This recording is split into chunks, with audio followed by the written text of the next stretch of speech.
Reminiscences of 60 Years in Public Affairs. Volume 2. Reminiscences of 60 Years in Public Affairs by George S. Boutwell, Governor of Massachusetts, 1851 to 1852, Representative in Congress, 1863 to 1869, Secretary of the Treasury, 1869 to 1873, Senator from Massachusetts, 1873 to 1877, etc., etc. Volume 2. New York: McClure, Phillips and Company, My. Copyright 1902 by McClure, Phillips and Co. Published May 1902. N. Reminiscences of 60 Years in Public Affairs, Volume 2, 28, Service in Congress. My election to Congress in 1862 was contested by Judge Benjamin F. Thomas, who was then a Republican member from the Norfolk District. The redistricting of the state brought Thomas and Train into the same district. I was nominated by the Republican convention, and Thomas then became the candidate of the People's Party, and at the election he was supported by the Democrats. His course in the 37th Congress on the various projects for compromise had alienated many Republicans, and it had brought to him the support of many Democrats. My active radicalism had alienated the conservative Republicans. As a consequence, my majority reached only about 1,400, while in the subsequent elections, 1864-66-68, the majorities ranged from 5,000 to 7,000. Among the new members who were elected to the 38th Congress, and who attained distinction subsequently, were Garfield, Blaine, and Allison. Wilson, of Iowa, had been in the 37th Congress, and Henry Winter Davis had been a member at an earlier period. Mr. Conkling was a member of the 37th Congress, but he was defeated by his townsman Francis Kernan under the influence of the reactionary wave which moved over the North in 1862. At that time Mr. Lincoln had lost ground with the people. The war had not been prosecuted successfully, the expenses were enormous, taxes were heavy, multitudes of families were in grief, and the prospects of peace through victory were very dim. The Democrats in the House became confident and aggressive. Alexander Long, of Ohio, made a speech so tainted with sympathy for the rebels that Speaker Colfax came down from the chair and moved a resolution of censure. Harris, of Maryland, in the debate upon the resolution, made a speech much more offensive than that of Long. As a consequence, the censure was applied to both gentlemen, and as a further consequence, the friends of the South became more guarded in expressions of sympathy. It is true also that there were many Democrats who did not sympathize with Harris, Long, and Pendleton. Voorhees of Indiana was also an active sympathizer with the South. I recollect that in the 38th or 39th Congress he made a violent attack upon Mr. Lincoln and the Republican Party. The House was in committee, and I was in the chair. Consequently, I listened attentively to the speech. It was carefully prepared and modeled apparently upon Junius and Burke, a model which time has destroyed. Of the members of the House during the war period, Henry Winter Davis was the most accomplished speaker. Mr. Davis's head was a study. In front it was not only intellectual, it was classical, a model for an artist. The back of his head was that of a prize fighter, and he combined the scholar and gentleman with the pugilist. His courage was constitutional, and he was ready to make good his position whether by argument or by blows. His speeches in the delivery were very attractive. His best speech, as I recall his efforts, was a speech in defense of Admiral Dupont. That speech involved an attack upon the Navy Department. Alexander H. Rice, of Massachusetts, was the chairman of the Naval Committee. He appeared for the Navy Department in an able defense. Mr. Rice's abilities were not of the highest order, but his style was polished, and he was thoroughly equipped for the defense.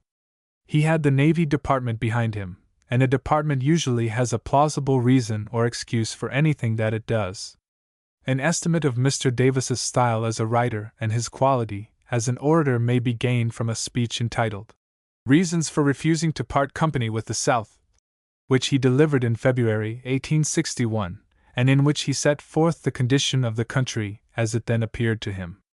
These extracts give some support to the opinion entertained by many that Mr. Davis was the leading political orator of the Civil War period. We are at the end of the insane revel of partisan license, which, for 30 years, has, in the United States, worn the mask of government. We are about to close the masquerade by the dance of death. The nations of the world look anxiously to see if the people, ere they tread that measure, will come to themselves. Yet in the early youth of our national life we are already exhausted by premature excesses. The corruption of our political maxims has relaxed the tone of public morals and degraded the public authorities from terror to the accomplices of evildoers. Platforms for fools, plunder for thieves, offices for service, power for ambition, unity in these essentials, diversity in the immaterial matters of policy and legislation, charity for every frailty, the voice of the people is the voice of God. These maxims have sunk into the public mind, have presided at the administration of public affairs, have almost effaced the very idea of public duty. The government, under their disastrous influence, has gradually ceased to fertilize the fields of domestic and useful legislation, and pours itself, like an impetuous torrent, along the barren ravine of party and sectional strife. It has been shorn of every prerogative that wore the austere aspect of authority and power. The consequence of this demoralization is that states, without regard to the federal government, assume to stand face to face and wage their own quarrels, to adjust their own difficulties, to impute to each other every wrong, to insist that individual states shall remedy every grievance, and they denounce failure to do so as cause of civil war between states. And as if the Constitution were silent and dead and the power of the Union utterly inadequate to keep the peace between them, unconstitutional commissioners flit from state to state, or assemble at the national capital to counsel peace or instigate war. Sir, these are the causes which lie at the bottom of the present dangers. These causes which have rendered them possible and made them serious, must be removed before they can ever be permanently cured. They shake the fabric of our national government. It is to this fearful demoralization of the government and the people that we must ascribe the disastrous defections which now perplex us with the fear of change in all that constituted our greatness. The operation of the government has been withdrawn from the great public interests, in order that competing parties might not be embarrassed in the struggle for power by diversities of opinion upon questions of policy, and the public mind, in that struggle, has been exclusively turned on the slavery question, which no interest required to be touched by any department of this government. On that subject there are widely marked diversities of opinion and interest in the different portions of the Confederacy, with few mediating influences to soften the collision. In the struggle for party power, the two great regions of the country have been brought face to face upon the most dangerous of all subjects of agitation. The authority of the government was relaxed just when its power was about to be assailed, and the people, emancipated from every control and their passions inflamed by the fierce struggle for the presidency, were the easy prey of revolutionary audacity. Within 2 months after a formal, peaceful, regular election of the Chief Magistrate of the United States, in which the whole body of the people of every state competed with zeal for the prize, without any new event intervening, without any new grievances alleged, without any new measures having been made, we have seen, in the short course of 1 month, a small proportion of the population of 6 states transcend the bounds at a single leap at once of the state and the national constitutions, usurp the extraordinary prerogative of repealing the supreme law of the land, exclude the great mass of their fellow citizens from the protection of the Constitution, declare themselves emancipated from the obligations which the Constitution pronounces to be supreme over them and over their laws, arrogate to themselves all the prerogatives of independent power, rescind the acts of cession of the public property, occupy the public offices, seize the fortresses of the United States confided to the faith of the people among whom they were placed, embezzle the public arms concentrated there for the defense of the United States, array thousands of men in arms against the United States, and actually wage war on the Union by besieging 2 of their fortresses and firing on a vessel bearing, under the flag of the United States, reinforcements and provisions for one of them. The very boundaries of right and wrong seem obliterated when we see a cabinet minister engaged for months in deliberately changing the distribution of public arms to places in the hands of those about to resist our public authority, so as to place within their grasp means of waging war against the United States greater than they ever used against a foreign foe, and another cabinet minister, Still holding his commission under the authority of the United States, still a confidential advisor of the President, and bound by his oath to support the Constitution of the United States, himself a commissioner from his own state to another of the United States for the purpose of organizing and extending another part of the same great scheme of rebellion, and the doom of the Republic seems sealed when the President, surrounded by such ministers, permits, without rebuke, the government to be betrayed, neglects the solemn warning of the first soldier of the age, till almost every fort is a prey to domestic treason, and accepts assurances of peace in his time at the expense of leaving the national honor unguarded. His message gives aid and comfort to the enemies of the Union, by avowing his inability to maintain its integrity, and paralyzed and stupefied, he stands amid the crash of the falling Republic, still muttering, "Not in my time, not in my time, after me the deluge." Soon after Mr. Colfax's election as Speaker of the 38th Congress, I met him in a restaurant. He expressed surprise that he had not heard from me in regard to a place upon a committee. I said that the subject did not occupy my thoughts, that I had work enough whether I was upon a committee or not. He expressed himself as disturbed by the fact that he could not give me as good a place as he wished to give me. I tried to relieve his mind upon that point. In all my legislative experience I never made any suggestion as to committee work. Mr. Colfax placed me upon the Judiciary Committee, which, in the end, was the best place to which I could have been assigned. Mr. Colfax was made of consequence in the country by the newspapers, and he was ruined by his timidity. If he had admitted that he was an owner of stock in the Credit Mobilier Company, not much could have been made against him. His denials and explanations, which were either false or disingenuous, and his final admission of a fact which implied that he had been in the receipt of a quarterly payment from a post office contractor, completed his ruin. There was a time when the country overestimated his ability. He was a genial, kindly man, with social qualities and an abundance of information in reference to men in the United States, and to recent and passing politics. He had newspaper knowledge and aptitude for gathering what may be called information as distinguished from learning. He was a victim to two passions or purposes in life, that are in a degree inconsistent: public life and money-making. Instances there have been of success, but I have never known a case where a public man has not suffered in reputation by the knowledge that he had accumulated a fortune while he was engaged in the public service. As a Speaker of the House, Colfax was agreeable and popular, but he lacked in discipline. His rule was lax, and there can be no doubt that from the commencement of his administration there had been a decline in what may be termed the morale of the House. Something of its reputation for dignity and decorum had been lost. A young man from New York, Mr. Chandler, made a speech in the 38th or 39th Congress, which seemed to favor the Confederacy. This phase of his speech was due to the fact that he was a transcendental state rights advocate. He did not believe in secession, as a wise and proper policy, but he did believe in the right of a state to consult itself as to its continuance in the Union. Chandler was not a strong man, and he owed his election, probably, to his connection with the Astor family. He failed to make the political distinction clear to the mind of the House, and he was followed by General Schenck in a severe speech. Chandler explained and asserted that he was not secessionist, that he was for the Union, that he had served with the New York 7th, and that he had made a tender to General Dix of service on his staff, but that he had not received a reply from General Dix. Thereupon S.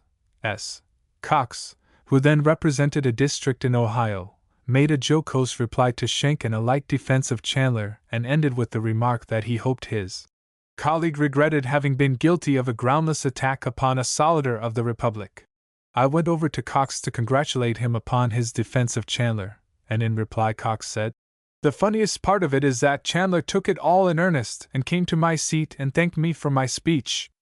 Cox had no malice in his nature, and there was always a doubt whether he had any sincerity in his politics. He had no sympathy with the rebellion, and generally, he voted appropriations for the Army and the Navy.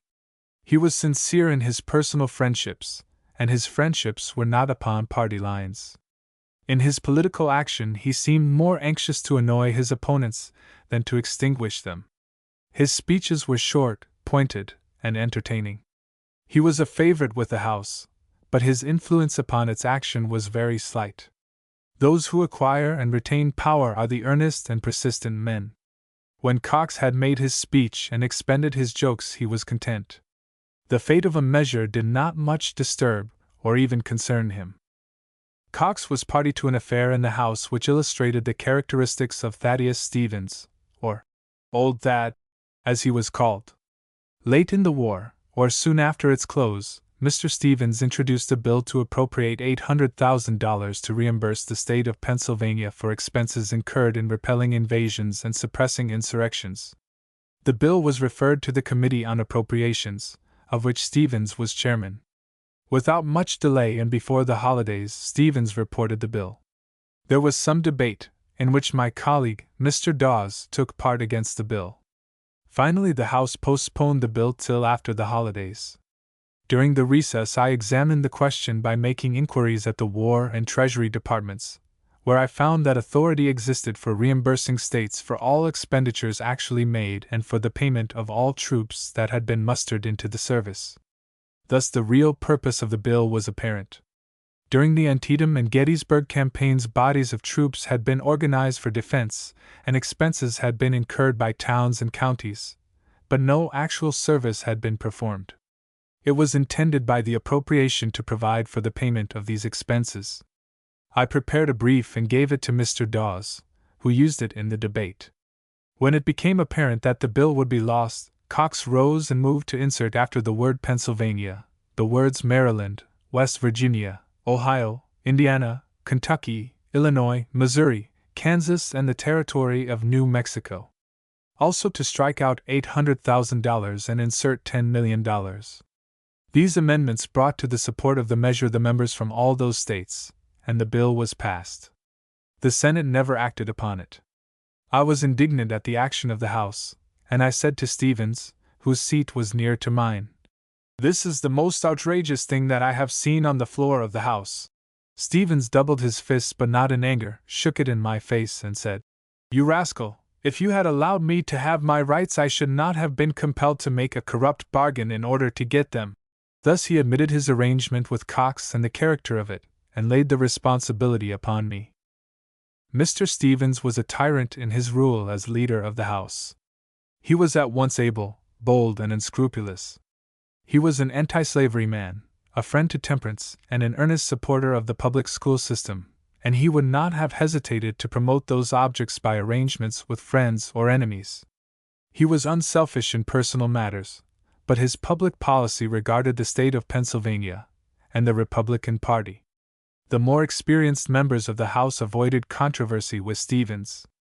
First and last, many a new member was extinguished by his sarcastic thrusts. As for himself, no one could terrorize him. I recall an occasion near the close of a session, when, as it was important to get a bill out of the Committee of the Whole, he remained upon his feet or upon his one foot and assailed every member who proposed an amendment. Sometimes his remarks were personal, and sometimes they were aimed at the member's state. In a few minutes he cowed the House, and secured the adoption of his motion for the committee to rise and report the bill to the House. He must have been a very good lawyer. The impeachment article which received the best support was from his pen. He possessed wit, sarcasm, and irony in every form. In public all these weapons were poisoned, but in private he was usually genial. On one occasion Judge Olin of New York was speaking, and in his excitement he walked down and up the aisle passing Stevens' seat. At length Stevens said, "Olin, do you expect to get mileage for this speech?" During the controversy with Andrew Johnson, Thayer, of Pennsylvania, became excited upon a matter of no consequence, denounced the report of a committee, and in the course of his remarks said, "They ask us to go it blind." Judge Hale, of New York, with an innocent expression, said he would like to have the gentleman from Pennsylvania inform the House as to the meaning of the phrase, "Go it blind." Stevens said at once, "It means following Raymond." The pertinency of the hit was in the circumstance that Raymond was supporting Johnson, and that Hale was following Raymond, not from conviction but for the reason that they had been classmates in college. Robert S. Hale was a man of large ability and a successful lawyer. During his term in Congress, he was a prominent candidate for a seat upon the bench of the Court of Appeals of the state of New York. At a critical moment, he appeared in the House in the role of a reformer, and proceeded to arraign members for their action in regard to the measure known as the salary grab.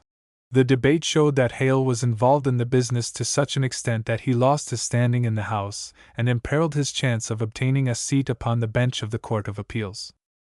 The bill for the increase of the salaries of public officers was a proper bill, with the single exception that it should have been prospective as to the members of Congress.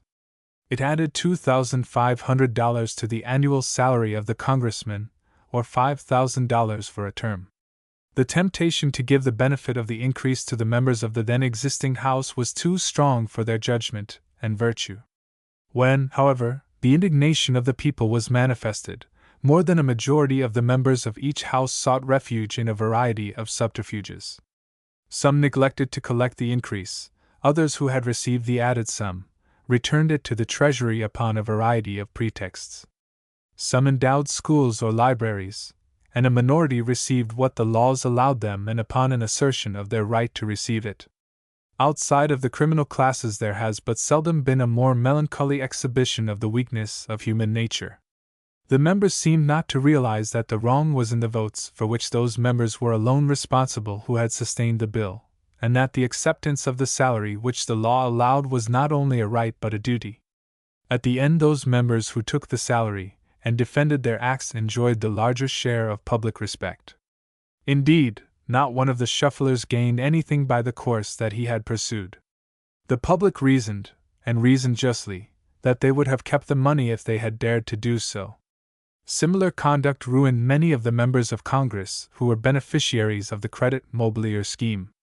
Mr. Samuel Hooper was a large holder of the stock, but being a man of fortune, the public accepted that fact as a defense against the suggestion that the stock had been placed in his hands for the purpose of influencing his action as a member of Congress. With others the case was different. Many were poor men. They had paid no money for the stock. Mr. Ames made the subscriptions, carried the stocks, and turned over the profits to those who had paid nothing and risked nothing. When the investigation was threatened, many of those who were involved ran to shelter under a variety of excuses, and some of them hoped to escape by the aid of falsehood which ripened into perjury when the investigation was made. A few admitted ownership and asserted their right to ownership. Those men escaped with but little loss of prestige. Of the others, some retained their hold upon public office and some were advanced to higher places, but they carried always the smell of the smoke of corruption upon their garments. Judge Hale defended Mr. Colfax, but at the end his condition was worse than at the beginning. There is something of error in our public policy. With a few exceptions, the salaries of public officers are too low, in many cases they are meager. This fact furnishes a pretext for efforts to make money while in the public service. All these efforts are adverse to the public interests, and often the proceedings are tainted with corruption. A member of Congress ought to receive $7,500, and a cabinet officer cannot live in a manner corresponding to his station upon less than $15,000. Adequate salaries would not prevent speculation on the part of public officers, but they could not offer as an excuse for their acts the meager salaries allowed by the government. From the salary grab bill there were two good results. The president's salary was increased to $50,000 and the justices of the Supreme Court received $10,000 instead of $6,000 per annum. It has not been any part of my purpose in what I have said in favor of an increase of salaries to furnish means for campaign expenses by candidates either before or after nominations have been made. If the statements are trustworthy that have been made publicly in recent years, the conclusion cannot be avoided that money is used in elections for corrupt purposes, sometimes to secure nominations and sometimes to secure elections, when nominations have been made. There are proper uses for money in political contests, but candidates should not be required to make contributions in return for support. If the statements now made frequently and boldly are truthful statements, then we are moving towards a condition of affairs when the offices of government will be divided between rich men and men who seek office for the purpose of becoming rich. A general condition cannot be proved by the experiences of individuals, but the experiences of individuals may indicate a general condition. I cannot doubt that an unwholesome change in the use of money in elections has taken place in the last 50 years. A gentleman now living, 1901, who was a member of the National Committee of the Democratic Party in the year 1856, is my authority for the statement that the total sum of money at the command of the committee in the campaign for Mr. Buchanan was less than $25,000. I mention my own experience, and in the belief that it was not exceptional. From 1840 to 1850 I was the candidate of the Democratic Party of Groton for representative of the town in the General Court. The party in the town met its moderate expenses by voluntary contributions. I contributed with others, but never upon the ground that I was a candidate. We paid our local expenses. We paid nothing for expenses elsewhere, and we did not receive anything from outside sources. In 1844 to 46 and 1848 I was the candidate of the Democratic Party for the National House of Representatives. I canvassed the district at my own charge. I did not make any contribution to anyone for any purpose, and I did not receive financial aid from any source. The subject was never mentioned to me or by me in conversation or correspondence with anyone. Again, I may say the subject was not mentioned in my canvass for the office of governor in the years 1849 to 1850 and 1851. In 1862 I became the candidate of the Republican Party for a seat in Congress. After my nomination, the district committee asked me for a contribution of $100. I met their request. The request was repeated and answered in 1864, 1866, and 1868. On one occasion I received a return of $42 with a statement that the full amount of my contribution had not been expended. While General Butler was in the Army, Mr. James Brooks, a member from the city of New York, charged him, in an elaborate speech, with having taken about $50,000 from a bank in New Orleans, and appropriated the same to his own use. General Butler was then at Willard's Hotel. That evening I called upon Butler, and said to him that if he had any answer to the charge, I would reply the next day. I had secured the floor through Mr. Stevens, who moved the adjournment upon a private understanding that he would yield to me in case I wished to reply. As Butler lived in my district and as I was ignorant of the facts, I avoided taking the floor lest an expectation should be created which I could not meet. However, I found Butler entirely prepared for the contest. From his letter books he read to me the correspondence with the Treasury Department, from which it appeared that the money had been turned over to the department, for which Butler had the proper receipts. The money had been seized upon the ground that it was the property of the Confederacy, and was in the bank awaiting an opportunity to be transferred. The morning following, I called upon Butler and obtained copies of the correspondence that had been prepared the preceding night. I rode to the Capitol with Butler, and on the way we prepared the letters in chronological order. Having obtained the floor through Mr. Stevens, I made the answer which consisted chiefly of the letters. It was so conclusive that the subject was never again mentioned in the House of Representatives. On that occasion, Butler's habit of making and keeping a full record of his doings served to release him from very serious charges, and so speedily that the charges did not obtain a lodgment in the public mind. Upon another occasion Brooks made an attack upon Secretary Chase and charged various offenses upon S. M. Clark, then the chief of the Bureau of Engraving and Printing. Some of the charges were personal, and some of them official. I called upon the secretary at his house, as I was on my way home from the Capitol, and gave him a statement of the charges made by Brooks. He seemed ignorant of the whole matter, and upon my suggestion that he should ask Clark for his explanation or defense he hesitated, and then asked me to call upon Clark for his answer. This I declined, and there the matter ended. There never was any reply to Brooks. In the end it may have been as well, for the charges are forgotten, and they are not likely to be brought out of the musty volumes of debates. Mr. Chase's lack of resolution gave me an unfavorable impression of his ability for administrative affairs. Samuel J. Randall first entered Congress in 1862. Mr. Randall's resources were limited. He was not bred to any profession, and he was not a man of learning in any direction. I cannot imagine that he had a taste for study at any kind of investigation aside from politics. By long experience he became familiar with parliamentary proceedings, and from the same source he acquired a knowledge of the business of the government. He had one essential quality of leadership: a strong will. Moreover, he was destitute, apparently, of moral perceptions in public affairs. Not that he was corrupt, but as between the government and its citizens the demands of what is called justice seemed to have no effect upon him.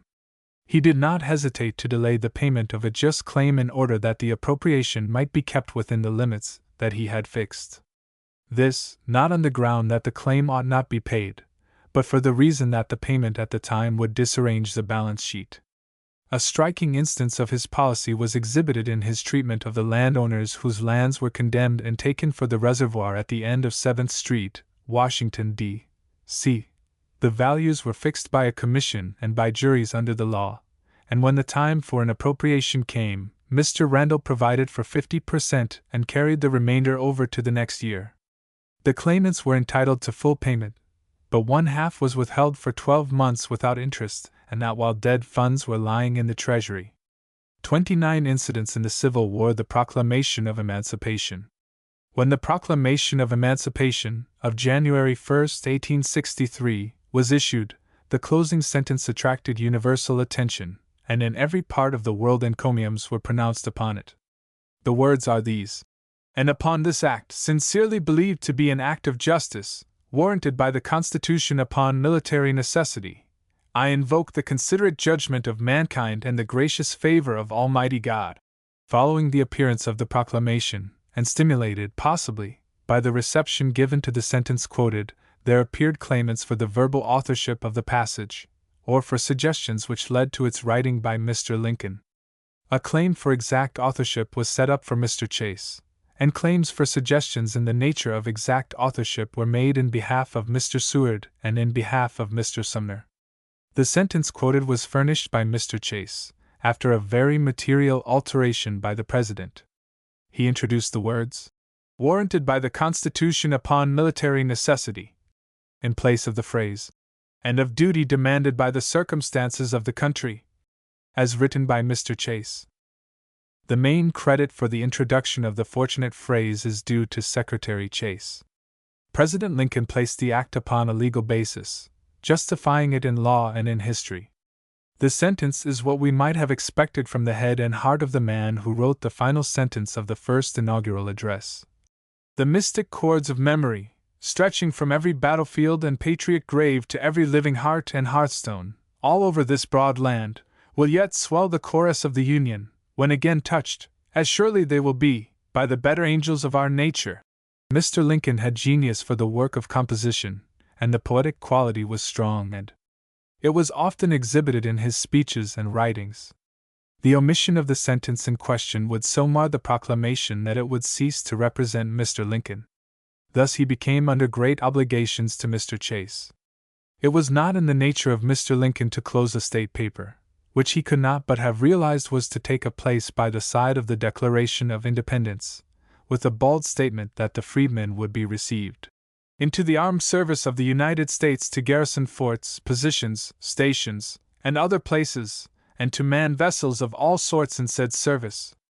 In the month of October, 1863, the ladies of Chicago made a request of Mr. Lincoln for the original of his Proclamation of Freedom, the same to be disposed of for the benefit of the soldiers.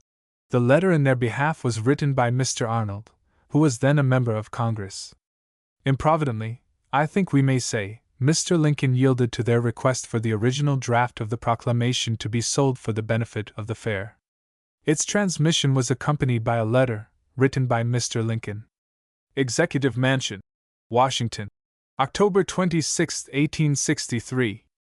Ladies having in charge the Northwestern Fair for the Sanitary Commission, Chicago, Illinois. According to the request made in your behalf, the original draft of the Emancipation Proclamation is herewith enclosed. The formal words at the top and at the conclusion, except the signature, you perceive, are not in my handwriting. They were written at the State Department, by whom I know not. The printed part was cut from a copy of the preliminary proclamation and pasted on merely to save writing. I have some desire to retain the paper, but if it shall contribute to the relief of the soldiers, that would be better. Your OBT. Served A. Lincoln. In technical strictness, the original proclamation was of the archives of the Department of State when the signature of the President and Secretary of State had been affixed thereto, and its transfer by Mr. Lincoln was an act not within his competency as President, or as the author of the proclamation. This point, however, is wholly speculative, but the country and posterity will be interested in the fate of the original of a document which is as immortal as the Declaration of Independence. The proclamation was sold to the Honorable Thomas B. Bryan of Chicago for the sum of $3,000, and it was then presented by him to the Soldiers' Home of Chicago, of which he was then president. That position he still retains. The document was deposited in the rooms of the Chicago Historical Society, where it was destroyed in the Great Fire of 1871. Fortunately, the managers of the fair had secured the preparation of facsimile copies of the proclamation. These were sold in large numbers, and thus many thousands of dollars were added to the receipts of the fair. The managers of the Soldiers' Home were offered $25,000 for the original proclamation. The offer came from a showman who expected to reimburse himself by the exhibition of the paper. The original now on the files of the State Department is not in the handwriting of Mr. Lincoln, and it has therefore no value derived from Mr. Lincoln's personality. When I entered upon this inquiry, which has resulted in the preparation of this paper, I was ignorant of the fact that the original proclamation had been destroyed, and it was my purpose to secure its return to the archives of the Department of State. That is now impossible. Its destruction has given value to the facsimile copies. Many thousands of them are in the possession of citizens of the United States, and they will be preserved and transmitted as souvenirs of the greatest act of the most illustrious American of this century. In the early autumn of 1864, a meeting was held in Faneuil Hall in honor of the capture of Atlanta by the Army under General Sherman, and the battle in Mobile Bay under the lead of Admiral Farragut. Strange as the fact may now appear, those historical events were not accepted with satisfaction by all the citizens of Boston. The leading Democratic papers gave that kind of advice that may be found, usually, in the columns of hostile journals, when passing events are unfriendly, or when there is an adverse trend of public opinion. Hard words should not be used, and nothing should be said of a partisan character. Such was the advice, and a large body of men assembled who were opposed to partisan speeches. They were known as the McClellan Club of the North End of Boston, and they were sufficient in numbers, when standing, to fill the main floor in front of the rostrum, which at that time was not provided with seats. The meeting was called by Republicans, and it was conducted under the auspices of Republicans. Governor Andrew was to preside, and Governor Everett, with others, had been invited to speak. Governor Andrew was not blessed with a commanding voice, and it was drowned or smothered by the hisses, cheers, and catcall cries of the hostile audience in front of him. The efforts of the sympathetic audience in the galleries were of no avail. Mr. Everett's letter was then read, but not a sentence of it was understood by any person in the assembly. Next came Mr. Sennott, an Irishman, a lawyer, and a man of large learning and knowledge and attainments not adapted to general use. He had then but recently abandoned the Democratic Party, but there was a stain upon his reputation, traceable to the fact that in the year 1859 he had volunteered to aid in the legal defense of John Brown at Harper's Ferry. The city of Boston could not have offered a person less acceptable to the crowd in front of the speaker. Mr. Sennott's voice was weak, and of the art of using what power he possessed he had no knowledge. His speech was not heard by anyone in the assembly. By the arrangement I was to follow Mr. Sennott. I had had some experience with hostile audiences, and in the year 1862 I had been interrupted in a country town of Massachusetts by stones thrown through the windows of a hall in which I was speaking upon the war and the administration. As I sat upon the platform I studied my audience, and I resolved upon my course. I had one fixed resolution: I should get a hearing or I should spend the night in the hall. Something of the character of my reception and the results reached may be gained from the report of the Boston Journal, and I copied the report without alteration, premising, however, that some minutes passed before I secured a quiet hearing. Speech on the Chicago Resolution. Fellow citizens, it depends very much upon what we believe as to the future of this country and the rights of the people, whether we rejoice or mourn in consequence of the events in Mobile Bay and before Atlanta. If it was true on the 30th day of last month that the people of this country ought to take immediate efforts for the cessation of hostilities, then, gentlemen, we have cause to mourn rather than to rejoice.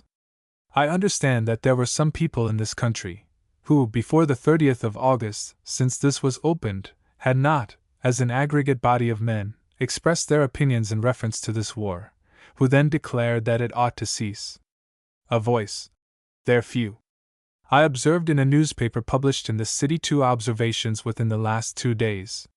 One was that they were afraid hard names would be used, and the other was that there was some apprehension that this meeting tonight would have some political aspect or influence. Voices. No! No! I thought it likely enough that it would, laughter and applause, because I observed in the newspapers that it was called to express congratulations over the events which had taken place in Mobile Bay and before Atlanta, and I thought that I had observed that those events had rather a political effect. Renewed laughter. Therefore I did not see exactly how it was possible that men should assemble together to rejoice over events having a political aspect without the meeting and the rejoicing having a political aspect also. Well, now, gentlemen, I haven't come here with any design that, so far as I am concerned, it shall have anything but a political aspect. Good, and applause. These times are too serious for the acceptance of any suggestion that hard names are not to be called if hard names are deserved. Voices. That is it! The question is not whether the meeting shall have a political influence, but whether it is necessary to the salvation of the country that it shall have a political influence. Applause. Well, gentlemen, I observed while the person who last occupied the platform was speaking certain indications, which I thought were a slight deviation from the much talked of right of free speech. Laughter and a voice. Hit 'em again. Now then, I am going to read a resolution adopted at Chicago. I am going to make 2 propositions in reference to it. I am then going to ask whether this assembly assents to or rejects those propositions. If there is any man in this assembly who denies or doubts those propositions, if I have the consent of the honored chairman of this meeting to 10 minutes of time in which I can engage the ear of the assembly, I surrender it to that man, that he may have the opportunity upon this platform to refute, if he can, the propositions which I lay down. Applause. Now the second resolution of this platform is in these words. At this point there was considerable disturbance in the rear of the hall, created by one individual, and several voices cried out, "Free speech! Out with him!" Mr. Boutwell continued, "He will be more useful to the country if he remain here. If he goes away there is no chance for his conversion to the truth. If he remain here he may be saved." Laughter. "The vilest sinner may return, while the lamp holds out to burn." Renewed laughter and applause. I hope gentlemen who favor free speech will listen attentively to this resolution.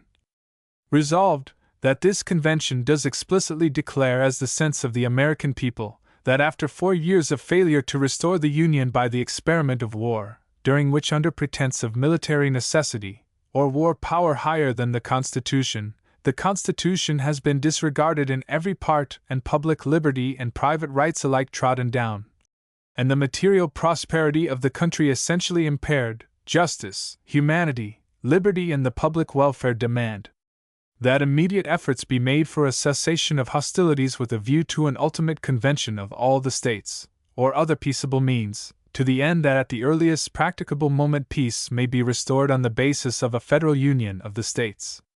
The resolution was greeted with a feeble clapping of hands, a slight attempt at cheers in the rear of the hall, and a storm of hisses.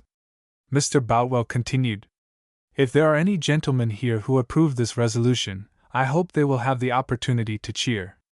About half a dozen persons commenced to cheer, but abandoned it on hearing their own voices, when a voice exclaiming, "These are the Copperheads!" caused loud laughter. The speaker proceeded.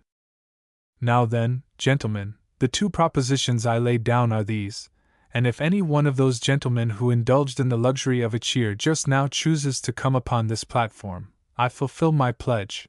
The first is that this resolution, so far as known, meets the approval of the rebels in arms against this government." Voices. "That's so!" and cheers. The second is that this resolution meets the approval of all the men in the North who sympathize with the cause of this rebellion and desire its success. Repeated cheers and, "That's it! Now, then, if there is any one who would deny the truth of these propositions, let him, with the leave of the chair, take 10 minutes upon this platform." Some confusion ensued, several voices shouting, "Make room for George Lunt, where's Lunt?" etc., etc., etc. No one appearing, Mr. Boutwell continued, "If there is nobody to refute these propositions, I take it for granted that they meet the general assent of this vast assembly." Cries of "good" and cheers. "And if so, isn't this the time, when a great convention professing to represent a portion of the American people in time of war, not having spoken since hostilities commenced, frame a leading resolution so as to meet the assent and approval of the enemies of the Republic? Isn't this the time, when such things are done, for men who have a faith in the country and a belief in its right to exist, to declare the reasons of that belief?" Voices: "Yes." Now I propose to discuss that resolution in some degree. First, it proposes a cessation of hostilities. I have heard the word armistice mentioned tonight. The declaration of that resolution is not for an armistice. An armistice, according to its general acceptation and use, implies a suspension of hostilities upon the expectation and condition that they are to be resumed, and if hostilities are not to be resumed, then a cessation of hostilities is an abandonment of the government. It is treason. Voices: "That's so," and loud and continued cheers. I declare here that the proposition for a cessation of hostilities is moral and political treason. Voices: "Good." And further, every man who knowingly and after investigation, and upon his judgment, favors a cessation of hostilities, is a traitor. Loud cheers. The issue, gentlemen, is no longer upon the tented field. No danger there to the cause of the Union. The soldiers are true to the flag, and they will fight on and march on until the last rebel has fallen to the dust or laid down his arms. The soldiers are true, but the cause of the Union is in peril at home. Voices: "That's where it is. Where secret organizations are mustering their forces and gathering in material of war for which there can be no possible use except to revolutionize this country through the fearful experience of civil war." A voice: "Shame on them! Oh, how I long for some knowledge of the English language so that I may select a word or a phrase which shall fully express the enormity of this treason." Voices: "Hang them! String them up!" The rebels of the South have some cause. They believe in the institution of slavery, they have been educated under its influence. They thought it in peril. They made war with some pretense on their part for a reason for war, but what excuse, what palliation is there for those men in the North, who, regardless of liberty, of justice, and of humanity, ally themselves, openly some and secretly others, with the enemies of the Republic? Spare your anathemas, gentlemen. Do not longer employ the harsh language which you can command in denunciation of Southern traitors. They of the North who give aid and comfort to the enemy deserve to monopolize in the application all the harsh words and phrases of the English language. Applause. Cessation of hostilities. What follows? Dissolution of the Union inevitably. Will not Jefferson Davis and his associates understand that when we have ceased to make war, when our armies become demoralized, public sentiment relaxed, when they have had opportunity to gather up the materials for prosecuting this contest, that we cannot renew the contest with any reasonable hope of success? Therefore, if you abandon this contest now, it is separation, that is what is meant, and nothing else can follow. But suppose that what some gentlemen desire could be accomplished, a reconstruction of the Union by diplomatic relations inaugurated between this government and Jefferson Davis's. Suppose the South should return, what follows?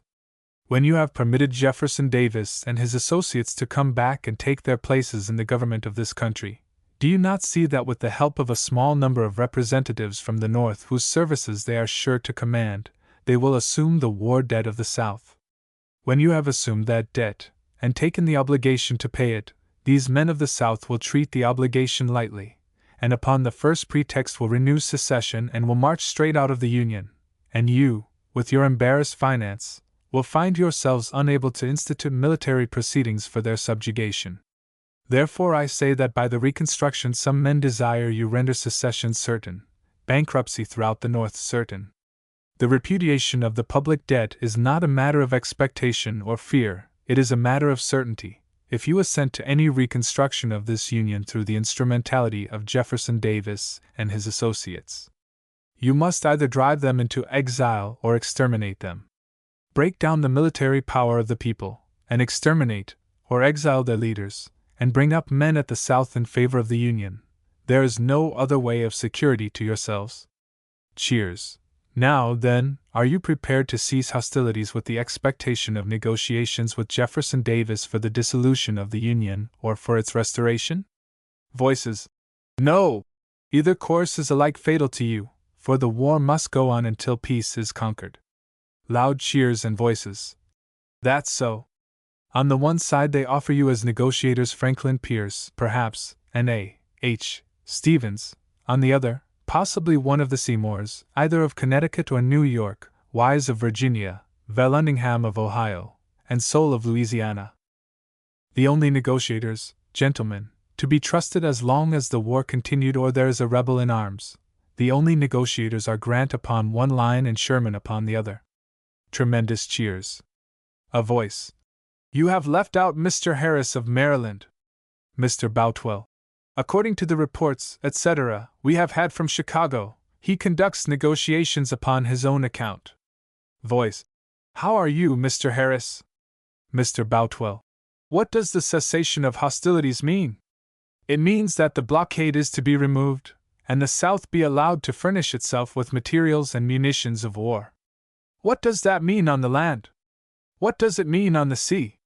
That you are to furl your flag at Fortress Monroe on the Petersburg line, that you are to remove your gunboats from the Mississippi River, that you are to abandon Fort Jackson and Fort St. Philip at its mouth, that you are to undo the work which the gallant Farragut has already done in Mobile Bay, and so along the coast and upon the line from the Atlantic beyond the Mississippi River. You, people of the North, who have been victorious upon the whole through 3 years of war, you are to disgrace your ancestry, you are to render yourselves infamous in all future time, by furling your flag and submitting anew to rebel authority upon this continent. Are you prepared for it? Voices. No. Never. I ask these men here, who cheered the resolution adopted at Chicago, whether they, men of Massachusetts, and in Faneuil Hall, will say, one of them, with his face to the patriots of the Revolution, will say that he asks for peace through any craven spirit that is within him? Is there a man among them all, from whatsoever quarter of this city, renowned in history, is there a man of them all who will stand here and say he is for the cessation of hostilities? If so, let him speak, and let him, if he dare, come upon this platform and face his patriotic fellow citizens. A call was made for cheers for McClellan in the rear of the hall, but nobody seemed disposed to respond. The speaker continued, I am willing a cheer should be given for any man who has been in the service of the country, however little he may have done. Is there any man in Faneuil Hall for peace? Voices. No. I intended, so far as was in my power, to give to this meeting a political aspect. Voices. Good. In favor of the country and against traitors. Cheers. If there are no peace men in this assembly, then that object, as far as we are concerned, is accomplished. Prolonged cheering. Mr. Chase and the Chief Justiceship. Upon the death of Chief Justice Taney, the general public favored the appointment of Mr. Chase as his successor. In that view I concurred, but I had heard Mr. Chase make so many unjust criticisms upon Mr. Lincoln that I resolved to say nothing. I was willing to have Mr. Chase appointed, but I was not willing to ask the President to confer so great a place upon a man who had been so unjust to him. When the nomination had been made, I said to Mr. Lincoln that I was very glad that he had decided to appoint Mr. Chase. He then said, There are 3 reasons in favor of his appointment, and 1 very strong reason against it. First, he occupies the largest place in the public mind in connection with the office. Then we wish for a Chief Justice who will sustain what has been done in regard to emancipation and the legal tenders.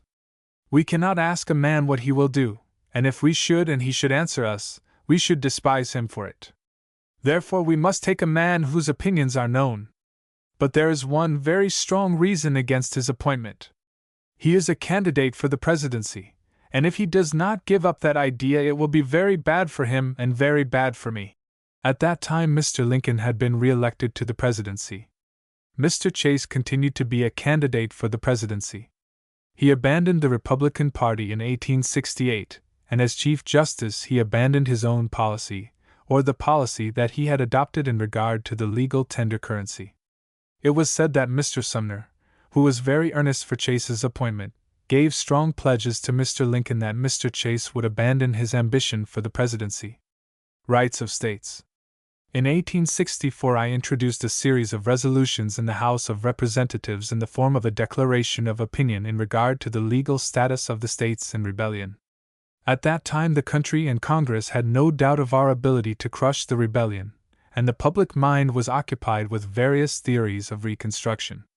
The resolutions had been already adopted by the National Union League.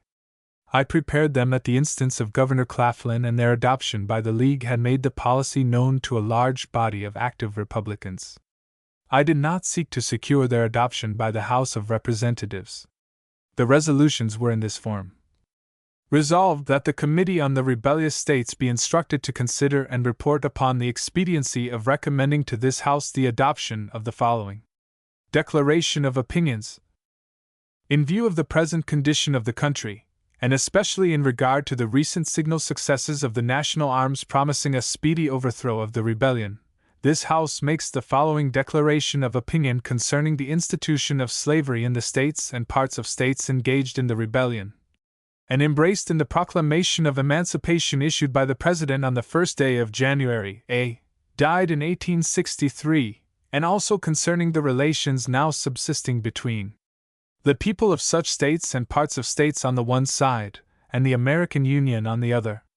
It is therefore declared, as the opinion of the House of Representatives, that the institution of slavery was the cause of the present rebellion, and that the destruction of slavery in the rebellious states is an efficient means of weakening the power of the rebels, that the President's proclamation whereby all persons heretofore held as slaves in such states and parts of states have been declared free, has had the effect to increase the power of the Union, and to diminish the power of its enemies, that the freedom of such persons was desirable and just in itself, and an efficient means by which the government was to be maintained, and its authority re-established in all the territory and over all the people within the legal jurisdiction of the United States, that it is the duty of the government, and of loyal men everywhere to do what may be practicable for the enforcement of the proclamation, in order to secure in fact, as well as by the forms of law, the extinction of slavery in such states and parts of states,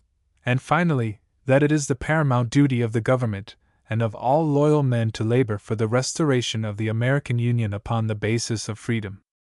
And this House does further declare that a state can exist or cease to exist only by the will of the people within its limits, and that it cannot be created or destroyed by the external force or opinion of other states, or even by the judgment or action of the nation itself, that a state, when created by the will of its people, can become a member of the American Union only by its own organized action and the concurrent action of the existing national government, that, when a state has been admitted to the Union, no vote, resolution, ordinance, or proceeding on its part, however formal in character or vigorously sustained, can deprive the national government of the legal jurisdiction and sovereignty over the territory and people of such state which existed previous to the act of admission, or which were acquired thereby, that the effect of the so-called acts, resolutions, and ordinances of secession adopted by the 11 states engaged in the present rebellion is, and can only be, to destroy those political organizations as states,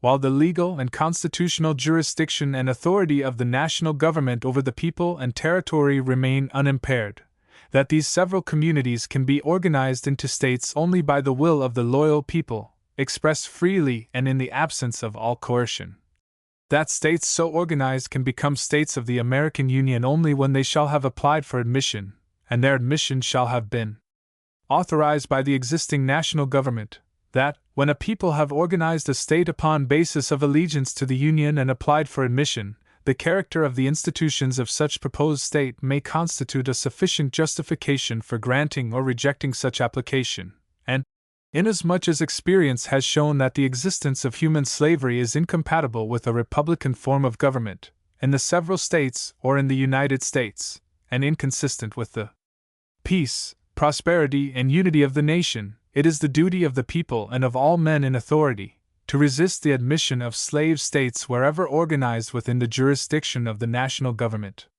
The logical consequence of these positions was that upon the conquest of the states engaged in the rebellion, the national government could govern the people as seemed expedient, and readmit them into the Union at such times and upon such terms as the government should dictate. They antagonized the doctrine then accepted by many Republicans. Once a state, always a state. A doctrine that would have transferred the government at once into the hands of the men who had been engaged in an effort to destroy it. Mr. Sumner was wiser in this respect. His theory that the rebellious states should be reduced to a territorial condition was in harmony with the views that were embodied in the resolutions. At the time, however, they did not receive the support of all the members of the Republican Party. Mr. Stevens maintained the doctrine that the rebel states were conquered states, and wholly subject to the power of the conqueror. In his view, their previous condition as states in the Union had no value. But Mr. Stevens was never troubled by the absence of logic or argument. In the case of the rebel states, he intended to assert power enough to meet the exigency, and he was free of all fear as to the judgment of posterity. When he had formed a purpose, he looked only to the end. If he could command the adequate means, he left all questions of logic and ethics to other minds and to future times. Others maintained that the theory that the states were in a territorial condition, or that they had ceased to exist as states, was an admission of the doctrine of secession. Mr. Lincoln, in his last public address, cut clear of all theories and resolved the situation into a simple statement of a fact to which all were compelled to assent. We all agree that the seceded states, so-called, are out of their proper practical relations with the Union. On this basis Congress finally acted, but during the process and progress of Reconstruction the military authority was absolute, and local and individual powers were completely subordinated to the authority of the general government. Counting the electoral votes. In 1865 and 1869, questions were raised when the electoral votes were counted that gave rise to debates in the House of Representatives and on one occasion subsequently in the Senate. In the House, Francis Thomas of Maryland and Samuel Shellabarger of Ohio took part. Both were able men. Thomas had the qualities of an orator, but he spoke so infrequently that his power was not generally appreciated. On that occasion he spoke exceedingly well, but the attendance was small, an evening session having been assigned for debate upon that subject. Mr. Shellabarger was logical and effective, but he was destitute of imagination utterly. At the bar since his retirement from politics he has enjoyed a large practice, but, unfortunately, as it appears to me, he has preserved the style of speaking which he acquired upon the stump and in Congress. A skillful speaker must adapt himself to the circumstance and to his audience. A stump speech, a speech in the House of Representatives, a speech in the Senate, an argument to a court, an argument to a jury, should each be framed on a model of its own. Neither style will answer for any other. The degree of variance may not be considerable, and with a well-disciplined person the change may not be apparent. Mr. Webster adapted himself to every audience, but the changes were slight. Yet there were changes. He was not over-solemn in the Supreme Court, and he was never boisterous when he addressed the multitude. As far as I recollect my positions and arguments in the debates upon the counting of the electoral votes, I now discard all I said then. My present conclusion is that upon a reasonable construction of the Constitution there is no occasion for legislation or for an amendment to the fundamental law. The Vice President or the President of the Senate is the President of the Convention. He carries into the chair the ordinary powers of a presiding officer. He rules upon all questions that arise. He may and should rule upon the various certificates that are sent up by the several states. If, in any case, his ruling is objected to, the two houses separate, and each house votes upon the question. Shall the ruling of the chair stand, etc.? If the houses divide, the ruling is sustained. The President and one house are a majority. The decision is in accordance with our system of government. The suggestion that the President or that the Houses may act under the influence of personal or political prejudice, may, with equal force, be urged against any scheme that can be devised. The counting of the electoral votes must be left in the hands of men, and the Constitution has given us all the security that can be had that the decision will be honestly made. The President of the Convention and the members of the Houses are bound by oath as solemnly as are the judicial tribunals of the country.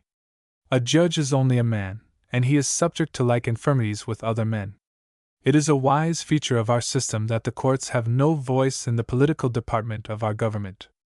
The presidential office should never be in the control of the judicial branch of the government. Letter of the Honorable Thomas B. Bryan. XXX The Amendments to the Constitution.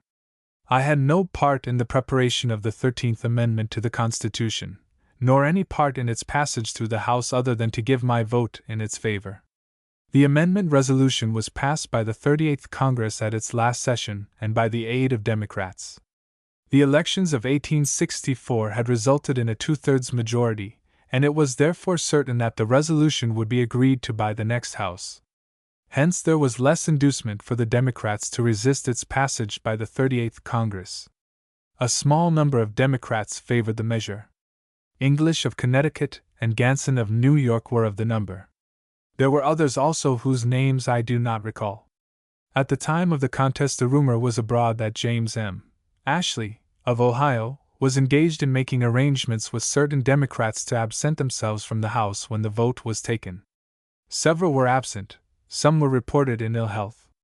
Mr. Ashley was deeply interested in the passage of the resolution, and it was believed that he made pledges which no one but the President could keep. Such was the exigency for the passage of the resolution that the means were not subjected to any rigid rule of ethics. The 14th Amendment had its origin in a joint committee of 15 of which Mr. Fessenden of Maine was chairman. A record of its proceedings was kept which was printed recently by order of the Senate. From that report it appears that I proposed an amendment for conferring the right to vote upon the freedmen of the state of Tennessee. As far as I know, that was the first time the proposition was made in connection with the proceedings of Congress. The committee did not concur in the proposition. Indeed, the time had not come for decisive action in that direction. The motion was made in the committee the 19th day of February, 1866, when the admission of the state of Tennessee into the Union was under consideration. The motion was in these words: Said state shall make no distinction in the exercise of the elective franchise on account of race or color. The motion was lost by the following vote: yeas, Howard, Stevens, Washburn, Morrill, Boutwell; nays, Harris, Williams, Grider, Bingham, Conkling, Rogers; absent, Fessenden, Grimes, Johnson, Blow. The 16th day of April, Senator Stewart, of Nevada, came before the committee in support of a similar proposition that he had introduced in the Senate April 7. In January 1866, a bill was under discussion in the House of Representatives for the establishment of a government in the District of Columbia. Mr. Hale of New York moved amendments by which the right of suffrage by Negroes would be limited to those who could read and write, to those who had performed service in the Army or Navy or who possessed property qualifications. The amendment was defeated. My views were thus stated in one of the very small number of my speeches that have had immediate influence upon an audience or an assembly. I am opposed to the instructions moved by the gentleman from New York, because I see in them no advantage to anybody, and I apprehend from their adoption much evil to the country. It should be borne in mind that, when we emancipated the black people, we not only relieved ourselves from the institution of slavery, we not only conferred upon them their freedom, but we did more: we recognized their manhood, which, by the old Constitution and the general policy and usage of the country, had been, from the organization of the government until the Emancipation Proclamation, denied to all the enslaved colored people.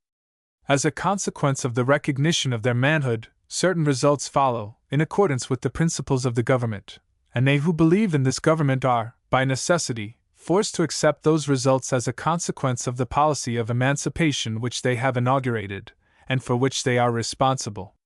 But to say now, having given freedom to the blacks, that they shall not enjoy the essential rights and privileges of men, is to abandon the principle of the proclamation of emancipation, and tacitly to admit that the whole emancipation policy is erroneous. Asterisk. What are the qualifications suggested? They are three. First and most attractive, service in the Army or Navy of the United States. I shall have occasion to say, if I discuss, as I hope to discuss, the nature and origin of the right of voting, that there is not the least possible connection between service in the Army and Navy and the exercise of the elective franchise, none whatever. These men have performed service, and I am for dealing justly with them because they have performed service. But I am more anxious to deal justly by them because they are men. And when it is remembered that, for months and almost for years after the opening of the rebellion, we refused to accept the services of colored persons in the armies of the country, it is with ill grace that we now decline to allow the vote of any man because he has not performed that service. The second is the property qualification. I hope it is not necessary in this day and this hour of the Republic to argue anywhere that a property qualification is not only unjust in itself, but that it is odious to the people of the country to a degree which cannot be expressed. Everywhere, I believe, for half a century, it has been repudiated by the people. Does anybody contemplate such a qualification to the elective franchise, in the case of black people or white? And next, reading and writing, or reading as a qualification, is demanded, and an appeal is made to the example of Massachusetts. I wish gentlemen who now appealed to Massachusetts would often appeal to her in other matters where I can more conscientiously approve her policy.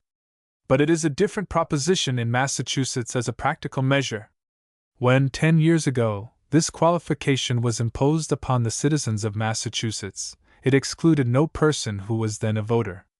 For 2 centuries, we have had in Massachusetts a system of public instruction, open to the children of the whole people without money and without price. Therefore, all the people there had opportunities for education. Why should the example of such a state be quoted to justify refusing suffrage to men who have been denied the privilege of education, and whom it has been a crime to teach? Asterisk. The Negro has everywhere the same right to vote as the white man, and I maintain still further that, when you proceed one step from this line, you admit that your government is a failure. What is the essential quality of monarchical and aristocratic governments? Simply that by conventionalities, by arrangements of conventions, some persons have been deprived of the right of voting. We have attempted to set up and maintain a government upon the doctrine of the equality of men, the universal right of all men to participate in the government. In accordance with that theory, we must accept the ballot upon the principle of equality. It is enjoyed by the learned and unlearned, the wise and the ignorant, the virtuous and the vicious. The great experiment is going on. If, before the war, any man in this country was disposed to undervalue a government thus conducted, he should have learned by this time the wisdom and strength of a government which embraces and embodies the judgment and the will of the whole people. If the Negroes of the South, for millions strong, had been endowed with the elective franchise, and had united with the white people of that region in the work of rebellion, your armies would have been powerless to subdue that rebellion, and you would today have seen your territory limited by the Potomac and the Ohio. Asterisk. We are to answer for our treatment of the colored people of this country, and it will prove in the end impracticable to secure to men of color civil rights, unless the persons who claim those rights are fortified by the political right of voting. With the right of voting, everything that a man ought to have or enjoy of civil rights comes to him. Without the right to vote, he is secure in nothing. I cannot consent, after all the guards and safeguards which may be prepared for the defense of the colored men in the enjoyment of their rights, I cannot consent that they shall be deprived of the right to protect themselves. 186,000 of them have been in the Army of the United States. They have stood in the places of our sons and brothers and friends. Many of them have fallen in the defense of the country. They have earned the right to share in the government, and if you deny them the elective franchise, I know not how they are to be protected. Otherwise you furnish the protection which is given to the lamb when he is commended to the wolf. There is an ancient history that a sparrow pursued by a hawk took refuge in the chief assembly of Athens, in the bosom of a member of that illustrious body, and that the senator in anger hurled it violently from him. It fell to the ground dead, and such was the horror and indignation of that ancient but not Christianized body, men living in the light of nature, of reason, that they immediately expelled the brutal Areopagite from his seat and from the Association of Humane Legislators. What will be said of us, not by Christian, but by heathen nations even, if, after accepting the blood and sacrifices of these men, we hurl them from us, and allow them to become the victims of those who have tyrannized over them for centuries? I know of no crime that exceeds this. I know of none that is its parallel, and if this country is true to itself, it will rise in the majesty of its strength, and maintain a policy, here and everywhere, by which the right of the colored people shall be secure through their own power, in peace, the ballot, in war, the bayonet. It is a maxim of another language, which we may well apply to ourselves, that, where the voting register ends, the military roster of rebellion begins, and if you leave these 4,000,000 people to the care and custody of the men who have inaugurated and carried on this rebellion, then you treasure up for untold years the elements of social and civil war, which must not only desolate and paralyze the South, but shake this government to its very foundation. It was impossible in 1866 to go farther than the provisions of the 14th Amendment. That amendment was prepared in form by Senators Conkling and Williams and myself. We were a select committee on Tennessee. The propositions were not ours, but we gave form to the amendment. The part relating to privileges and immunities came from Mr. Bingham of Ohio.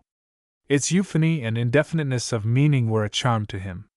When the measure came before the Senate, Mr. Sumner opposed its passage and alleged that we proposed to barter the right of the Negroes to vote for diminished representation on the part of the old slave states in the House and in the Electoral College, while in truth the loss of representation was imposed as a penalty upon any state that should deprive any class of its adult male citizens of the right to vote. Upon this allegation of Mr. Sumner, the resolution was defeated in the Senate. There were then in that body a number of Republicans from the old slave states, and over them Mr. Sumner had large influence. The defeat of the amendment was followed by bitter criticisms by the Republican press and by Republicans. These criticisms affected Mr. Sumner deeply, and he then devoted himself to the preparation of an amendment which he could approve. While he was engaged in that work, I called upon him, and he read 17 drafts of a proposition, not one of which was entirely satisfactory to himself, and not one of which would have been accepted by Congress or the country. The difficulty was in the situation. Upon the return of the seceded states, their representation would be increased nearly 40 votes in the House and in the electoral colleges, while the voting force would remain in the white population. The injustice of such a condition was apparent, and there were only two possible remedies. One was to extend the franchise to the blacks. The country, the loyal states, were not then ready for the measure. The alternative was to cut off the representation from states that denied the elective franchise to any class of adult male citizens. Finally, Mr. Sumner was compelled to accept the alternative. Some change of phraseology was made, and Mr. Sumner gave a reluctant vote for the resolution. Aside from the debates on the constitutional amendment, there were serious difficulties among Republicans in regard to the exercise of the right of suffrage by the Negroes. Previous to the year 1868, there was a majority of Republicans who would have imposed the qualification, some of service in the Army or Navy, some of property, and some of education. It was with great difficulty that the scheme of limitation was resisted in regard to the District of Columbia. As to the Democrats, they could always be counted upon to aid in any measure which tended to keep the Negroes in a subordinate condition. This of the majority, there was always a minority, usually a small one, who were ready to aid in the elevation of the Negro when his emancipation had been accomplished. I do not recall the name of one man who favored emancipation as a policy and adhered to the Democratic Party. When a man reached the conclusion that the Negroes should be free, he could not do otherwise than join the Republican Party. At the time of the admission of Tennessee, July 1866, there were only 12 men in the House of Representatives who insisted upon securing to the Negro the right to vote. A larger number favored the scheme, but they yielded to the claim of that state to be admitted without conditions. At that time the power of the President was not impaired seriously, and his wishes were heeded by many. There was also an understanding that the state would concede the right upon terms not unreasonable. Next to the restoration of the Union and the abolition of slavery, the recognition of universal suffrage is the most important result of the war. It has its evils, but they are incidental, and their influence is limited to times and places, while the advantages are universal and enduring. Universal suffrage is security for universal education. It is security against chronic hostility to the government and security against the manifestation of a revolutionary spirit among the people. They realize that with frequent elections, the evils of administration may be corrected speedily. By a similar though slower process, the fundamental law may be changed. Hence it is in this country until recently there was no difference of opinion as to the wisdom of the system of government under which we are living. The existing diversity of opinion will soon disappear. If suffrage were limited, there would be a body of discontented people ready to seize upon any pretext that promised a change. In the present condition of our system, the only danger is due to the forcible or fraudulent withholding of the right from those who are entitled to enjoy it. This condition of things must soon end. The safety of a state is yet further secured by frequent elections. The project to extend the presidential term is full of danger. If the term were 6 or 10 years, the presence of an offensive or dangerous man in the office would provoke a revolution, or cause disturbances only less disastrous to business and to social and domestic comfort.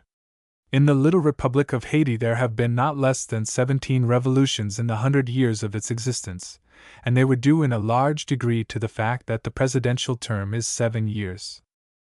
The various propositions submitted to the House of Representatives for securing the right to vote to all the male, adult citizens of the United States were referred to the Judiciary Committee, of which I was a member. Among them was one submitted by myself. In the committee they were referred to a subcommittee consisting of myself, Mr. Churchill of New York, and Mr. Eldridge of Wisconsin. Mr. Eldridge, as a Democrat, was opposed to the measure, and he took no interest in preparing the form of an amendment. Churchill and myself were fellow boarders, and we prepared and agreed to an amendment in substance that which was adopted finally, and which in form was almost the same. When I reported the amendment to the committee, not one word was said either in criticism or commendation, nor was there a call for a second reading. After a moment's delay, Mr. Wilson, the chairman, said, "If there is no objection, Mr. Boutwell will report the amendment to the House." There was no objection, and at the earliest opportunity I made the report.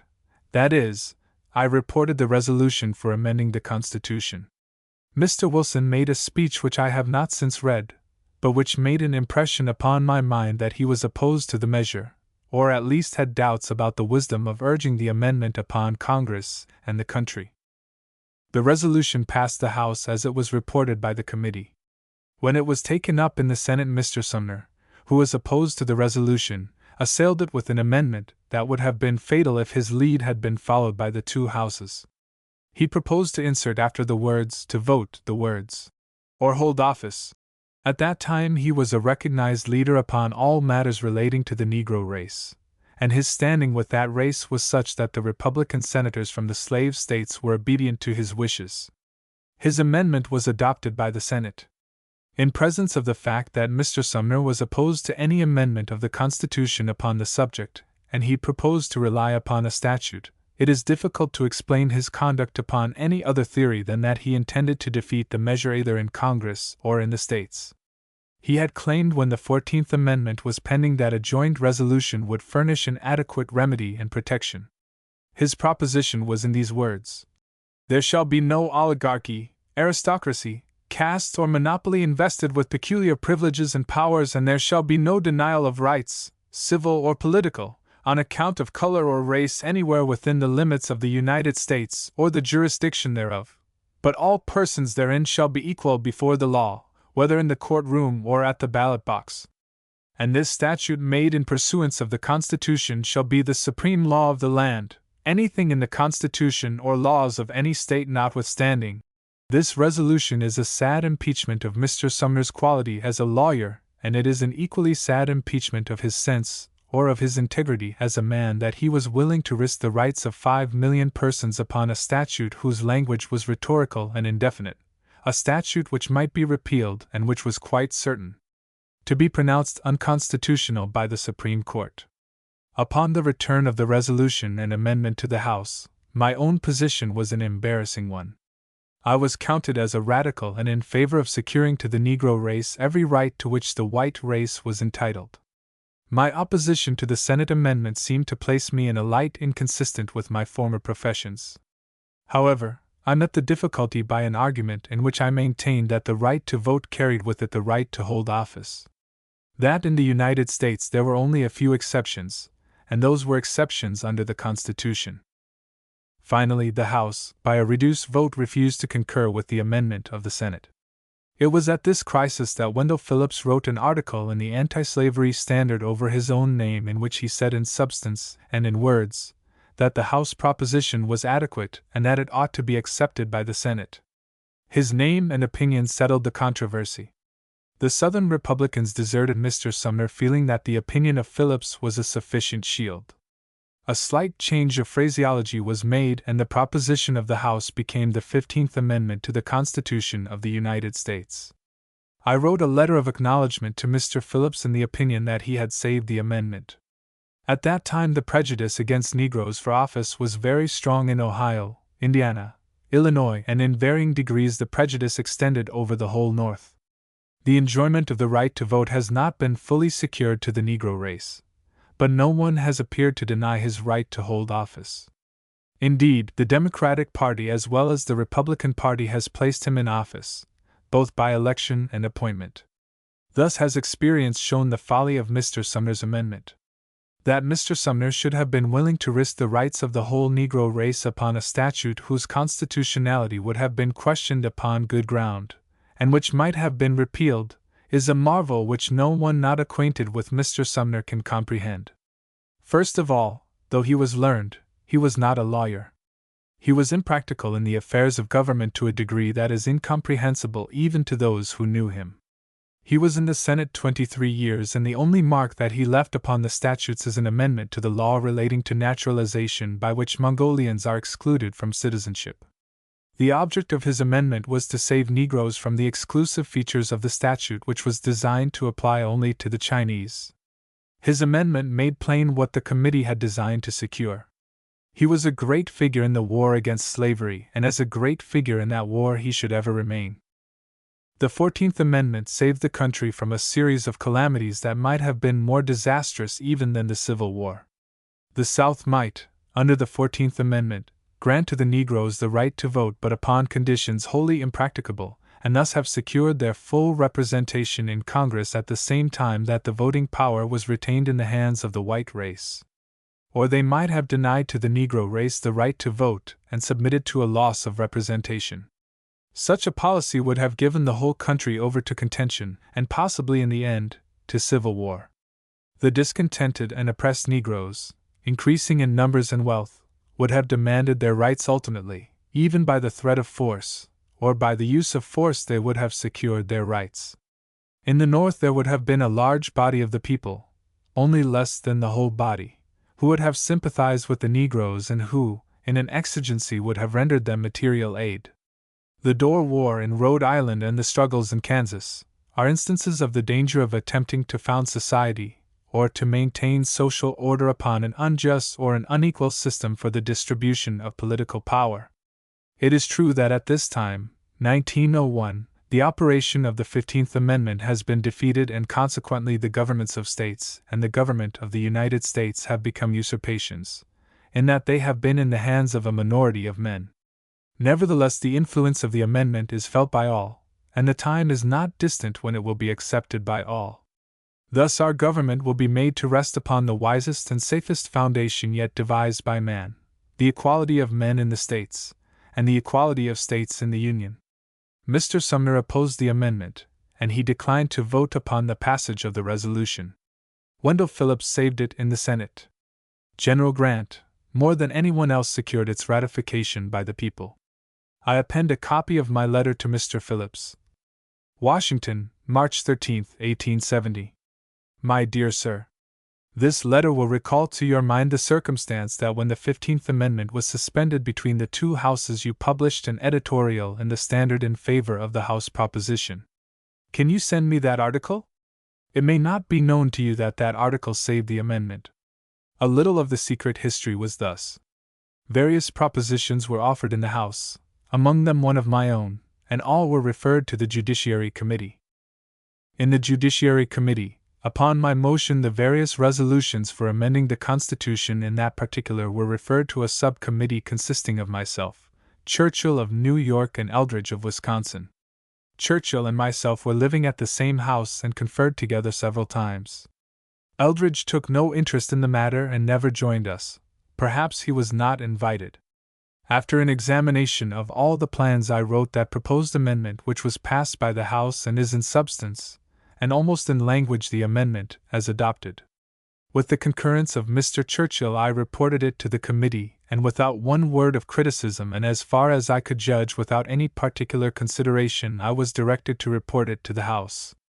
In the House it encountered considerable opposition, and Mr. Wilson, chairman of the Judiciary Committee, made a speech which was a great surprise to me, though directed chiefly to the bill which I had also reported by direction of the Judiciary Committee, giving at once the right of suffrage to Negroes in all national elections and for members of the legislature.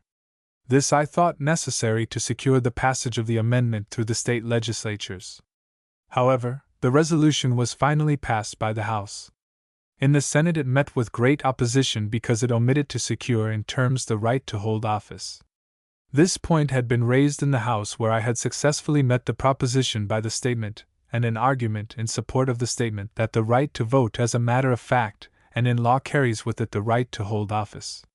In the Senate, Mr. Sumner, supported by all the Southern Republicans and a part of the Northern Republicans, succeeded in substituting a new resolution securing in terms the right to hold office. Upon the return of the resolution to the House, I was obliged to take what appeared a conservative position and resist the proposition to concur with the Senate upon the ground that the change was unnecessary and that its adoption threatened the loss of the measure in doubtful states as Ohio, Indiana, West Virginia, and others. The House adhered to its position, yet with such weakness of purpose on the part of many who sustained me, as indicated that they would not withstand another assault. The struggle was then renewed in the Senate, and with every indication that the Senate would insist upon its amendment. It was then that your article appeared. Its influence was immediate and potential. Men thought that if you, the extremist radical, could accept the House proposition, they might safely do the same. Had the Senate adhered, one of two things would have happened: either the House would have seceded or the amendment would have failed. Had the House concurred, I fear we should have failed to carry several states which have since ratified it. Upon reflection, I think as at the time I thought that your voice saved the 15th Amendment. I am very truly, G.O.S. Boutwell. Wendell Phillips, Esq, Boston. P.S. This letter is not for the public use in so far as names are mentioned, and of course, not for publication. G.S.B. The article of Mr. Phillips became so important in its influence upon the final action of the Senate that I reproduce it in justice to Mr. Phillips and as a further record of an historical event. We see the action of the Senate touching the constitutional amendment with great anxiety. The House had passed a simple measure, one covering all the ground that people are ready to occupy. It answered completely the lesson of the war. Its simplicity gave it all the chance that exists for any form of amendment being ratified. Why was it not left in that shape? Leaving out of sight the manifest risk of attempting too much, the very fact of the little time left before the session closes was warning enough to clutch at anything satisfactory and to run no risk of possible disagreement between the houses. We wait further knowledge before indulging any conjectures as to the motive for this strange course of the Senate, before even suspecting that it grew out of any concealed hate toward the whole measure, and was indeed a trick to defeat it. Whoever, in either house, gratifies some personal whim to the extent of defeating or even postponing this measure will incur the gravest responsibility. We exhort every man who professes himself a friend of liberty to drop all undue attachment to any form of words and to cooperate, heartily, earnestly, with the great body of the members in carrying through as promptly as possible any form which included the substance of a constitutional protection to the votes and right to office of the colored race. That is the work of the hour. That is the lesson the war has burned in on the brain and conscience of the nation. To include with this nationality, education, creed, etc., is utter lack of common sense. Such a total forgetfulness of the commonest political prudence as makes it hard to credit the good intentions of the proposers. Our disappointment is the greater because we had reason to believe that the senators who have this matter in charge would be the last men to forget themselves at such a crisis. They have been timidly practical, ludicrously tied up to precedents, when, in times past, we have urged them to some act which seemed likely to jeopard party. Then Sir Oracle was never more sententious, more full of wise saws and modern instances than they. The inch they were willing to move ahead was hardly visible to the naked eye. How they lectured us on the too fast and too far policy! Now, in an emergency which calls for the most delicate handling, they tear up not one admitted abuse, but include in the grasp half a dozen obstinate prejudices, which no logic of events has loosened. For the first time in our lives we beseech them to be a little more politicians, and a little less reformers, as those functions are usually understood. Under the date of March 18, 1869, I received from Mr. Phillips a letter in acknowledgment of my letter of thanks and commendation, in these words: Dear Sir, thank you for the intimation in your letter. I am glad if any words of mine helped get rid of the too prompt action at that time. I think it was of the greatest importance to act at once. The public mind seems to be misled in regard to the scope and legal value of the 14th and 15th Amendments. The amendments were in the nature of grants of power to the national government, and in a corresponding degree they were limitations of the powers of the states, but the grants of power to the nation were also subject to limitations. Until the ratification of the amendments, the states had full power to extend the right of suffrage, or to restrict its enjoyment with the freedom that they possessed when the Treaty of Peace of 1783 had been signed, and when the Constitution had not been framed and ratified. All limitations of the right of suffrage by male inhabitants of 21 years of age must fall under the control of the 14th or 15th Amendments. If in any state the right to vote shall be denied or abridged on account of race, color, or previous condition of servitude, the statutes may be annulled by a decision of the Supreme Court. Neither the people of the United States in their political sovereignty, nor the political branch of the government in its representative capacity can exert any direct influence upon the decision of the questions that may arise. The questions that may arise will be judicial questions, and they will fall under the decision of the judicial tribunals. Hence there has never been a time when it was the duty, or when it was in the power or within the scope of the duty of the executive branch of the national government to take official notice of the legislation in some of the former slave states, which is designed manifestly to limit the voting power of the Negro population in those states. If such legislation does not fall under the 15th Amendment, it will be subject to the penalty imposed by the 14th Amendment, a proportionate loss of representative power in the House of Representatives and in the electoral colleges. As one of the 3 remaining members of the Committee on the Judiciary, and as one of the 3 remaining members of the Committee on Reconstruction, I wish to say, without any reservation whatever, that the amendments are accomplishing and are destined to accomplish all that was expected by the committees that were charged with the duty of providing for the protection of the rights of the freedmen. They were relieved from the disparaging distinctions that came into existence with the system of slavery. They were placed upon an equality with other citizens, and in the forms of law all discriminations affecting unfavorably the right of suffrage must apply equally to all citizens. The injustice and unwisdom of the restrictive legislation in which the Southern states are indulging are subject of concern for the whole country, but the Negro populations have no ground for the complaint that their rights have been neglected by the general government.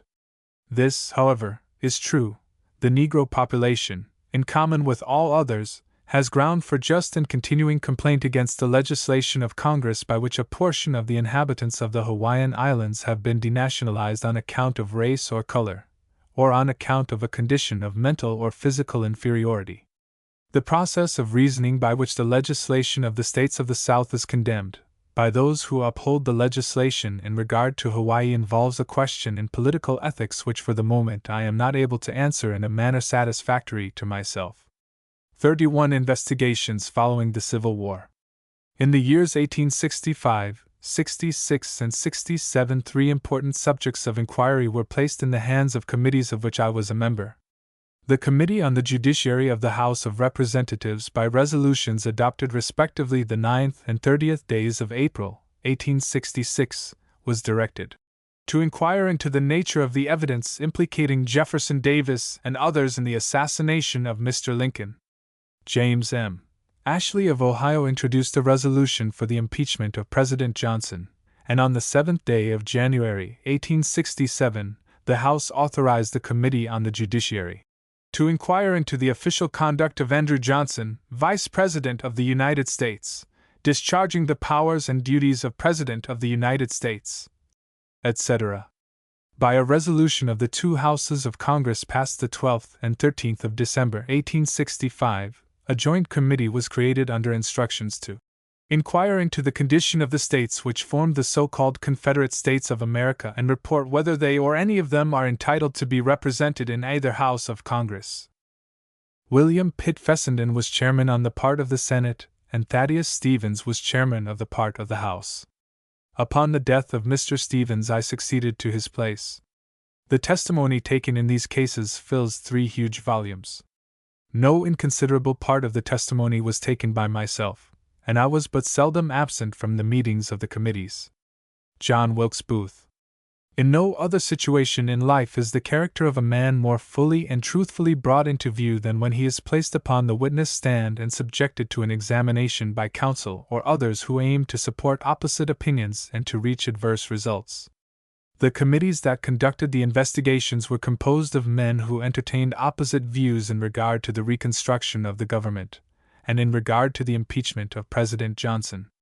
There was also a difference of opinion upon the question of the responsibility of the Confederate authorities for the assassination of Mr. Lincoln.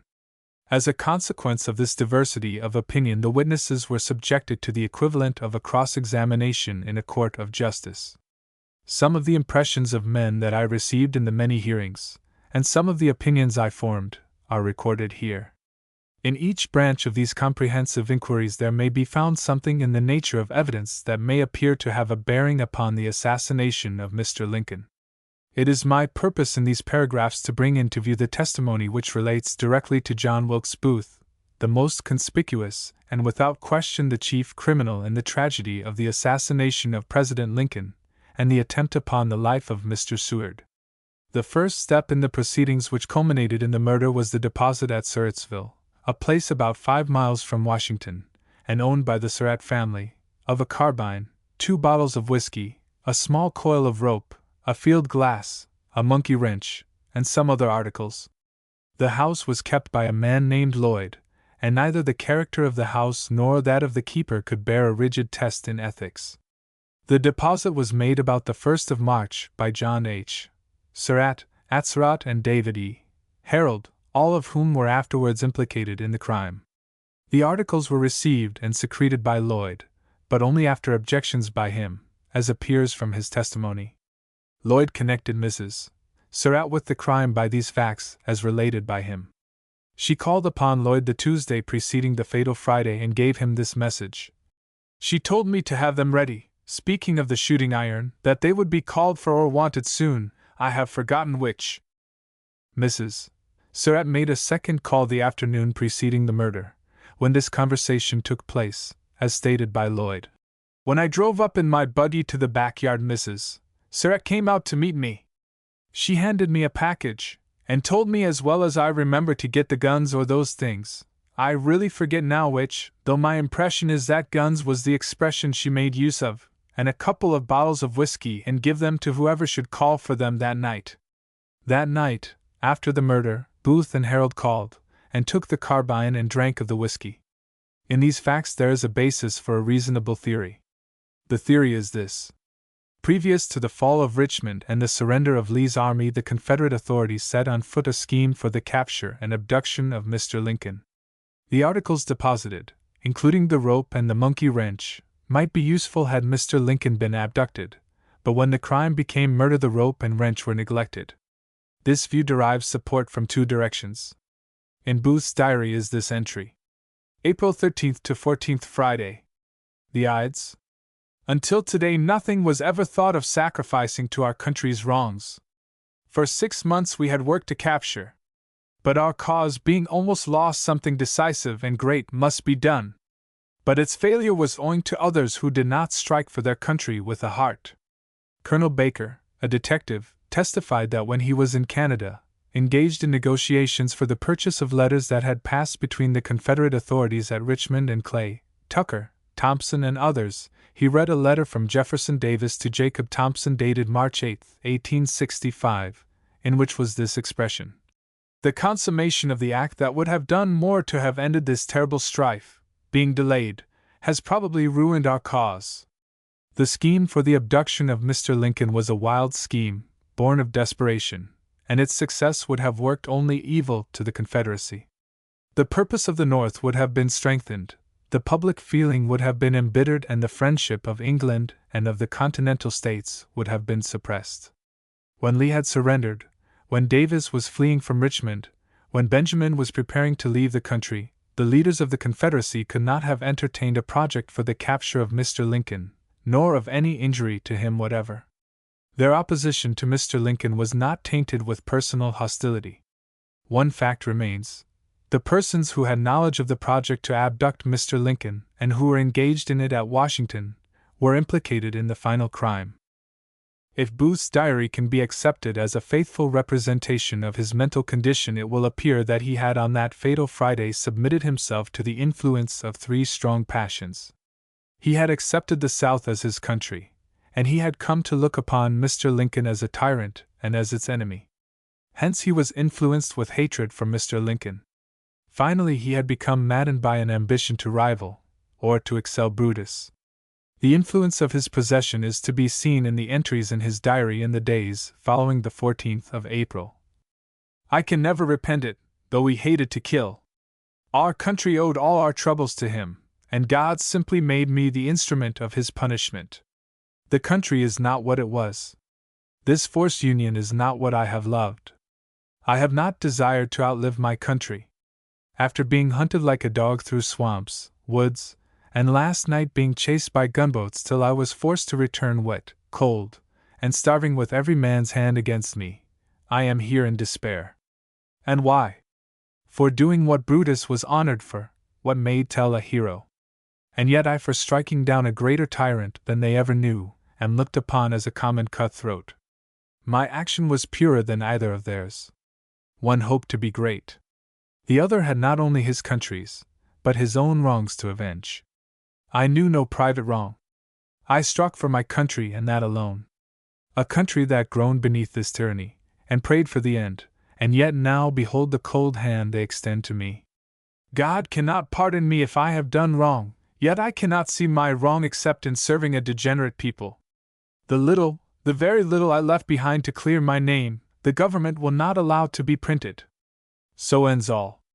For my country I have given up all that makes life sweet and holy, brought misery upon my family, and am sure there is no pardon for me in heaven since man so condemns me.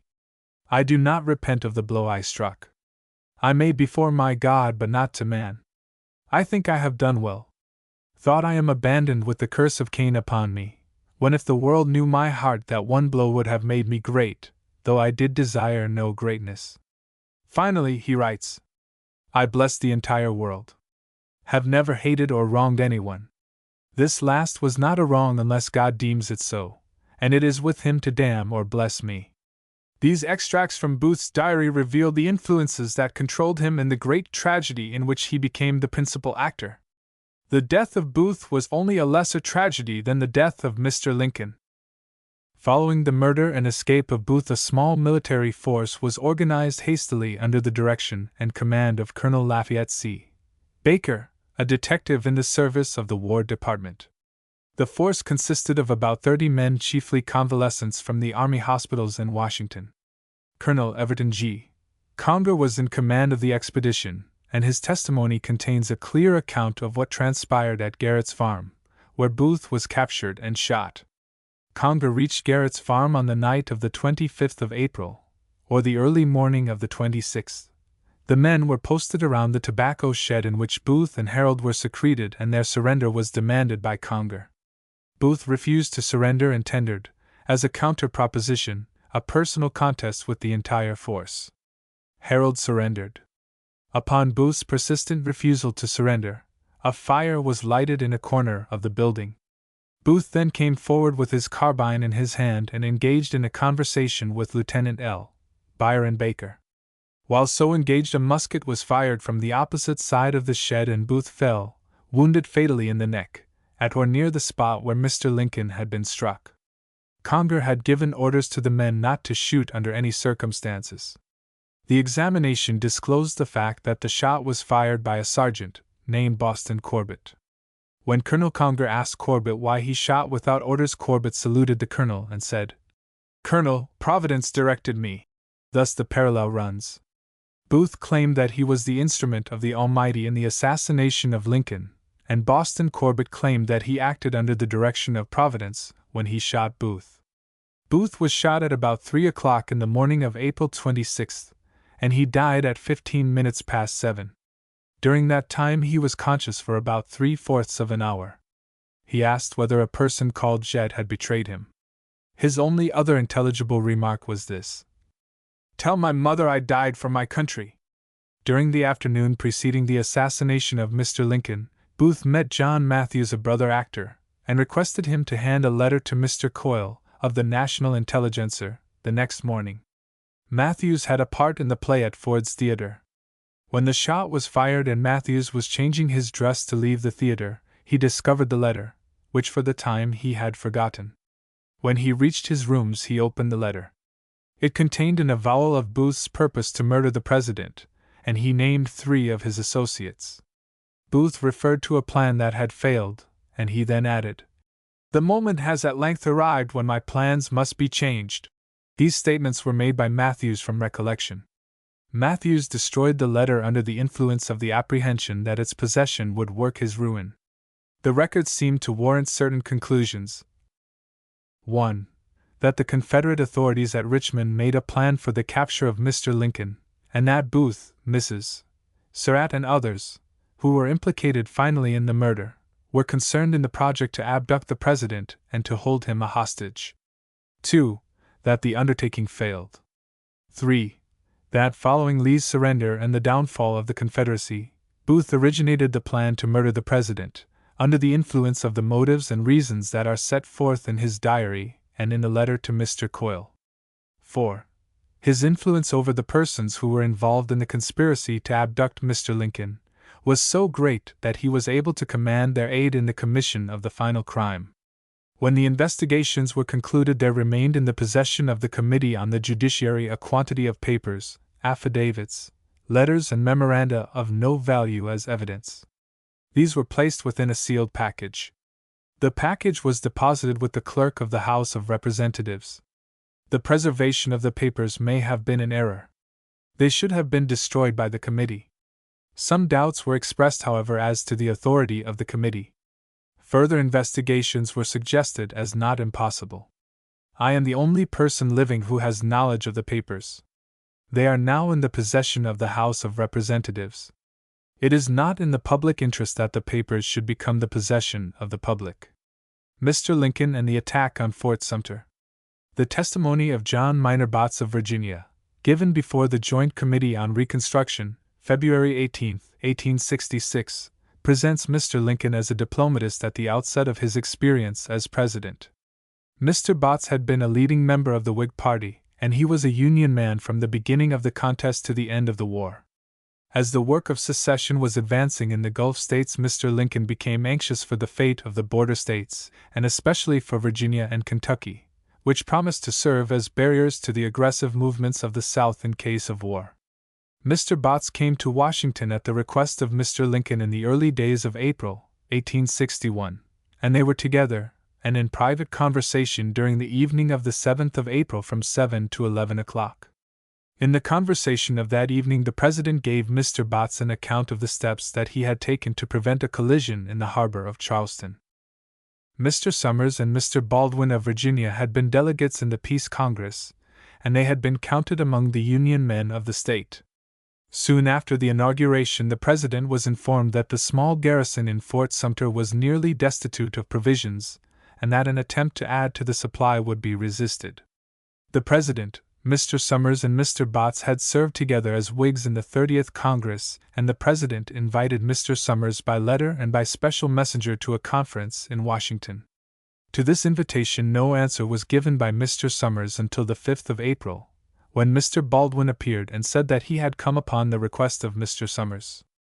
Mr. Lincoln said at once, "Ah, Mr. Baldwin, why did you not come sooner? I have been expecting you gentlemen to come to me for more than a week past.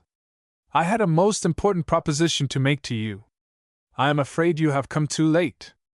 However, I will make the proposition now. We have in Fort Sumter with Major Anderson about 80 men, and I learned from Major Anderson that his provisions are nearly exhausted. I have not only written to Governor Pickens, but I have sent a special messenger to say that if he will allow Major Anderson to obtain his marketing at the Charleston market, or, if he objects to allowing our people to land at Charleston, if he will have it sent to him, then I will make no effort to provision the fort, but that if he does not do that, I will not permit these people to starve, and that I shall send provisions down, and that if fires on that vessel he will fire upon an unarmed vessel, loaded with nothing but bread, but I shall at the same time send a fleet along with her, with instructions not to enter the harbor of Charleston unless the vessel is fired into. And if she is, then the fleet is to enter the harbor and protect her. Now, Mr. Baldwin, that fleet is now lying in the harbor of New York and will be ready to sail this afternoon at 5 o'clock, and although I fear it is almost too late, yet I will submit anyway the proposition which I intended for Mr. Summers. Your convention in Richmond, Mr. Baldwin, has been sitting now nearly 2 months, and all they have done has been to shake the rod over my head. You have recently taken a vote in the Virginia Convention on the right of secession, which was rejected by 90 to 45, a majority of 2/3, showing the strength of the Union party in that convention. And if you will go back to Richmond and get that Union majority to adjourn and go home without passing the ordinance of secession, so anxious am I for the preservation of the peace of this country and to save Virginia and the other states from going out, that I will take the responsibility of evacuating Fort Sumter, and take the chance of negotiating with the Cotton States, which have already gone out." This quotation is from the testimony of Mr. Botts, and there cannot be better evidence of the facts existing in the first days of April, nor a more trustworthy statement of the position of Mr. Lincoln in regard to the secession movement. At that time the Virginia Convention had rejected a proposed ordinance of secession by a vote of 90 to 45, and there can be no doubt that Mr. Lincoln had hopes that his proposition might calm the temper and change the purposes of the secessionists in that state if he did not change the schemes of Governor Pickens, of which, indeed, the prospect was only slight. In his inaugural address, and in all his other public utterances, Mr. Lincoln sought to place the responsibility of war upon the seceding states. At a later day Mr. Lincoln, in a conversation with Senator Sumner and myself, expressed regret that he had neglected to station troops in Virginia in advance of the occupation of the vicinity of Alexandria by the Confederates, a course of action to which he had been urged by Mr. Chase and others. Mr. Lincoln's proposition for the relief of Fort Sumter was rejected by Mr. Baldwin, as was the proposition for the adjournment of the convention, sine die. When Mr. Botts appeared, the time had passed when arrangements could have been made for the relief of Sumter and the adjournment of the convention. Although the situation may not have been realized at the time, it was not the less true that Mr. Botts and the small number of Union men in Virginia were powerless in presence of the movement in favor of secession under the lead of Tyler, Seddon, and others. The political side of Mr. Lincoln's character is seen in the fact that he enjoined secrecy upon Mr. Botts. He may have been unwilling to allow his supporters in the North to know how far he had gone in the line of conciliation.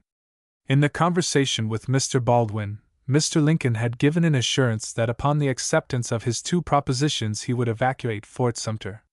When Mr. Lincoln made these facts known to Mr. Botts at the evening interview, Mr. Botts said, "Will you authorize me to make that proposition to the Union men of the convention? I will take a steamboat tomorrow morning, and have a meeting of the Union men tomorrow night. I will guarantee with my head that they will adopt your proposition." In reply, Mr. Lincoln said, "It is too late. The fleet has sailed." In truth, it was too late for the acceptance of the propositions in Virginia. The Union men were powerless, and the secessionists were dominant in affairs and already vindictive. The charge that Mr. Seward gave a promise that Sumter would be abandoned may or it may not have been true, but there can be no ground for doubting the statement made by Mr. Botts in regard to the terms tendered by Mr. Lincoln, and which were rejected by Mr. Baldwin.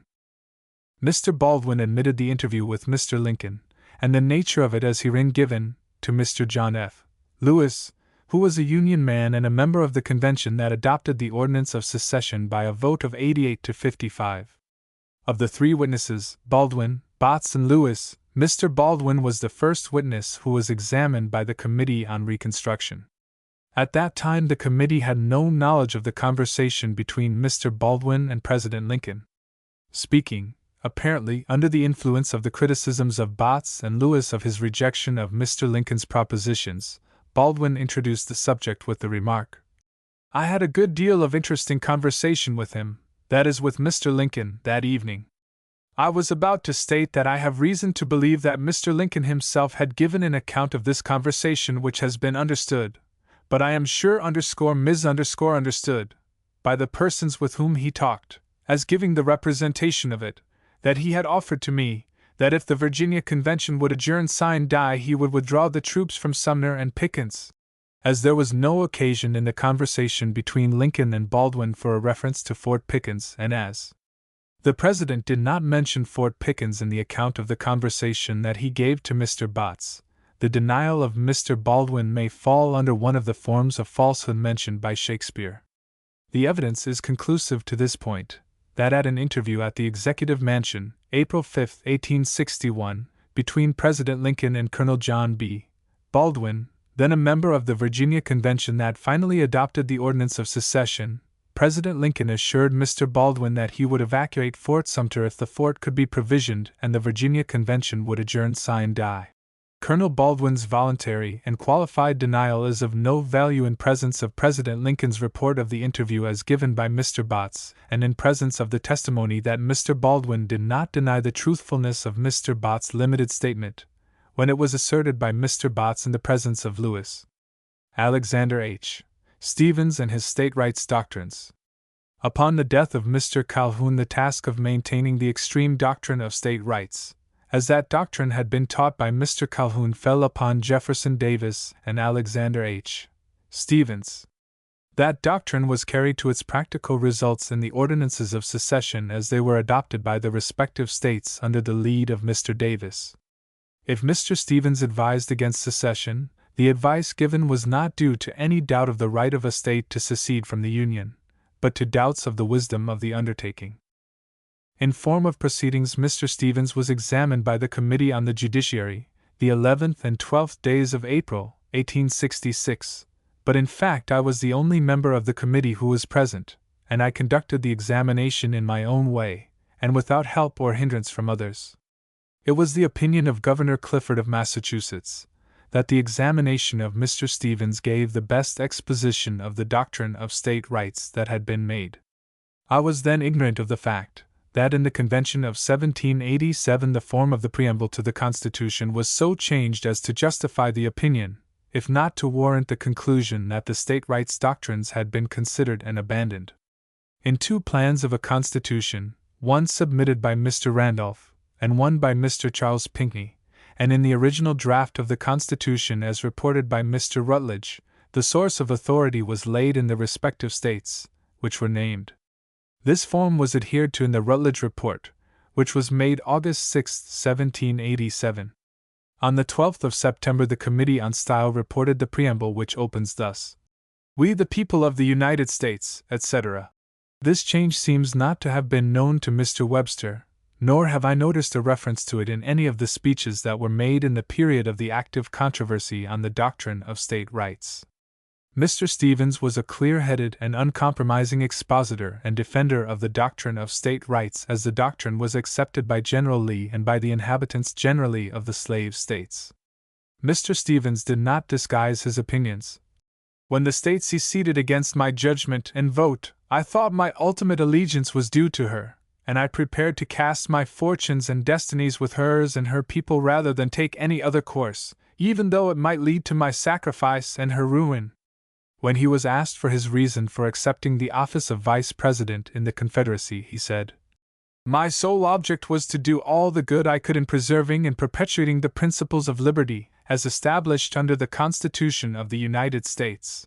Mr. Stevens advanced to his position by conclusively logical processes. Standing upon the ground of Mr. Lincoln and the Republican Party, he assumed that, inasmuch as the states in rebellion had never been out of the Union, they had had the opportunity at all times during the war of withdrawing from the contest and resuming their places in the Senate and House as though nothing had occurred of which the existing government could take notice. If, however, there were to be terms of adjustment, then those terms must have a continental basis founded upon the principles of mutual convenience and reciprocal advantage, and the recognition of the separate sovereignty of the states. He was ready for a conference or convention of all the states, but he did not admit the right of the successful party to dictate terms to the states that had been in rebellion. He expressed the personal, individual opinion that tax laws passed in the absence of representatives from the seceded states would be unconstitutional. It was the opinion of Mr. Stevens that the people of Georgia by a large majority thought that the state was entitled to representation in the National Congress, and without any conditions. When he was invited to consider the alternative of universal suffrage or a loss of representation as a condition precedent to the restoration of the state, he said with confidence that neither branch of the alternative would be accepted.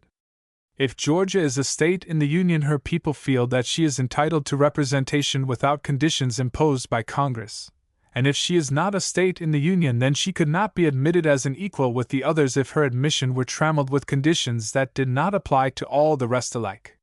It had been his expectation, and in his opinion such had been the expectation of the people generally, that the state would assume its place in the Union whenever the cause of the Confederacy should be abandoned. Such were the results of the state rights doctrines as announced by the most intellectual of the Southern leaders in the War of the Rebellion. In the opinion of Mr. Stevens, a state could retire from the Union either for purposes of peace or of war and return at will, and all without loss of place or power. At the close of his examination he made this declaration: "My convictions on the original abstract question have undergone no change." As a sequel to the doctrines of Mr. Stevens, I mention the history of Andrew J. Lewis. When the legislature of Massachusetts assembled in January 1851, Lewis took a seat in the House as the Democratic member from the town of Sandusfield. He acted with the coalitionists, and he voted for Mr. Sumner as United States Senator. Lewis was returned for the year 1852, and in General Pierce's administration he held an office in the Boston Customs House. Upon the fall of Port Hudson I received a letter from General Banks. In that letter he mentioned the fact that Lewis was among the prisoners, holding the office of captain in a South Carolina regiment. His account of himself was this: "I was born in South Carolina. When my state seceded I thought I must go too, and so I left Massachusetts and returned to South Carolina." General Ulysses S. Grant. General Grant's examination during the investigation embraced a variety of topics, and the report is a volume of not less than 20,000 words. His testimony is marked by the qualities for which he was known both on the civil and military side of his career. These qualities were clearness of thought, accuracy and readiness of memory, directness of expression, and the absence of remarks in the nature of exaggeration or embellishment. The character of the man and the history of events may gain something from an examination of his testimony upon three important points to which it related: the opinion of President Lincoln in regard to the reconstruction of the government, the opinion of President Johnson upon the same subject, and his own view of the rights of General Lee and of the army under his command that had surrendered at Appomattox.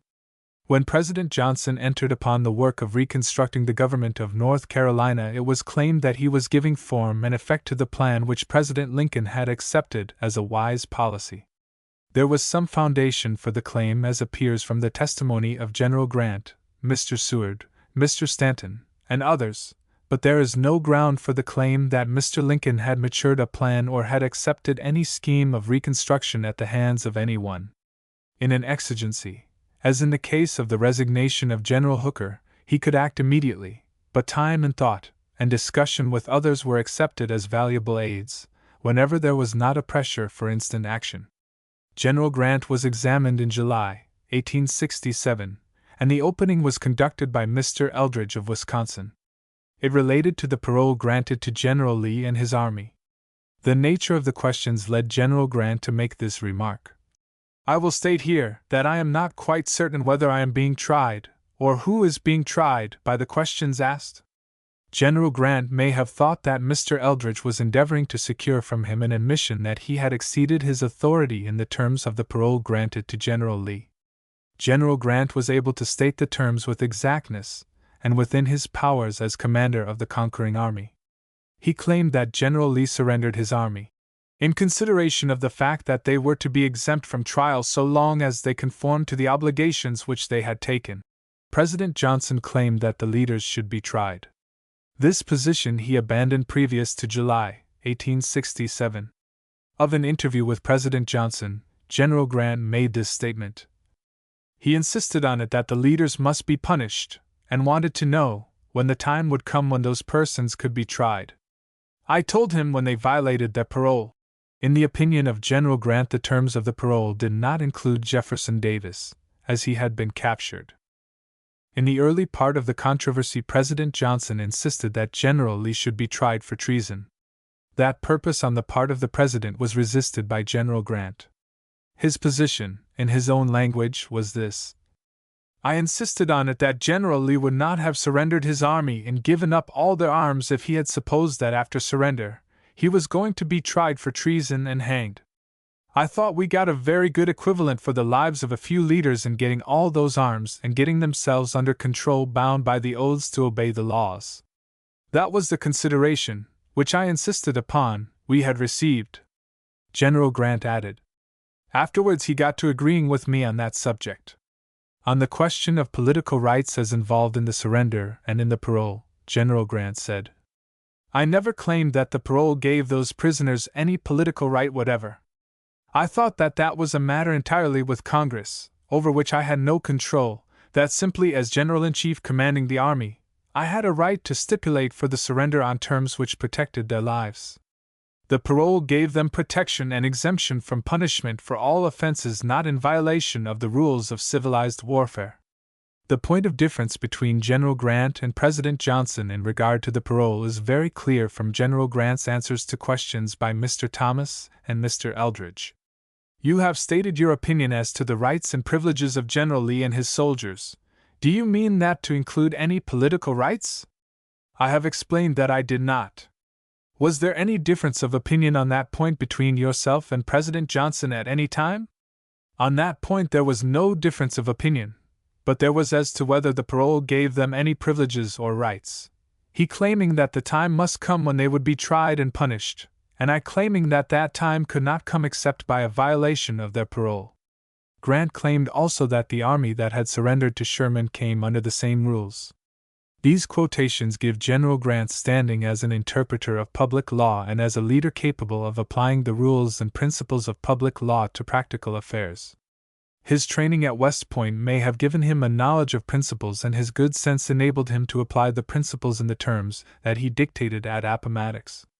General Grant's natural qualities were such that with training he might have succeeded in great causes involving principles, but he was not adapted to the ordinary business of a county court lawyer. It is quite certain from the testimony of General Grant that Mr. Lincoln had had in mind a scheme for the organization of the states that had been in rebellion, and that Mr. Johnson's proclamation for the government of North Carolina was not a wide departure from that scheme. General Grant was present at 2 meetings of the cabinet in Mr. Lincoln's time, when a proclamation was read and considered.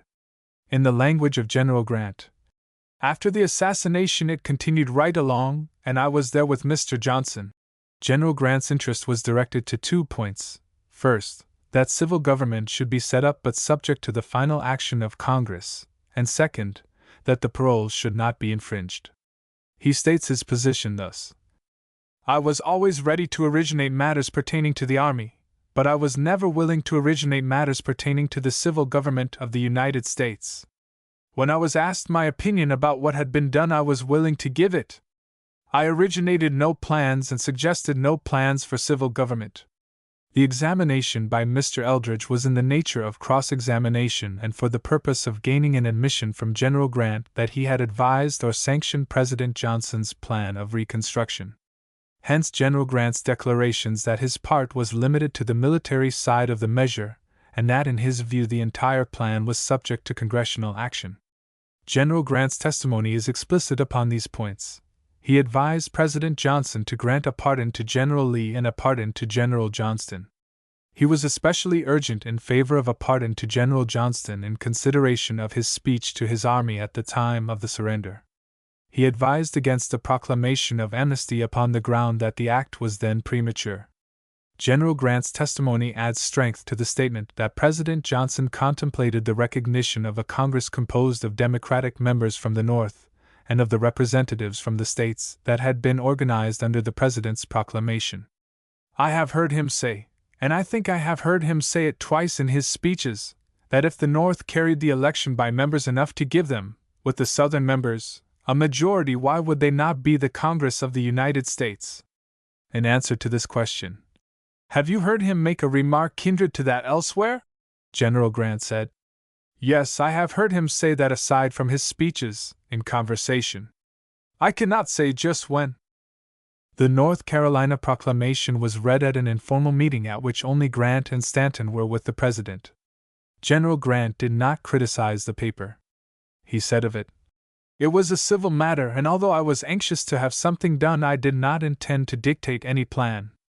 I looked upon it simply as a temporary measure to establish a sort of government until Congress should meet and settle the whole question, and that it did not make much difference how it was done, so there was a form of government there. I don't suppose that there were any persons engaged in that consultation who thought of what was being done at that time as being lasting, any longer than Congress would meet and either ratify that or establish some other form of government." General Grant understood that the North Carolina proclamation was in substance the paper which had been considered by Mr. Lincoln, but General Grant said also that Mr. Lincoln's plan was temporary, to be either confirmed or a new government set up by Congress. General Grant's testimony upon one point is supported by the testimony of Mr. Seward and the testimony of Mr. Stanton. They agree that Mr. Johnson's plan of Reconstruction was in substance the plan that Mr. Lincoln had had under consideration. Mr. Stanton regarded the plan as temporary. If President Johnson intended to enforce the plan upon the country, he concealed his purpose when the North Carolina proclamation was under consideration. In the month of October, 1866, the police commissioners of the city of Baltimore were engaged in the work of registering voters for the November elections, and the authorities were engaged in the work of registering the voters in all parts of the state of Maryland. It was claimed that many thousands who had been engaged in the rebellion, and who were excluded under a provision of the Constitution, had been registered by the connivance of the authorities and especially by the police commissioners of Baltimore. There were rumors of secret, hostile organizations, there were threats of disturbance, and Governor Swan became alarmed. President Johnson became alarmed also, and under date of October 25 he wrote a letter to General Grant in which these paragraphs may be found. From recent developments, serious troubles are apprehended from a conflict of authority between the executive of the state of Maryland and the police commissioners of the city of Baltimore. I therefore request that you inform me of the number of federal troops at present stationed in the city of Baltimore and vicinity. General Grant informed the President on the 27th that the number of available and efficient troops was 1,550. Thereupon, on the first day of November, the President issued the following instruction to Secretary Stanton.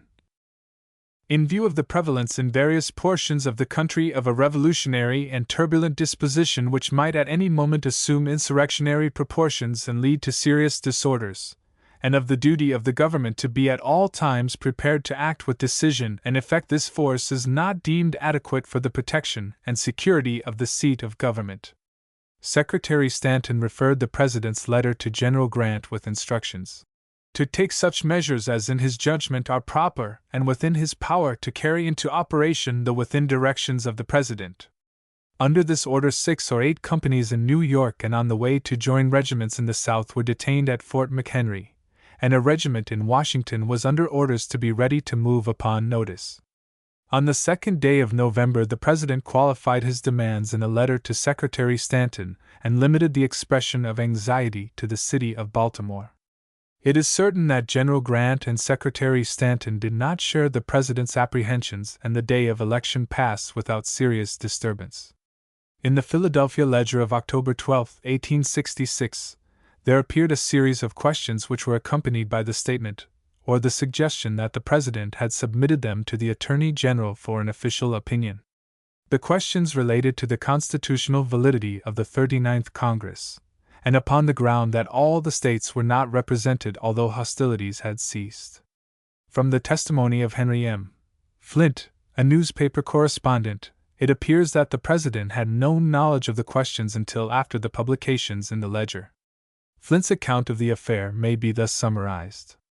For himself and without conference with the President, he reached the conclusion that the 39th Congress was an illegal body, and he had reached the conclusion also that the President entertained the same opinion. Thereupon he assumed that the President would take the opinion of the Attorney General. Having advanced thus far, he next proceeded to write the questions that he imagined the President would prepare and submit to the Attorney General. These questions he transmitted to a brother correspondent in New York, Mr. F. A. Abbott, under cover of a letter which was not produced. Flint gave the substance of his letter to Abbott in these words: "These questions are supposed or believed to have submitted by the President to the Attorney General." Speaking of Abbott, Flint said, "I knew he was connected with several newspapers, and I had no doubt when I sent these questions that they would appear in some paper in some shape. The object I had in view in writing these questions and in sending them to Mr. Abbott was that they might appear before the public, and that the public mind might be directed to that point, and that the newspapers particularly might be led to express their sentiments upon the questions involved in it. When the publication had given rise to considerable discussion, in the language of Flint, I thought," he says, "I ought to go the President and tell him what part of the dispatch was mine and what connection I had had with the publication of it." Of his interview with the President, he gives this report: "He showed me an article, which I think appeared the day after the questions were published, in the Daily News of Philadelphia, which took pretty nearly the same ground my questions would indicate. He spoke of it rather approvingly." Flint adds, "I had remarked to him, 'Mr. Johnson, it seemed to me that it would be by no means remarkable that you should prepare such questions as bear upon a subject which I know must have occupied your mind as it has the public mind.' I forget what reply he made. It was a sort of affirmative response or assent." Whatever may have been the origin of Flint's questions, their appearance in the manner indicated is an instance of volunteer service not often paralleled in the rough contests of life. Without any effort on his own part, the President gained knowledge of a public sentiment upon the question of the legality of the 39th Congress, a question in which he had much interest in the autumn of 1866. The project to increase the army around Washington and the project to proclaim the 39th Congress an illegal body may have had an intimate connection with the project to send General Grant on a mission to Mexico and to place General Sherman in command at Washington, a project of which I have spoken in another place. General Robert E. Lee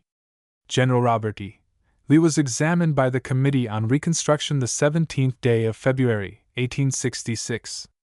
The inquiries related to the state of public sentiment in the South, and especially in Virginia with regard to secession, to the treatment of the Negroes, to the public debts of the United States and of the Confederacy, and to the treatment of Northern soldiers in Southern prisons.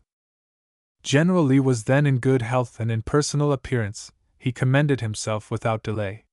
He was large in frame, compactly built, and he was furnished with all the flesh and muscle that could be useful to a man who was passing the middle period of life. The elasticity of spirits, the vigor of mind and body that are the wealth of a successful man at 60 were wanting in General Lee. His appearance commanded respect, and it excited the sympathy even of those who had condemned his abandonment of the Union in 1861. The examination gave evidence of integrity and of entire freedom from duplicity.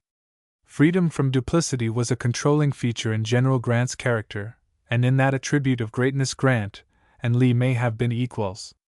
General Lee was free to disclose his own opinions, but he was cautious in his statements when questioned as to the opinions and purposes of the men and states that had been in the rebellion. He was careful to say at the beginning of the examination that he had no communication with politicians and that he did not read the papers. What he said of the South assumed that the people were in poverty, and were so dejected that they had no plans for the future, nor any hopes of restoration to wealth, happiness, and power in the affairs of the country. His testimony as a whole might justify the opinion that there would be no serious resistance to any form of government that might be set up. He favored the governments which President Johnson had organized, and he expressed the opinion that they were acceptable to the people generally. A comprehensive statement was this: I do not know of a single person who either feels or contemplates any resistance to the government of the United States, or, indeed, any opposition to it. He gave this assurance to the committee. The people entirely acquiesce in the government of the United States and are for cooperating with President Johnson in his policy.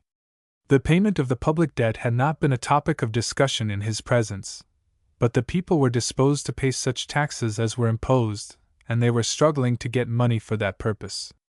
He was of the opinion that the people made no distinction between the Confederate debt and the debt of the United States, that they were disposed to pay both debts, and would pay both if they had the power. For himself, however, he had no expectation that the indebtedness of the Confederacy would ever be paid. General Lee manifested a kindly spirit for the freedmen, but he was unwilling to accept them as citizens endowed with the right of suffrage. Of the feeling in Virginia, General Lee said, "Everyone with whom I associate expresses kind feelings toward the freedmen. They wish to see them get on in the world, and especially to take up some occupation for a living." He rejected the suggestion that there was anywhere within the state any combinations having in view the disturbance of the peace, or any improper or unlawful acts. He characterized the Negroes as an amiable, social race, who look more to the present than to their future condition. In answer to the question whether the South would support the government in case of a war with France or England, General Lee was distinctly reserved. "I cannot speak with any certainty on that point. I do not know how far they might be actuated by their feelings. I have nothing whatever to base an opinion upon. So far as I know, they contemplate nothing of the kind now. What may happen in the future I cannot say." He then added this remark: "Those people in Virginia with whom I associate express a hope that the country may not be led into war." As to an alliance during the war, he said that he knew nothing of the policy of the Confederate government. "I had no hand or part of it," was his remark. It was his opinion during the war that an alliance with a foreign country was desirable, and he had assumed that the authorities were of the same opinion. His ideas were those of General Grant, and he avoided responsibility for the measures of the government on the civil side. With kind feelings for the colored people of Virginia, General Lee favored the substitution of a white class of laborers, if an exchange could be made, of which, however, he had neither plan nor hope. Nor could he give any assurance that Northern men would be received upon terms of equality and friendship, if they avowed the opinions that then prevailed generally in the North. The manner in which they would be received would depend entirely upon the individuals themselves. They might make themselves obnoxious, as you can understand, was the statement of General Lee. His testimony as a whole indicated an opinion that it was more important to secure capital for business than it was to rid the state of the Negro laborer. In his opinion, most of the blacks were willing to work for their former masters, but they were unwilling to make engagements for a year, a form of engagement which the farmers and planters preferred, that they might be sure of help when it would be most needed. The Negroes may have been influenced by one or both of two reasons: their unthrifty habits, the outcome of slavery, or an apprehension that a formal engagement for a year was a kind of bondage that might lead to a renewal of the old system. When General Lee was pressed by Senator Howard as to the feeling in the South in regard to the national government, he said, "I believe that they will perform all the duties that they are required to perform. I think that is the general feeling. I do not know that there is any deep-seated dislike. I think it is probable that there may be some animosity still existing among some of the people of the South. They were disappointed at the result of the war." General Lee was of the opinion that a Southern jury would not find an accused guilty of treason for participation in the war. Indeed, his doctrine of state rights excused the citizen and placed the sole responsibility on the state. Of the common sentiment in the South, he said, "So far as I know, they will look upon the action of the state, in withdrawing itself from the government of the United States, as carrying the individuals of the state along with it, that the state was responsible for the act, not the individual." This was the framework of his own defense. Speaking of the advocates of secession, he said, "The ordinance of secession, or those acts of a state which recognized the condition of war between the state and the general government, stood as their justification for their bearing arms against the government of the United States. They considered the act of the state as legitimate, that they were merely using the reserved right, which they had a right to do. From these views General Lee was led to a specific statement of his own position. Question. State, if you please, what your own personal views on that question were. Answer. That was my view, that the act of Virginia in withdrawing herself from the United States carried me along as a citizen of Virginia, and that her laws and her acts were binding on me.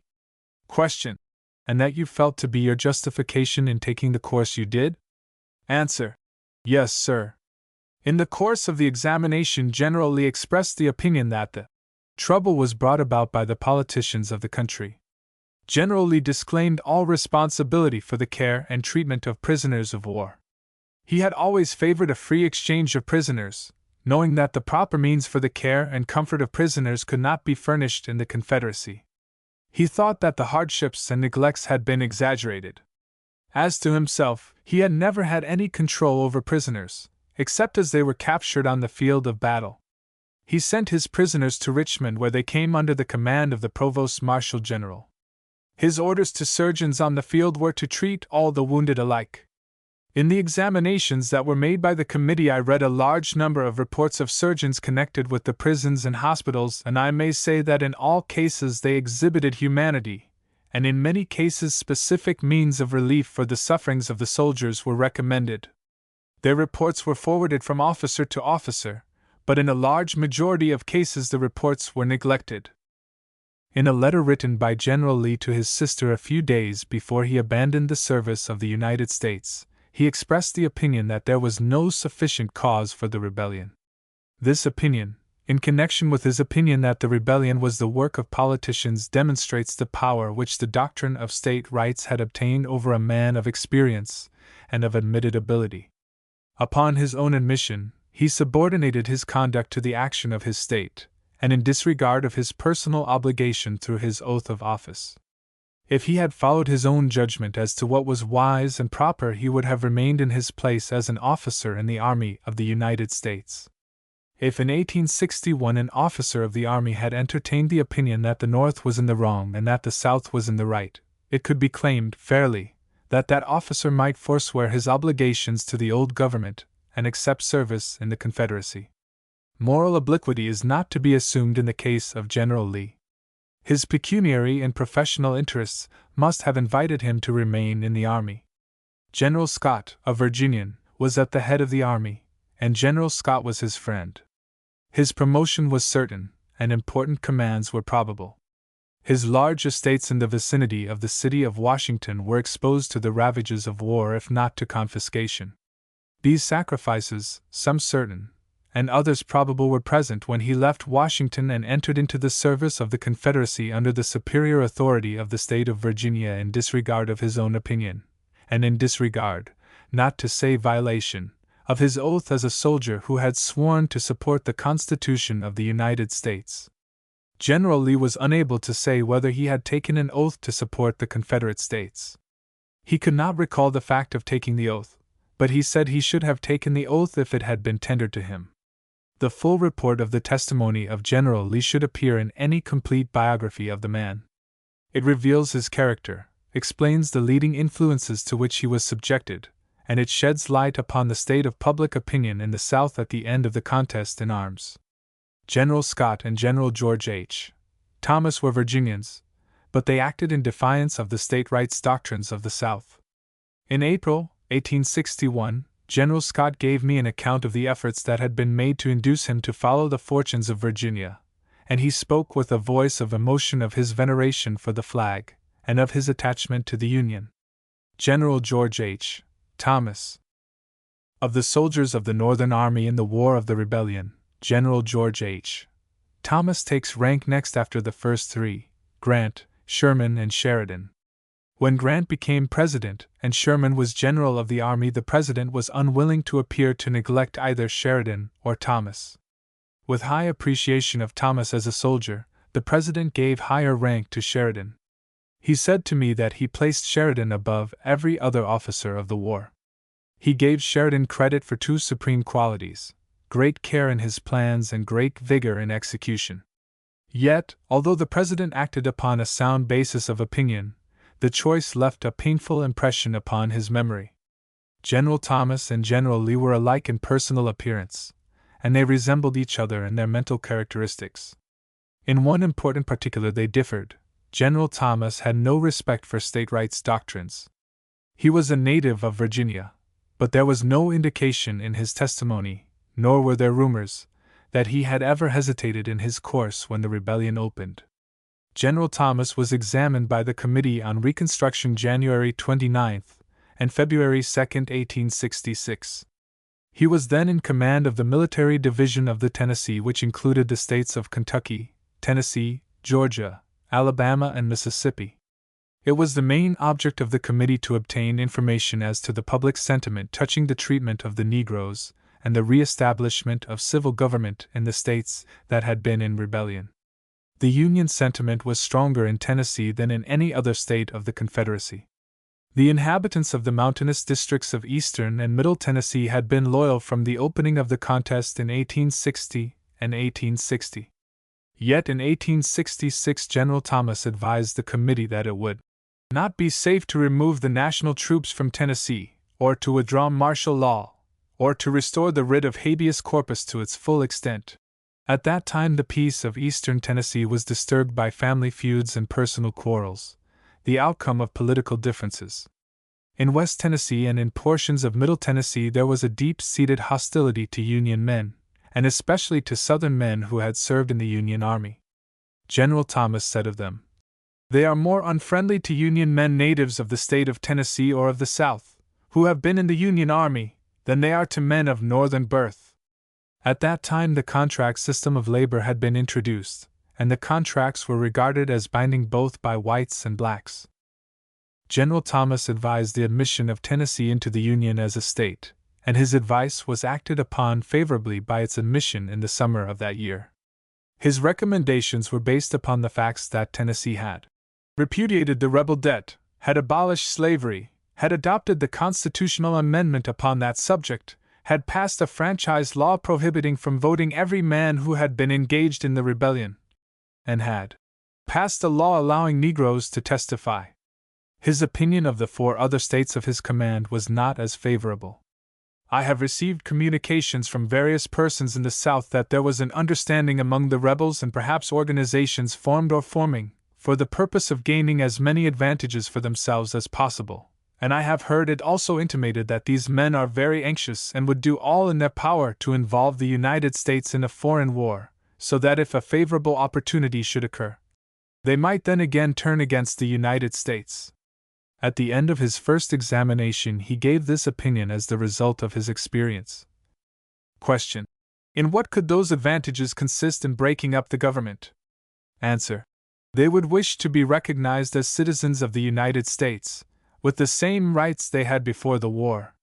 Question: How can they do that? By wishing us in a war with England or France, in which they would take part against us. Answer: In that event their desire is to establish the Southern Confederacy. They have not yet given up their desire for a separate government, and if they have an opportunity to strike for it again they will do so. When asked what he knew of secret organizations, he said that he had received several communications to that effect, but the parties were unwilling to have their names made public. He added, "The persons communicating with me are reliable and truthful, and I believe their statements are correct in the main. The nature and object of the organizations," he said, "are the embarrassment of the government of the United States in the proper administration of the affairs of the county, and if possible, to repudiate the national debt, or to gain such an ascendancy in Congress as to make provision for the assumption by Congress of the debt incurred by the rebel government. Also, in case the United States government can be involved in a foreign war, to watch their opportunity, and take advantage of the first. That comes to strike for the independence of the states lately in rebellion." These extracts from the testimony of General Thomas are a fair exposition of the condition of public sentiment in the Confederate States, with the exception in a degree of the border states.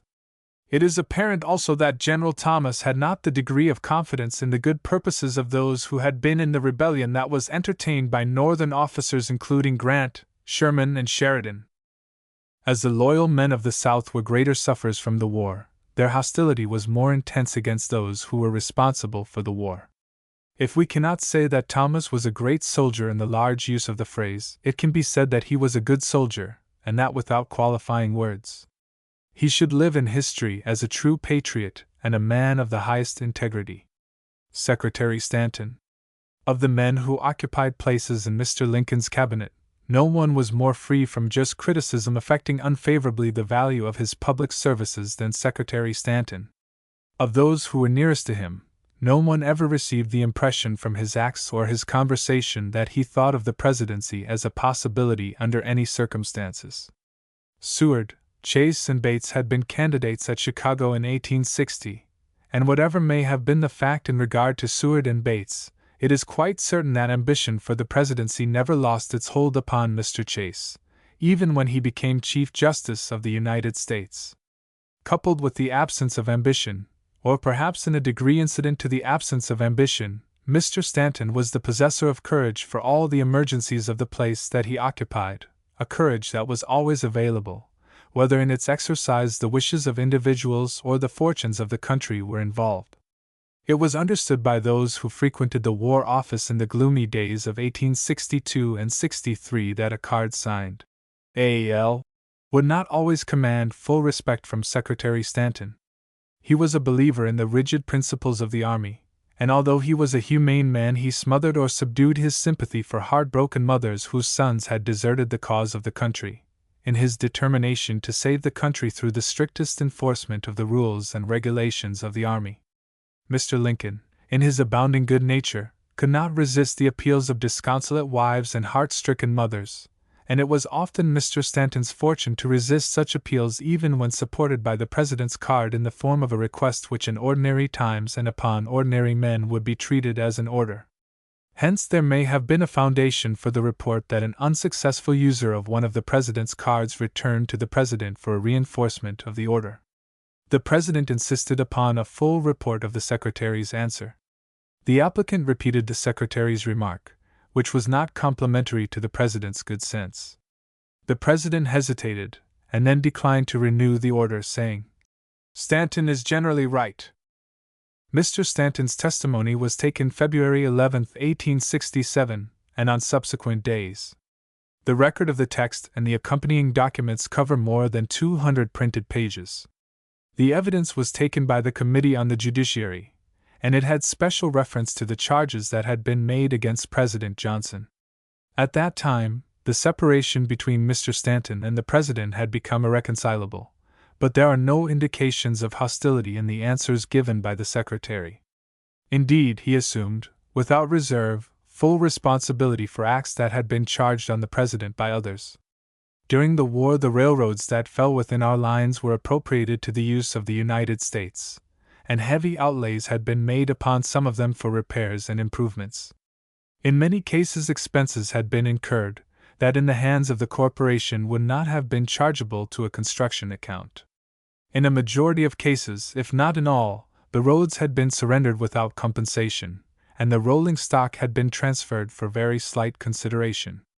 Mr. Stanton assumed the responsibility of the policy, upon the ground that it was important to the South and to the country that the channels of commerce should be made available without delay and that the Army could not be used wisely in commercial traffic. As the President was interested in one of the railroads that received a large benefit by the restoration of its property much improved, he was relieved of all responsibility for a policy that had been much condemned. Through the testimony of Secretary Stanton, the committee was enabled to find the origin and to trace with a degree of accuracy the history of President Johnson's plan of Reconstruction. At a time not many days prior to Mr. Lincoln's death, Secretary Stanton prepared an order which contained a projet for the government of the states that had been in rebellion. The paper was submitted to President Lincoln, and it was considered by him in a cabinet meeting that was held during the day preceding the night of the assassination. As this paper became the basis for the proclamations for the government of the states that had been in rebellion, its history, as given by Mr. Stanton, is worthy of exact report in his own words. On the last day of Mr. Lincoln's life, there was a cabinet meeting, at which General Grant and all the members of the cabinet, except Mr. Seward, were present.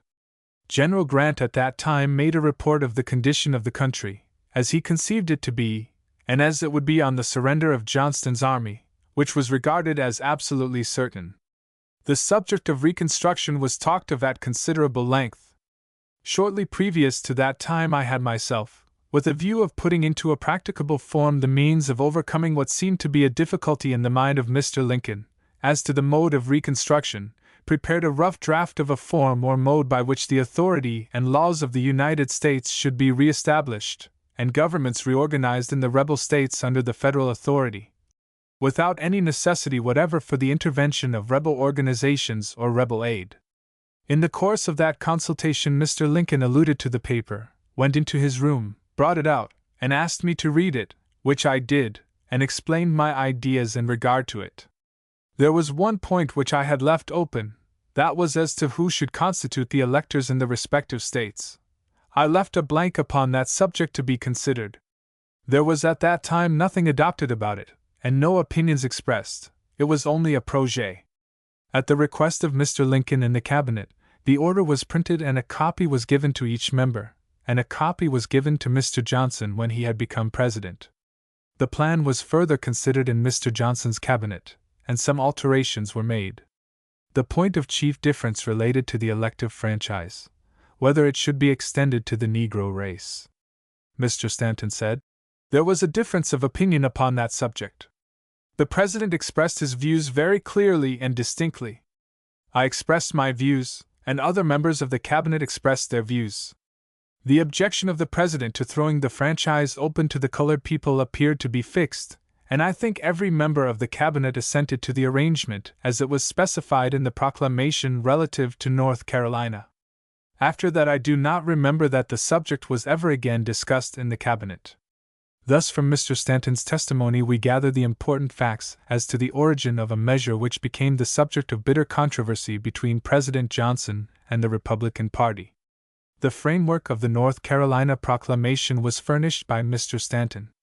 When alterations had been made, the proclamation was agreed to by the cabinet, but without a declaration or even an understanding upon the point which, without much delay, became the vital point. Was the policy of government that was announced in the proclamation a permanent policy, or was it a temporary expedient, a substitute for military government, and subject to the approval or disapproval of Congress? General Grant was of the opinion that the organizations which the President set up in the states were temporary, and that they were subject to the action of Congress. Mr. Stanton's opinion is expressed carefully, in his own words. "My opinion is, that the whole subject of Reconstruction and the relation of the state to the federal government is subject to the controlling power of Congress, and while I believe that the President and his cabinet were not violating any law, but were faithfully performing their duty in endeavoring to organize provisional governments in those states, I suppose then, and still suppose, that the final validity of such organizations would rest with the law-making power of the government." In an official letter dated January 8, 1866, Secretary Stanton gave his reasons for the payment of the salaries of the provisional governors. The payments were made from the appropriation of army contingencies because the duties performed by the parties were regarded of a temporary character ancillary to the withdrawal of military force, and to take the place of the armed forces in the respective states. On the other hand, the President chose to treat the governments that had been set up as permanent governments, and beyond the control of Congress. On this point, the contest between President Johnson and the Republican Party was made up. It ended in an appeal to the people, who rendered a judgment against the President by a 2/3 majority. The testimony of Secretary Seward, and official papers that were issued by the Department of State in the year 1865, may warrant the conclusion that President Johnson was not then prepared to treat the new state organizations as final and binding upon Congress and the country. Under date of July 8, 1865, Secretary Seward said, in an official letter to Governor Holden of North Carolina, "It is understood here that besides cotton which has been taken by the Secretary of the Treasury under Act of Congress, there were quantities of resin, and other articles, as well as funds, lying about in different places in the state and not reduced into possession by United States officers as insurgent property. The President is of the opinion that you can appropriate these for the inevitable and indispensable expenses of the civil government of the state during the continuance of the provisional government. On the 14th day of November, 1865, Mr. McCulloch authorized Mr. Worth, acting as treasurer in North Carolina, to use the fragments of rebel property that might be gathered to defray the expenses of the provisional government of the state. In answer to a question put to Secretary Seward, he said, "I do not remember that any provisional governor held a military office, except Mr. Johnson."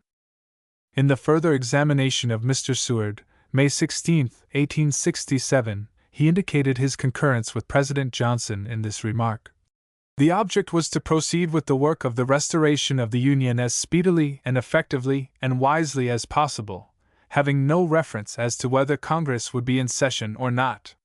This question was put to Mr. Seward. Did not he, the President, urge these parties to be prepared to be at the doors of Congress by the time of its next meeting? The answer was, very likely he did. I do not know of the fact. I know that I was very anxious that these states should be represented in Congress, and that he was equally so, that they should be provided with representatives who could be admitted.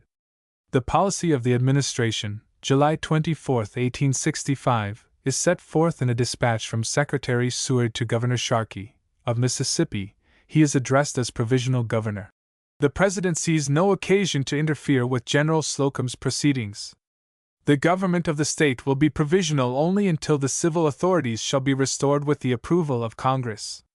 Upon the united testimony of General Grant, Secretary Stanton, and Secretary Seward, it may be claimed fairly that the governments that were set up under proclamations of the President were treated in the beginning as provisional governments and subject to the final judgment of Congress. In 1866, when the rupture between Congress and the President had taken form, the President, with the support of Mr. Seward, announced the doctrine that the governments which had been set up were valid governments, and that claimants for seats in Congress from those who could prove their loyalty were entitled to admission. Thus was a foundation laid for the impeachment of President Johnson by the House of Representatives, and his trial by the Senate. 32. Impeachment of Andrew Johnson. The nomination of Andrew Johnson to the vice presidency in 1864, by the Republican Party, was a repetition of the error committed by the Whig Party in 1840, in the nomination of John Tyler for the same office. In each case, the nomination was due to an attempt to secure the support of a body of men who were not in accord in all essential particulars with the party making the nomination. John Tyler was opposed to the administration of Mr. Van Buren, but he was opposed also to a national bank, which was then an accepted idea and an assured public policy of the Whig Party. Hence, it happened that when Mr. Tyler came to the presidency, he resisted the attempt of Congress to establish a national bank, and by the exercise of the veto power, on 2 occasions, he defeated the measure. This controversy caused the overthrow of the Whig Party, and it ended the contest in behalf of a United States bank. In the case of John Tyler and in the case of Andrew Johnson, there was an application, in dangerous excess, of a policy that prevails in all national conventions. When the nomination of a candidate for the presidency has been secured, the dominant wing of the party turns to the minority with the tender of the vice presidency. In 1880, when the nomination of General Garfield had been made, the selection of a candidate for the vice presidency was tendered to the supporters of General Grant, and it was declined by more than one person. Mr. Johnson never identified himself with the Republican Party, and neither in June, 1864, nor at any other period of his life, had the Republican Party a right to treat him as an associate member. He was, in fact, what he often proclaimed himself to be, a Jacksonian Democrat. He was a Southern Union Democrat. He was an opponent, and a bitter opponent, of the project for the dissolution of the Union, and a vindictive enemy of those who threatened its destruction. His speeches in the Senate in the 36th and the 37th Congress were read and much approved throughout the North, and they prepared the way for the acceptance of his nomination as a candidate of the Republican Party in 1864. Mr. Johnson was an earnest supporter of the Crittenden Compromise. That measure originated in the House of Representatives. It was defeated in the Senate by 7 votes, and 6 votes of the 7 came from the South. The provisions of the bill were far away from the ideals of Republicans generally, although the measure was sustained by members of the party. By that scheme, the fugitive slave law was made less offensive in 2 particulars, but the United States was to pay for fugitives from slavery whenever a marshal failed to perform his duty. As an important limitation of the powers of Congress, the abolition of slavery in the District of Columbia was to be dependent upon the consent of the states of Maryland and Virginia. Mr. Johnson gave voice to his indignation when he spoke of the Southern men whose votes contributed to the defeat of the Crittenden Compromise. "Who, then," said he, "has brought these evils upon the country? Whose fault is it? Who is responsible for it? With the help we had from the other side of the chamber, if all those on this side had been true to the Constitution and faithful to their constituents, and had acted with fidelity to the country, the amendment of the senator from New Hampshire could have been voted down. Whose fault was it? Who did it? Southern traitors, as was said in the speech of the senator from California. They did it. They wanted no compromise." These extracts show the style of speech in which Mr. Johnson indulged, and they prove beyond question that in the winter of 1861 he had no sympathy with the Republican Party of 1856 and 1860. These facts explain, and in some measure they palliate, the peculiarities of his career, which provoked criticism and an adverse popular judgment when he came to the presidency. Nor is there evidence within my knowledge that he ever denied the right of secession. However that may have been, he disapproved of the exercise of the right at all stages of the contest. In the 36th Congress, Mr. Johnson proposed amendments to the Constitution which gave him consideration in the North. By his proposition, the fugitive slave law was to be repealed, and in its place the respective states were to return fugitives or to pay the value of those that might be retained. Slavery was to be abolished in the District of Columbia with the consent of Maryland and upon payment of the full value of the slaves emancipated.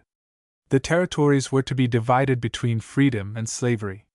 His scheme contemplated other changes not connected necessarily with the system of slavery.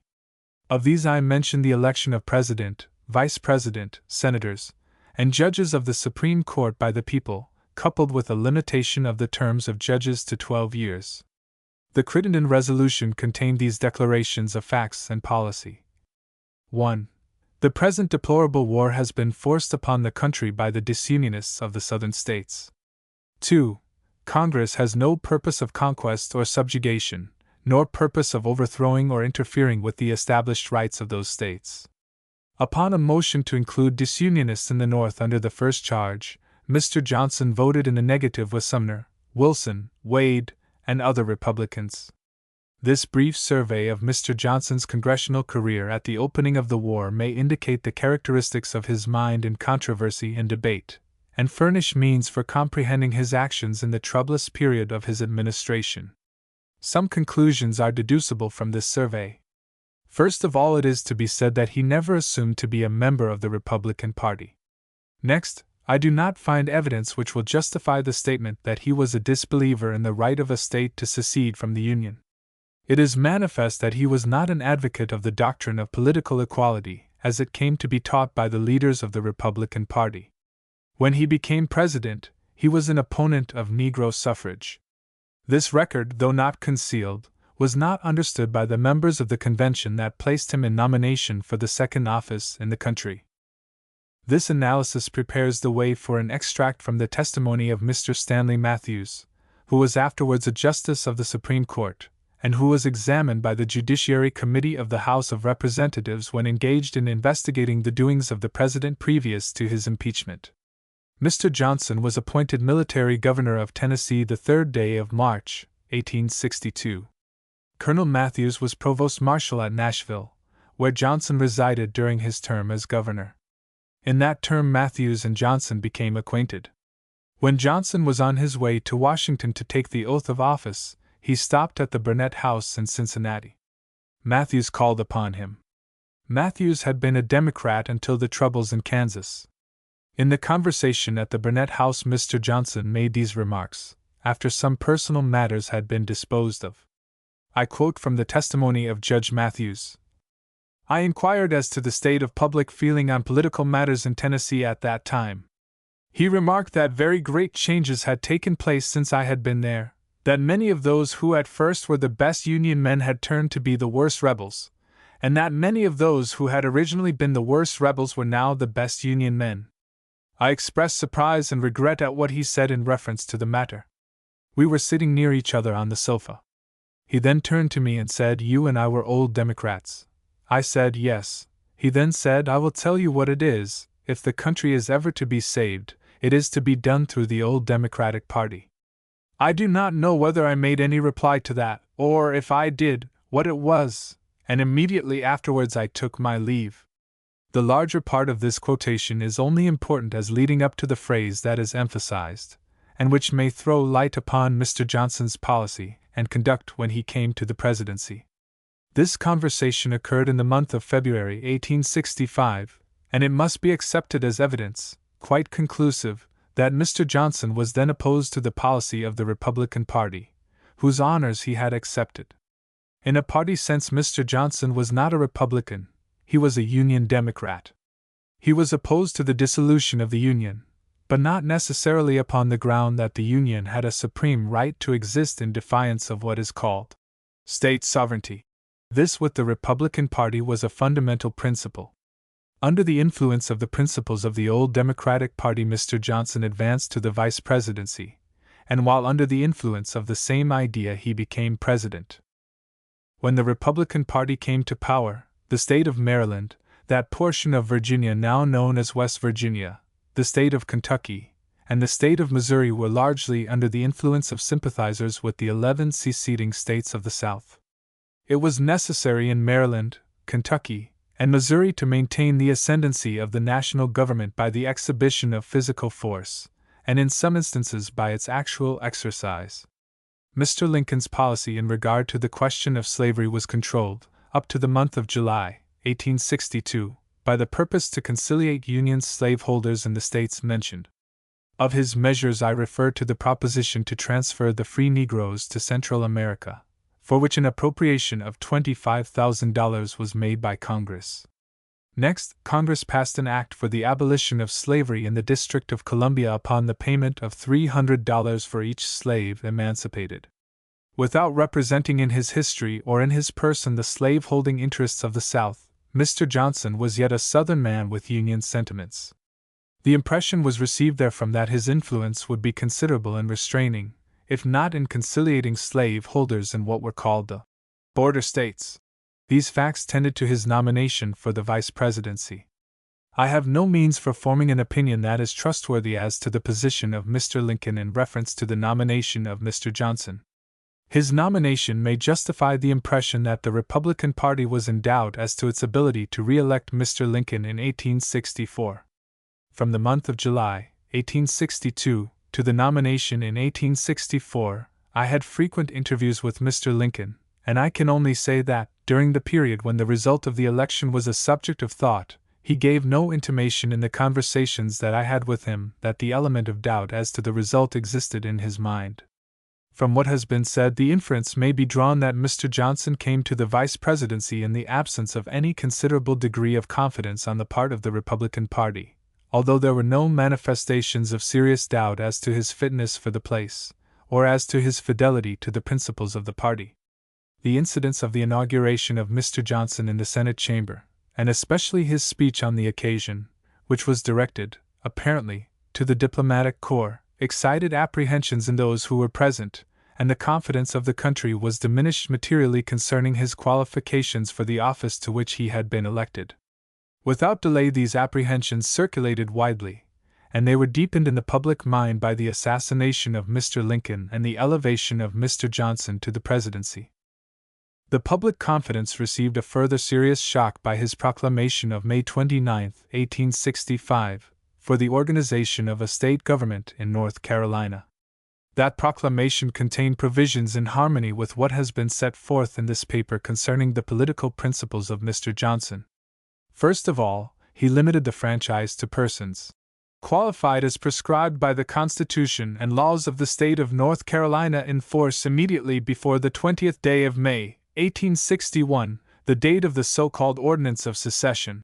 This provision was a limitation of the suffrage, and it excluded necessarily the Negro population of the state. It was also a recognition of the right of the state to reappear as a state in the Union. It was, indeed, an early assertion of the phrase which afterwards became controlling with many persons.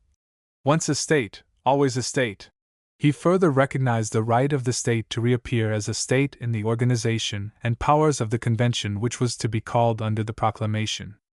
As to that he said, "The convention when convened, or the legislature which may be thereafter assembled, will prescribe the qualification of electors and the eligibility of persons to hold office under the Constitution and laws of the state, a power the people of the several states composing the Union have rightfully exercised from the origin of the government to the present time." There were further instructions given in the proclamation as to the duties of various officers of the United States to aid Governor Holden, who, by the same proclamation, was appointed provisional governor of the state of North Carolina. Upon the publication of this proclamation, I was so much disturbed that I proceeded at once to Washington, but without any definite idea as to what could be done to arrest the step which seemed to me a dangerous step towards the reorganization of the government upon an unsound basis. At that time I had had no conversation with Mr. Johnson, either before or after he came to the presidency, upon any subject whatever. The interview which I secured upon that visit was the sole personal interview that ever occurred between us. I called upon Senator Morrill of Vermont, and together we made a visit to the President. I spoke of the features of the proclamation that seemed to be objectionable. He said that the measure was tentative only, and that until the experiment had been tried no other proclamation would be issued. Upon that I said in substance that the Republican party might accept the proclamation as an experiment, but that it was contrary to the ideas of the party, and that a continuance of the policy would work a disruption of the party. He assured us that nothing further would be done until the experiment had been tested. With that assurance we left the executive mansion. On the 13th day of June, 1865, a similar proclamation was issued in reference to the state of Mississippi, and on the 17th of June, corresponding proclamations were issued in reference to the states of Georgia, Texas, Alabama, South Carolina, and Florida. In each state a person was named as provisional governor. This action led to a division of the party and to its subsequent reorganization against the President's policy. In his letter of acceptance of the nomination made by the Union Convention, Mr. Johnson endorsed, without reserve, the platform that had been adopted. The declarations of the platform did not contain a reference to the reorganization of the government in the event of the success of the Union arms. The declarations were enumerated in this order: the Union was to be maintained, the war was to be prosecuted upon the basis of an unconditional surrender of the rebels, and slavery, as the cause of the war, was to be abolished. The added resolutions related to the services of the soldiers and sailors, and to the policy of Abraham Lincoln as President. It was further declared that the public credit should be maintained, that there should be a vigorous and just system of taxes, and that the people would view with extreme jealousy, and as enemies to the peace and independence of the country, the efforts of any power to obtain new footholds for monarchical government on this continent. Such being the character of the platform, it cannot be said that Mr. Johnson challenged its declarations in the policy on which he entered for the reorganization of the government. In Mr. Johnson's letter of acceptance he preserved his relations to the Democrats by the use of this phrase: "I cannot forego the opportunity of saying to my old friends of the Democratic Party proper, with whom I have so long and pleasantly been associated, that the hour has come when that great party can justly indicate its devotion to the democratic policy in measures of expediency." The controversy with Mr. Johnson had its origin in the difference of opinion as to the nature of the government.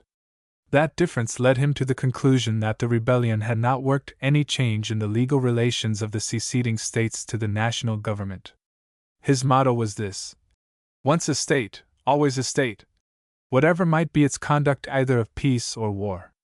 There were, however, differences of opinion among those who adhered to the Republican Party. Mr. Stevens, who was a recognized, if not the recognized, leader of the Republican Party, advocated the doctrine that the 11 states were to be treated as enemies' territory, and to be governed upon whatever system might be acceptable to the states that had remained true to the Union. Mr. Sumner maintained the doctrine that the 11 states were territories, and that they were to be subject to the general government until Congress should admit the several territories as state organizations. The 4th day of May, 1864, I presented a series of resolutions in the House of Representatives, in which I asserted this doctrine: the communities that have been in rebellion can be organized into states only by the will of the loyal people expressed freely, and in the absence of all coercion. That states so organized can become states of the American Union only when they shall have applied for admission, and their admission shall have been authorized by the existing national government. A small number of persons who were identified with the Republican Party sustained the policy of Mr. Johnson. Others were of the opinion that the 11 states were out of their proper relation to the Union, as was declared by Mr. Lincoln in his last speech, and that they could become members of the American Union only by the organized action of each, and the concurrent action of the existing national government. The government was reorganized without any distinct declaration upon the question whether the states that had been in rebellion were to be treated as enemies' territory, or as territories according to the usage of former times. The difference of opinion was a vital one with Mr. Johnson. Whatever view may be taken of his moral qualities, it is to be said that he was not deficient in intellectual ability, that his courage passed far beyond the line of obstinacy, and that from the first to last he was prepared to resist the claims of the large majority of the Republican Party. The issue began with his proclamation of May, 1865, and the contest continued to the end of his term. The nature of the issue explains the character and violence of his speeches, especially that of the 22nd day of February, 1866, when he spoke of Congress as a body hanging on the verge of the government. In the many speeches which he delivered in his trip through the West, he made distinct charges against Congress. He was accompanied by Mr. Seward, General Grant, Admiral Farragut, and some others. In a speech at Cleveland, Ohio, he said, among other things, "I have called upon your Congress, which has tried to break up the government." Again, in the same speech, he said, "I tell you, my countrymen, that although the powers of Thad Stevens and his gang were by, they could not turn me from my purpose. There is no power that can turn me, except you and the God who put me into existence." He charged, also, that Congress had taken great pains to poison their constituents against him. What had Congress done? Had they done anything to restore the Union in those states? No, on the contrary, they had done everything to prevent it. In a speech made at St. Louis, Missouri, September 8, 1866, Mr. Johnson discussed the riot at New Orleans. In that speech he said, "If you will take up the riot in New Orleans, and trace it back to its source, or its immediate cause, you will find out who was responsible for the blood that was shed there. If you will take up the riot at New Orleans and trace it back to the Radical Congress, you will find that the riot at New Orleans was substantially planned." After some further observations, he says, "Yes, you will find that another rebellion was commenced, having its origin in the Radical Congress." These extracts from Mr. Johnson's speeches should be considered in connection with his proclamations of May, June, and July, 1865. They are conclusive to this point, that he had determined to reconstruct the government upon the basis of the return of the states that had been engaged in the rebellion without the imposition of any conditions whatsoever, except such as he had imposed upon them in his proclamations. In fine, that the government was to be re-established without the authority or even the assent of the Congress of the United States. In his proclamations he made provision for the framing of constitutions in the respective states, their ratification by the people, excluding all those who were not voters in April, 1861, and for the election of senators and representatives to the Congress of the United States without the assent of the representatives of the existing states. When I arrived in Washington to attend the meeting of Congress at the December session, 1866, I received a note from Mr. Stanton asking me to meet him at the War Office with as little delay as might be practicable. When I called at the War Office, he beckoned me to retire to his private room, where he soon met me. He then said that he had been more disturbed by the condition of affairs in the preceding weeks and months than he had been at any time during the war. He gave me to understand that orders had been issued to the army of which neither he nor General Grant had any knowledge. He further gave me to understand also that he apprehended an attempt by the President to reorganize the government by the assembling of a Congress in which the members from the seceding states and the Democratic members from the North might obtain control through the aid of the executive. He then said that he thought it necessary that some act should be passed by which the power of the President might be limited. Under his dictation, and after such consultation as seemed to be required, I drafted amendments to the appropriation bill for the support of the Army, which contained the following provisions. The headquarters of the General of the Army were fixed at Washington, where he was to remain unless transferred to duty elsewhere by his own consent or by the consent of the Senate. Next, it was made a misdemeanor for the President to transmit orders to any officer of the Army except through the General of the Army. It was also made a misdemeanor for any officer to obey orders issued in any other way than through the General of the Army, knowing that the same had been so issued. These provisions were taken by me to Mr. Stevens, the chairman of the Committee on Appropriations. After some explanation, the measure was accepted by the committee and incorporated in the Army Appropriation Bill. The bill was approved by the President the 2nd day of March, 1867. His approval was accompanied by a protest on his part that the provision was unconstitutional, and by the statement that he approved the bill only because it was necessary for the support of the Army. At the time of my interview with Mr. Stanton, I was not informed fully as to the events that had transpired in the preceding months, nor can I say now that everything which had transpired of importance was then known to Mr. Stanton. The statement that I am now to make was derived from conversations with General Grant. At a time previous to the December session of 1866, the President said to General Grant, "I may wish to send you on a mission to Mexico." General Grant replied, "It may not be convenient for me to go to Mexico."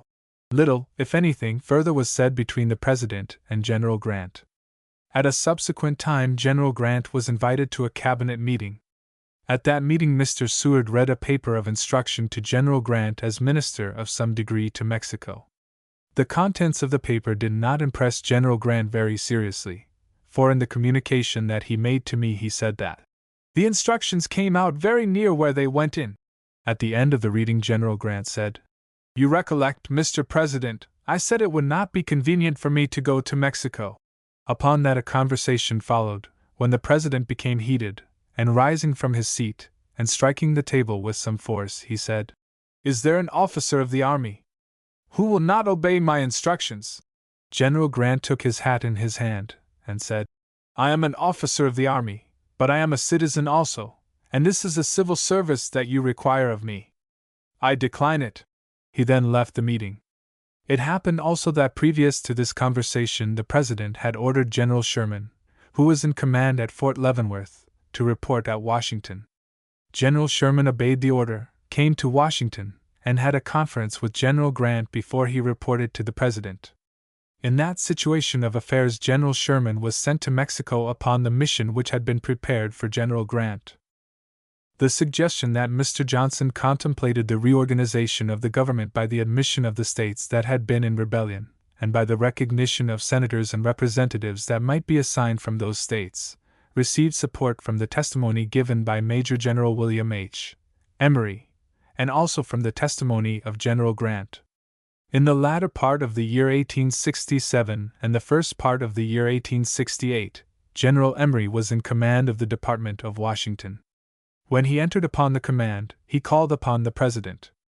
A conversation, apparently not very important, occurred between them, as to the military forces then in that department.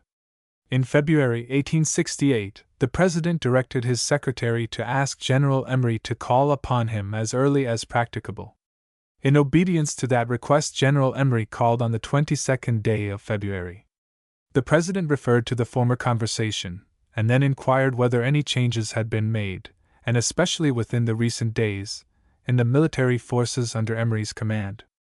In the course of the conversation growing out of these requests for information, General Emory referred to an order which had then been recently issued which embodied the provisions of the Act of March, 1867, in regard to the command of the Army and the transmission of orders.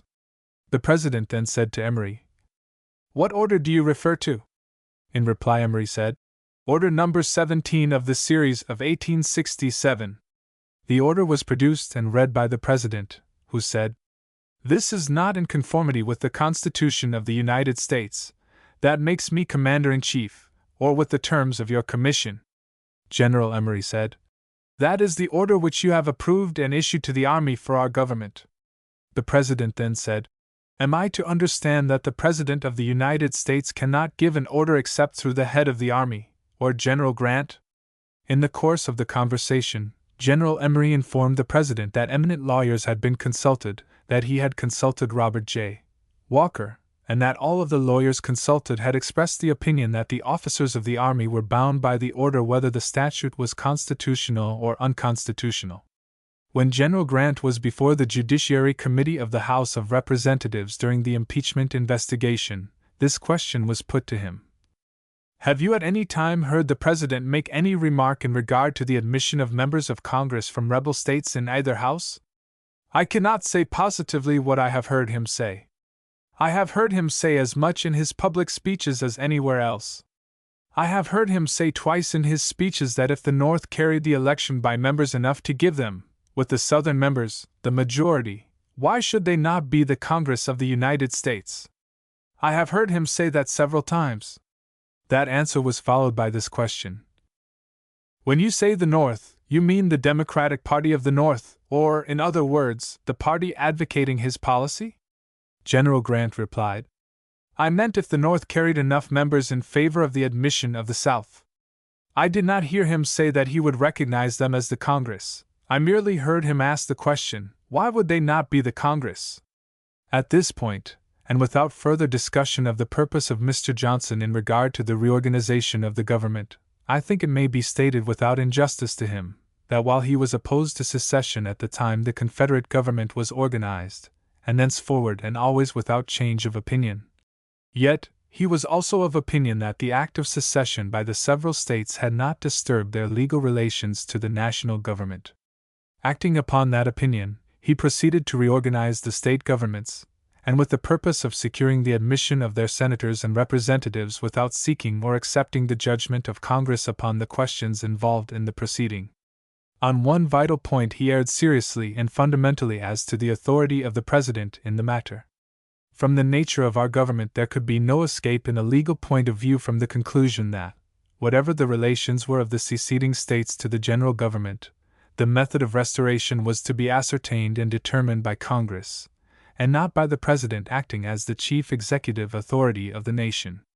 In a legal and constitutional view, that act on his part, although resting upon opinions which he had long entertained, and which were entertained by many others, must be treated as an act of usurpation. The facts embodied in the charges on which Mr. Johnson was impeached by the House and arraigned before the Senate were not open to doubt, but legal proof was wanting in regard to the exact language of his speeches. The charges were in substance these: that he had attacked the integrity and the lawful authority of the Congress of the United States in public speeches made in the presence of the country. The second charge was that he had attempted the removal of Mr. Stanton from the office of Secretary of War, and that, without the concurrence of the Senate, he had so removed him, contrary to the Act of Congress, known as the Tenure of Office Act. In the first investigation into the conduct of Andrew Johnson, he was described in the resolution as Vice President of the United States, discharging at present the duties of President of the United States. The resolution was adopted by the House of Representatives the 7th day of March, 1867. A large amount of testimony was taken, and the report of the committee, in 3 parts by the different members, was submitted to the House the 4th day of the following December. The majority of the committee, consisting of George S. Boutwell, Francis Thomas, Thomas Williams, William Lawrence, and John C. Churchill, reported a resolution providing for the impeachment of the President of the United States, in these words: Resolved that Andrew Johnson, President of the United States, be impeached of high crimes and misdemeanors. It will be observed that in the resolution for his impeachment, he is described as President of the United States, while in the resolution authorizing the inquiry into his conduct he is described as Vice President, discharging at present the duties of the President of the United States. This question received very careful consideration by the committee, and the conclusion was reached that he was the President of the United States, although he had been elected only to the office of Vice President. As that question was not raised at the trial by demurrer or motion, it may now be accepted as the established doctrine that the Vice President, when he enters upon the duties of President, becomes President of the United States. The extended report that was made by the majority of the committee was written by Mr. Williams. The summary, which was in the nature of charges, was written by myself. That summary set forth 28 specifications of misconduct on the part of the President, many of which, however, were abandoned when the articles of impeachment were prepared in February 1868. In the discussion of the committee there were serious differences of opinion upon provisions of law. The minority of the committee, consisting of James F. Wilson, who was chairman of the Judiciary Committee, Frederick E. Woodbridge, S. Marshall, and Charles R. Eldridge, maintained the doctrine that a civil officer under the Constitution of the United States was not liable to impeachment except for the commission of an indictable offense. This doctrine had very large support in the legal profession, resting on remarks found in Blackstone. On the other hand, Chancellor Kent, in his commentaries, had given support to the doctrine that a civil officer was liable to impeachment who misdemeaned himself in office. The provision of the Constitution is in these words: "The President, Vice President, and all civil officers of the United States shall be removed from office on impeachment for, and conviction of, treason, bribery, or other high crimes and misdemeanors." The majority of the Judiciary Committee, in the controversy which arose in the committee and in the House of Representatives, maintained that the word misdemeanors was used in a political sense, and not in the sense in which it is used in criminal law. In support of this view, attention was called to the fact that the party convicted was liable only to removal from office, and therefore that the object of the process of impeachment was the purification and preservation of the civil service. In the opinion of the majority, it was the necessity of the situation that the power of impeachment should extend to acts and offenses that were not indictable by statute nor at common law. The report of the Judiciary Committee, made the 25th day of November, was rejected by the House of Representatives. The attempt of the President to remove Mr. Stanton from the office of Secretary for the Department of War revived the question of impeachment, and on Monday, the 24th day of February 1868, the House of Representatives resolved to impeach Andrew Johnson, President of the United States, of high crimes and misdemeanors. The articles of impeachment were acted on by the House of Representatives the 2nd day of March, and on the 4th day of March they were presented to the Senate. Through Mr. Bingham, chairman of the managers, who was designated for that duty. The articles were directed to the following points, namely, that the President, by his speeches, had attempted to set aside the rightful authority and powers of Congress, that he had attempted to bring into disgrace, ridicule, hatred, contempt, and reproach the Congress of the United States and the several branches thereof, and that he had attempted to incite the odium and resentment of all the good people of the United States against Congress and the laws by them duly and constitutionally enacted. Further, it was alleged that he had declared in speeches that the 39th Congress of the United States was not a Congress of the United States authorized by the Constitution of the United States to exercise legislative power in the same. A further charge, and on which greater reliance was placed, was set forth in these words: that he had denied and intended to deny the power of the 39th Congress to propose amendments to the Constitution of the United States. These articles were in substance the articles that had been rejected by the House of Representatives in 1867. Finally, as the most important averment of all, the President was charged with an attempt to prevent the execution of the act entitled An Act Regulating the Tenure of Certain Civil Offices, passed March 2, 1867, by unlawfully devising and contriving and attempting to contrive means by which he could prevent Edwin M. Stanton from forthwith resuming the function of the office of the Secretary for the Department of War, notwithstanding the refusal of the Senate to concur in the suspension theretofore made by said Andrew Johnson of the said Edwin M. Stanton from said office of Secretary for the Department of War. In various forms of language these several charges were set forth in the different articles of impeachment, 11 in all. The 11th article, which was prepared by Mr. Stevens, embodied the summary of all the charges mentioned. It is to be observed that in the 11th article there is no allegation that the President had committed an offense that was indictable under any statute of the United States, or that would have been indictable at common law.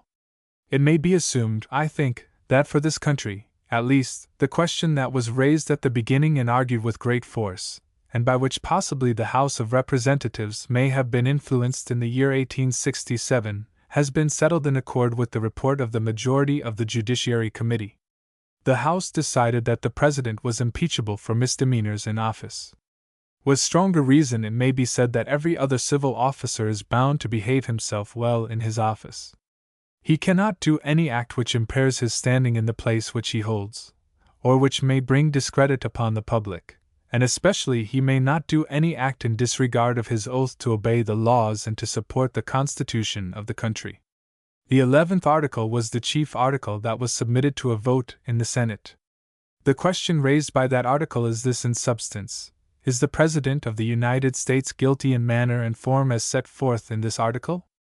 On that question 35 senators voted that he was guilty, and 19 senators voted that he was not guilty.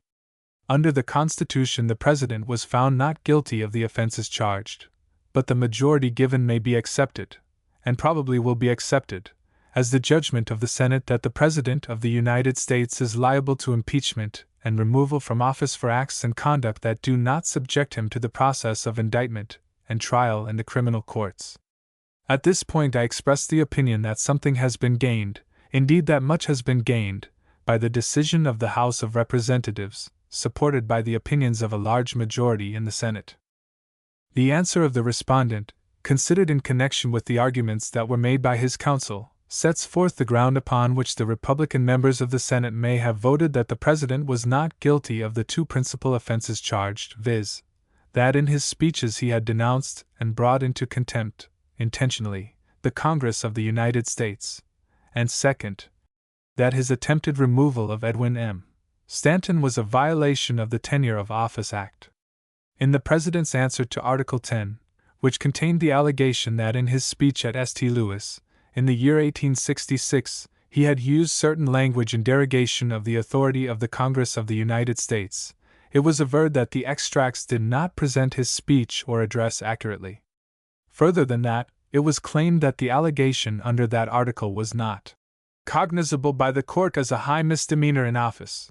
Finally, it was claimed that proof should be made of the actual speech and address of the President on that occasion. The managers were not able to meet the demand for proof in a technical sense. The speech was reported in the ordinary way, and the proof was limited to the good faith of the reporters and the general accuracy of the printed report in the newspapers. In this situation, as to the charges and the answer, it is not difficult to reach the conclusion that members of the Senate had ground for the vote of not guilty upon the several charges in regard to the speeches that were imputed to the President. Judge Curtis, in his opening argument, furnished a technical answer to the article in which the President was charged with the violation of the Tenure of Office Act, in his attempt to remove Mr. Stanton from the office of Secretary of the Department of War. Judge Curtis gave to the proviso to that statute an interpretation corresponding to the interpretation given to criminal statutes. Mr. Stanton was appointed to the office in the first term of Mr. Lincoln's administration. The proviso of the statute was in these words: provided that the Secretaries of State, of the Treasury, of War, etc., shall hold their offices for and during the term of the President by whom they may have been appointed, and for 1 month thereafter, subject to their removal by and with the advice of the Senate. The proviso contained exceptions to the body of the statute, by which all civil officers who held appointments by and with the advice and consent of the Senate were secure in their places unless the Senate should assent to their removal. It was the object of the proviso to relieve an incoming president of secretaries who had been appointed by his predecessor. The construction of the proviso, as given by Judge Curtis, was fatal to the position taken by the managers. It was claimed by the managers that the sole object of the proviso was the relief of an incoming president from the continuance of a secretary in office beyond 30 days after the commencement of his term, and that it had no reference whatever to the right of the president to remove a secretary during his term. There were incidents in the course of the proceedings that possess historical value. By the Constitution, the Chief Justice of the Supreme Court is made the presiding officer in the Senate when the President is put upon trial on articles of impeachment. Chief Justice Chase claimed that he was to be addressed as Chief Justice. That claim was recognized by the counsel for the President and by some members of the Senate. The managers claimed that he was there as the presiding officer and not in his judiciary capacity. He was addressed by the managers and some of the senators as Mr. President. There was a difference of opinion in the Senate, and a difference between the managers and the counsel for the respondent, as to the right of the presiding officer to rule upon questions of law and evidence arising in the course of the trial. Under the rule of the Senate as adopted, the rulings of the President were to stand unless a senator should ask for the judgment of the Senate. Other instances occurred which do not possess historical value, but were incidents unusual in judicial proceedings. When the Judiciary Committee of the House was entering upon the investigation of the conduct of President Johnson, General Butler expressed the opinion that upon the adoption of articles of impeachment by the House the President would be suspended in his office until the verdict of the Senate. As this view was not accepted by the committee, I made these remarks in my opening speech to the House after a review of the arguments for and against the proposition. I cannot doubt the soundness of the opinion that the President, even when impeached by the House, is entitled to his office until he has been convicted by the Senate. This view was accepted. At the first meeting of the managers I was elected chairman by the votes of Mr. Stevens, General Logan, and General Butler. Mr. Bingham received the votes of Mr. Wilson and Mr. Williams. Upon the announcement of the vote, Mr. Bingham made remarks indicating serious disappointment and a purpose to retire from the Board of Managers. I accepted the election and acted as chairman at the meeting. At the next meeting, and without consultation with my associates, I resigned the place and nominated Mr. Bingham. The nomination was not objected to, and Mr. Bingham took the chair without comment by himself, nor was there any comment by any other person. The gentlemen who had given me their votes and support criticized my conduct with considerable freedom, and were by no means reconciled by the statement which I made to them. Having reference to the nature of the contest and the condition of public sentiment, I thought it important that the managers should avoid any controversy before the public, especially as to a matter of premiership in the conduct of the trial. It seemed to be important that the entire force of the House of Representatives should be directed to one object, the conviction of the accused. Beyond this, Mr. Bingham and Mr. Wilson had been opposed to the impeachment of Mr. Johnson when the attempt was first made in the House of Representatives. I thought it important to combine the strength that they represented in support of the proceeding in which we were then engaged. If Mr. Stevens had been in good health, he would have received my support and the support of General Butler and General Logan. At that time his health was much impaired, but his intellectual faculties were free from any cloud. Another incident occurred which does not require explanation, and which may not be open to any explanation. After the report of the Judiciary Committee, and its rejection by the House of Representatives, I was surprised to receive an invitation from the President to dine with him at what is known as a state dinner. I assumed that arrangements had been made for a series of such dinners, and that the invitation had been sent out by a clerk upon a prearranged plan as to the order of invitations. When the matter had passed out of my mind, but before the day named for the dinner, I received a call on the floor of the House from Mr. Cooper, son-in-law of the President and secretary in the Executive Mansion. He asked me if I had received an invitation to dine with the President. I said I had. Next he said, "Have you answered it?" I said, "No, I have not." That was followed by the further question, "Will you answer it?" I said, "No, I shall not." That ended the conversation. After the decision in the Senate had been made, the managers proceeded under the order of the House to investigate the truthfulness of rumors that were afloat, that money and other valuable considerations had been used to secure the acquittal of the President. That investigation established the fact that money had been in the possession of persons who had been engaged in efforts to secure the acquittal of the President. Those persons, with perhaps a single exception, were persons who had no official connection with the government, and none of them were connected with the government at Washington. As to most of them, it appeared that they had no reasons, indeed no good cause, why they should have taken part either for the conviction of the President or in behalf of his acquittal. The sources from which funds were obtained did not appear, nor was there evidence indicating the amount that had been used, nor the objects to which the money had been applied. It should be said as to senators, that there was no evidence implicating them in the receipt of money or other valuable considerations. One very important fact not then known to the managers appeared afterwards in the report of the Treasury Department, showing a very large loss by the government during the last 18 months of Mr. Johnson's administration.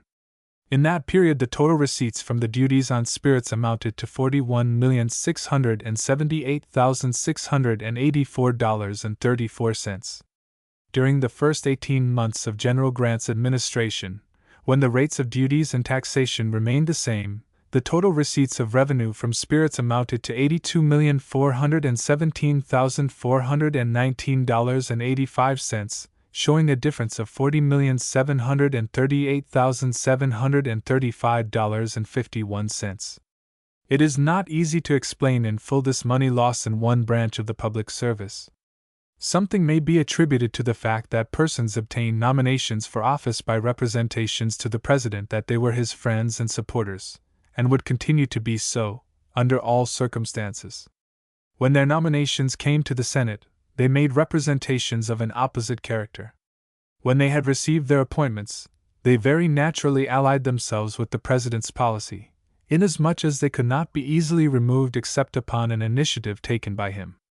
This deficiency occurred in the states and districts in which the money should have been collected and through the agents employed there. In other words, no part of the deficiency ever passed into the Treasury of the United States. It is not improbable that a majority of the people now entertain the opinion that the action of the House of Representatives in the attempt that was made to impeach President Johnson was in error.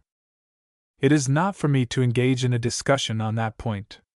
I end by the expression of the opinion that the vote of the House and the vote of the Senate, by which the doctrine was established that a civil officer is liable to impeachment for misdemeanor in office, is a gain to the public that is full compensation for the undertaking, and that these proceedings against Mr. Johnson were free from any element or quality of injustice.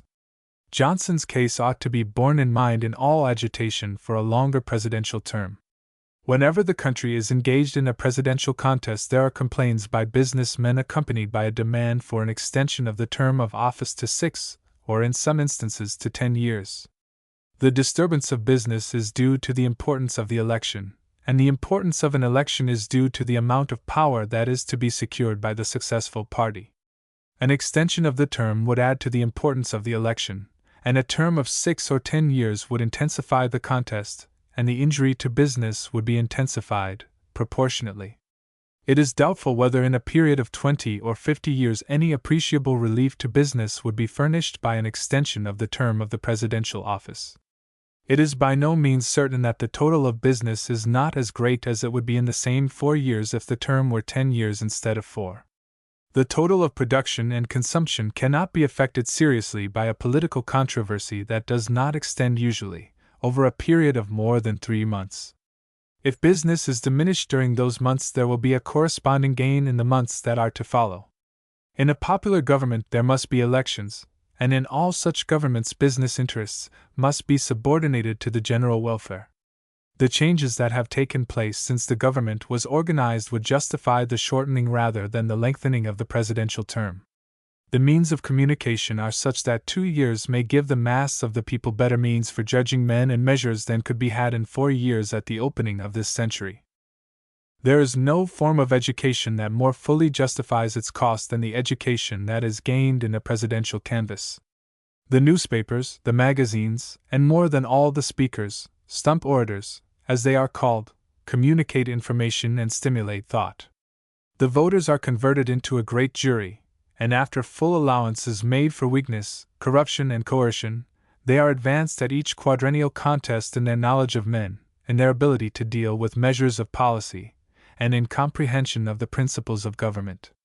If the losses in business were as great as is ever represented, the educational advantages of a presidential canvass are an adequate set-off. The people have an opportunity to see and hear the men who are engaged in public affairs, and questions are discussed upon their intrinsic merits. In the 60 years of my experience there has been a great advance in the quality of the speeches to which the people have listened. The speeches of 1840 would not be tolerated in 1900. When great questions are under debate, appeals are made to the principles of government, and proportionately the education of the people is of a higher grade. A serious objection to a long term in the presidential office is the fact that a spirit of discontent, that always exists, will develop into insubordination or even revolution. We have an example in the history of the Republic of Haiti.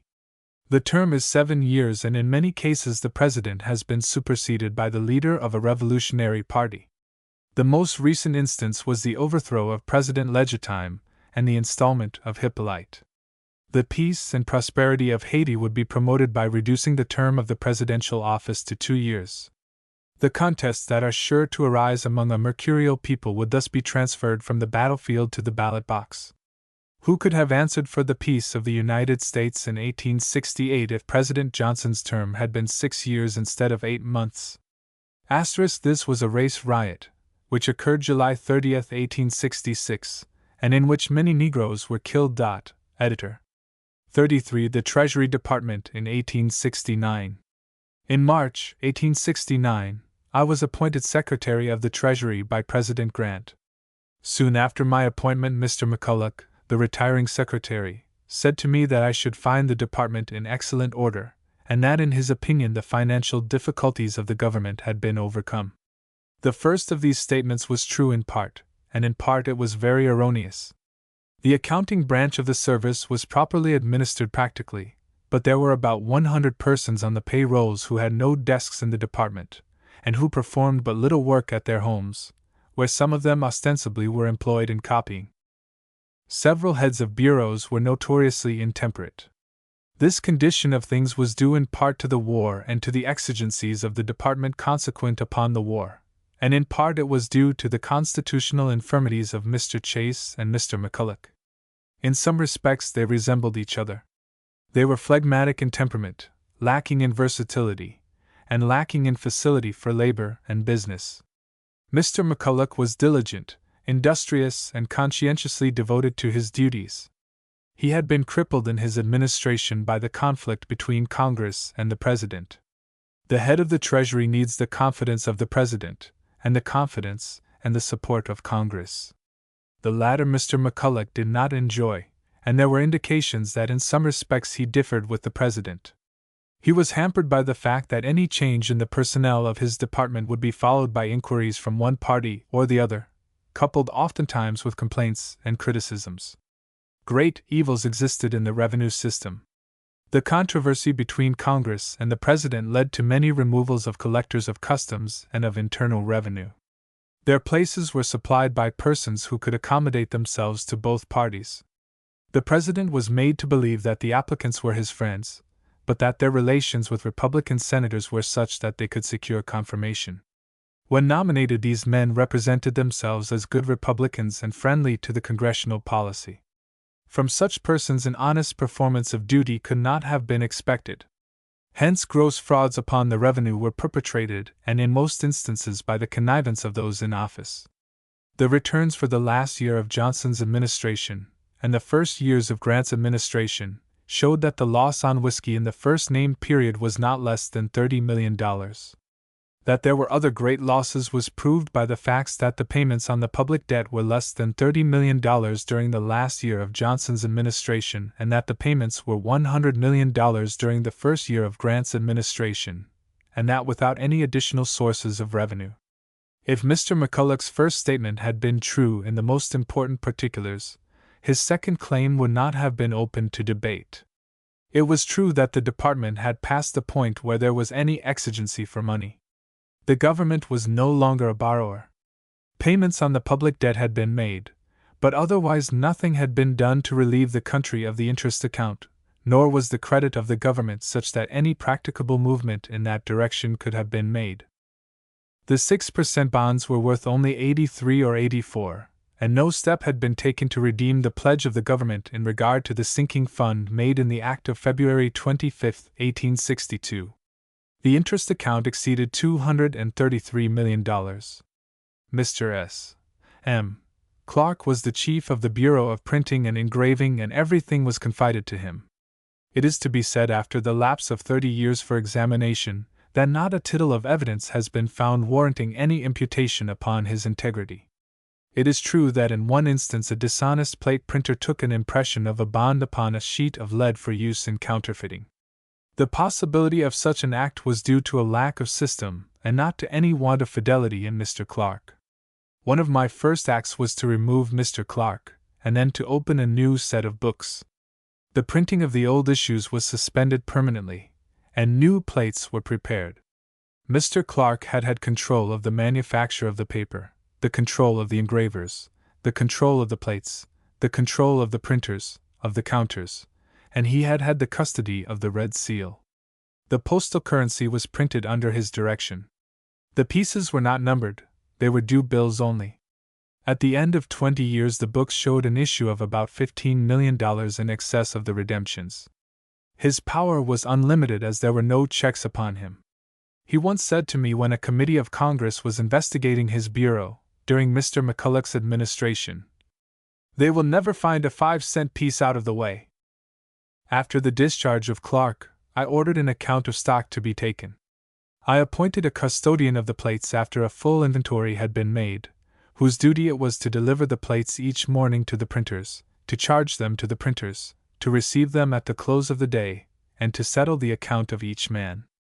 A special paper was designated and public notice was given under the statute by which it was made a crime for any person to make, use or have in his possession any paper so designated.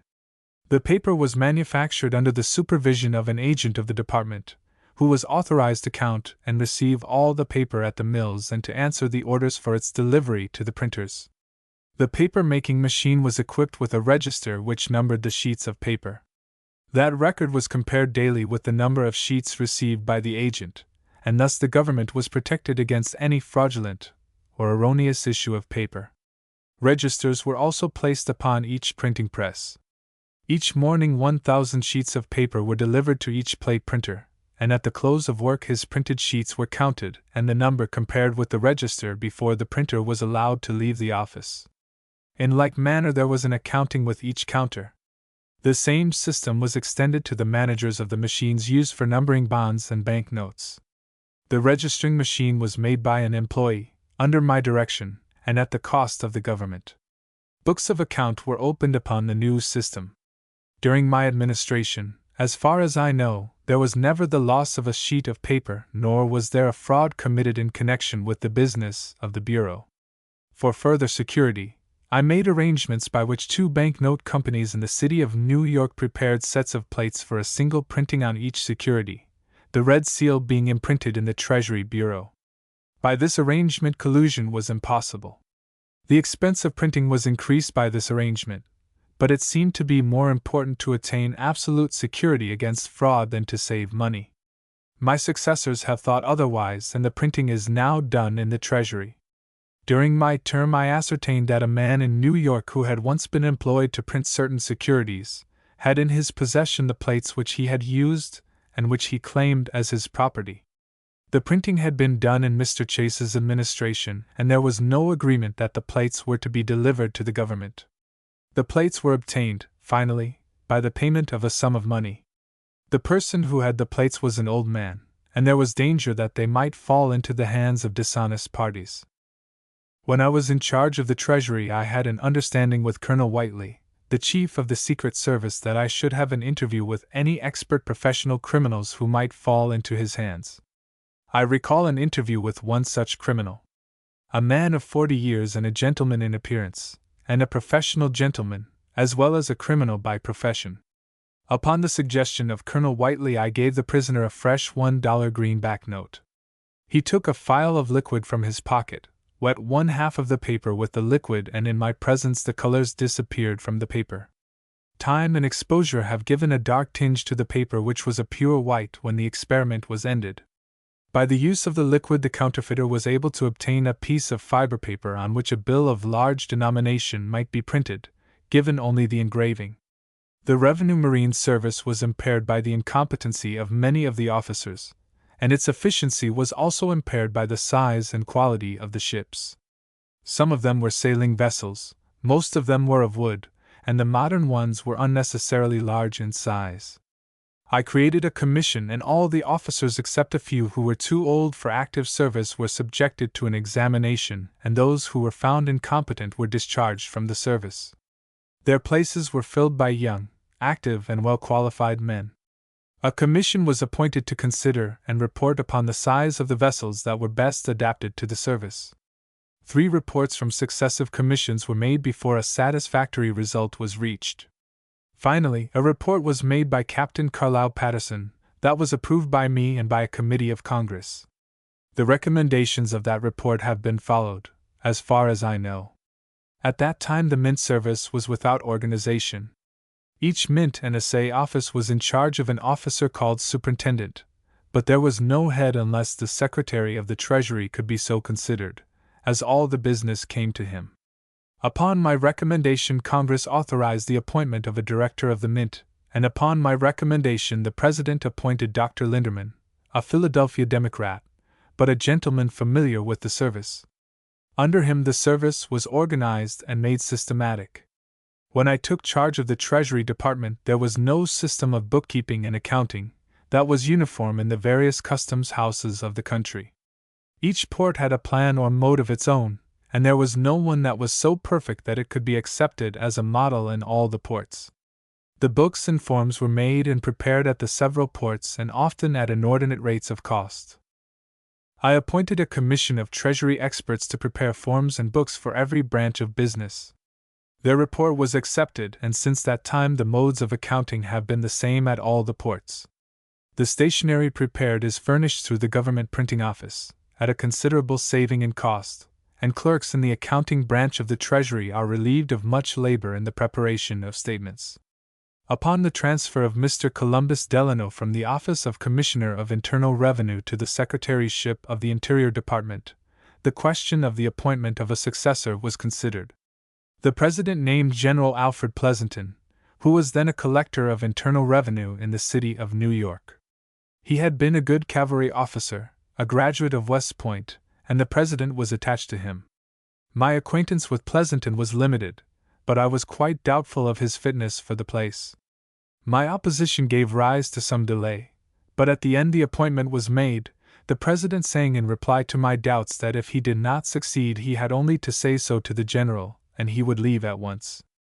The appointment of Pleasanton was urged by Mr. Delano and General Horace Porter, as I understood, both of whom were very near the President.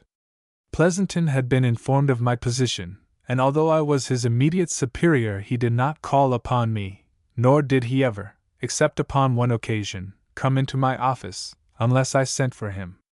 On my part one resolved to avoid any criticism upon his official conduct unless compelled to do so.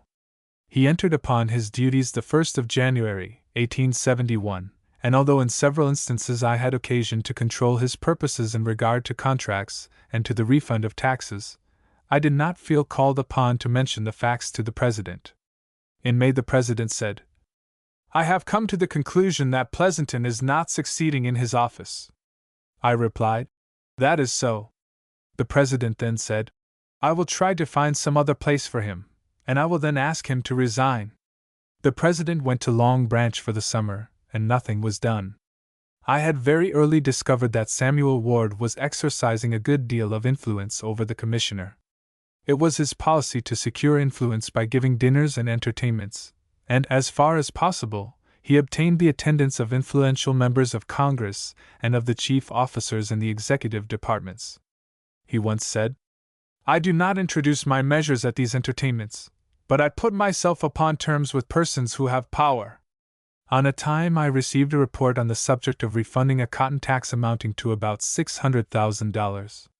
It bore 2 endorsements, one by the solicitor, examined and disallowed Chesley, and one by the Commissioner, allowed Pleasanton. I placed the report in my private drawer with the purpose of delaying action until I should ascertain where the propelling force existed.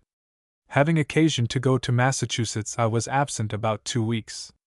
Upon my return, Mr. Ward came into my office and inquired whether I had received the report. I replied that I had received it. Had I acted upon it? I said that I had not. He then proceeded to say that the claim was a good one, that Mr. Delano had examined it, and had concluded to pass it, but as he left the office rather suddenly, he had neglected to act upon it. Finally, he expressed the hope that I would act without delay. I had already decided the case adversely upon the ground that the allowance was unauthorized. Therefore, I had only to endorse the word, disallowed, with my signature and to return the report to the Commissioner. I learned that the Commissioner was engaged through the agency of Ward in making a contract with a Connecticut firm that was in my opinion at once improvident and irregular. This act led me to determine to end the difficulty at once. I went to the Executive Mansion and asked General Babcock to go to Long Branch and say to the President that the business of the Internal Revenue Office was in such a condition that immediate action was necessary. As a result, the President returned that night, and early the next morning he sent for me. I stated the facts, and he said he would send for General Pleasonton and asked him to resign. At the interview, Pleasonton asked for the reasons. The President said, "The Secretary is not satisfied with your administration." Pleasonton replied, "I think I can make everything satisfactory to the Secretary." The President replied naturally, "If you can, I am content." Then for the first time Pleasonton came to my office without a request from me. I invited him into my private room, and when he had related his interview with the President, I said, "General, if this were a personal matter we might come to an understanding, but your administration of the office has been a failure from the first, and you must resign." This ended the interview. He refused to resign, and the President removed him. He appealed to the Senate in a lengthy communication, but without effect. Pleasonton may have been, and probably was, a good military officer, but he did not possess the qualities that are essential in the discharge of important civil trusts. Neither from my experience in Congress nor in the Treasury Department can I deduce much support for the doctrines of the class of politicians called civil service reformers. From their statements it would appear that every member of Congress was the recipient of an amount of patronage in the nature of clerkships that he could and did control. I can say for myself that as a member I never asserted any such right, and as the head of the Treasury I can say that no such claim was ever made upon me by any member of Congress. The nearest approach to it was by George W. Julian. During one of his canvasses for renomination, a clerk named Smith, and a correspondent of a journal in Mr. Julian's district, had advocated the nomination of Mr. Wilson, Jeremiah. When Mr. Julian secured the nomination, Smith gave him his support. Nevertheless, when Julian returned to Washington, he demanded Smith's removal. After hearing all the facts, I declined to act. Julian was very indignant, and afterwards from the Astor House, New York, wrote me a violent, I think I might say unreasonable letter. The public mind has been much misled by the statements in regard to removals and appointments. The employees in a department are of two sorts. There is a class who are trained men in the places that they occupy. They have been in the service for a long period. They are familiar with the laws relating to their duties, and to the decisions of the courts thereon, and they are the possessors of the traditions of the offices. They are as nearly indispensable as one man can be to another, or to the safe management of business. The head of a department cannot dispense with the services of such men. All thought of political opinions disappears. The responsibility of a change in such a case is very great. No prudent administrator of a public trust will venture upon such experiments. There is another class of clerks who are employed in copying, in making computations in simple arithmetic, in writing letters under dictation, and in other ordinary clerical work. The public interest is not very large in the retention of such persons. The ordinary graduates of the high schools of the country are competent for all those duties. But the clerks of this class are not removed in mass, and they never will be, under any administration. Even a fresh man at the head of a department will soon find that the fancied political advantages are no adequate compensation for the trouble that he assumes and the risk of error and fraud that he runs when he takes new and untried persons in the place of those who have been tested. As late as 1870, about 30% of the employees of the Treasury in 1860 were in office, and this notwithstanding that the Treasury furnished recruits for both armies. During my time and for years afterward, the post of Assistant Secretary was held by Mr. Hartley, a Democrat from the days of Pierce and Buchanan. He was experienced, diligent, and entirely trustworthy. Of the first class of employees it is to be said that there is no occasion to embalm them in their offices, and if their pay is adequate there is no ground for placing them upon the pension rolls. Their duties are not as exacting as the duties and labors of men in corresponding stations in private life. As to the second class, their relations to the public are such that no public obligation arises except to pay them the stipulated salaries. It is essential to a proper administration that the Secretary or the President should have the power of removal, and it should never be coupled with the duty of making a statement of the cause. Not infrequently a statement would be the occasion of scandal and of suffering by innocent parties. The power may be abused as every power may be, in the hands of dishonest or corrupt men. This is one of the perils to the public, a peril from which no government can escape. With us a change of rulers is a remedy for political wrongs that do not belong to the catalogue of crimes. It may be said, however, that this power of removal gives to a dishonest administrator of a department the opportunity to secure the appointment of his political friends in the place of political opponents removed, and this whatever may be the method of appointment. The candidates may pass the competitive examination, and they may enter upon their duties, but their chief in 30 or 60 days may find them lacking in practical aptitude, and so on, until those of the true faith shall be sent forward by the examining board. Honest administrators of official duties are embarrassed by the system and dishonest ones evade it. The system may become the enemy of honesty and the shield of hypocrisy. Only this is needed.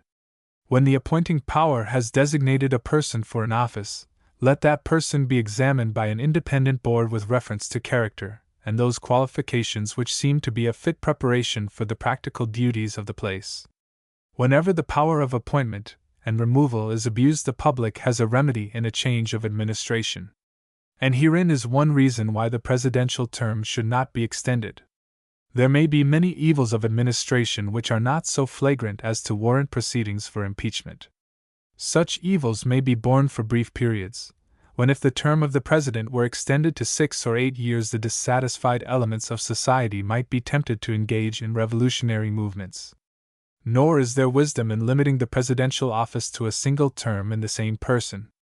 The thought that one has a future is a great stimulus to careful and energetic action in the performance of public duties. For a president there is no future except a re-election, which is in fact an approval by the country of his administration. A wise man will strive to so conduct affairs as to merit that approval. A House of Representatives already condemned by a popular verdict is but a poor guardian of the rights of the people, and a defeated administration performs its duties in the most indifferent manner. After a defeat, appointments will be made and acts done that would not have been hazarded pending an election. It is true, probably, of every administration, not excepting that of General Washington, that the second term was less acceptable to the country than the first. Mr. Lincoln had no second term, and it is useless to speculate upon its probable character, if he had lived to perform its duties. It was my habit to be at the Treasury every morning at 9 o'clock, and I usually sent immediately for one or more heads of division or chiefs of bureau for conference upon some matter connected with their duties. By frequent interviews I acquired such knowledge of their duties and of pending questions that I always had a reason for those interviews. By this course I maintained relations of familiarity with the officers who constituted the department for administrative purposes, and I also established a system of punctuality in the matter of attendance.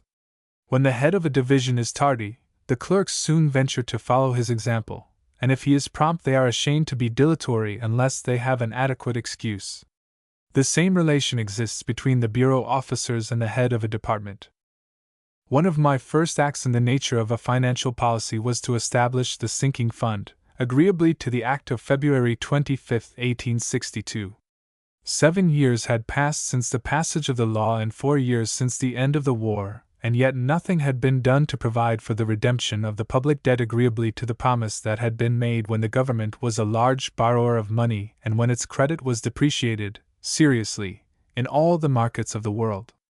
In my first annual report, December, 1869, I advised Congress of my action and I recommended the application of the bonds that I had then purchased, amounting to about $54 million, to the sinking fund, until the deficiency then existing had been met. The step that I then took was taken in obedience to the law, and not from any great faith in the wisdom of the sinking fund policy, nor was it from any fear that the government could not pay its debts whether a sinking fund was or was not created.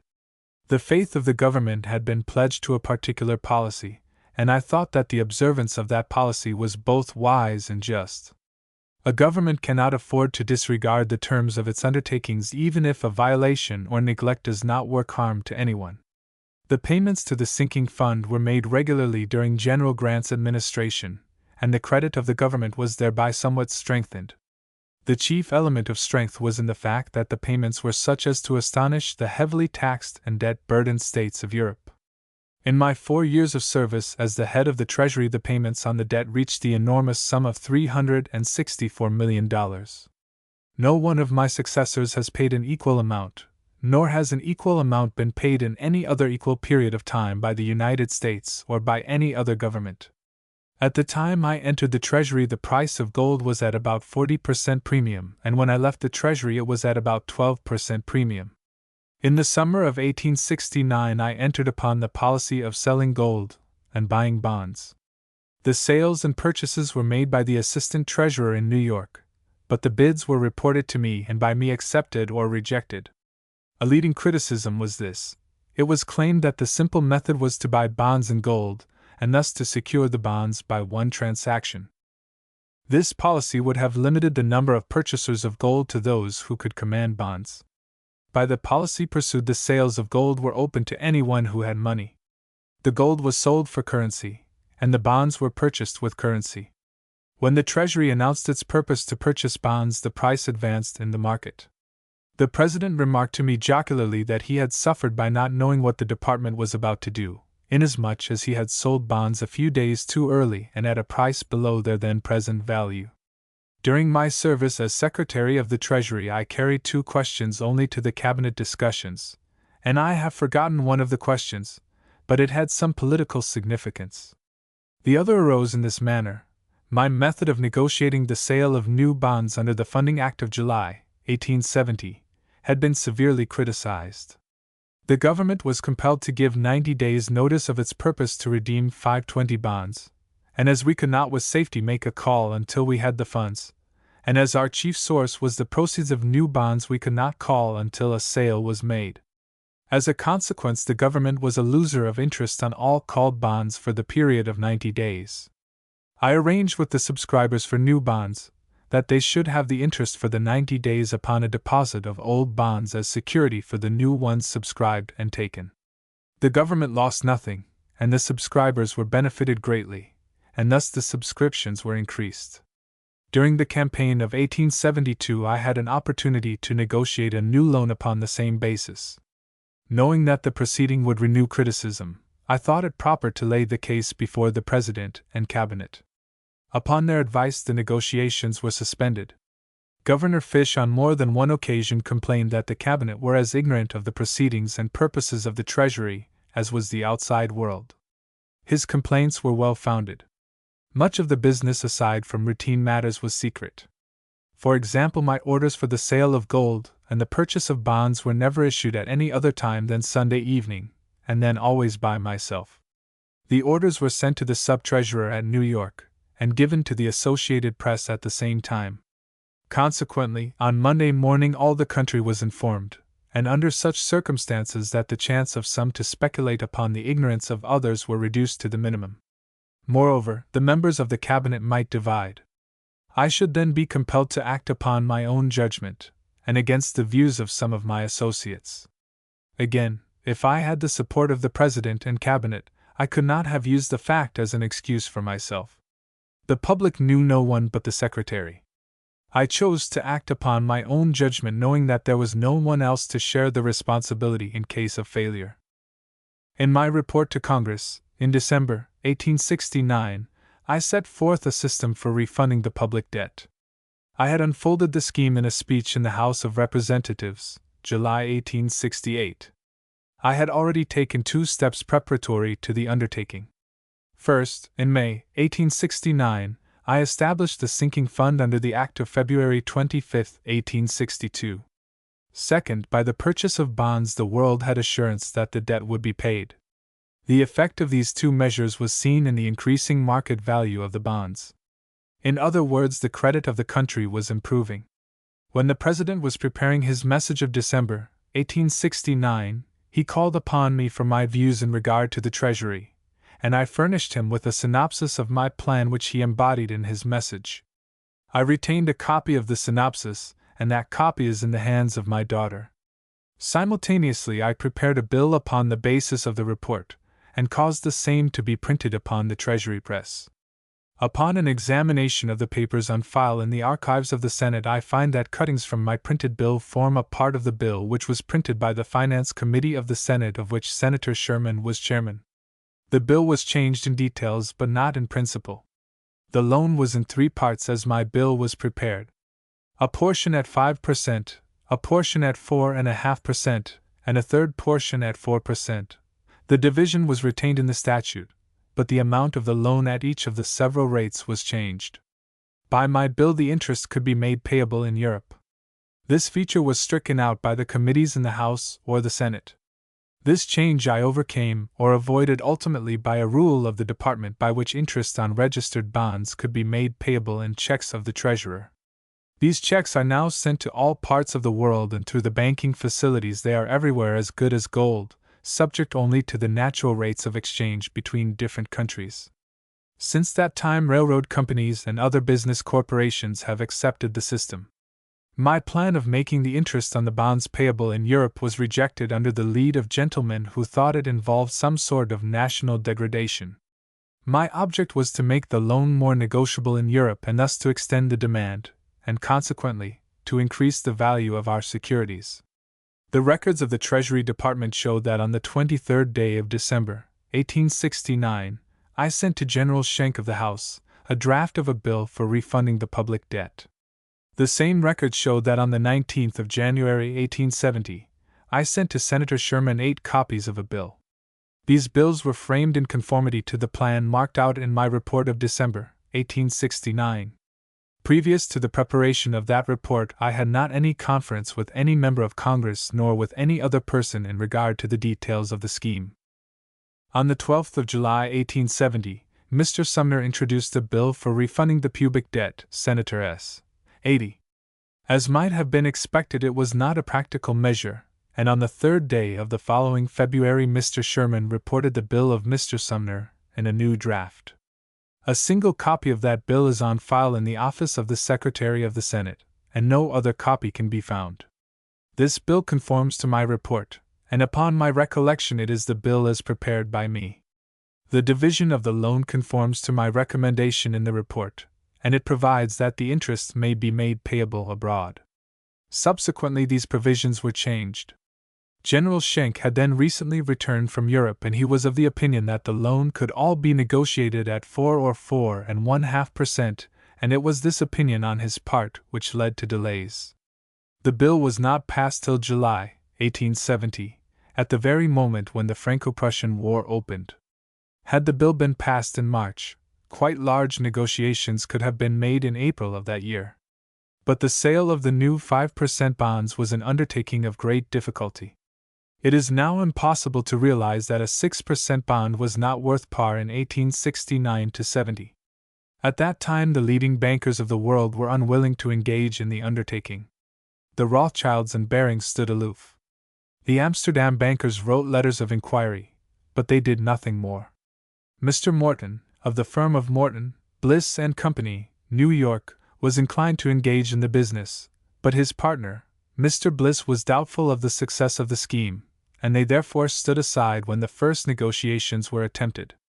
Finally, an arrangement was made with J. Cook and Company, by which they advertised what was called a popular loan, asking for a subscription to the 5% bonds.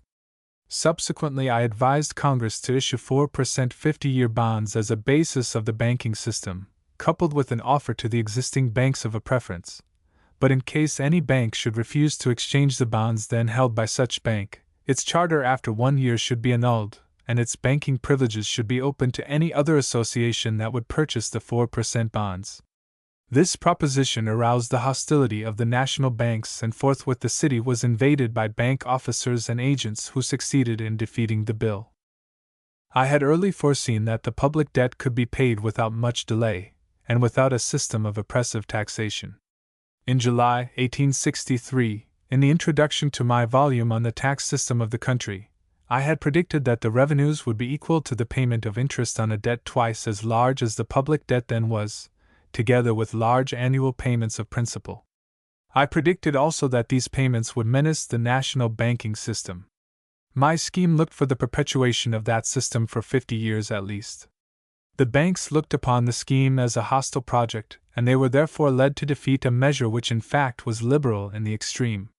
At that time the capital of all the national banks was limited to $300 million. Thus did the banks defeat a measure which was designed to secure their perpetuity, and calculated to promote their financial interests. They acted upon the idea that the credit of the country could never be so far advanced that a 4% bond would be worth par. The success of the 5% loan of 1871, of which I give a full account elsewhere, should have ended the contest in regard to the credit of the United States. A 5% bond had been sold at par in the London market. The principal of the public debt was undergoing a monthly reduction, and the gain in the interest account was sufficient to guarantee the payment of the principal in half a century. From that time forward, the leading bankers of Europe and America were ready to cooperate in placing the remaining 5%, and then the 4.5% and 4%. From that time forward the credit of the government has been improving constantly. It was no longer difficult to borrow money at the rate of 5%, and with the adjustment of our controversy with Great Britain there remained no reason to question the rapid progress of the United States in wealth and population. Indeed, it was then entirely feasible for the government to have resumed specie payments, as any demand upon the Treasury for gold could have been met with proceeds of bonds sold in Europe. It was my opinion, however, that it would be wiser to delay resumption until the balance of trade should be so much in our favor that specie payments could be maintained by our own resources. And this was accomplished in less than 6 years. It is with a state as it is with an individual. With an established credit, or with a credit improving constantly and an income in excess of expenditures, there is no difficulty in meeting all liabilities as they mature. Such was the condition of the Treasury when I left it in March 1873. In March 1869, the government was paying interest, measured at the gold value of its securities at the rate of 7%. In 1873 the rate was 5% or less. In that time the net public debt had been reduced in the sum of $364 million, and the interest account had been reduced about $30 million. When I was engaged in placing bonds in Europe, a discussion arose among bankers in regard to the conflict of statements as to the amount of the public debt. By the reports of the Treasurer, which were the basis of the monthly statements, the debt was represented by the securities actually issued after deducting those which had been redeemed. By the report from the Registrar's office, which once each year corresponded in time to the monthly report, the balance was widely different. These facts impaired our standing financially.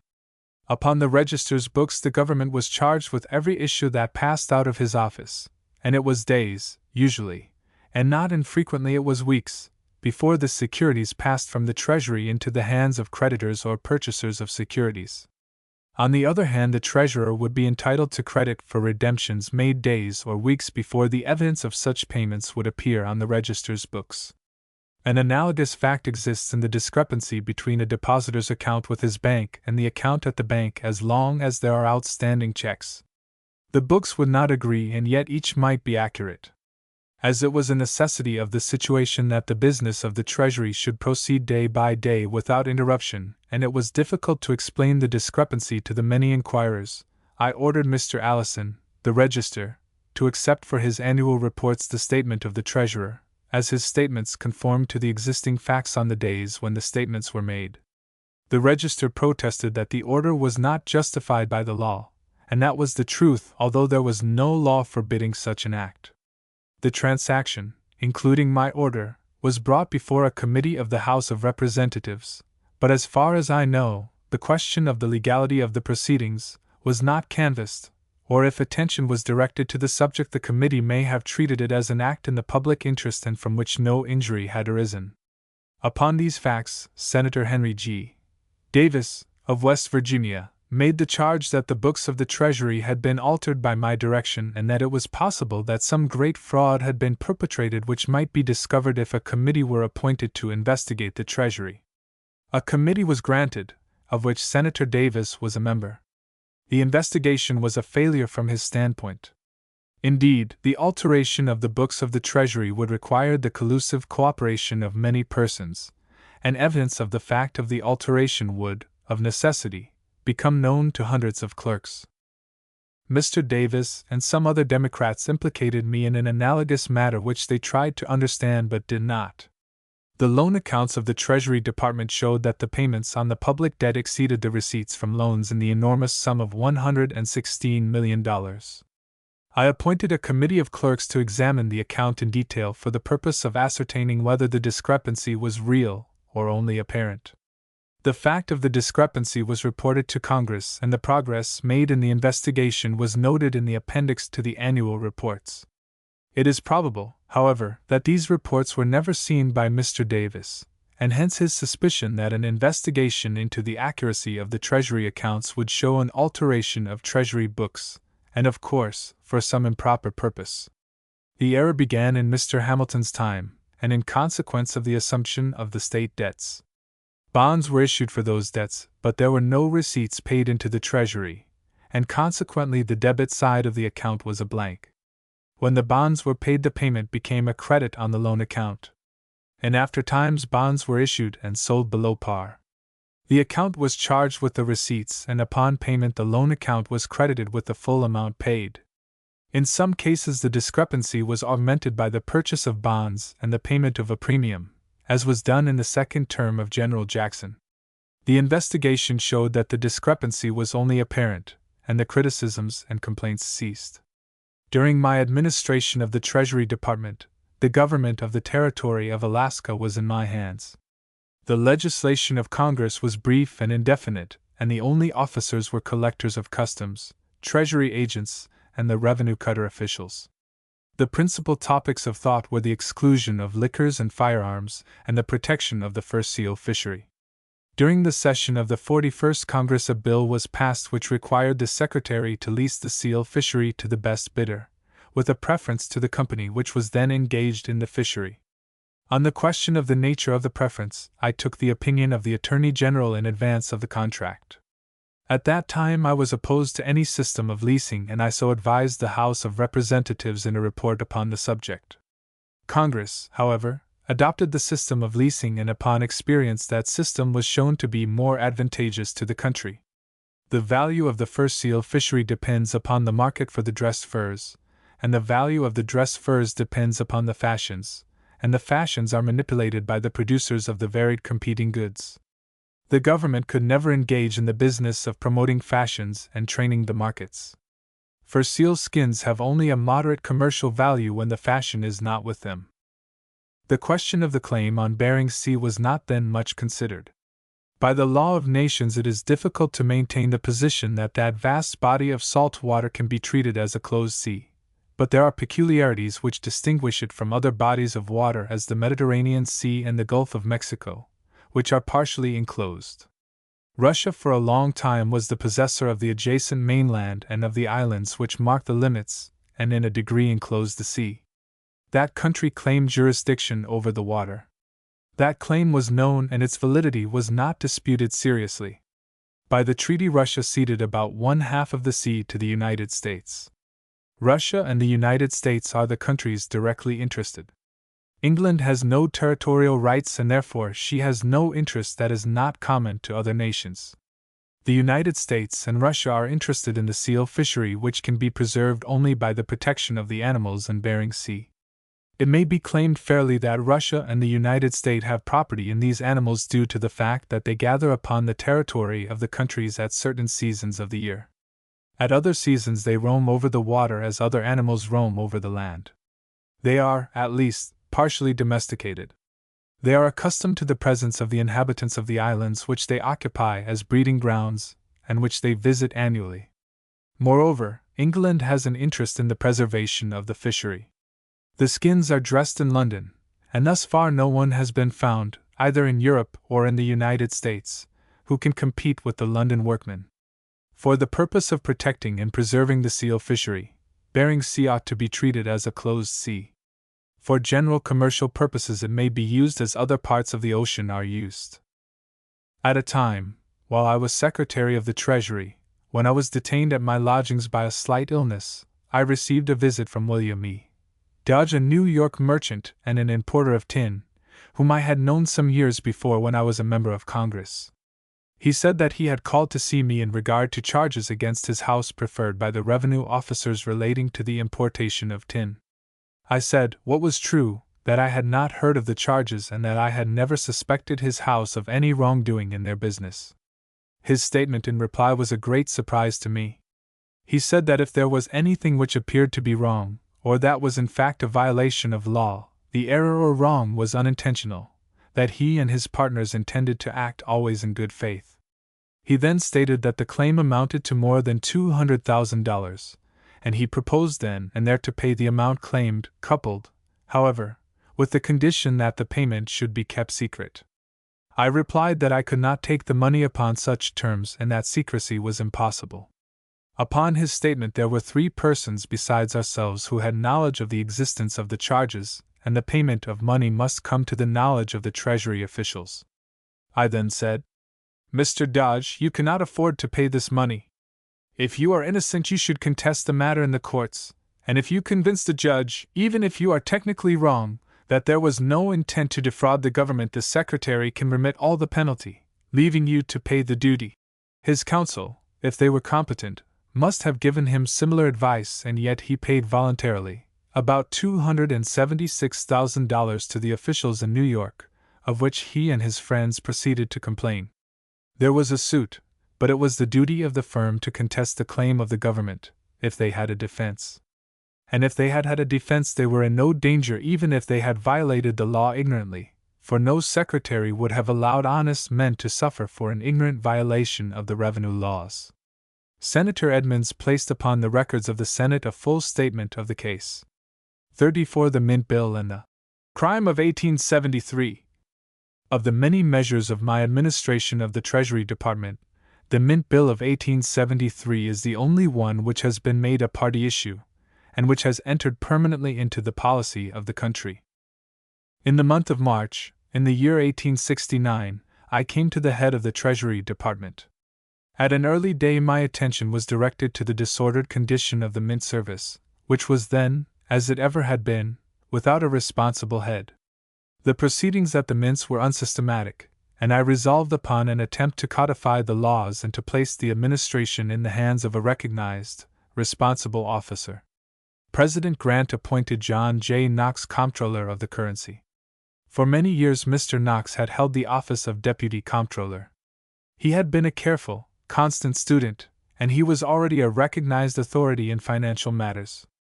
I appointed Mr. Knox Commissioner to codify the mint laws and to suggest alterations. He was assisted by Dr. Linderman, then an eminent expert in the theory and practice of coinage, by Mr. Patterson, Superintendent of the Mint at Philadelphia, and by others.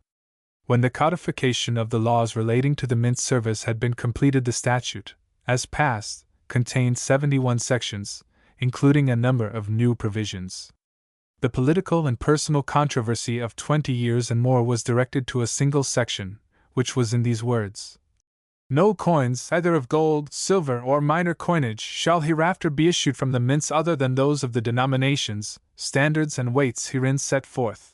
The coinage of the silver dollar piece was discontinued in the bill as prepared by the commissioners, and the purpose to discontinue its coinage was thus announced in the report that was made to Congress. The coinage of the silver dollar piece, the history of which is here given, is discontinued in the proposed bill. The present gold dollar piece is made the dollar unit in the proposed bill, and the silver piece is discontinued. In 1873 I had come to believe that it was wise for every nation to recognize, establish, and maintain the gold standard. I was of the opinion then, as I am of the opinion now, that nations cannot escape from the gold standard in all interstate transactions. The value of every article is resolved finally by the ascertainment of its value in gold. Silver or paper may be used for domestic purposes, but the value of that silver or paper is determined by its value in gold. In America, as in England, all the attempts to fix a ratio between gold and silver coins and to maintain that ratio in business had failed, and hence it was that I determined to abandon the idea of a double standard, reserving in mind, however, the possibility that an agreement by commercial countries might overcome the difficulty. That possibility has now disappeared. The history of the United States is an instructive history. The coin ratio between gold and silver was fixed in Mr. Hamilton's time, and with the concurrence of Mr. Jefferson. In 1870 silver was at a premium upon the legal ratio between gold and silver coins, and such had been the fact from the year 1837, and probably from the year 1792. Indeed, there has never been a day, from the organization of the government, when the actual standard was silver. Until the Act of 1878 was passed, silver coins had had no appreciable influence upon the volume of currency, or the business of the country. The total coinage of silver dollars had been 8 million pieces only.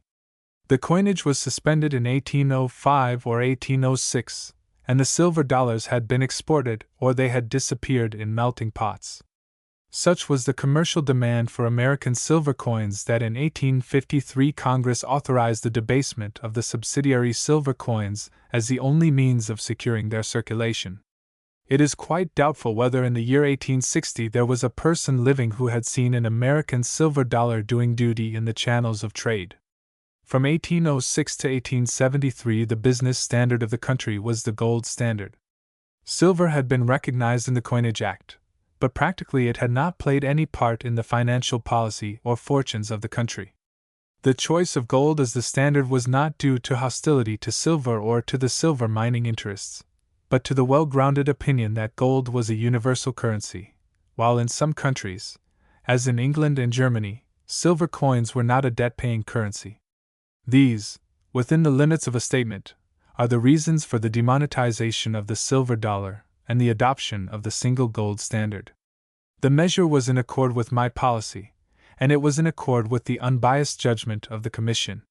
It is a singular instance in legislative proceedings that a measure that had no active support, and that was free from opposition at its enactment, should be assailed vigorously after the lapse of years and through a long period of time.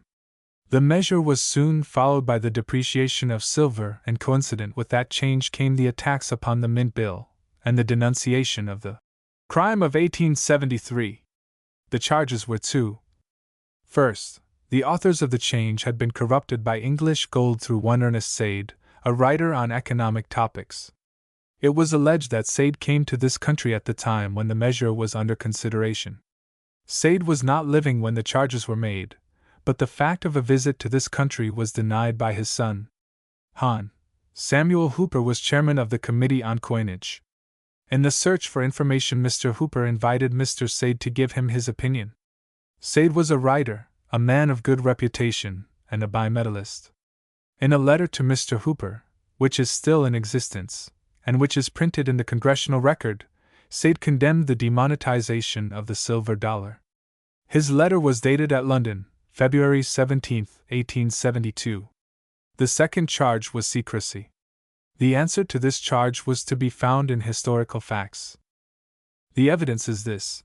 Mr. Knox's report contained two specific statements that it was a purpose of the bill to prohibit the coinage of the silver dollar.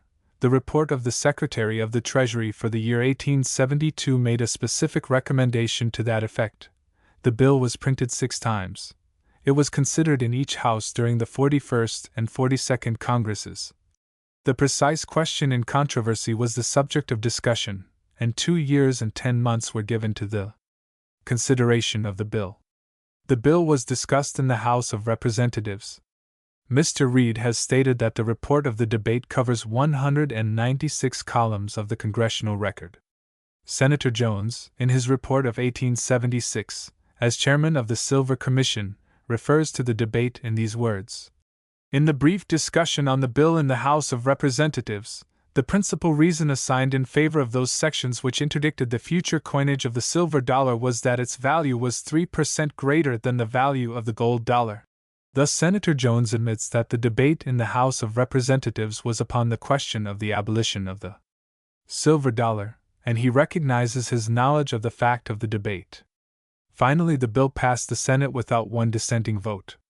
The downfall of silver has not been due to any legislation in America or Europe, nor to any decrees or despotic policy in Asia, but to the inventive faculties of one Charles Burleigh, of Fitchburg, Massachusetts, the inventor of the power drill. If through him many silver mines have been rendered valueless, so it is to him that the world is indebted for a new application of force by which mountains are penetrated and mining in all its forms is carried on at 1/4 part of the former cost. Every step in civilization, every advance movement that we call progress, is a peril to many and a ruin to some. By one stroke of genius, and limiting our thoughts to one only of its many consequences, we may say that Burleigh has made gold so abundant and cheap that all substitutes for a currency from wampum to silver must soon disappear. There is historical evidence tending to show that the representatives of the silver mining interest had sufficient and worthy reasons for assenting to the suspension of the silver dollar. In 1872, silver was at a slight premium as compared with gold. Therefore, the privilege of coinage of the dollar was of no advantage to the owners of bullion. The mint bill had a new and attractive feature. It provided for the coinage of a dollar that was to contain 420 grains of standard silver, and was to be known as the trade dollar. This passage may be found in my report to Congress for the year 1872. Therefore, in renewing the recommendations heretofore made for the passage of the mint bill, I suggest such alterations as will prohibit the coinage of silver for circulation in this country, but that authority be given for the coinage of a silver dollar that shall be as valuable as the Mexican dollar and to be furnished at its actual cost. The dollar was coined, and it was known as the trade dollar. It contained 420 grains of standard silver.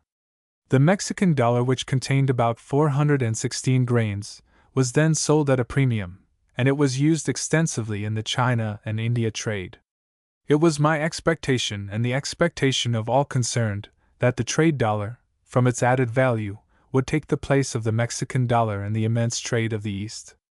My own confidence was great. Indeed, the thought of failure never occurred to me. Unfortunately, the stolidity of the Chinese and the force of habit among that people were not considered by us. From long use they had become accustomed to the Mexican dollar. They refused our trade dollar, notwithstanding its greater weight. We coined and put into circulation, at home and abroad, about 36 million pieces, many of which were afterwards recoined as legal tender dollars under a special act of Congress. With the failure of that undertaking came the crusade against the Act of 1873. Whether the two events sustained to each other the relation of cause and effect, I cannot say. The suggestion that Senator Stewart of Nevada was assenting to the demonetization of the silver dollar derives support from the fact that, in the month of February, 1874, he endorsed the gold standard in two speeches, delivered, respectively, on the 11th and 20th days of that month. On the 11th he said, "I want the standard gold, and no paper money not redeemable in gold." On the 20th he added, "Gold is the universal standard of the world. Everybody knows what a dollar in gold is worth." It is certain that in the month of February 1874, when the contents of the mint bill were in the public statutes, the demonetization of the silver dollar, and the recognition of the gold dollar as the unit of value, had not affected the judgment nor disturbed the sensibilities of the advocates of silver. I dismissed this branch of the subject with the observation that the Act of 1873 placed the United States in a commanding position in regard to the use of silver. If that metal had continued to maintain its supremacy upon the ratio then established between gold and silver coin, there could have arisen no demand for the coinage of silver. If, on the other hand, silver should depreciate, the government might, at its pleasure, use, or it might decline to use, that metal as coin. I now pass to a part of the history of the controversy not heretofore considered in public discussions, from which it will appear that the trusted representatives of the silver interest put aside the most inviting opportunity, if not the only opportunity, for the adoption of the bimetallic system by the commercial nations of the world. The Act of 1873 prepared the way for the use of silver by the commercial nations of the world, upon an agreed ratio with gold, if indeed the possibility of such an arrangement ever existed. We were upon a gold basis. The balance of trade, by groups of years, was in our favor, We had a gold revenue from customs of about $200 million, and the excess of Treasury receipts over expenditures was nearly $100 million a year. If we had chosen to accumulate gold and postpone payments upon the public debt, we could have brought the nations of the earth to our feet. It was under circumstances thus favorable for negotiations for the use of silver that the Silver Commission of 1876 was constituted, and authorized, among other things, to inquire into the policy of the restoration of the double standard in this country, and if restored, what the legal relation between the two coins of silver and gold should be. This authority opened a way for the introduction of a policy on the part of the United States looking to an arrangement for the use of silver by the states of Europe, and on that authority the Commission dealt with the project of an international bimetallic system. The Commission consisted of 8 persons. Senator Jones was the chairman, and Mr. Bland, of Missouri, was an influential member. It was my fortune to be of the Commission, and it was my fortune also to be alone in opinion upon the main questions that were treated in the reports. The majority of the Commission consisted of Messrs. Jones, Bogey, Willard, Bland, and Grosbeck. They favored the remonetization of the silver dollar, and that without delay. Of the points made in their report, I mention these. They said, "The supply of gold is diminishing, being now but little more than 1/2 what it was in 1852, and is always so fitful and irregular from the method of its production that it is ill-suited to be a sole measure of value." This statement as a statement of an existing fact was wide of the truth, and as a prophecy it was as fallacious as are the prophecies which predict the destruction of the world. From 1851 to 1855 the annual gold product of the world was 6,410,324 ounces. From 1876 to 1880 the annual gold product of the world was 5,543,110 ounces. The gold product of the latter period was 86% of the gold product of the former period. Far wide of the truth were the predictions of the majority in regard to the future product of gold.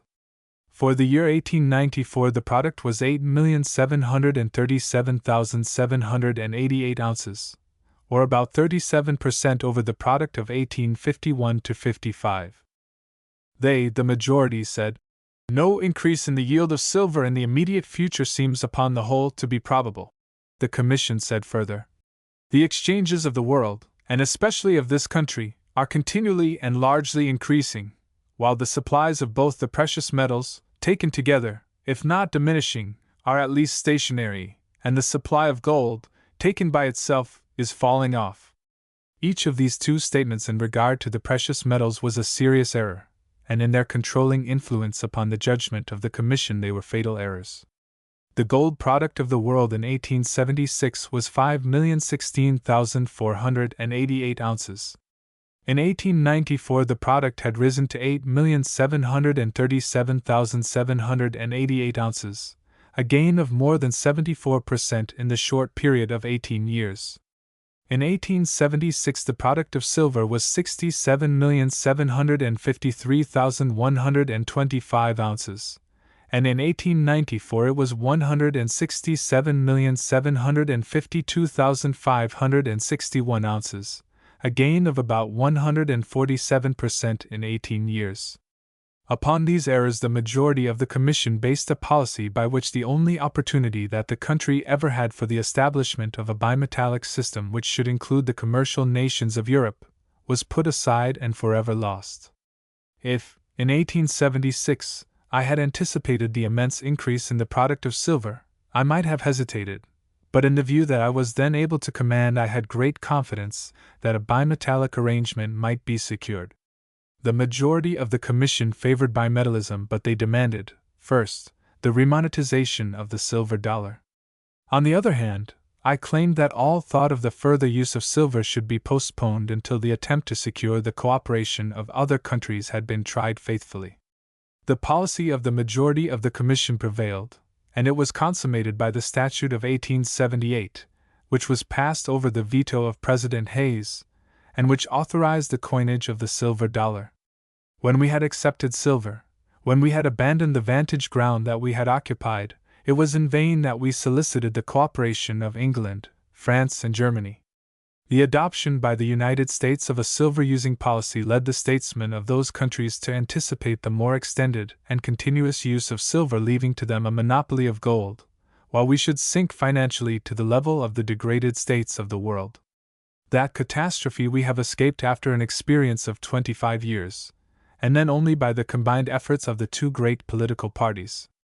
I submit brief extracts from the report of the majority of the Commission and from my individual report of 1876, that our relative positions may be understood. The Commission said, "We believe that the remonetization of silver in this country will have a powerful influence in preventing, and probably will prevent, the demonetization of silver in France and in other European countries in which the double standard is still legally and theoretically maintained." Again the majority said, "It may be added that a legislative remonetization on the relation to gold of 15.5 to 1 accomplishes without delay all the objects of the proposition for an international conference, which is urged from various quarters." That I may place myself where I stood in 1876, I present brief extracts from my report of that year. First, I said, "There can be but one standard of value in any country at the same time, and a successful use of gold and silver simultaneously can be effected only by their consolidation upon an agreed ratio of value, and by the concurrence of the commercial nations of the world. The undersigned is also of opinion that it is expedient for this government to extend an invitation to the commercial nations of the world to join in convention for the purpose of considering whether it is wise to provide by treaties and concurrent legislation for the use of both silver and gold in all such nations upon a fixed relative valuation of the two metals, and finally, that until such an agreement between this government and other commercial nations can be effected, the United States should pursue the existing policy in regard to the resumption of specie payments.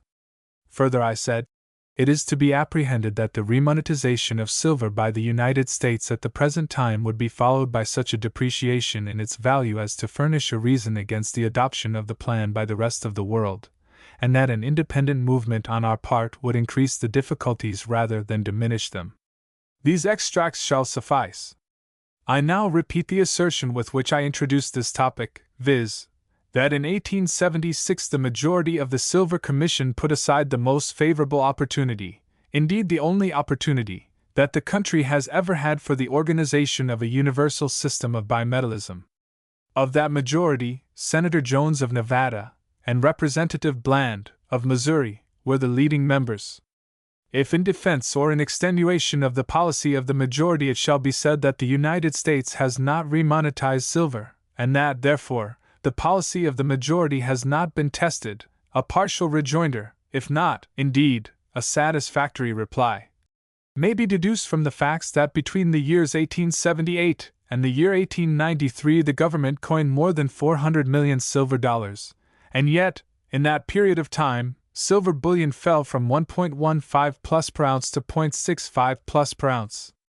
It is worthy of notice that the product of silver in the United States has increased with the demand for silver.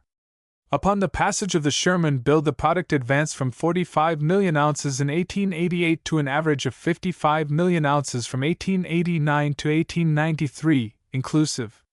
Upon the repeal of that act, the product fell to 49 million ounces in 1894. It is not only probable, it is certain, that with every increasing demand for silver there will be an added supply. Consider what has happened since the appearance of the inventions of which I have spoken. The world's annual product of silver from 1493 to 1865, inclusive, was 16,887,157 ounces. The largest annual product was from 1861 to 1865, when it reached 35,401,972 ounces. From 1866 to 1894 inclusive, the annual average product was 114,326,397 ounces. In 1894 the product was 167,752,561 ounces, which, as will be observed, was about 9 times the annual product from 1493 to 1865. From 1876 to 1894 the business of silver mining was increased 147%, Can anyone name any other business or pursuit in which there was a like increase? And is not the inference justified that the profits have been large and tempting, notwithstanding the demonetization of silver in some countries and the suspension of coinage in other countries? I turn now to the future, and first as to the possibility of the further use of silver as currency. I assume that in countries where the standard is gold there may be a considerable use of silver, as in the United States today. An international bimetallic system, binding nations to each other for a definite term of years, is a proposition involving large responsibilities.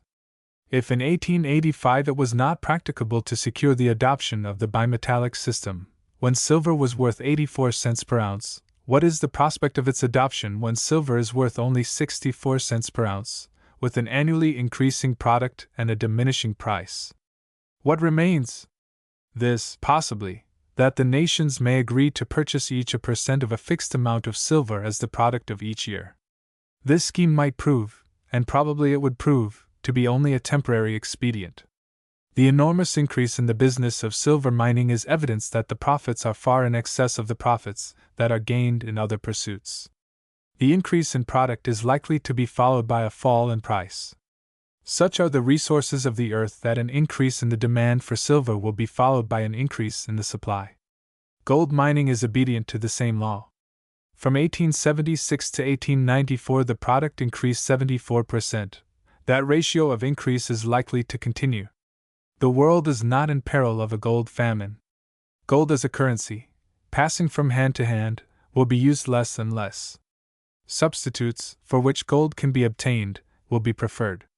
The volume of currency in a country is not limited by the amount of gold that a country may possess. It may increase the amount of subsidiary coin very largely, and it may add to the sum of paper money, provided that that paper money is always redeemable in gold. Nor does the quantity of gold in a country determine the price of commodities, except as that gold is a part of the total volume of the currency of the country. The volume of currency as a whole is the force by which the saleable value of commodities is affected. In truth, gold plays a small part only in actual business. It is a regulator of business rather than an active instrument for the transaction of business. It is not an exaggeration to say that the use of gold in business is limited to a small fraction of 1% of the aggregate transactions in countries where gold is the standard. It is not improbable that in the near future the world is to meet a surfeit of gold, as it is now meeting a surfeit of silver. Yet even then its capacity as a standard will not be affected. History does not carry us to a time when gold was not the recognized standard for the measurement of every other kind of property, and that not by one tribe or people only, but by mankind in every clime and in every stage of savageness or of civilization. As the mint bill and the demonetization of silver have occupied the attention of the country for a third of a century, and as there may be a revival of the controversy at a time in the future, I have thought it wise for me to make a record of the facts in the most enduring form at my command. At the end, this is my claim for the Mint Bill of 1873. It established the gold standard for the United States for all time. All the subsequent legislation has rested upon the fact that the statute of 1873 made the gold dollar the standard of value in the United States. 35 Black Friday, September 24, 1869.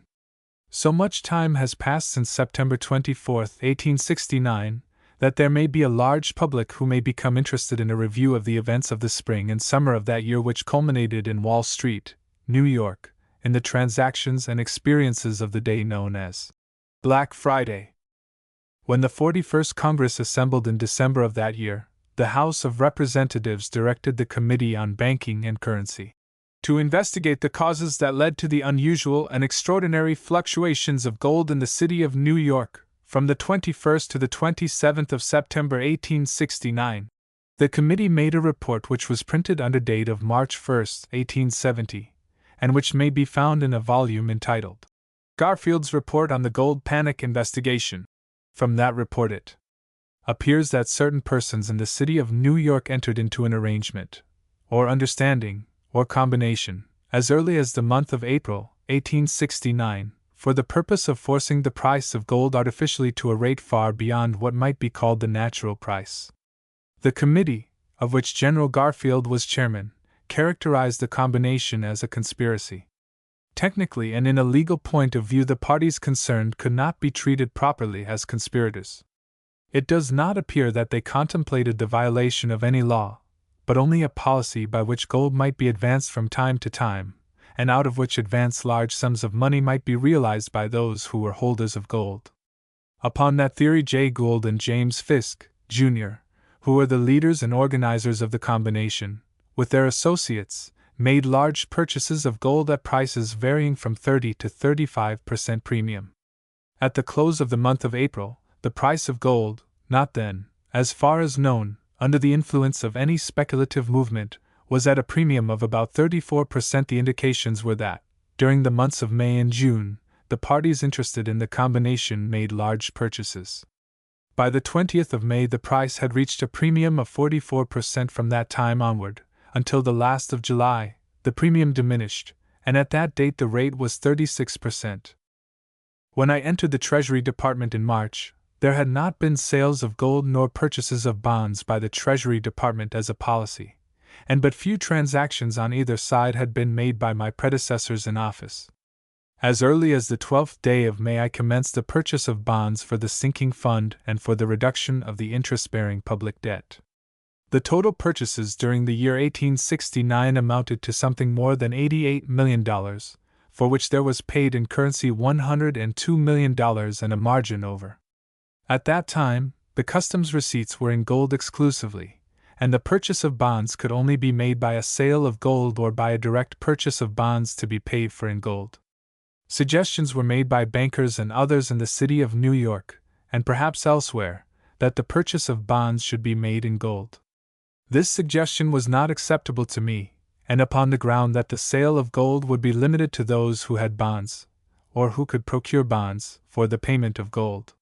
From the 29th of April, when the first sale of gold was made, until the 31st day of December, the sales amounted to something more than $53 million, and the proceeds to something over $70 million. The difference in the amount realized from the sale of gold and the amount paid for bonds purchased was met by the excess of receipts over the expenditures of the government during that period. As having some connection, and perhaps an important connection, with what is to be said hereafter touching General Grant's action in the days of September, when the speculation was going on, I think it proper to make a statement of my relations to the President. I had declined the office of Secretary of the Treasury, and on the morning of my nomination to the Senate I wrote a letter to Mr. Washburne, through whom the invitation of the President that I should accept the office was made, requesting him and urging him to say to the President that I was unwilling to accept the place. My nomination was sent to the Senate and confirmed, and as there seemed to be no alternative for me, I entered upon the duties of the office. Due in part to these circumstances, as I think, the President accepted the idea that the management of the Treasury Department was in my hands, and from first to last, during the 4 years that I was in his cabinet, his acts and his conversation proceeded upon that idea. Moreover, he was influenced by a military view that an officer who was charged with the conduct of a business, or of an undertaking, should be left free to act, that he should be made responsible, and that, in case of failure, the consequences should rest upon him. It happened, and as a plan on my part, that neither the President nor the Cabinet was made responsible for what was done in the Treasury Department. Hence it was that I presented to the Cabinet but 2 questions. One of these was of no considerable consequence. The other related to the political effect that might follow a loan that I contemplated making upon certain terms in the year 1872, when the presidential contest was pending. In the line of these views, it happened that I announced my purpose to purchase bonds in May, 1869, without conference either with the Cabinet or with the President. When the announcement was made, there was a slight advance in bonds. In order that the business interests of the country might not be influenced by an apprehension that changes might take place in the policy of the department, I announced, as stated in Chapter 33, at the beginning of each month the sales of gold and the purchases of bonds that were to be made during the coming month. Those announcements were sent out on the evening of Sunday, either the last Sunday of the closing month or the first Sunday of the opening month. The dispatches were written by myself Sunday evening, and sent to the Assistant Treasurer at New York. A copy was given to the agent of the Associated Press, that the public might be informed in the morning of the policy for the ensuing month, and that there should be no opportunity for speculation by persons who might obtain information in advance of the general public. Unhappily, this policy was made the basis of the proceedings in New York which culminated in Black Friday. The parties interested, I do not call them conspirators, assumed that for 30 days the policy of the department as to the sale of gold and the purchase of bonds would remain unchanged, and on that basis they proceeded to make arrangements for the advance in gold. Not satisfied with that policy, which was designed to save the business community from unnecessary apprehensions, an attempt was made to induce me to make an announcement for 2 or 3 months. Such suggestions were made in letters that I received from interested parties in the city of New York. Speculation in gold was not all on one side. There were speculators who were anxious to break down the price of gold, and between the lines I could read the condition of the respective parties from whom I received letters. Under date of September 23rd, I received a letter from a prominent house in New York in which the writer said, I am actuated to again portray to you the state of financial affairs as they now exist in this city. The speculative advance in gold has brought legitimate business almost to a standstill, owing to the apprehension of a corner, which from appearances may appear at any moment. It did not follow that the writer of the letter was short on gold, as the phrase is. I had, however, in my possession at the time a list of persons in New York who were supposed to be contestants, some for an advance in gold and others for a fall. The writer of the letter was among those whose names had been given to me as speculators for a fall in gold.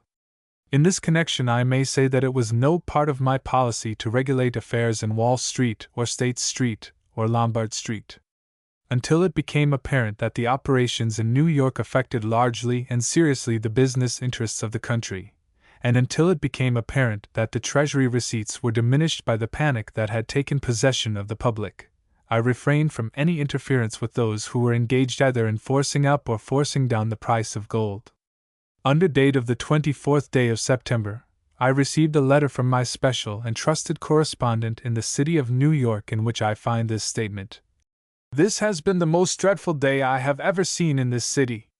While gold was jumping from 43 to 61, the excitement was painful. Old, conservative merchants looked aghast, nobody was in their offices, and the agony depicted on the faces of men who crowded the streets made one feel as if Gettysburg had been lost and that the rebels were marching down Broadway.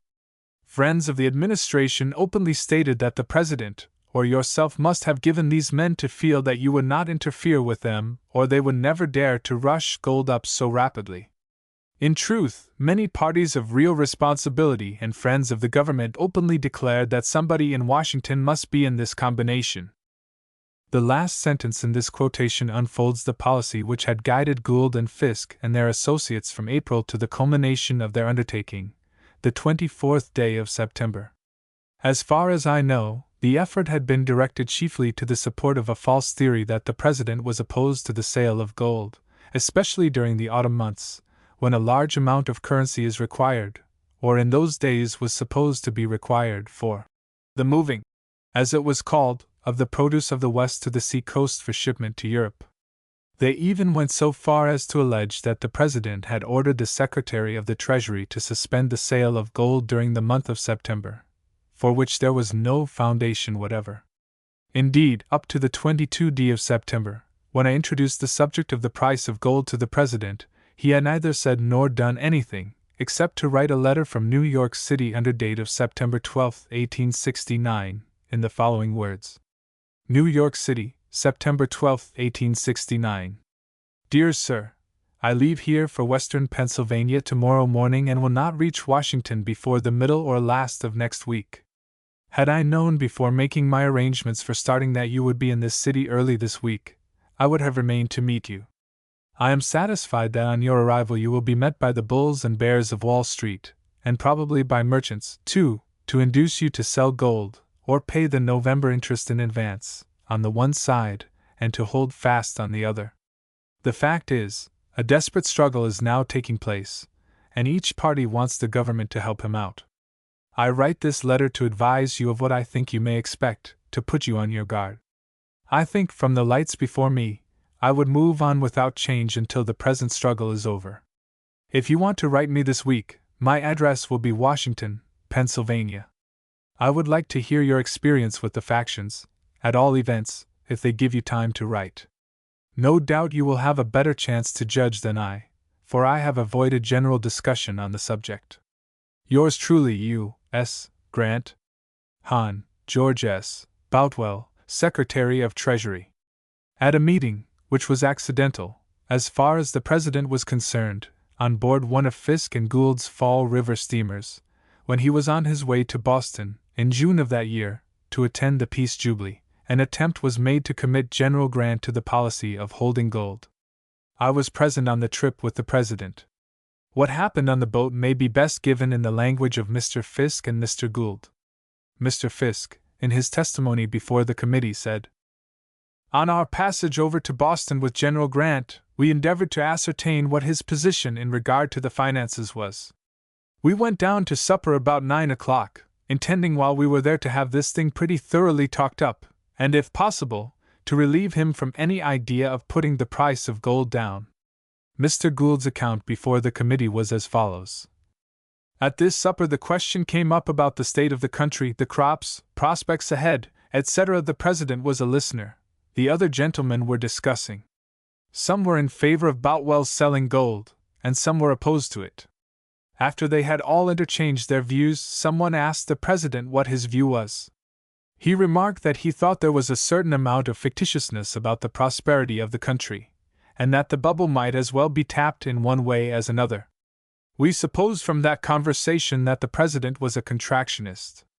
His remark struck across us like a wet blanket. The error of Fisk and Gould and their associates, from the beginning to the end of the contest, was in the supposition that the President was taking any part in the operations of the Treasury concerning the price of gold. If he expressed any opinions outside in conversation, there were no acts on his part in harmony with or in antagonism to the views he entertained.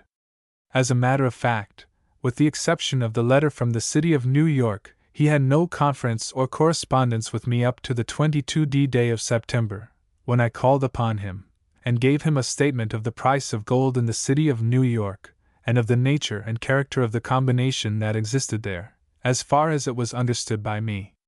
Their policy was directed to 2 points. First, to influence the President, if possible, to interfere in a way to advance the price of gold, and second, to satisfy their adherents and opponents that the President either had so interfered or would so interfere.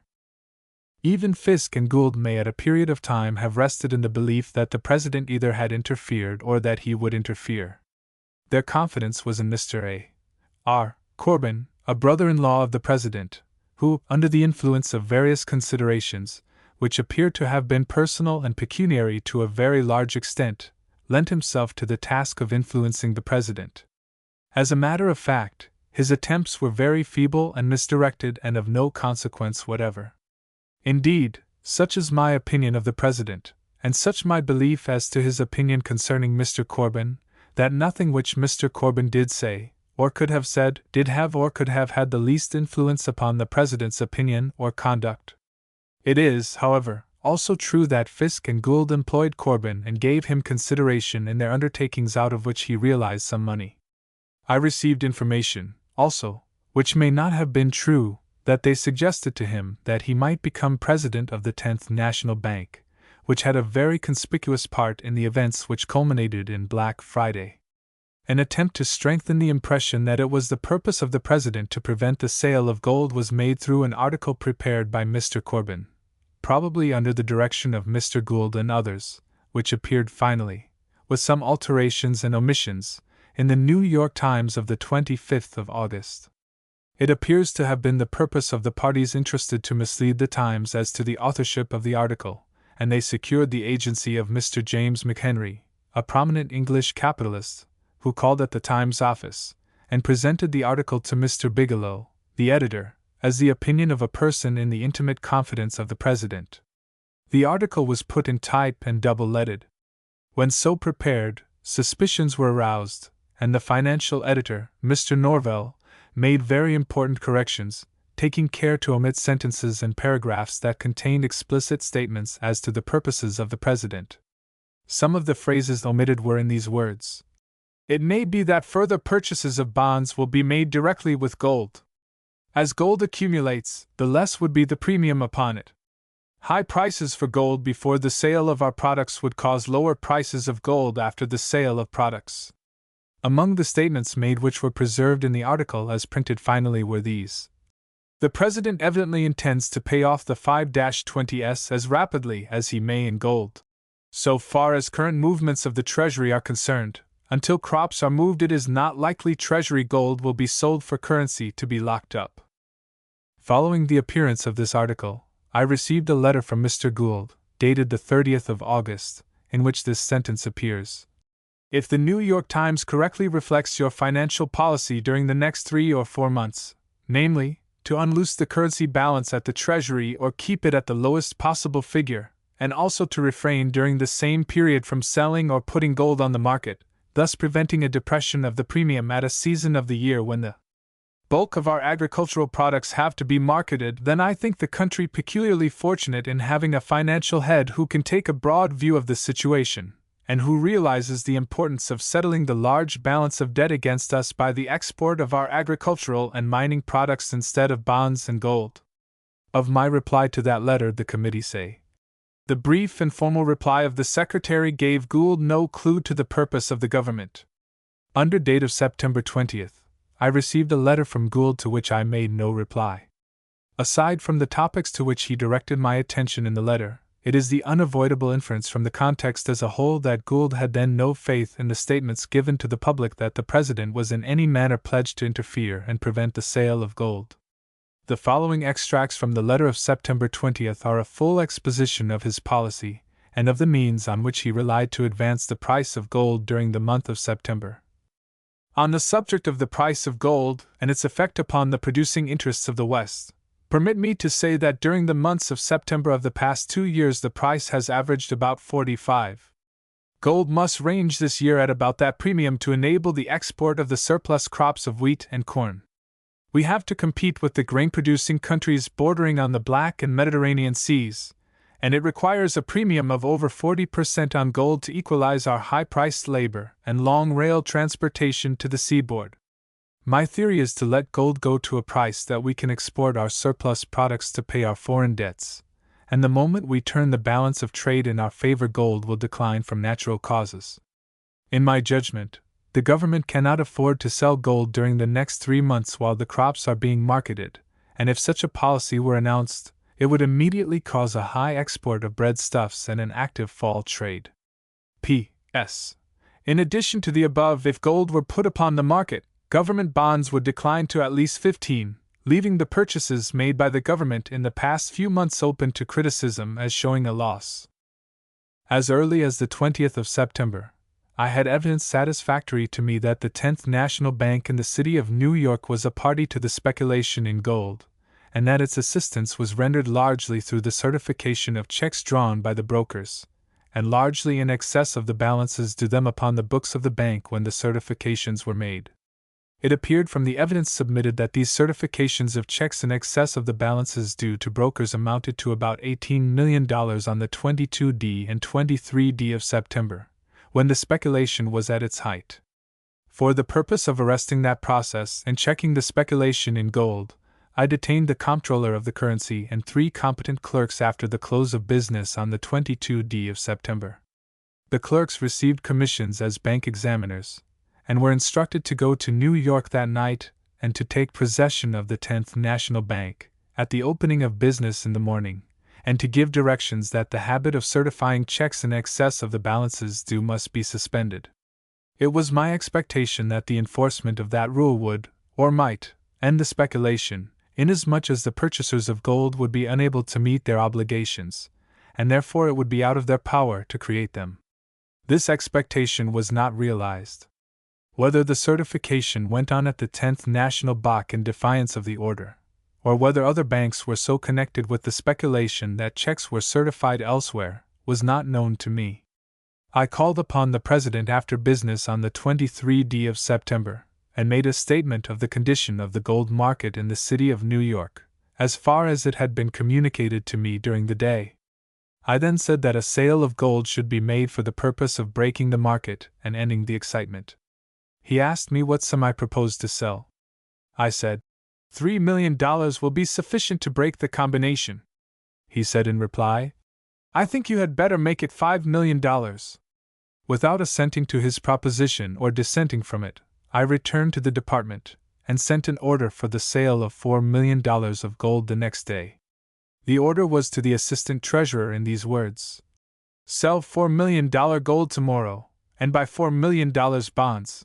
The message was not in cipher, and there was no attempt to keep it secret. It was duplicated and sent by each of the rival telegraph lines to New York. Within the space of 15 minutes after the receipt of the dispatch, the price of gold fell from 160 to 133, and in the language of one of the witnesses, half of Wall Street was involved in ruin. For the moment, the condition of Wall Street and the gold exchange seemed to justify the statement of the person whose language has just been quoted.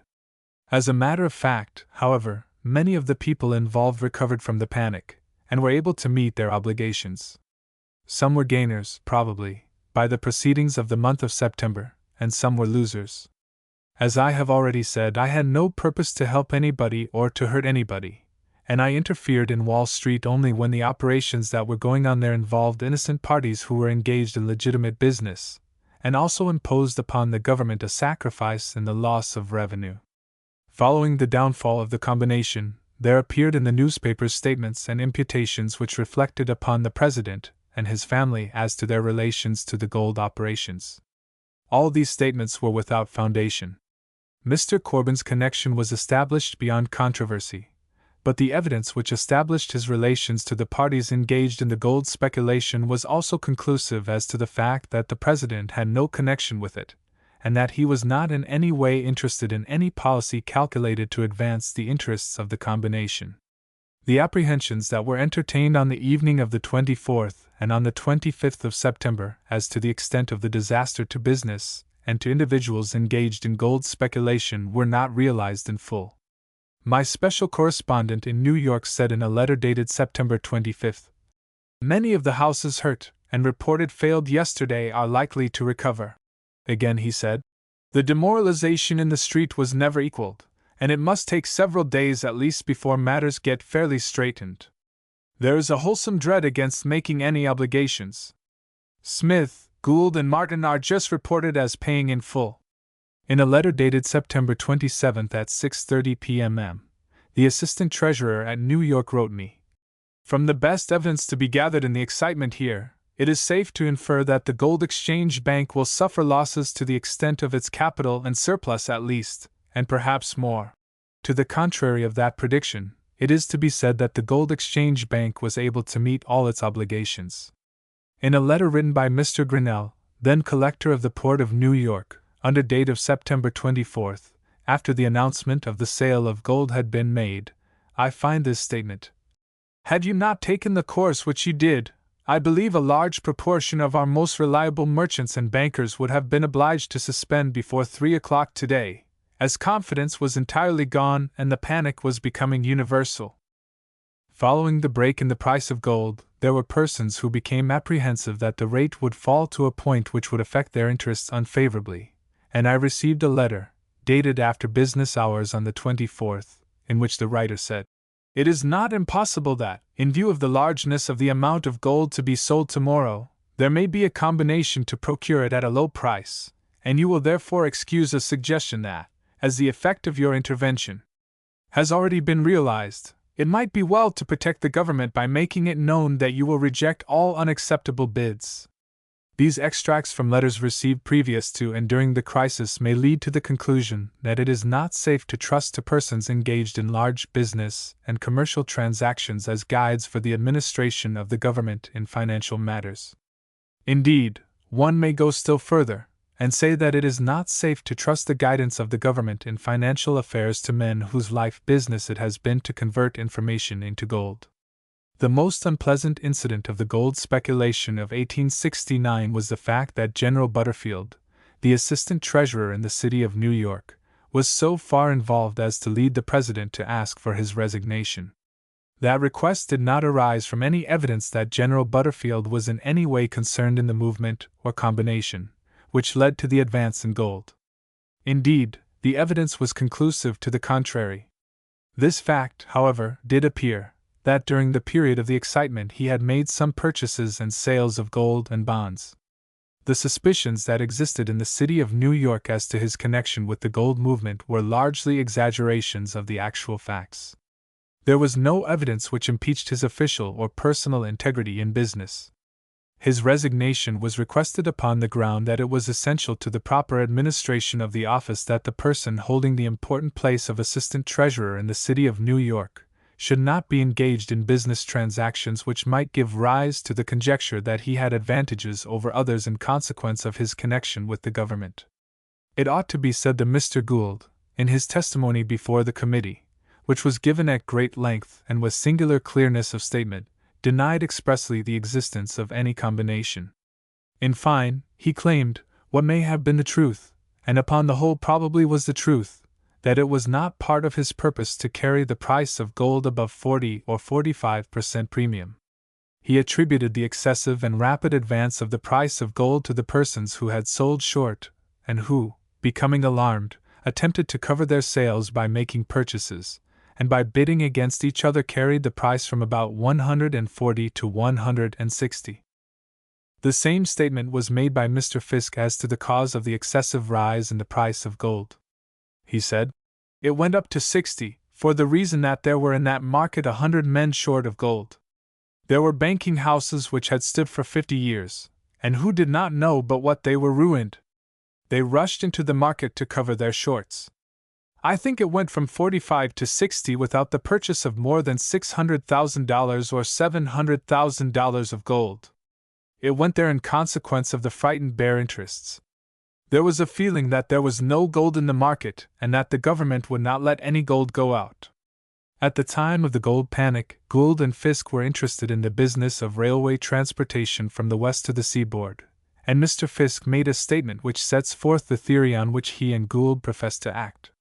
Fisk said, "The whole movement was based upon a desire on our part to employ our men and work our power getting surplus crops moved east and receiving for ourselves that portion of the transportation properly belonging to our road.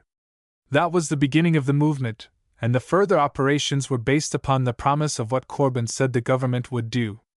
From the testimony of J. Gould and James Fisk, Jr., as it appeared in the printed report, we are able to comprehend the characteristics of the two men.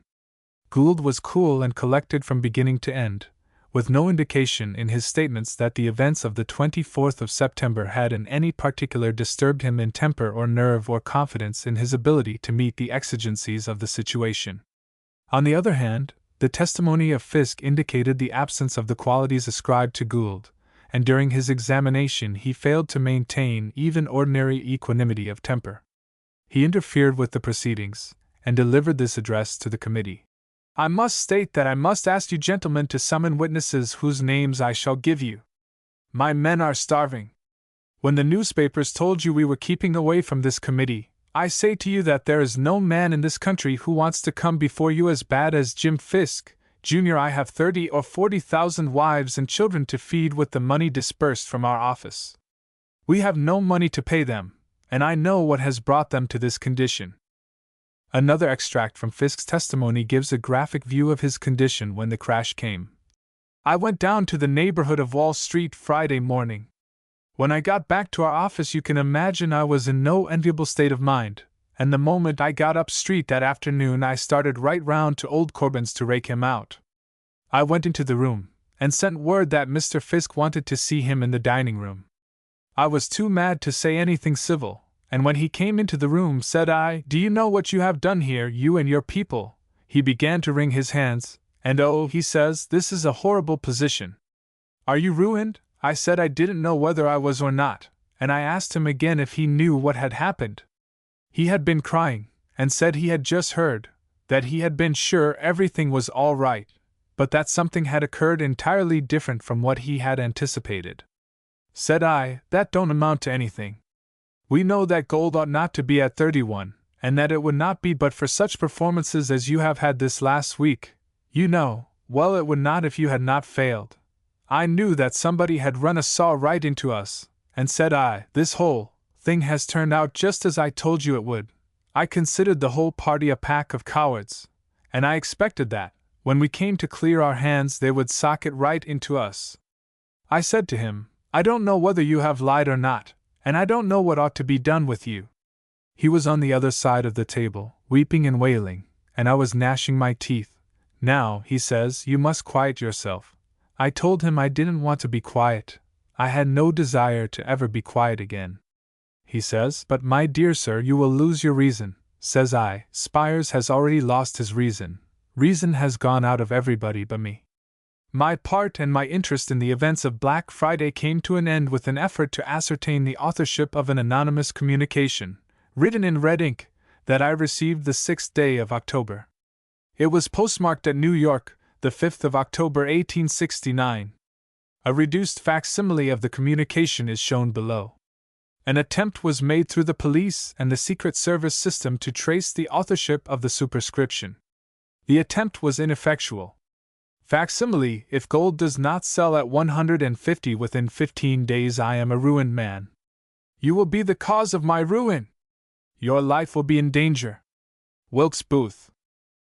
It appears in the review that Mr. Gould originated the scheme of advancing the price of gold, and that Mr. Fisk was his principal coadjutor. It also appears that Mr. Fisk entered into the arrangement upon the basis of friendship for Mr. Gould, and not in consequence of an opinion on his part that the scheme was a wise one.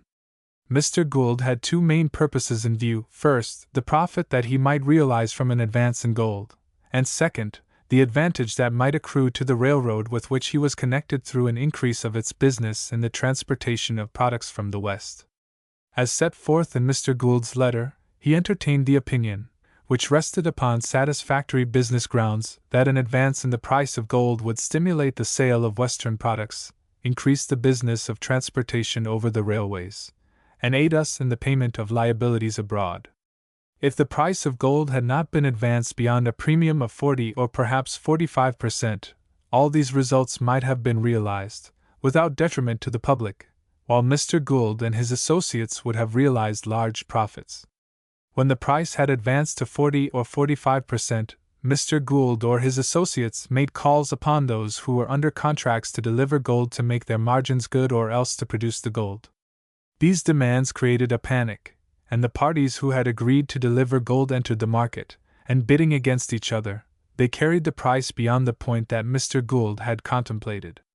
36. An historic sale of United States bonds in England.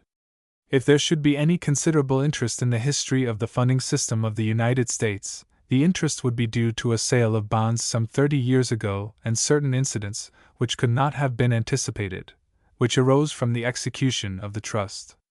In the month of July, 1868, a bill for funding the national debt which had passed the Senate of the United States was reported, without amendments, to the House of Representatives by the Committee on Ways and Means. When the bill was under consideration in the House, I proposed a substitute.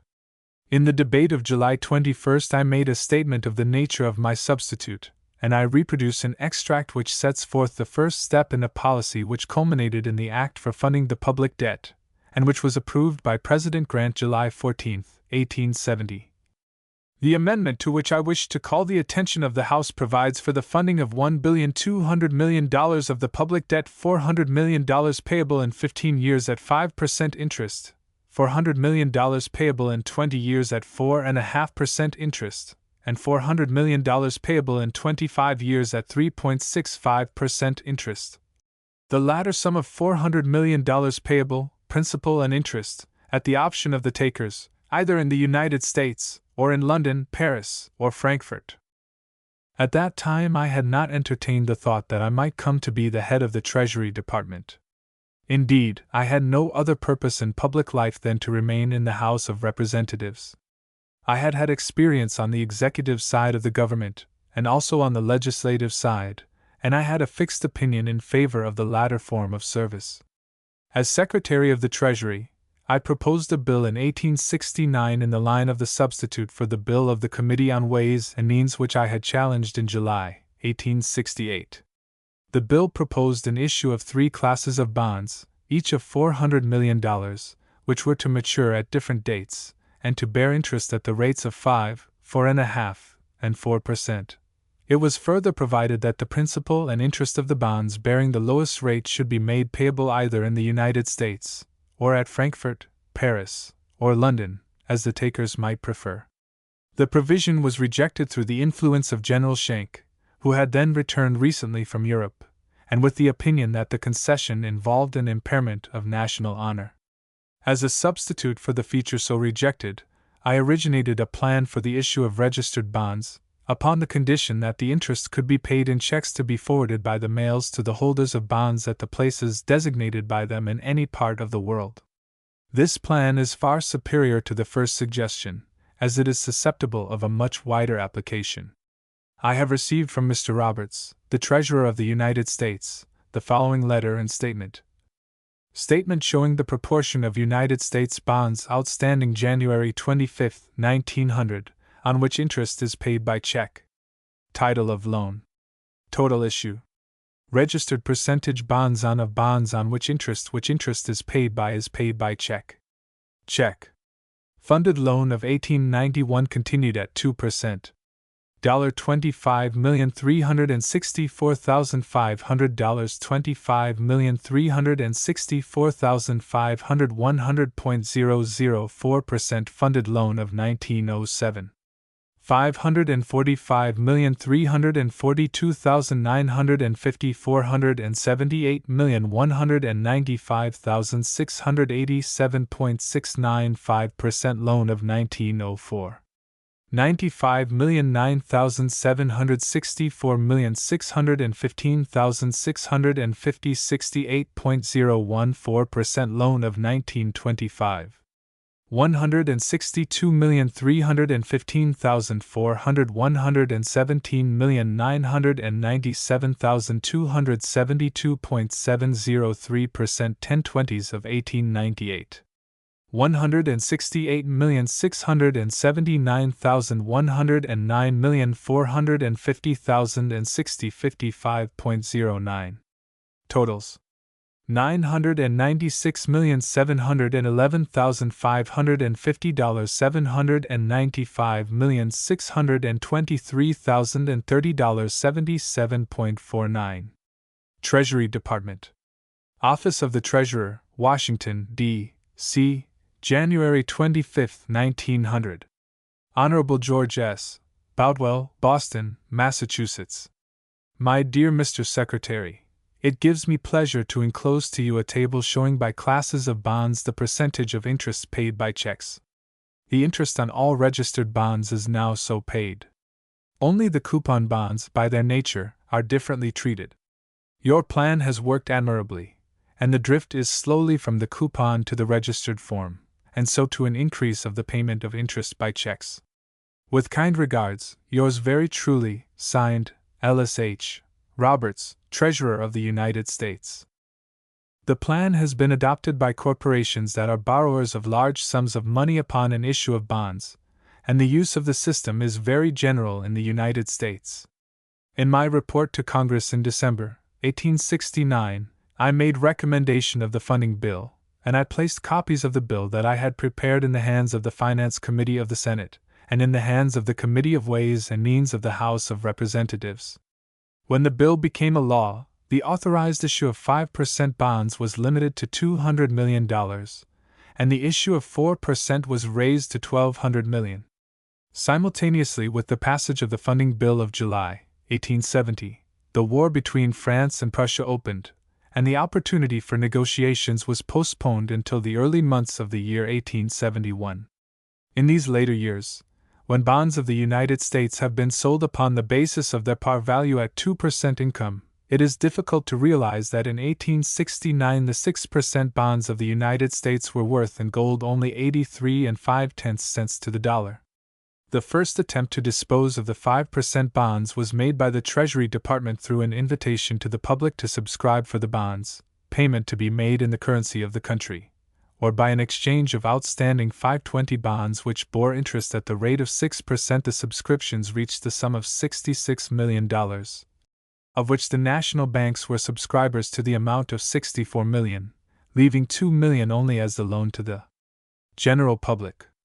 A portion of the amount taken by the banks was for the account of patrons and clients.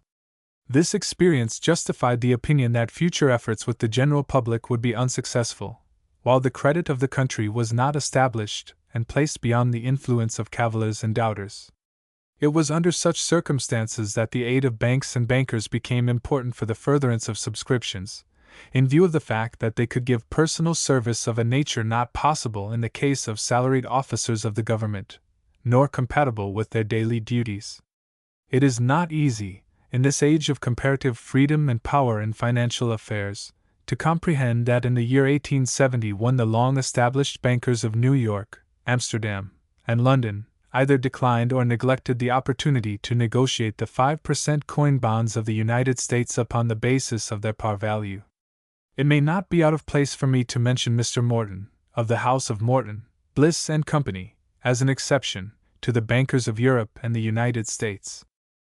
It was in the same months of 1871 that I recommended the issue of a 4% 50-year bond as the basis of the currency to be issued by the national banks.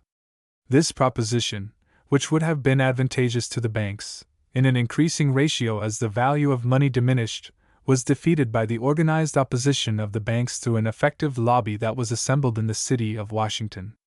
Such was the public sentiment in the year 1871, even in the presence of these important facts, that in the month of December I was able to say in my annual report that the debt had been diminished during the next preceding year in the sum of $94 million, and that the total decrease from March 1, 1869 to December 1, 1871, was over $277 million.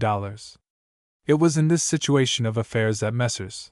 J. Cook and Company proposed to undertake the sale in London, by subscription, of 134 million 5% bonds then unsold. Authority was given to Cook and Company to proceed with the undertaking, and when the books were closed, September 1st, I was informed that the loan had been taken in full. By the terms prescribed by Cook and Company, the subscribers deposited 5% as security for the validity of their subscriptions. The bonds were to be delivered the first day of December.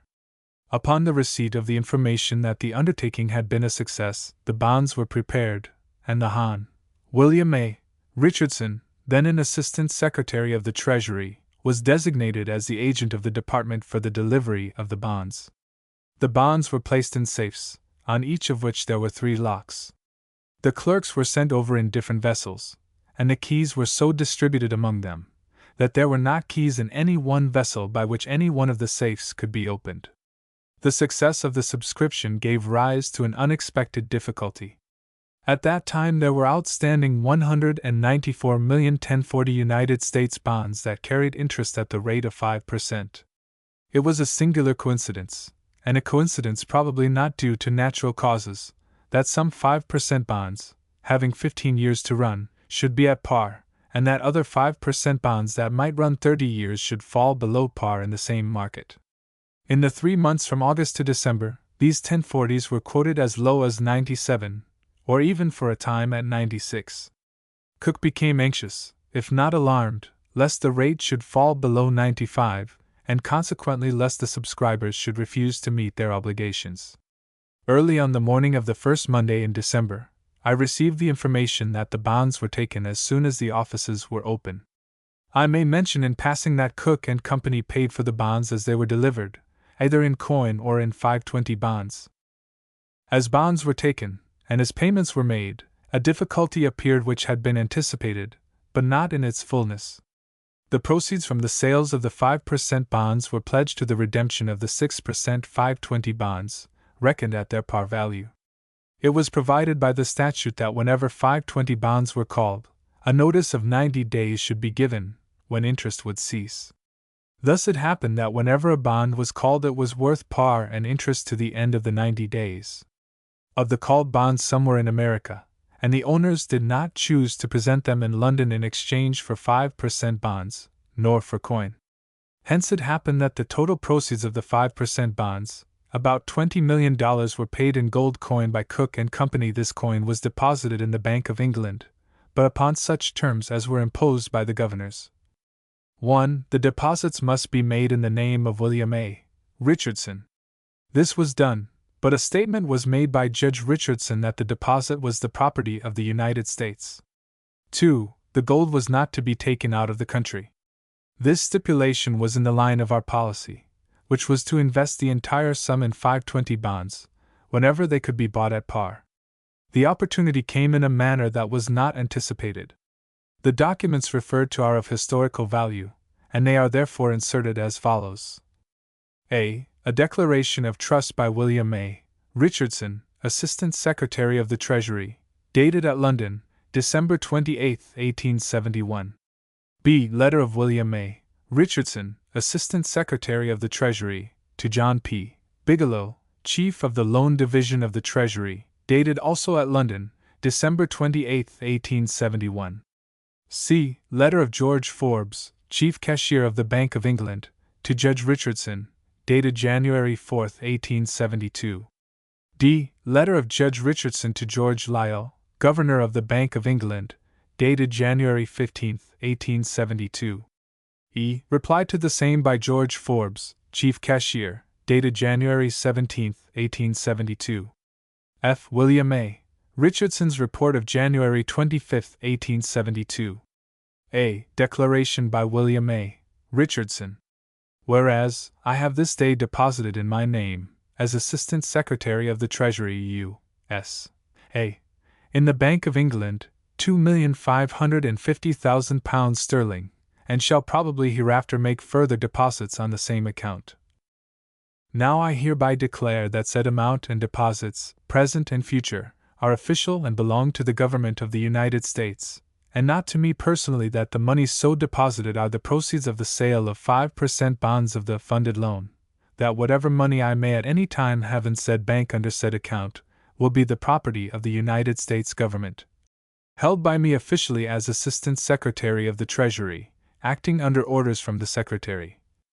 That the same is, and will continue to be subject to the draft, order, and control of the Secretary of the Treasury, independently of, and superior to my authority, whenever he so elects, and that upon his assuming control thereof, my power over the same will wholly cease. In case of my decease before said account is closed, the money on deposit will not belong to my estate, but to the government of the United States. Witness my hand and seal, signed, William A. Richardson, Assistant Secretary of the Treasury U.S.A., London, England, December 28, 1871. Witnesses J.N.O. P. Bigelow, E. W. Bowen, G.O.L. Warren. B. Judge Richardson to John P. Bigelow. 41 Lombard Street, London, England, December 28, 1871. To John P. Bigelow, Chief of the Loan Division, Secretary's Office, Treasury Department U.S.A.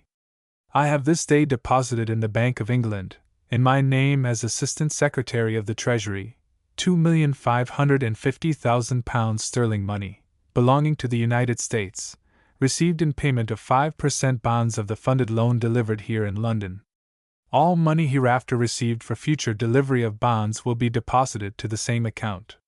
Herewith I hand you a declaration of trust signed by me declaring that said account and monies belong to the United States, and not to me personally, also the deposit book and a book of blank checks numbered from 35,101 to 35,150, both inclusive, received from said bank. All of which you will take into your custody and carefully keep in one of the iron safes sent here from the department in the same manner as the books are kept. This money, and all the money deposited in said bank on the account aforesaid, will be drawn and used only in accordance with the orders of the Secretary of the Treasury to redeem or purchase 520 bonds and matured coupons, or such other and further orders as he may make in relation thereto.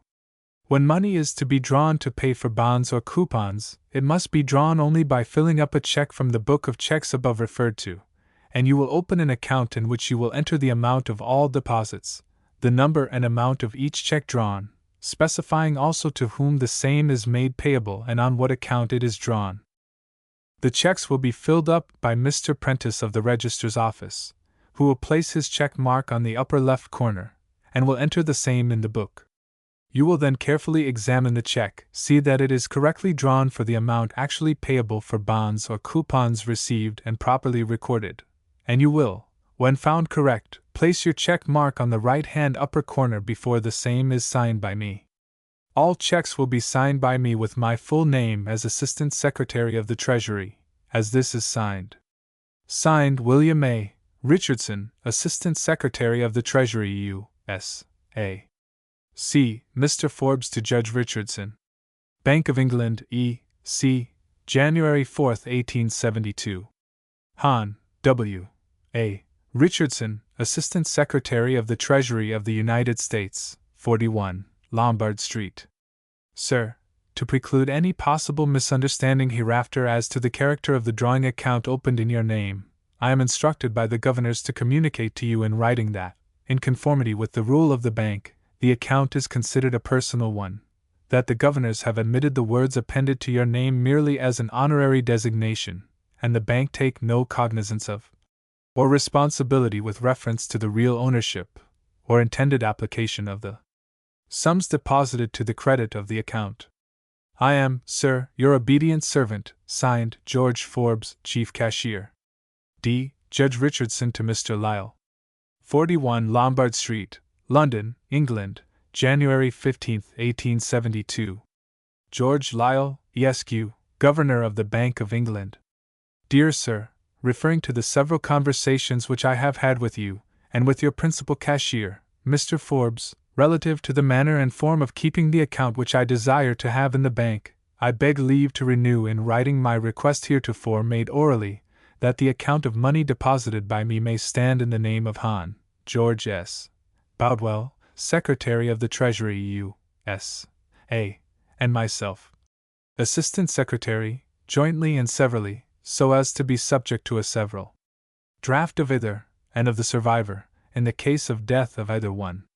I suppose I must regard the letter of Mr. Forbes to me, dated January 4, 1872, and written under instructions from the governors of the bank as expressing your final conclusion that the account, in whatever form it may be kept, must be considered a personal one. You know my anxiety to have by deposits received by the bank, and entered in such way that in case of my death the balance may be drawn at once by the Secretary of the Treasury or some other officer of the government, and although you are unwilling to regard the account as an official one, I hope that on further consideration you will allow it to be opened in the name of Mr. Boutwell and myself jointly, and severally as above stated. I am, sir, your obedient servant, signed, William A. Richardson, Assistant Secretary of the United States Treasury Department. E. Mr. Forbes to Judge Richardson. Bank of England, E.C., January 17, 1872. Hon. W. A. Richardson, Assistant Secretary of the Treasury of the United States, 41, Lombard St. Sir, I am directed by the Governor to acknowledge the receipt of your letter of the 15th inst., requesting that the account of money deposited by you in the bank may stand in the name of the Hon. George S. Boutwell, Secretary of the Treasury, U.S.A., and yourself, the Assistant Secretary, jointly and severally, so as to be subject to the several draft of either, and of the survivor in case of death of either one. I am to inform you that the bank is prepared to open an account in this form, as a personal account, but it is essential that Mr. Boutwell should join in the request and concur in the conditions proposed before each party can in that case draw upon the account. I am, sir, your obedient servant, signed, George Forbes, Chief Cashier. F. Judge Richardson's Report. 41, Lombard Street, London, January 25, 1872. Hon. George S. Boutwell, Secretary of the Treasury.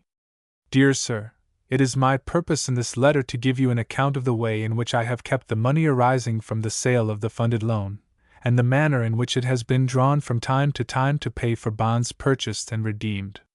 Immediately after the 1st of December, 1871, the money began to accumulate very rapidly. Up to the 1st of December no money whatever had been received, all bonds delivered having been paid for by the called bonds and coupons or secured by deposit of other bonds. But on the second day of that month nearly $2.5 millions cash were paid to me, then on the fourth, nearly $5 millions more, and on the fifth, above $3 millions, and so on in different sums till the present time.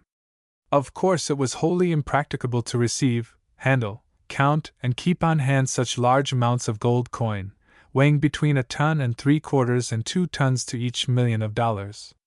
At one time my account showed more than $16 millions on hand, and to have withdrawn from circulation that amount of coin would have produced a panic in the London market, and the risk in having it hoarded in any place within my reach would have been immense, especially as it would have soon been known where it was.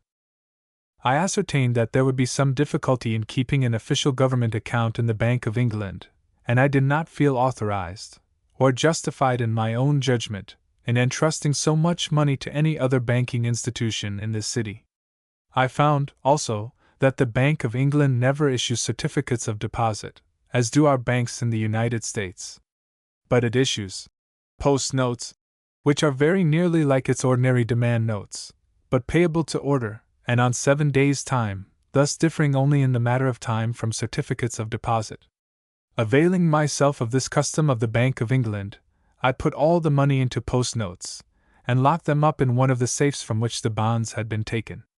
This I regarded as a safe method of keeping the funds, and I anticipated no further difficulty.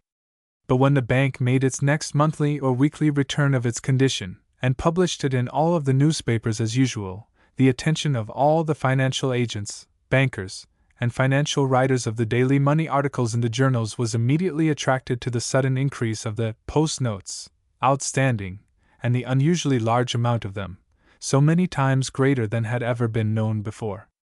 They were immensely alarmed lest the notes should come in for redemption in a few days, and the coin therefore should be withdrawn from London and taken to a foreign country, and lest there should be a panic on account thereof. Some of the financial writers said they belonged to Germany, and that they represented coin which must soon be transmitted to Berlin. The bank officers themselves, although they knew very well that these notes belonged to the United States, were not less alarmed because they feared that I would withdraw the money to send it to New York, which they knew would make trouble in the London exchange. Money, which for a short time before had been at the high rate of interest for this place of 5%, had become abundant, and the people were demanding of the bank a reduction in the rate. But so timid were they about these post notes that they did not change the rate until I took measures to allay their fears. This I did because I thought it would be injurious and prejudicial to the funded loan to have a panic in London, in which the market price of the new loan would drop considerably below par just at a time when its price and popularity were gradually rising, and just as it was coming into great favor with a new class of investors in England, the immensely rich but timid conservatives. I determined to open a deposit account with the Bank of England, and in doing so experienced the difficulties which I anticipated. I assured the officers that the money was government U.S. money, which I did not intend, and was not instructed to take home with me, but which I should use in London in redeeming bonds and coupons, and should leave in the bank on deposit unless by the peculiarity of their rules I should be obliged to withdraw it.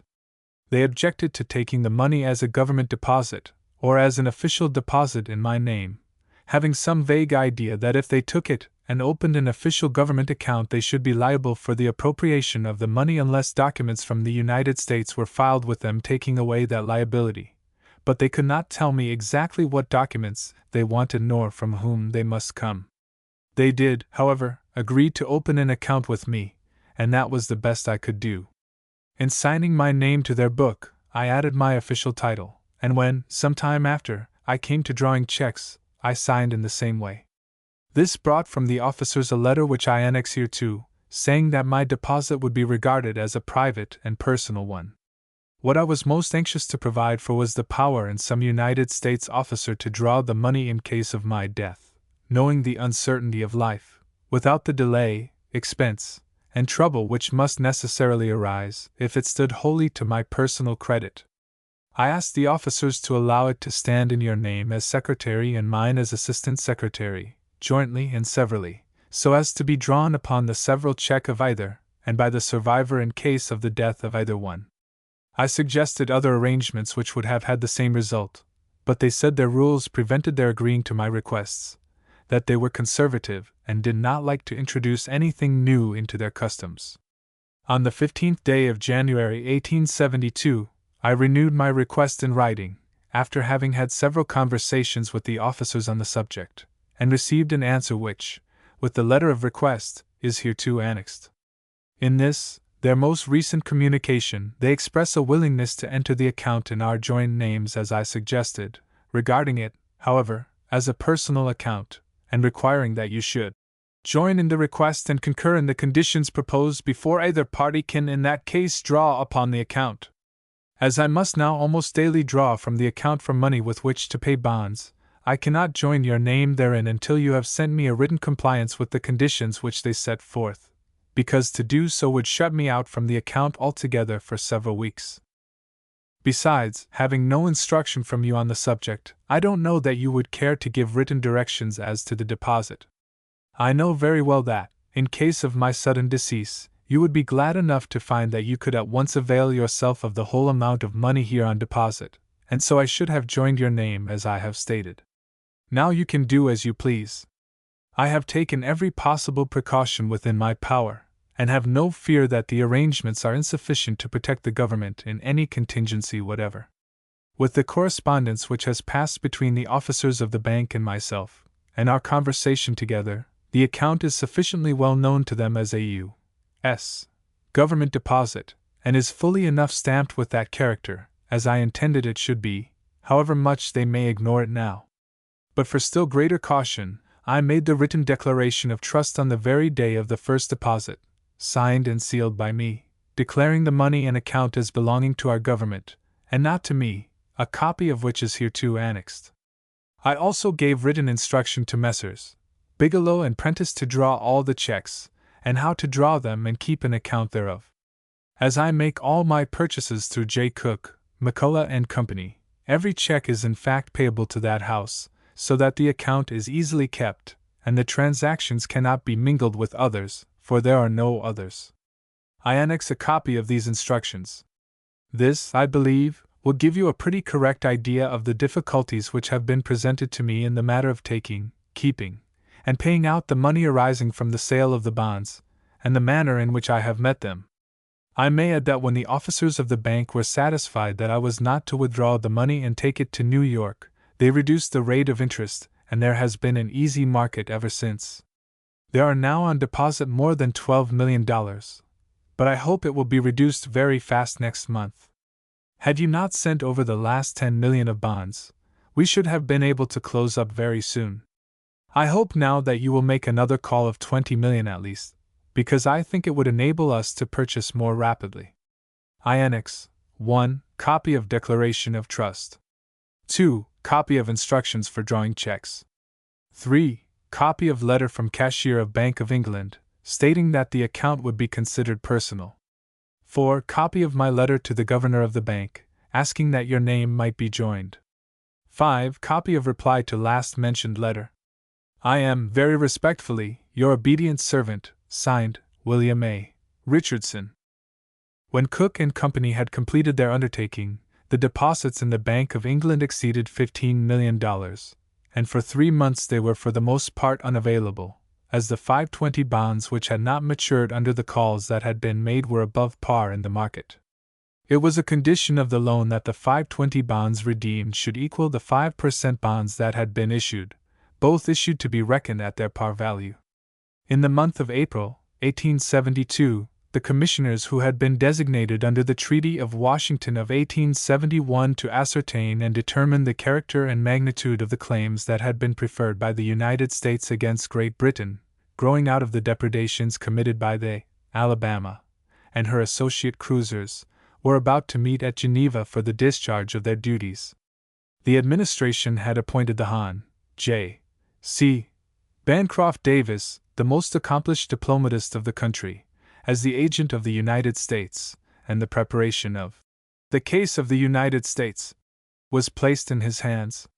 The British ministry discovered, or they fancied that there was concealed in covert language, a claim for damages, known as consequential or indirect damages. In other words, a claim to compensation for the value of American shipping that had been driven from the ocean and made worthless through fear of the cruisers that had been fitted out in British ports. This claim, in the extreme form in which it had been presented by Mr. Sumner, had been relinquished by the administration, and a present reading of the case of the United States may not justify the construction that was put upon it by the British ministry. Nevertheless, the administration received notice that Great Britain would not be represented at the Geneva Conference. The subject was considered by the President and Cabinet on 3 consecutive days at called sessions. At the final meeting I handed a memorandum to the President, which he passed to the Secretary of State. The memorandum was not read to the Cabinet. Mr. Adams, the Commissioner for the United States, had not then left the country. By a dispatch from the Secretary of State, Mr. Adams was asked to meet me at the Parker House in Boston, on the second day after the day of the date of the dispatch. What occurred at the meeting may be best given through an extract from the diary of Mr. Adams, which has been placed in my hands by Mr. Charles Francis Adams, Jr., with the privilege of its full and free use by me. The first entry is under date of Saturday, April 20th, 1872, and is in these words. Charles brought me a telegram from Governor Fish, desiring me to meet Mr. Boutwell, who will be at the Parker House at 11 o'clock on Monday. The second entry is under date of Monday, 22d of April. At 11 o'clock called on Mr. Boutwell, the Secretary of the Treasury, at Parker's Hotel, according to agreement. Found him alone in his minute bedroom. He soon opened his subject, handed over to me a packet from Governor Fish, and said that it was the desire of the government, I could find it consistent with what they understood to be my views of the question of indirect damages, that I would make such intimation of them to persons of authority in London as might relieve them of the difficulty which had been occasioned by them. I told them of my conversation held with the Marquis of Ripon, in which I had assumed the heavy responsibility of assuring him that the government would not press them. I was glad now to find that I had not been mistaken. I should cheerfully do all in my power to confirm the impressions consistently with my own position. Thus, through Mr. Adams, the claim for indirect damages was relinquished. When the fact of the disturbed relations between the United States and Great Britain became public, there was a panic in the London stock market, and in the brief period of 48 hours our deposit of 12 million or more in the Bank of England was converted into 520 United States 6% bonds, purchased at par. In my annual report for December, 1872, I was able to make this statement. Since my last annual report, the business of negotiating 200 million of 5% bonds, and the redemption of 200 million 6% 520 bonds has been completed, and the accounts have been settled by the accounting officers of the Treasury. Further negotiations of 5% bonds can now be made on the basis of the former negotiation. 37. General Grant's administration.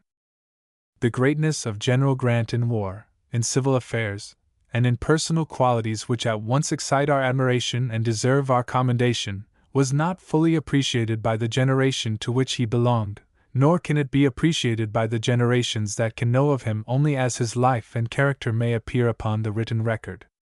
He had weaknesses, and of some of them I may speak, but they do not qualify in any essential manner his claim to greatness in the particulars named. He was not fortunate in the circumstances incident to the appointment of his cabinet. The appointment of Mr. Washburne as Secretary of State for the brief period of 1 or 2 weeks was not a wise opening of the administration, if the arrangement was designed, and was a misfortune, if the brief term was due to events not anticipated. The selection of Mr. Fish compensated, and more than compensated, for the errors which preceded his appointment. The country can never expect an administration of the affairs of the Department of State more worthy of approval and eulogy than the administration of Mr. Fish. Apparently we were then on the verge of war with Great Britain, and demands were made in very responsible quarters which offered no alternative but war. The Treaty of 1871, which was the outcome of Mr. Fish's diplomacy, re-established our relations of friendship with Great Britain, and the treaty was then accepted as a step in the direction of general peace. In the month of February 1869, I received an invitation from General Grant to call upon him on an evening named and at an hour specified. At the interview, General Grant asked me to take the office of Secretary of the Interior.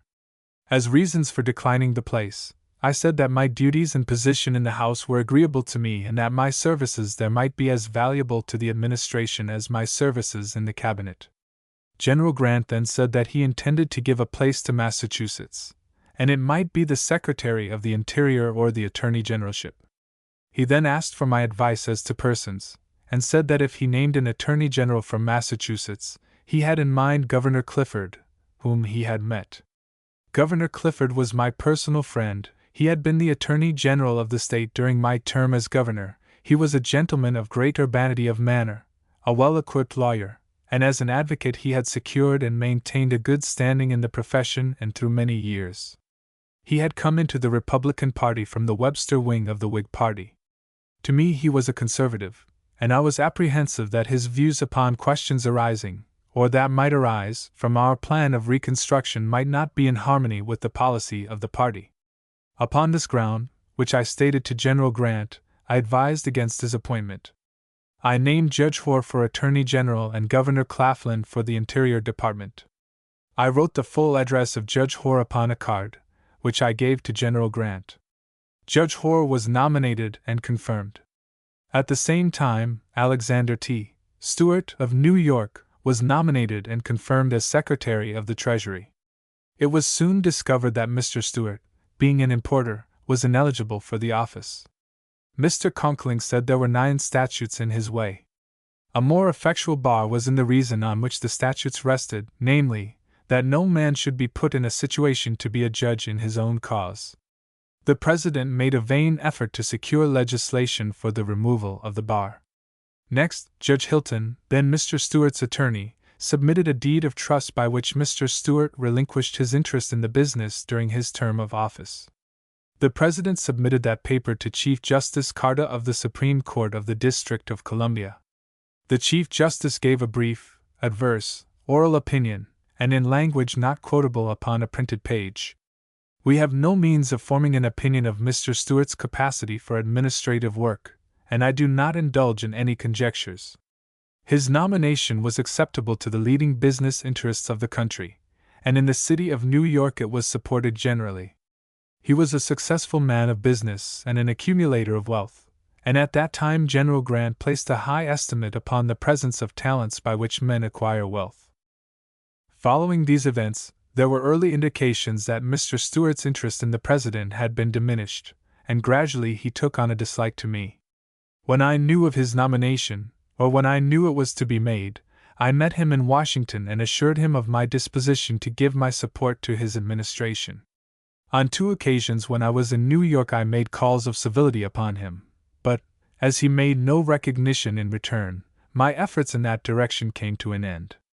At a dinner given by merchants and bankers in the early part of September, 1869, at which I was a guest, Mr. Stewart made a speech in which he criticized my administration of the Treasury. In the canvass of 1872 the rumor went abroad that Mr. Stewart had given $25,000 to the Greeley Campaign Fund. In the month of October of that year, the 28th day, perhaps, I spoke at the Cooper Union. Upon my arrival in New York, I received a call from a friend who came with a message from Mr. Stewart. Mr. Stewart would not be at the meeting, although except for the false rumor in regard to his subscription to the Greeley Fund, he should have taken pleasure in being present. As General Grant was to be elected, his attendance at the meeting might be treated by the public as an attempt to curry favor with General Grant and the incoming administration. As I was passing to the hall, a paper was placed into my hands by a person who gave no other means of recognizing his presence. When I reached the hall and opened the paper, I found that it was a summons to appear as a defendant in an action brought by a man named Galvin, who claimed damages in the sum of $3 million. At the close of the meeting and when the fact became known, one gentleman said to me, "I do not see how you could have spoken after such a summons." I said in reply, "If the suit had been for $3,000 only, it might have given me some uneasiness, as a recovery would have involved payment. A judgment of $3 million implies impossibility of payment." I had no knowledge of Galvin, but his letters of advice were found on the files of the Treasury. Even after the suit, I did not examine them for the purpose of forming an opinion of their value or want of value. Galvin alleged in his declaration that he had furnished the financial policy that I had adopted, that it had benefited the country to the amount of $300 million and more, and that a claim of $3 million was a moderate claim. Under the statute, the Department of Justice assumed the defense. The case lingered, Galvin died, and the case followed. At the election of 1872, I voted at Groton in the morning, and in the afternoon I went to New York to find that General Grant had been re-elected by a sufficient majority. On the morning of the next day, I left the hotel with time for a call upon General Dix, who had been elected governor, and for a call upon Thurloweed. General Dix was not at home. Notwithstanding the criticisms of Thurloweed as a manager of political affairs in the state of New York and in the country, I had reasons for regarding him with favor, although I had never favored the aspirations of Mr. Seward, his chief. When I was organizing the Internal Revenue Office in 1862 to 1863, Mr. Weed gave me information in regard to candidates for office in the state of New York, including their relations to the factions that existed, usually Seward and anti-Seward, and with as much fairness as he could have commanded if he had had no relation to either faction. As I had time remaining at the end of my call upon Mr. Weed, and as I had in mind Mr. Stewart's message at the Cooper Union meeting, I drove to his downtown store, where I found him. He received me with cordiality, but in respect to his health he seemed to be already a doomed man. He was anxious chiefly to give me an opportunity to comprehend the nature and magnitude of his business. As I was about to leave, he took hold of my coat button and said, "When you see the President, you give my love to him, and say to him that I am for him and that I always have been for him." Still holding me by the button, he said, "Who buys the carpets for the Treasury?" I said, "Mr. Saville is the chief clerk, and he buys the carpets." Mr. Stewart said, "Tell him to come to me, I will sell him carpets as cheap as anybody." When I repeated Mr. Stewart's message to the President, he made no reply, and he gave no indication that he was hearing what I was saying. In regard to Judge Hoar's relations to President Grant, the public has been invited to accept several errors: the appointment to the bench of the Supreme Court of Justices Bradley and Strong, by whose votes the first decision of the court in the legal tender cases was overruled, and the circumstances which led to the retirement of Judge Hoar from the cabinet. First of all, I may say that President Grant was attached to Judge Hoar, and, as far as I know, his attachment never underwent any abatement. Whatever bond there may be in the smoking habit, it was formed without delay at the beginning of their acquaintance. While General Grant was not a teller of stories, he enjoyed listening to good ones, and of these Judge Hoar had a large stock always at command. General Grant enjoyed the society of intellectual men, and Judge Hoar was far up in that class. General Grant had regrets for the retirement of Judge Hoar from his cabinet, and for the circumstances which led to his retirement. His appointment of Judge Hoar upon the Joint High Commission and the nomination of Judge Hoar to a seat upon the bench of the Supreme Court may be accepted as evidence of General Grant's continuing friendship, and of his disposition to recognize it, notwithstanding the break in official relations. Judge Hoar's professional life had been passed in Massachusetts, and he had no personal acquaintance with the lawyers of the circuit from which Justices Strong and Bradley were appointed. Strong and Bradley were at the head of the profession in the states of New Jersey and Pennsylvania, and in truth there was no debate as to the fitness of their appointment. Judge Hoar was not responsible for their appointment, and I am of the opinion that the nomination would have been made even against his advice, which assuredly was not so given. Judge Strong, as Chief Justice of the Supreme Court of Pennsylvania, had sustained the constitutionality of the Legal Tender Act, and it was understood that Bradley was of the same opinion. As the President and Cabinet were of a like opinion, it may be said that there could have been no packing of the Supreme Court except by the exclusion of the two most prominent lawyers in the circuit, and the appointment of men whose opinions upon a vital question were not in harmony with the opinion of the person making the appointment. As to myself, I had never accepted the original decision as sound law under the Constitution, nor as a wise public policy, if there had been no Constitution. By the decision, the government was shorn of a part of its financial means of defense in an exigency. When the Supreme Court had reached a conclusion, Chief Justice Chase called upon me and informed me of that fact, about 2 weeks in advance of the delivery of the opinion. He gave as a reason his apprehension of serious financial difficulties due to a demand for gold by the creditor class. Not sharing in that apprehension, I said, "The businessmen are all debtors as well as creditors, and they cannot engage in a struggle over gold payments, and the small class of creditors who are not also debtors will not venture upon a policy in which they must suffer ultimately." The decision did not cause a ripple in the finances of the country. Pursuing the conversation, I asked the Chief Justice where he found authority in the Constitution for the issue of non-legal tender currency. He answered in the power to borrow money and in the power given to Congress to provide for the general welfare of the United States. I then said, having in mind the opinion in the case of McCulloch and Maryland, in which the court held that where a power was given to Congress, its exercise was a matter of discretion unless a limitation could be found in the Constitution. Where do you find a limitation to the power to borrow money by any means that to Congress may appear wise? The Chief Justice was unable to specify a limitation, and the question remains unanswered to this day. When the case of Hepburn and Griswold was overruled in the legal tender cases, the Chief Justice was very much disturbed, and with the exhibition of considerable feeling, he said, "Why did you consent to the appointment of judges to overrule me?" I assured him that there was no personal feeling on the part of the President, and that as to my own unimportant part in the business, he had known from the time of our interview in regard to the former action of the court that I entertained the opinion that the decision operated as a limitation of the constitutional powers of Congress, and that its full and final recognition might prove injurious to the country whenever all its resources should be required. At the time of the reversal, the Chief Justice did not conceal his dissatisfaction with his life and labors on the bench, and at the interview last mentioned he said that he should be glad to exchange positions with me, if it were possible to make the exchange. Various reasons have been assigned for the step which was taken by President Grant in asking Judge Hoar to retire from the cabinet. Some have assumed that the President was no longer willing to tolerate the presence of 2 members from the same state. That consideration had been passed upon by the President at the outset, and he had overruled it or set it aside.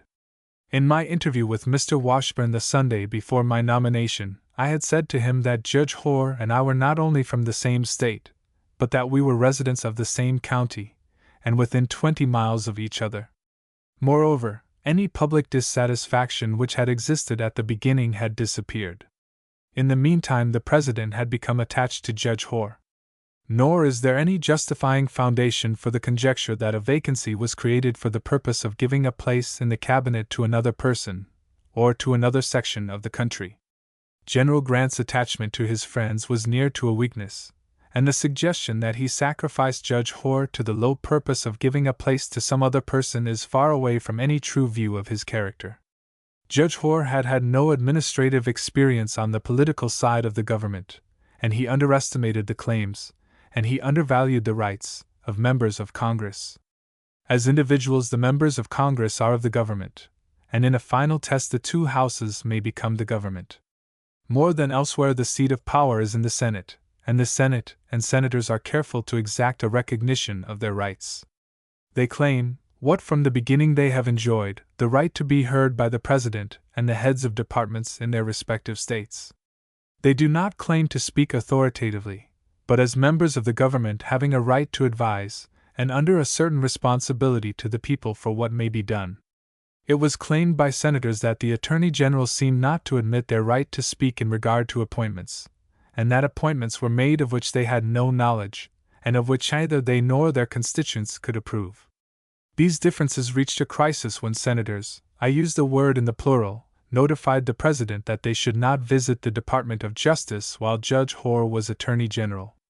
Thus was a disagreeable alternative presented to the President, and a first impression would lead to the conclusion that he ought to have sustained the Attorney General. Assuming that the complaints were well-founded, it followed that the Attorney General was denying to senators the consideration which the President himself was recognizing daily. President Grant looked upon members of his cabinet as his family for the management of civil affairs, as he had looked upon his staff as his military family for the conduct of the army, and he regarded a recommendation for a cabinet appointment as an interference. His first cabinet was organized upon that theory, somewhat modified by a reference to locality. Mr. Bory, who became Secretary of the Navy, was a most excellent man, but he had had no preparation either by training or experience for the duties of a department. Of this he was quite conscious, and he never attempted to conceal the fact. He often said, "The department is managed by Admiral Porter. I am only a figurehead." In a few months he resigned. His associates were much attached to him. He was a benevolent, genial, well-informed man. His successor, Mr. Robeson, was a man of singular ability, lacking only the habit of careful, continuous industry. This failing contributed to his misfortunes in administration, and consequently he was the subject of many attacks in the newspapers and in Congress. After his retirement he became a member of the House of Representatives, and it was a noticeable fact that from that day the attacks in Congress ceased. As a debater he was well equipped, and in reference to his administration of the Navy Department, he was always prepared with an answer or an explanation in every exigency. The appointment of Governor Fish to the Department of State gave rise to considerable adverse comment. The chief grounds of complaint were that he was no longer young and that recently he had not been active in political contests. He had been a Whig when there was a Whig party, and he became a Republican when the Republican Party was formed. As a Whig he had been a member of the House of Representatives and of the Senate of the United States, but he had not held office as a Republican, nor was he known generally as a speaker or writer in support of the policies or principles of the party. His age, then about 60, was urged as a reason against his appointment. His selection as secretary was extremely fortunate for General Grant and his administration. Governor Fish was painstaking in his office, exacting in his demands upon subordinates, without being harsh or unjust, diligent in his duties, and fully informed as to the traditions and usages of his department. Beyond these administrative qualities he had the capacity to place every question of a diplomatic character upon a foundation at once reasonable and legal. If the failure of Mr. Stuart led to the appointment of Governor Fish, the change was fortunate for General Grant and the country. After the failure of Mr. Stuart, Mr. Washburne spoke of his appointment to the State Department as only temporary, but for a few days he acted as though he expected to remain permanently. If his transfer to France was an afterthought, he and the President very carefully concealed that fact. It is not probable that the President at the outset designed to take the Secretary of State and the Secretary of the Treasury from New York City. Hence I infer that the failure of Mr. Stuart worked a change in the headship of the State Department, and hence I am of the opinion that the failure of Mr. Stuart was of great advantage to the administration and to the country, and that without considering whether there was a gain or loss in the Treasury Department.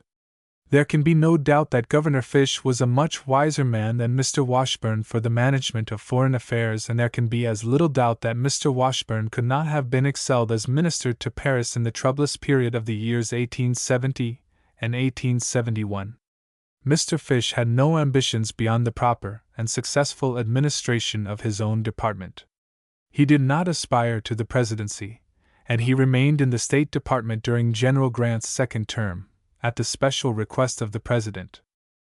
Mr. Sumner's removal from the chairmanship of the Committee on Foreign Relations was due to the fact that a time came when he did not recognize the President, and when he declined to have any intercourse with the Secretary of State outside of official business. Such a condition of affairs is always a hindrance in the way of good government, and it may become an obstacle to success. Good government can be secured only through conferences with those who are responsible, by conciliation, and not infrequently by concessions to the holders of adverse opinions. The time came when such a condition was no longer possible between Mr. Sumner and the Secretary of State. The President and his cabinet were in accord in regard to the controversy with Great Britain as to the Alabama claims. Mr. Sumner advocated a more exacting policy. Mr. Motley appeared to be following Mr. Sumner's lead, and the opposition to Mr. Sumner extended to Mr. Motley. It had happened that the President had taken on a prejudice to Mr. Motley at their first interview. This I learned when I said something to the President in the line of conciliation. The President said, Such was my impression of Motley when I saw him that I should have withheld his appointment if I had not made a promise to Sumner. My acquaintance with Mr. Motley began in the year 1849, when we were members of the Massachusetts House of Representatives, and I had a high regard for him, although it had been charged that I had had some part in driving him from politics into literature. When we consider the natures and the training of the two men, it is not easy to imagine agreeable cooperation in public affairs by Mr. Sumner and General Grant. Mr. Sumner never believed in General Grant's fitness for the office of President, and General Grant did not recognize in Mr. Sumner a wise and safe leader in the business of government. General Grant's notion of Mr. Sumner, on one side of his character, may be inferred from his answer when, being asked if he had heard Mr. Sumner converse, he said, "No, but I have heard him lecture." As I am to speak of Mr. Sumner in our personal relations, which for 13 years before his death were intimate, I shall use some words of preface. Never on more than 2 occasions did we have differences that caused any feeling on either side. Mr. Sumner was chairman in the Senate of the Committee on the Freedmen's Bureau, and Mr. Eliot was chairman of the Committee of the House. A report was made in each House, and each bill contained not less than 20 sections. Each House passed its own bill. A committee of conference was appointed. Its report was rejected. I was appointed a member of the second committee. I examined the bills, and I marked out every section that was not essential to the working of the measure. 4 sections remained. I then added a section which provided for the lease and ultimate sale of the confiscated lands to the freedmen and refugees. President Johnson's restoration of those lands made that section non-operative. The committee, upon the motion of General Schenck, transferred the jurisdiction of the Bureau from the Treasury to the War Department. The bill was accepted by the committee, and passed by the 2 houses.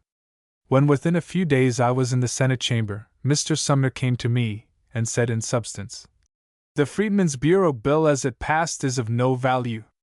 I have spent 6 months upon the bill, and my work has gone for nothing. You and General Schenck cannot pretend to know as much as I know about the measure." With some feeling, which was not justifiable, I said, "I have not spent 6 hours upon the measure, but after what you have said I will say that the 5th section is of more value than all the sections which you have written." I did not wait for a reply. The subject was not again mentioned, our friendly relations were not disturbed, and it is to Mr. Sumner's credit on the score of toleration that he passed over my rough remarks, even though he had given some reason for a retort. My next difference from Mr. Sumner was a more serious difference, but it passed without any break in our relations. He had not acquired the church-going habit, or he had renounced it, and my church-going was spasmodic rather than systematic. Thus it became possible and agreeable for me to spend some small portion of each Sunday in his rooms. The controversy over Mr. Motley and his removal from the post of minister to Great Britain excited Mr. Sumner to a point far beyond any excitement to which he yielded, arising from his own troubles or from the misfortunes of the country. To him it was the topic of conversation at all times and in all places. That habit I accepted at his house with as much complacency as I could command. Indeed, I was not much disturbed by what he said to me in private, and certainly not by what he said in his own house, where I went from choice, and without any obligation to remain resting upon me. In all his conversation he made General Grant responsible for the removal of Motley, accompanied, usually, with language of censure and condemnation. On 2 occasions that were in a measure public, one of which was at a dinner given to me by Mr. Franklin Haven, a personal friend of 20 years' standing, when he insisted upon holding the Motley incident as the topic of conversation. On one of these occasions, and in excitement, he turned to me and said, "Boutwell, you ought to have resigned when Motley was removed." I said only in reply, "I am the custodian of my own duty." This was the only personal remark that I ever made to Mr. Sumner in connection with the removal of Motley. The removal was the only reasonable solution of the difficulty in which Motley was involved, but I sympathized with him in the disaster which had overtaken him, and I was not disposed to discuss the subject. The incident at the dinner led me to make a resolution. I called upon Mr. Sumner, and without accepting a seat I said, "Senator, if you ever mention General Grant's name in my presence, I will never again cross your threshold." Without the delay of half a minute, he said, "Agreed." There the matter ended, and the promise was kept. In 1872, and not many days before he left for Europe, he said, "I want to ask you a question about General Grant." I said, "You know that is a forbidden topic." "Yes, but I am not going to speak controversially." I said, "Say on." He said, "What do you think of Grant's election?" I said, "I think he will be elected." He held up his hands, and in a tone of grief said, "You and Wilson are the only ones who tell me that he has any chance." Upon his return from Europe, it was apparent that his feelings in regard to the Republican Party, and especially in regard to General Grant, had undergone a great change. Our conversations concerning General Grant were resumed free from all restrictions, and without any disturbance of feeling on my part. Not many months before his death, Mr. Sumner made a speech in executive session that was conciliatory and just in a marked degree. I urged him to repeat it in public session. He seemed to regard the suggestion with favor, but the speech was not made. For many years Mr. Sumner had been borne down under the resolutions of censure passed by the state of Massachusetts in disapproval of his position in regard to the return of Confederate flags. That resolution was rescinded at the winter session of 1874. The act brought to Mr. Sumner the highest degree of satisfaction that it was possible for him to realize. Above all things else of a public nature, he cherished the good name of the Commonwealth, and for himself there was nothing more precious than her approval. The blow was unexpected, its weight was great, and its weight was never lessened until it was wholly removed. The rescinding resolutions came to me the Saturday next preceding the Wednesday when Mr. Sumner died. I was then in ill health, so ill that my attendance at the Senate did not exceed one half of each day's session through many weeks. Mr. Sumner called upon me to inquire, and anxious to know, whether I could attend the session of Monday and present the resolutions. I gave him the best assurance that my condition permitted. When the resolutions had been presented, and when I was leaving the chamber, Mr. Sumner came to me, and putting his arm over my shoulder, he walked with me into the lobby, where, after many thanks by him, and with good wishes for my health, we parted, without a thought by me that he had not before him many years of rugged life. For several years previous to 1874, Mr. Sumner had been accustomed to speak of himself as an old man, and on more than one occasion he spoke of life as a burden. To these utterances I gave but little heed. The chief assurance for any considerable well-doing in the world is to be found in good purposes and in fixedness of purpose when a purpose has been formed. These characteristics were Mr. Sumner's possession, but in him they were subject to very important limitations as powers in practical affairs. He did not exhibit respect or deference for the opinions of others even when the parties were upon a plane of equality, as is the usual situation in legislative bodies. He could not concede small points for the sake of a great result. Hence it was that measures in which he had an interest took on a form at the end that was not agreeable to him. Hence it is that he has left only one piece of legislation that is distinctly the work of his hand. When the bill was under consideration which denied to colored persons the privilege of naturalization in the United States, he secured an amendment by which the exclusion was limited to the Mongolian race. His declaration as to the status of the states that had been in rebellion was not far away from the policy that was adopted finally, but he did not accept as wise and necessary measures the amendments to the Constitution which were designed to make that policy permanent. Indeed, it was his opinion, at one period of the controversy over the question of Negro suffrage, that a legislative declaration would be sufficient. The field of his success is to be found in the argumentative power that he possessed, and in its use for the overthrow of slavery. Of the anti-slavery advocates who entered the Senate previous to the opening of the war, he was the best equipped in learning, and his influence in the country was not surpassed by the influence of any one of his associates. In his knowledge of diplomacy, he had the first rank in the Senate for the larger part of his career. His influence in the Senate was measured, however, by his influence in the country. His speeches, especially in the period of national controversy, were addressed to the country. He relied upon authorities and precedents. His powers as a debater were limited, and it followed inevitably that in purely parliamentary contests he was not a match for such masters as Fessenden and Conkling, who in learning were his inferiors. My means for information are so limited that I do not express an opinion upon the question whether Mr. Sumner's ambitions in public life were or were not gratified. On one or two occasions he let fall remarks which indicated a willingness to be transferred to the Department of State. Major Ben Poor had received the impression that there was a time when Mr. Sumner looked to the presidency as a possibility. At an accidental meeting with Major Poor, he said to me, "I have dined with Sumner, and he gave me an account of the conversation he had with you this morning, in which you consoled him for not gaining the presidency." I recalled the conversation. It was a Sunday morning talk, and there was no special purpose on my part, however my remarks may have been received by Mr. Sumner. He spoke of the opportunity furnished to Mr. Jefferson for the exposition of his views in his first inaugural address. I then proceeded to say that, omitting the incumbent of the office, of whom nothing could then be said, not more than 3 or 4 men had gained in standing by their elevation to the presidency, beyond the fact that their names were upon the roll. The exceptions were, first of all, Lincoln, who had gained most. Then Jackson, who had gained something, indeed, a good deal by his defense of the Union when compared with what he might have lost by neglect of duty in the days of nullification. Washington had gained much by demonstrating his capacity for civil affairs, by the legacy of his farewell address, and by the shaping of the new government under the Constitution in a manner calculated to strengthen the quality of perpetuity. At the end, I claimed that the other occupants of the presidential office had not gained appreciably by their promotion. In 2 important particulars, Samuel Adams and Charles Sumner are parallel characters in American history. Mr. Adams was a leader in the contest that the colonies carried on against Great Britain. Our legal standing in the controversy with the mother country has never elsewhere been presented as forcibly and logically as it was stated by Mr. Adams in his letters to the royal governors in the name of the Massachusetts House of Representatives, between the years 1764 and 1775.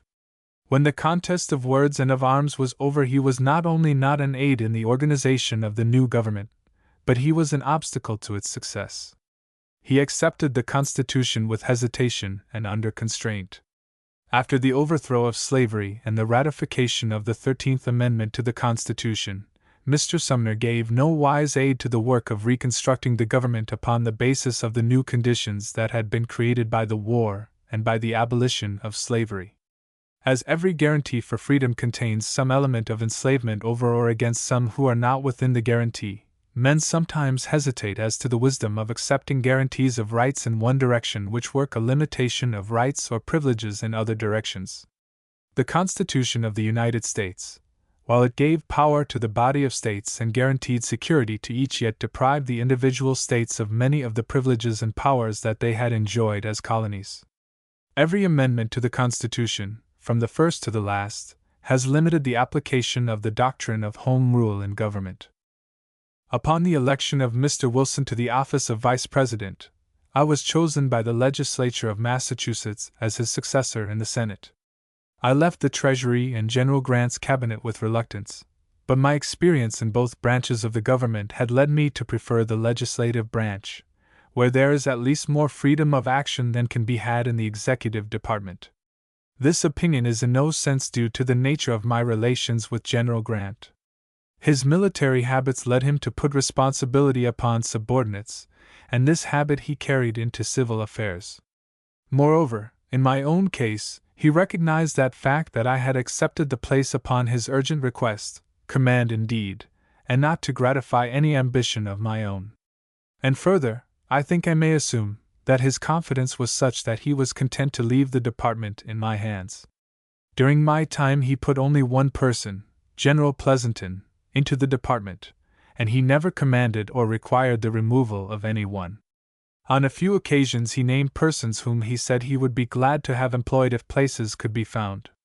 They were always soldiers, or widows or children of soldiers, and he never forgot his suggestions, nor allowed the passage of time to diminish his interest in such cases.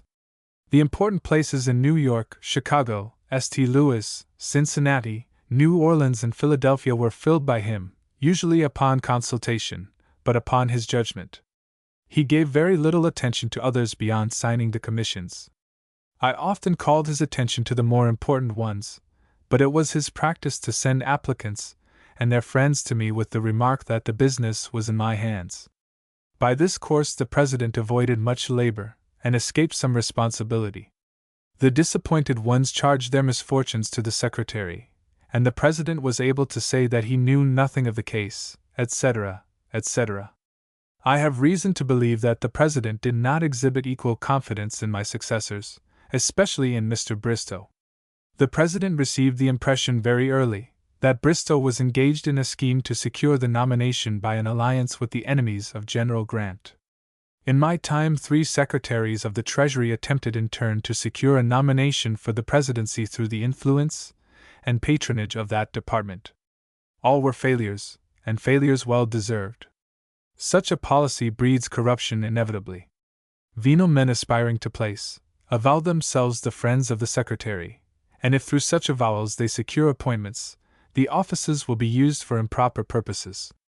My successor, Judge Richardson, had been Assistant Secretary for 3 years and more, and no one could have surpassed him in industry, fidelity, and knowledge of the business. I recommended his appointment. The President hesitated, but he finally nominated him to the Senate, and the nomination was confirmed. Correspondence with General Grant upon my resignation of the office of Secretary of the Treasury. Washington, March 17, 1873. Sir, having been elected to the Senate of the United States by the Legislature of Massachusetts, I tender my resignation of the office of Secretary of the Treasury. In severing my official relations with you, it is a great satisfaction to me that on all occasions you have given me full confidence and support in the discharge of my public duties. In these 4 years my earlier acquaintance with you has ripened into earnest personal friendship, which, I am confident, will remain unbroken. I am yours very truly, G.O.S. Boutwell. To the President. Executive Mansion, Washington, March 17, 1873. Hon. G.O.S. Boutwell, dear Sir, in accepting your resignation of the office of Secretary of the Treasury, an office which you have filled for 4 years with such satisfaction to the country, allow me to express the regret I feel at severing official relations which have been at all times so agreeable to me, and, as I am assured by your letter of resignation, to you also. Your administration of the important trust confided to you 4 years since has been so admirably conducted as to give the greatest satisfaction to me, because as I read public judgment and opinion it has been satisfactory to the country. The policy pursued in the office of Secretary of the Treasury by your successor I hope may be as successful as yours has been, and that no departure from it will be made except such as experience and change of circumstances may make necessary. Among your new official associates I trust you will find the same warm friends and co-workers that you leave in the executive branch of the government. You take with you my most sincere well wishes for your success as a legislator and as a citizen, and the assurance of my desire to continue the warm personal relations that have existed between us during the whole of our official connection. Very truly yours, U.S. Grant. 38 General Grant as a statesman *. General Grant's father was a Whig and an admirer and supporter of Mr. Clay. The public policy of Mr. Clay embraced 3 great measures: first, a national bank, or a fiscal agency as an aid to the Treasury in the collection and disbursement of the public revenues; secondly, a system of internal improvements to be created at the public expense and controlled by the national government; and thirdly, a tariff system which should protect the American laborer against the active competition of the laborers of other countries who were compelled to work for smaller compensation. From the year 1834 to the year 1836 the country was engaged in an active controversy over the policy of the Whig party, of which Mr. Clay was then the recognized head. Indeed, the controversy began as early as the year 1824, and it contributed, more than all other causes, to the new organization of parties under the leadership, respectively, of Mr. Clay and General Jackson. General Grant was educated under these influences, and in the belief that the policy of the Whig party would best promote the prosperity of the country. Those early impressions ripened into opinions, which he held and on which he acted during his public life. It happened by the force of circumstances that the Republican party was compelled to adopt the policy of Mr. Clay, not in measures, but in the ideas on which his policy was based. It is not now necessary to inquire whether the weight of argument was with Mr. Clay or with his opponents. The war made inevitable the adoption of a policy which Mr. Clay had advocated as expedient and wise.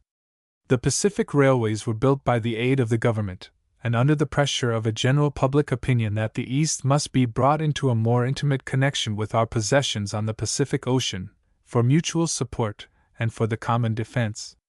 The national banking system was established for the purpose of securing the aid of the banks as purchasers and negotiators of the bonds of the government, at a time when the public credit was so impaired that it seemed impossible to command the funds necessary for the prosecution of the war. The same exigency compelled Congress to enact, and the country to accept, a tariff system more protective in its provisions than any scheme ever suggested by Mr. Clay. The necessities of the times compelled free traders, even, to accept the revenue system with its protective features, but General Grant accepted it as a system in harmony alike with his early impressions and with his matured opinions. It has happened, by the force of events, that the policy of the old Whig party has been revived in the national banking system, while the independent treasury, the leading measure of the old Democratic party, has been preserved in all its features as the guide of the Treasury Department in its financial operations. When General Grant became president, these three measures had been incorporated into the policy of the Republican Party. Their full acceptance by him did not require any change of opinion on his part. It was true that he had voted for Mr. Buchanan in 1856, but his vote was given in obedience to an impression that he had received touching the qualifications of General Fremont. The fact that he had voted for Mr. Buchanan excited suspicions in the minds of some Republicans, and it engendered hopes in the bosoms of some Democrats that he might act in harmony with the Democratic Party. The suspicions and the hopes were alike groundless. As early as the month of August, 1863, in a letter to Mr. B. Washburne, he said, "It became patent to my mind early in the rebellion that the North and South could never live at peace with each other except as one nation, and that without slavery. As anxious as I am to see peace established, I would not, therefore, be willing to see any settlement until this question is forever settled." Thus was General Grant, at an early moment, and upon his own judgment, brought into full accord with the Republican party upon the two debatable and most earnestly debated questions during Mr. Lincoln's administration, the prosecution of the war and the abolition of slavery. And thus it is apparent that in 1868 he was in a condition, as to all matters of opinion, to accept a nomination at the hands of the Republican Party, and it is equally apparent that he was separated from the Democratic Party by a chasm wide, deep, and impassable. It is, however, true that General Grant's feelings were not intense, and in the expression of his opinions his tone was mild and his manner gentle. It often happened, also, that he did not undertake to controvert opinions and expressions with which he had no sympathy. This peculiarity may at times have led to a misunderstanding, or to a misinterpretation of his views. Upon this basis of his early impressions and matured opinions his administrative policy was constructed. When he became president, there was a body of American citizens, not inconsiderable in numbers, who doubted the ability of the government to pay the war debt. There were others who advocated payment in greenbacks, or the substitution of a note not bearing interest for a bond that bore interest, and there were yet others who denied the validity of the existing obligations. All these classes, whether they were dishonest or only misled, were alike rebuked in his inaugural address. These were his words: "A great debt has been contracted in securing to us and to our posterity the Union. The payment of this debt, principal and interest, as well as the return to a specie basis, as soon as it can be accomplished without material detriment to the debtor class, or to the country at large, must be provided for. To protect the national honor, every dollar of government indebtedness should be paid in gold, unless otherwise expressly stipulated in the contract. Let it be understood that no repudiator of 1 farthing of our public debt will be trusted in public place, and it will go far towards strengthening a credit which ought to be the best in the world, and will ultimately enable us to replace the debt with bonds bearing less interest than we now pay." In the same address he asserted the ability of the country to pay the debt within the period of 25 years, and he also declared his purpose to secure a faithful collection of the public revenues. At the close of his administration of 8 years, 1/5 part of the public debt had been paid, and if the system of taxation that existed in 1869 had been continued, the debt would have been extinguished in less than a quarter of a century from the year 1869. In his administration, however, the crisis was past. The ability and the disposition of the country were made so conspicuous that all honest doubts were removed, and the repudiators were shamed into silence. The redemption of the debt by the purchase of bonds in the open market strengthened the public credit, and laid a foundation for the resumption of specie payments. General Grant's inaugural address was followed by the passage of the Act of March 18, 1869, entitled, "An Act to Strengthen the Public Credit." This act was a pledge to the world that the debts of the United States, unless there were in the obligations express stipulations to the contrary, would be paid in coin. In accordance with the report of the Secretary of the Treasury, President Grant, in his annual message of December, 1869, recommended the passage of an act authorizing the funding of the public debt at a lower rate of interest. Following this recommendation, the bill for refunding the public debt, prepared by the Secretary of the Treasury, was enacted and approved July 14, 1870. By this act, the Secretary of the Treasury was authorized to issue bonds to the amount of $200 million bearing interest at the rate of 5%, $300 million bearing interest at the rate of 4.5%, and $1 billion bearing interest at the rate of 4%. Under this act, and the amendments thereto, the debt has been refunded from time to time until the average rate of interest does not now exceed 3.5%. Although these two important measures of administration were not prepared by General Grant, they were but the execution of his policy set forth in his inaugural address. In respect to the rights of the Negro race, General Grant must be ranked with the advanced portion of the Republican Party. Upon the capture of Fort Donelson, a number of slaves fell into the hands of the Union Army. General Grant issued an order, dated February 26, 1862, in which he authorized their employment for the benefit of the government, and at the close he said that under no circumstances would he permit their return to their masters. In his inaugural address he urged the states to ratify the 15th Amendment, and its ratification was due, probably, to his advice. At that moment his influence was very great. It may well be doubted whether any other president ever enjoyed the confidence of the country in as high a degree. He gave to that measure the weight of his opinion and the official influence of his administration. The amendment was opposed by the Democratic Party generally, and a considerable body of Republicans questioned its wisdom. General Grant was responsible for the ratification of the amendment.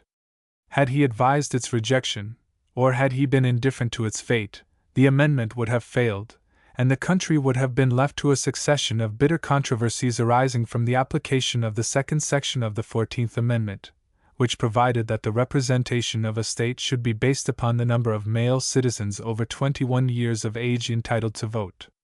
General Grant accepted the plan of Congress in regard to the reconstruction of the Union. There were three opinions that had obtained a lodgment in the public mind. President Johnson and his supporters claimed that the President held the power by virtue of his office to convene the people of the respective states, and that under his direction constitutions might be framed, and that senators and representatives might be chosen who would be entitled to seats in Congress, as though they represented states that had not been engaged in secession and war. Others maintained that neither by the ordinances of secession nor by the war had the states of the Confederacy been disturbed in their legal relations to the Union. It was the theory of the Republican Party in Congress that the 11 states by their own acts had destroyed their legal relations to the Union, that the jurisdiction of the national government over the territory of the seceding states was full and complete, and that, as a result of the war, the national government could hold them in a territorial condition and subject to military rule. Upon this theory, the reappearance of a seceded state as a member of the Union was made to depend upon the assent of Congress, with the approval of the President, or upon an act of Congress by a two-thirds vote over a presidential veto. General Grant sustained the policy of Congress during the long and bitter contest with President Johnson, and when he became president he accepted that policy without reserve in the case of the restoration of the states of Virginia, Georgia, Texas, and Mississippi. Upon this statement it appears that General Grant was a Republican, and that he became a Republican by processes that preclude the suggestion that his nomination for the presidency wrought any change in his position upon questions of principle or policy in the affairs of government. Indeed, his nomination in 1868 was distasteful to him, as he then preferred to remain at the head of the army. It was in the nature of things, however, that he should have wished for re-election. He was re-elected, and at the end of his second term he accepted a return to private life as a relief from the cares and duties of office. The support which he received for the nomination in 1880 was not due to any effort on his part.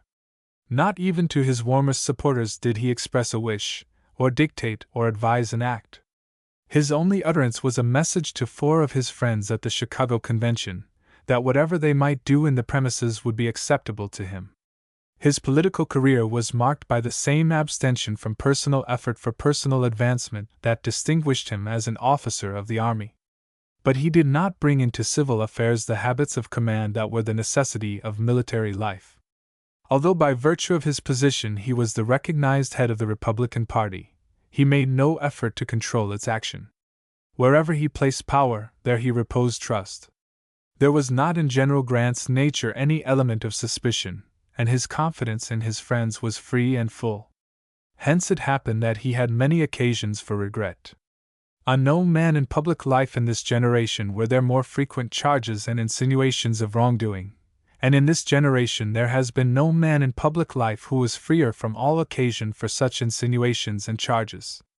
When he heard that the Treasury Department was purchasing bullion of a company in which he was a stockholder, he sold his shares without delay, and without reference to the market price or to their real value. General Grant had no disposition to usurp power. He had no policy to impose upon the country against the popular will. This was shown in the treatment of the Santo Domingo question.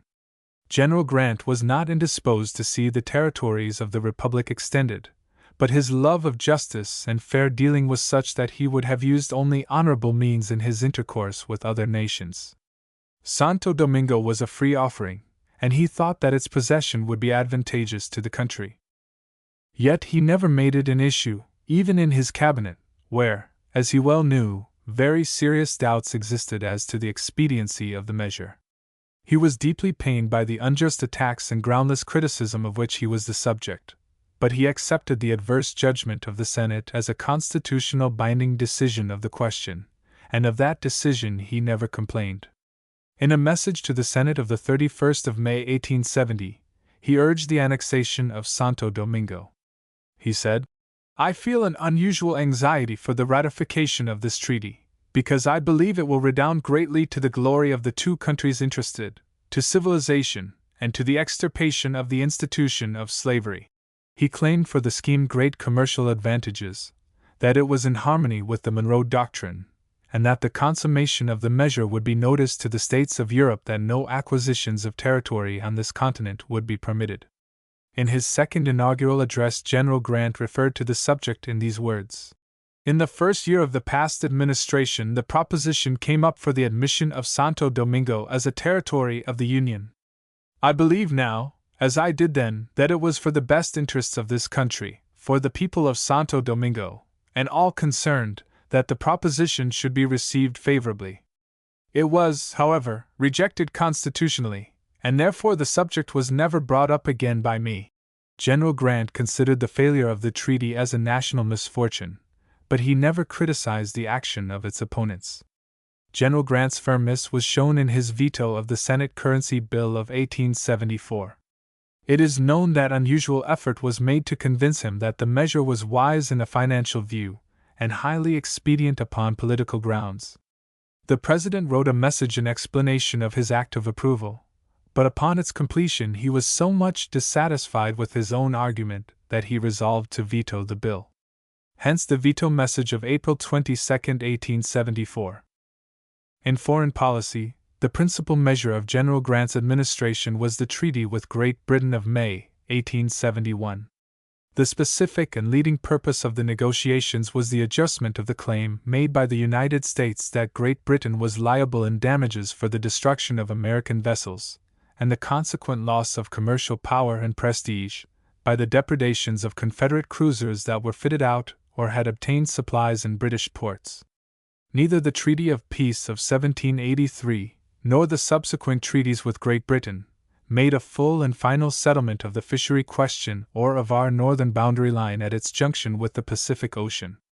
These outlying questions were considered in the negotiations, and they were adjusted by the terms of the treaty. The jurisdiction of the island of San Juan on the Pacific coast, then in controversy, was referred to the Emperor of Germany as arbitrator, with full and final power in the premises. By his award, the claim of the United States was sustained. The fishery question was referred to arbitrators, but it was a misfortune that the award was not satisfactory to the United States, and the dispute is reopened with capacity to vex the two governments for an indefinite period of time.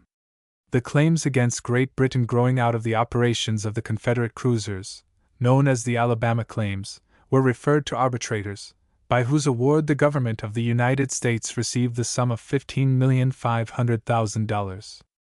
But the value of the Treaty of 1871 was not in the award made. The people of the United States were embittered against the government of Great Britain, and had General Grant chosen to seek redress by arms, he would have been sustained throughout the North with substantial unanimity.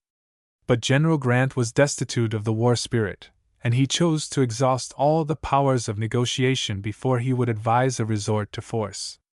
A passage in his inaugural address may have had an influence upon the policy of the British government. In regard to foreign policy, I would deal with nations as equitable law requires individuals to deal with each other.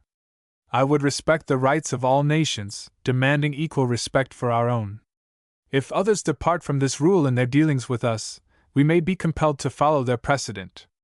The reference of the question at issue to the tribunal at Geneva was a conspicuous instance of the adjustment of a grave international dispute by peaceful methods. By the 6th article of the Treaty of 1871, 3 new rules were made for the government of neutral nations.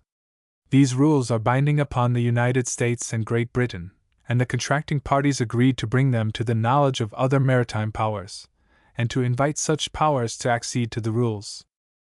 In those rules it is stipulated that a neutral nation should not permit a belligerent to fit out, arm, or equip in its ports any vessel which it has reasonable ground to believe is intended to cruise or carry on war against a power with which it is at peace. It was further agreed, as between the parties to the treaty, that neither would suffer a belligerent to make use of its ports or waters as a base of operations against the other. Finally, the parties agreed to use due diligence to prevent any infraction of the rules so established. Mr. Fish was then Secretary of State, and to him was General Grant and the country largely indebted for the settlement of the Alabama controversy. But the settlement was in harmony with General Grant's inaugural address. Before the final adjustment of the controversy, by the decision of the tribunal at Geneva, General Grant had occasion to consider whether the allegation against Great Britain, growing out of her recognition, in May, 1861, of the belligerent character of the Confederacy, could be maintained upon the principles of public law. Upon his own judgment, he reached the conclusion that the act was an act of sovereignty within the discretion of the ruler, for which a claim in money could not be made. This opinion was accepted, finally, by his advisers, by the negotiators, and by the country. General Grant was not a trained statesman. His methods of action were direct and clear. His conduct was free from duplicity, and artifice of every sort was foreign to his nature. In the first years of his administration he relied upon his cabinet in all minor matters relating to the departments. Acting upon military ideas, he held the head of a department to his full responsibility, and he waited, consequently, until his opinion was sought or his instructions were solicited. In his conferences with the members of his cabinet he expressed his opinions with the greatest freedom, and upon discussion, he often yielded to the suggestions or arguments of others. He was so great that it was not a humiliation to acknowledge a change in opinion, or to admit an error in policy or purpose. In his intercourse with members of Congress upon the business of the government, he gave his opinions without reserve when he had reached definite conclusions, but he often remained a silent listener to the discussion of topics which he had not considered maturely. His politics were not narrow nor exclusive. He believed in the growth of the country, and in the power of Republican ideas. He was free from race prejudice, and free from national jealousy, but he believed in the enlargement of our territory by peaceful means, in the spread of republican institutions, and in the predominance of the English-speaking race in the affairs of the world. The spirit of philanthropy animated his politics, and the doctrines of peace controlled his public policy. This article was printed in Appleton's Cyclopedia for the year 1885. Copyright 1886, by D. Appleton and Company. 39 Reminiscences of Public Men. General Banks. Of the men whom I have known in public affairs, General Banks was in his personality one of a small number who were always agreeable and permanently attractive. He was the possessor of an elastic spirit. He was always hopeful of the future, and in adversity he saw or fancied that he saw days of prosperity for himself, for his party, for the Commonwealth, and for the country. His interest in the fortunes of the laboring classes was a permanent interest, and they are largely indebted to him for the passage of the 8-hour law by the Congress of the United States. Not infrequently his thoughts and schemes were too vast for realization. While the contest in Kansas was going on, he suggested an organization of capitalists for the purchase of the low-priced lands in Delaware, then a sale to northern farmers and the conversion of Delaware into a free state. His studies in law had been fragmentary and superficial, and nature had not endowed him with all the qualities that are essential to the successful lawyer. His reading on the literary side was considerable, especially in the Spanish language. Early in life he accepted the idea that our relations with the Spanish race were to be intimate in a not far-off future. He was a careful observer of character, and of conditions in affairs, and in a free debate he was never in peril of being overmatched. Of a mutual friend and an associate in politics he said, "He has no serious side to his character, a defect that has been the bane of many otherwise able men." When the coalition came into power, Banks was made Speaker of the Massachusetts House of Representatives. Wilson was President of the Senate, and I was in the office of Governor. In an evening stroll with Banks around Boston Common, engaged in a survey of public affairs, he changed the conversation suddenly with the remark, "It's almighty queer that the people of this Commonwealth have put their government into the hands of men who have no last and usual place of abode." The pertinency of this remark is to be found in the facts to which it was applicable. There were some men of wealth in the coalition party, but the 3 places that I have named were held by men who were destitute of even the means of well-to-do mechanics and tradespeople. Mr. Banks had power and repartee which made him a formidable adversary in parliamentary debate. When he was a mechanic at Waltham he took an active part in temperance meetings. At one of the meetings a Unitarian clergyman of conservative leanings made a speech in which he criticized the speeches and said finally, "I do not attend the meetings because I cannot approve of what I hear said." He then referred to Mr. Banks as a young man who was guilty of indiscretions in speech. He had seen him once only at his church. He had made inquiries of his brethren, and he could not learn that Mr. Banks was a regular attendant at any church. Banks in reply admitted that he had been in the church of the reverend gentleman but once, and that he was not a regular attendant at any church. Said he, "I do not go to church because I hear things said there which I do not approve." The reverend gentleman was forced to join in the general laugh which was raised at his expense. 2 extracts from General Banks' letters, written to me during the war, may give an idea of his characteristics in his mature years. Headquarters, Camp at Damstown, MB, October 15, 1861. My dear Sir, I received your letter of the 8th inst., and also one of an earlier date. I am very glad to hear from you. I see few people and hear little news from home.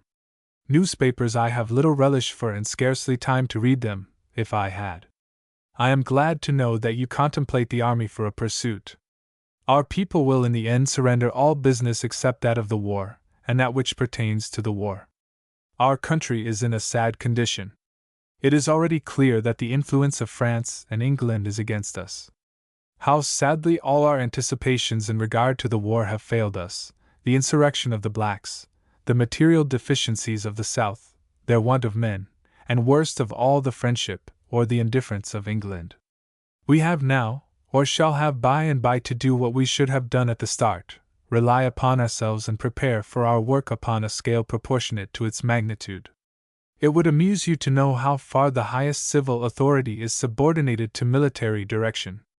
I do not doubt in the slightest degree the success of the government in the end, but it grieves me to see how slow we have been and still are in comprehension and preparation. This continent is just as important to England and France as it is to us. It is hardly to be doubted that they will postpone all international questions, and secure what has never before been offered to them, a controlling foothold here. How many times I have spoken to you in the old executive chamber of the importance to the whole world of the possession of Mexico, and of the power it would infallibly give to this continent, as in Europe to those who possessed it. And now Spain, France, and England are there. Burnham would has to great Dunsinane come. There is but one remedy for us. Every male creature born and unborn must become a soldier. Soldiers do not criticize, so you must consider this private. And believe me very truly yours, etc. N. P. Banks. Headquarters, Department of the Gulf. New Orleans, 27 Decker. 1863. My dear Sir, I have written to the President upon the subject of a Free State organization in Louisiana. It appears quite certain to me that the course pursued here by the officers to whom the matter is entrusted will not lead to an early or a certain result. It will not be accomplished sooner than August or September, and then will be involved in the struggles of the presidential contest, and very likely share the fate of that struggle. It certainly ought not to be dependent upon that issue, and settled, not only independent of it, but before it opens. It can be easily done in March. A free state government upon the basis of immediate emancipation can be acquired as early as March with the general consent of the people, and without any material opposition, in such a manner as to draw after it all the southern states, on the same basis, and by the same general consent. But it cannot be done in the manner now proposed here. It is upon this subject that I have written the President. 3 months ago I wrote him upon the same idea but did not send my letter. Subsequent reflection and inquiry have made the theory so clear to mind that I felt impelled to put my views before him. I write this as from the request of my previous letter you may have spoken to him upon the subject of the depart and the reorganization of the state.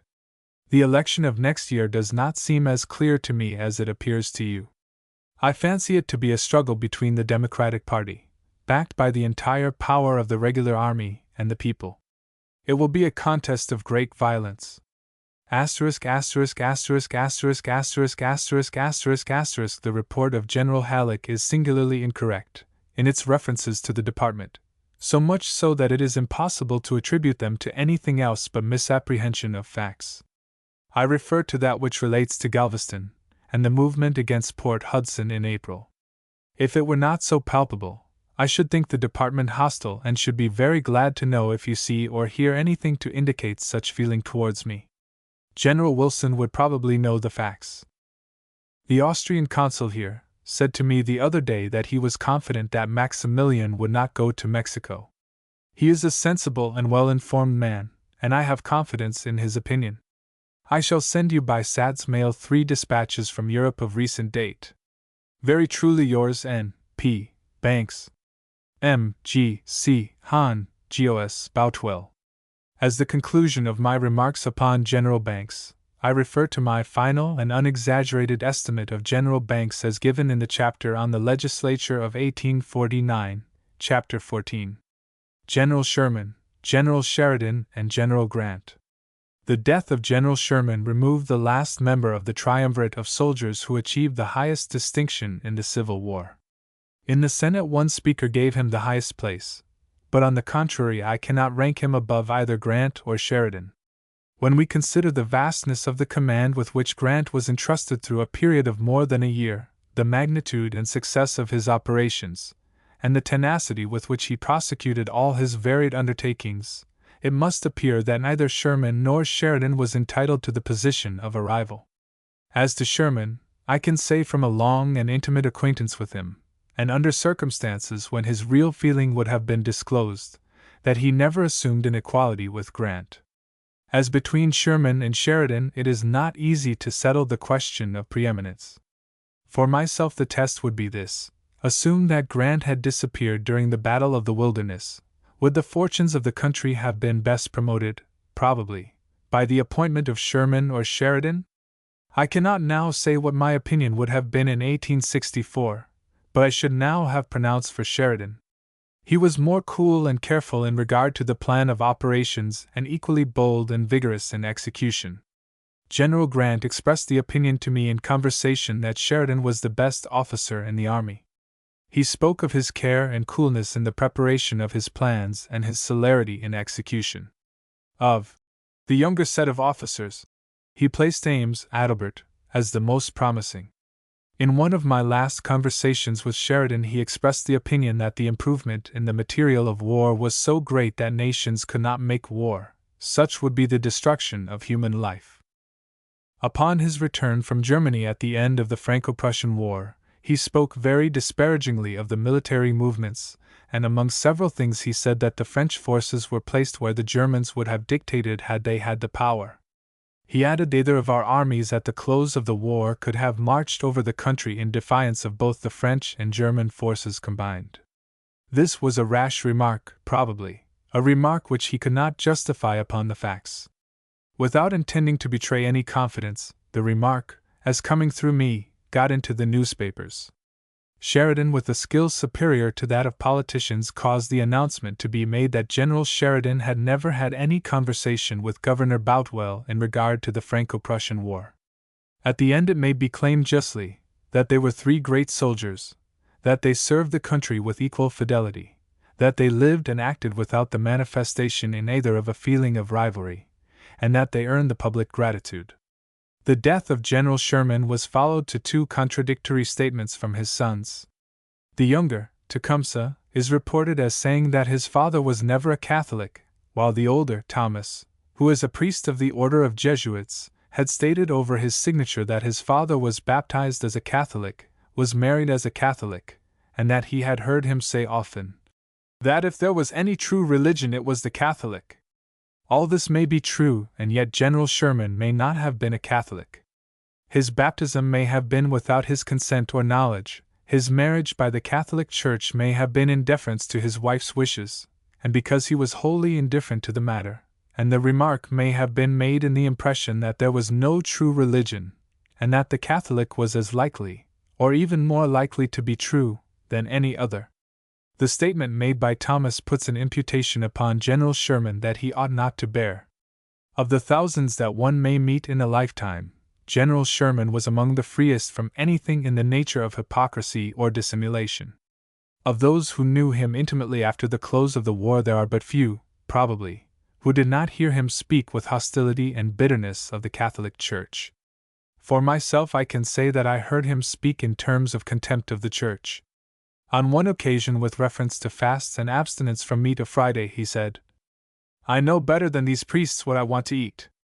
General Sherman was not a friend to the Catholic Church in the last years of his life, and there is no honor in the attempt to enroll his name among its devotees now that he is dead and cannot speak for himself. Secretary Windom. Funeral services were performed February 2, 1891, at the Church of the Covenant in Washington in honor of Mr. Windom, late Secretary of the Treasury. He made a good record, if not a distinguished one. As a member of the House of Representatives and of the Senate, he was noted for fairness, for freedom from bitterness of opinion upon party questions, and for good sense in action. He was indisposed to take responsibility, and he went no farther than the case in hand seemed to require. As the head of the Treasury, he was anxious to gather opinions upon matters of general public interest, and it was in his nature to strive to accommodate his action to the public opinion, if he could do so without serious consequences. He worked within narrow limits, the limits set by business and politics. Of enemies he had but few, of warm friends but few. The many had confidence in his integrity in the affairs of government, and in his ability to guide those affairs in ordinary times. James Russell Lowell. In a number of the Edinburgh Review is an article on James Russell Lowell in which the writer errs widely in two particulars as to the effect of the Biglow Papers. The writer's name is not given, but he is not an American and he is ignorant, probably, of America as it was from 1830 to 1850. When the Biglow Papers appeared, I was a Democrat, and I am quite sure that the publication produced no effect, not even the least, upon the opinions of Democrats or the action of the Democratic Party. Upon my knowledge of the Democratic Party, I can say with confidence that the writer is in error when he says, "He, Lowell, converted many bigoted Northern Democrats to a course of action in conflict with their old party relations and apparent interests. For this broad statement there is no evidence. The first break came in 1848, and it was due to rivalries in the Democratic Party. If the Biglow Papers played any part, it was too unimportant to produce an appreciable result. They were treated as a fortunate jeu d'esprit that everybody enjoyed, but the Democratic Party did not change its policy nor did it lose adherents. The Mexican War was prosecuted and bigotry, political and religious, continued to flourish. They may have contributed, though, insensibly, to a public opinion that became formidable in the end, but the effect was not as perceptible as was the effect of Garrison's legend that slavery was a covenant with hell and a league with death, which had its place at the head of the Liberator through successive years. Nor do I believe that it revolutionized the tone of Northern society. Indeed, there is a tone of Northern society that has not been revolutionized to this day. The South is still the land of gentle birth. The slaveholder still lives as a man of breeding and the owner of estates. The Negro is still of an inferior caste, and in some circles the days of slavery were the great days of the Republic. When the Biglow Papers appeared, Mr. Lowell had not achieved distinction. Society did not know him to follow him. It cared nothing for what he thought, and it was only amused by what he said. The Lowell of 1840 was not the Lowell of 1890. Nor can any series of statements be more untruthful and absurd than the statements of the writer that thenceforth it became creditable to advocate abolition in drawing rooms, and to preach it from fashionable city pulpits to congregations paying fancy prices for their pews. In the workshops, the barrooms, and other popular resorts, the laugh was turned against the slave owners. The ground was prepared for the popular enthusiasm which recruited the armies that exhausted the South, and Lowell must share with Lincoln and Grant the glory of the crowning victories. If any work of romance contains more fiction in the same space, it is my fortune not to have seen that work. The circulation of the Boston Courier, in which the papers were printed, was very limited. It did not go into barrooms nor into workshops. It was read chiefly by the converted and semi-converted abolitionists. As to fashionable pulpits thenceforth preaching abolition, it is to be said that there was only one leading pulpit, Theodore Parker's pulpit, in which abolitionism was tolerated until years after the appearance of the Biglow Papers. As to society, it is to be said that in the 50s Charles Sumner, a senator, was ostracized for his opinions upon slavery. It is nearer the truth to say that what passes for society in New England never tolerated abolitionists, nor encouraged abolitionism. The one writing which in an historical point of view contributed most largely to recruit the armies of the Republic during the rebellion was Webster's speech in reply to Hayne. The closing paragraph of the speech was in the schoolbooks of the Free States, and it had been declaimed from many a schoolhouse stage. Lowell deserves credit for what he did.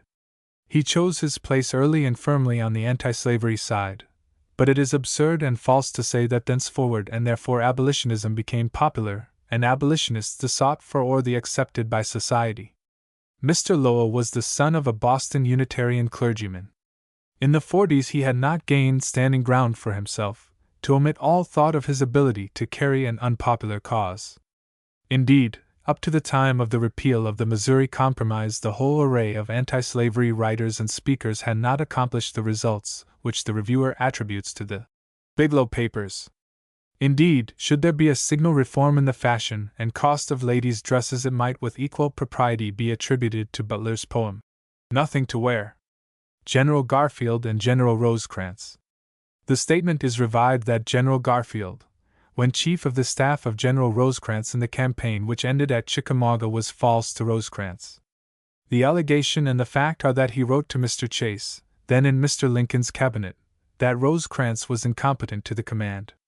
Garfield's statements, as I recall the letters, were free from malice, and the professional and ethical question is, was Garfield justified as a citizen and soldier in giving his opinion to the administration? His view of Rosecrans was confirmed by events, and it may be assumed that the opinion was free from any improper influence when the letters were written. On this assured basis of facts, I cannot doubt that Garfield did only what was his duty. Neither the President nor the War Department could obtain specific knowledge of the officers in command except through associates, and subordinates unless they trusted to newspapers and casual visitors to the army. The struggle was a desperate one, and the volunteer army was composed of men who were citizens before they were soldiers, and they remained citizens when they became soldiers. Garfield was of the citizen soldiery, and to him and to the country the etiquette of the army and the etiquette of society were subordinate to the fortunes of the nation. Of General Rosecrans' unfitness for any important command there can be no doubt. After the disaster of Chickamauga, Rosecrans was relieved and General Thomas was put in command and General Grant was ordered to the field. He met Rosecrans at Nashville where they had an interview. From General Grant I received the statement that Rosecrans had sound views as to the means of relieving the army. And, said General Grant, my wonder was that he had not put them in execution. This one fact expresses enough of the weak side of Rosecrans as a military leader to warrant the opinion given to Chase by Garfield, and that opinion having been formed upon a knowledge of facts and of Rosecrans as a military man and not from prejudice or rivalry, Garfield should be honored for his course, rather than condemned. George Bancroft. The death of Mr. Bancroft at the age of more than 90 years removes one of the few men in private life who can be ranked as personages. He was, perhaps, the only person in private life whose death would have received a semi-public recognition from any of the rulers of Europe. Such a recognition was accorded by the Emperor of Germany, and chiefly, as it is understood, on account of the friendship which existed between Mr. Bancroft and the grandfather of the present Emperor. Mr. Bancroft's long and successful career as a writer and diplomatist would seem to be evidence of the presence of qualities of a high order, and yet no one who was near him accepted that opinion. His conversation was not instructive, certainly not in later years, nor was he an original thinker upon any subject. He was an enthusiast in politics in early and middle life, and while his mental faculties remained unimpaired, his interest in political movements was great, and usually it was in sympathy with the Democratic Party. He was an adhesive man in politics, capable of appearing to be reconciled to the success of his opponents, and ready to accept favors from them in the way of office and honors, and yet without in fact committing himself to their policy. He was a laborious student, and he had access to standard and in many particulars to original authorities. At the commencement of his history he erred in denying with much confidence the claim of the visits of the Northmen to this continent in the 9th and 10th centuries. That early claim seems to be supported by evidence which is nearly, if not absolutely, conclusive. Of all his chapters that on Washington was most attractive to me, and it is quite the equal of Mr. Everett's oration, that yielded a large sum of money, that the orator applied to the purchase of Mount Vernon. Mr. Bancroft aimed to illustrate his history by an exhibition of philosophy. This feat in literature can be accomplished successfully only by a great mind. First the events, then the reasons for or sources of, then the consequences, then the wisdom or unwisdom of the human agencies that have had part in weaving the web, are all to be considered. Examples are Gibbon and Buckle. General Grant is a man and a friend. The simplicity of General Grant's nature, his frankness in all his intercourse with his fellow men, his freedom from duplicity were not touched unfavorably in any degree by his rapid advancement from the ordinary pursuits of ordinary men to the highest places in military and civil life. There was never in his career any ostentatious display of power, never any exercise of wanton or unnecessary authority. He disliked controversy even in conversation, and his reticence when not in the company of habitual companions and trusted friends was due in part to his rule of life on this subject. From the many years of my acquaintance with General Grant I cannot recall an instance of a reference to theological opinions upon controverted topics of faith. The humanitarian side of his nature was strong, but it was not ostentatiously exhibited, indeed it was concealed rather than proclaimed. It was made known to me by his interest and by his lack of interest in appointments in the Treasury Department. Of salaried places he controlled the appointment of General Pleasonton as Commissioner of Internal Revenue, and of that only. On several occasions he suggested the designation of a person named for employment in some menial and non-salaried service. The person named was in every instance the widow or daughter of some soldier of the war. At intervals, not widely separated, he would bring the subject to my notice. Thus, without a command, I was forced to follow his suggestion. The purity of his conversation might have been a worthy example for the most carefully trained person in etiquette and morals. My intercourse with General Grant was intimate through many years, and never on any occasion did he repeat a story or a phrase that contained a profane remark or carried a vulgar allusion. He had a relish for untainted wit and for genial humor, and for humor he had some capacity. He was not an admirer of Mr. Sumner, and a trace of irony may be found in a remark attributed to him, when someone said, "Mr. Sumner does not believe in the Bible." General Grant said, "No, I suppose not, he didn't write it." General Grant was attracted by a horse driven by a butcher. He purchased the animal at the cost of $500. He invited Senator Conkling to a drive behind the new horse. The senator criticized the animal, and said, "I think I should prefer the $500 to the horse." "That is what the butcher thought," said General Grant. He was sincere and devoted in his friendships, but when he discovered that his confidence had been misplaced, a reconciliation became impossible. With him there could be no genuine forgiveness, and his nature could not tolerate any degree of hypocrisy. All voluntary intercourse on his part had come to an end. There was a time when a demand for my removal from office was made by some Republican senators and by the New York Herald, to which he gave no attention. The imperturbability of spirit which was indicated in his conversation and movements was deep-seated in his nature. I was with him in a night trip to New York, when the train was derailed in part. As the wheels of the car struck the sleepers, he grasped the back of the seat in front of him and remained motionless, while many of the passengers added to their peril by abandoning their seats. On a time General Grant received a pair of large roan horses from his farm in Missouri. He invited me to take one of the horses and join him in a ride on the saddle. I declined the invitation. I was then invited to take a seat with him in an open wagon. When we were descending a slight declivity, one of the horses laid his weight on the pole and broke it, although the parts did not separate. General Grant placed his foot upon the wheel, thus making a break and saving us from a disaster.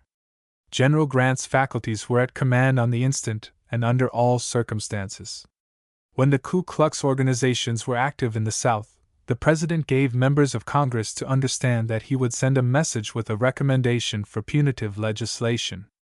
Upon reflection, he came to doubt the wisdom of the measure, especially as the use of the military forces at New Orleans and elsewhere had been criticized in the country.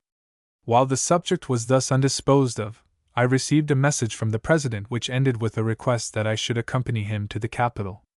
On the way, he informed me that he doubted the wisdom of a message and that he intended to so inform those to whom he had given encouragement. At the interview which followed, several members who were present urged adherence to the original policy.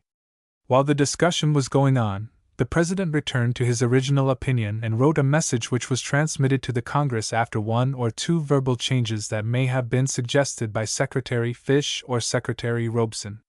General Grant's sense of justice was exact, and he did not spare himself in his criticism. He said to me in conversation, what is indicated in his memoirs, that he assumed some responsibility upon himself for the removal of General Warren at Five Forks. He had known that General Warren was disqualified by natural defects from command in the field, and hence that it was an error on his part that he had not assigned Warren to duty at a station. Again, he said to me that his final campaign against Vicksburg was the only one of his campaigns that he could not criticize adversely when tested by reflection and experience. During my term of service, an appointment of some importance was made by the Collector of New York. The appointment was approved by me. In the meantime, some opponents of the appointee approached the President. Upon his suggestion, the appointment was suspended.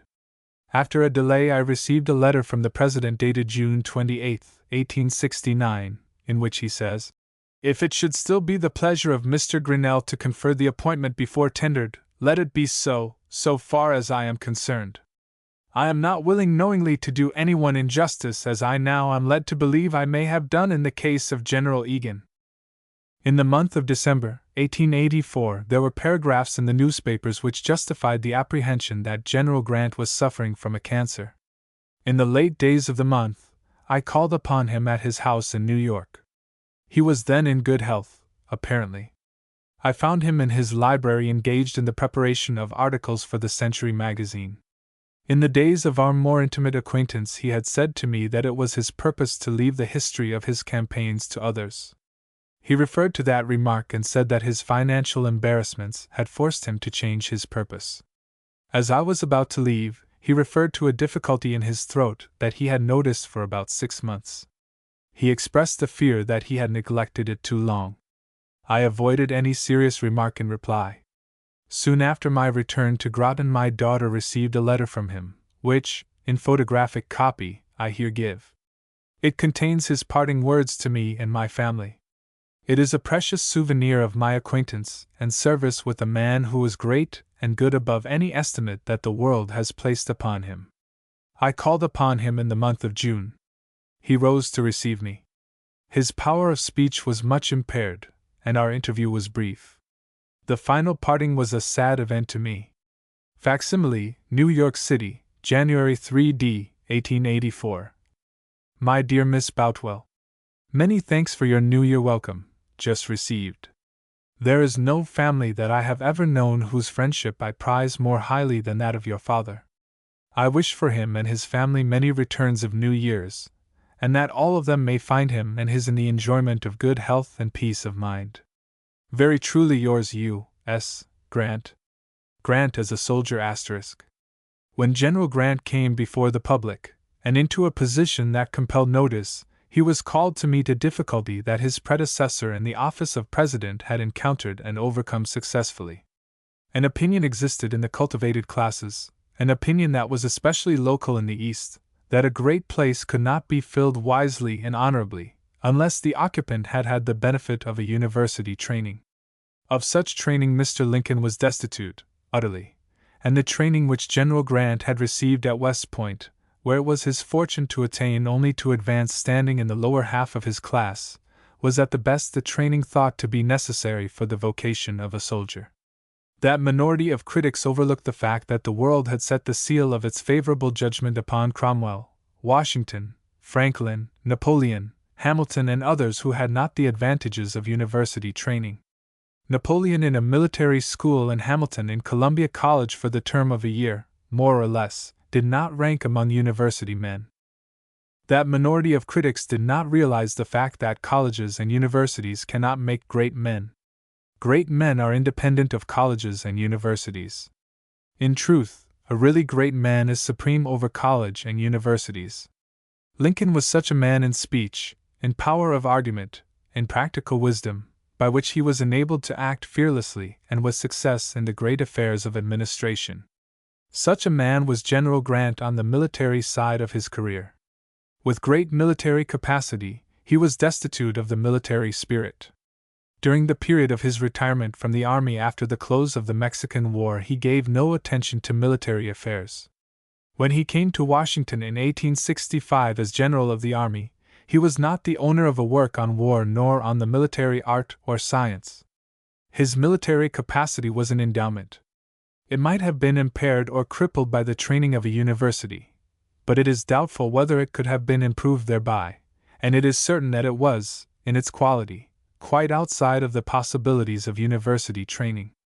As General Grant approached the end of his career, the voice of the critics, who judged men by the testimony of college catalogues and the decorations of learned societies, was heard less frequently, and his death, followed by the publication of his memoirs, written when the hand of death was upon him, silenced the literary critics at once and forever.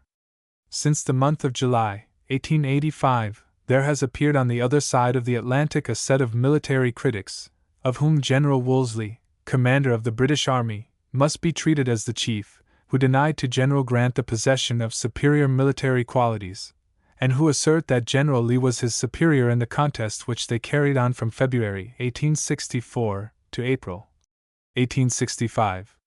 On this side of the Atlantic there is toleration, if not active and open support of General Wolseley's opinion. General Wolseley is entitled to an opinion and to the expression of his opinion, but his authority cannot be admitted. On the practical side of military affairs his experience is a limited experience only. It is not known that General Wolseley ever, in any capacity, engaged in any battle that can be named in comparison with the battles of the Wilderness, with Spotsylvania, with Cold Harbor, or the Battle of Five Forks, and it is certain that it was never his fortune to put 100,000 men, or even 50,000 men, into the wage of battle and thus assume the responsibility of the contest.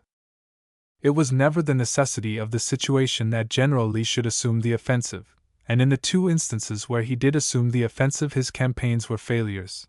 And can any one doubt that if General Grant had been in command either at Antietam or Gettysburg, the war would then have come to an end of the left bank of the Potomac River by the capture of Lee's army?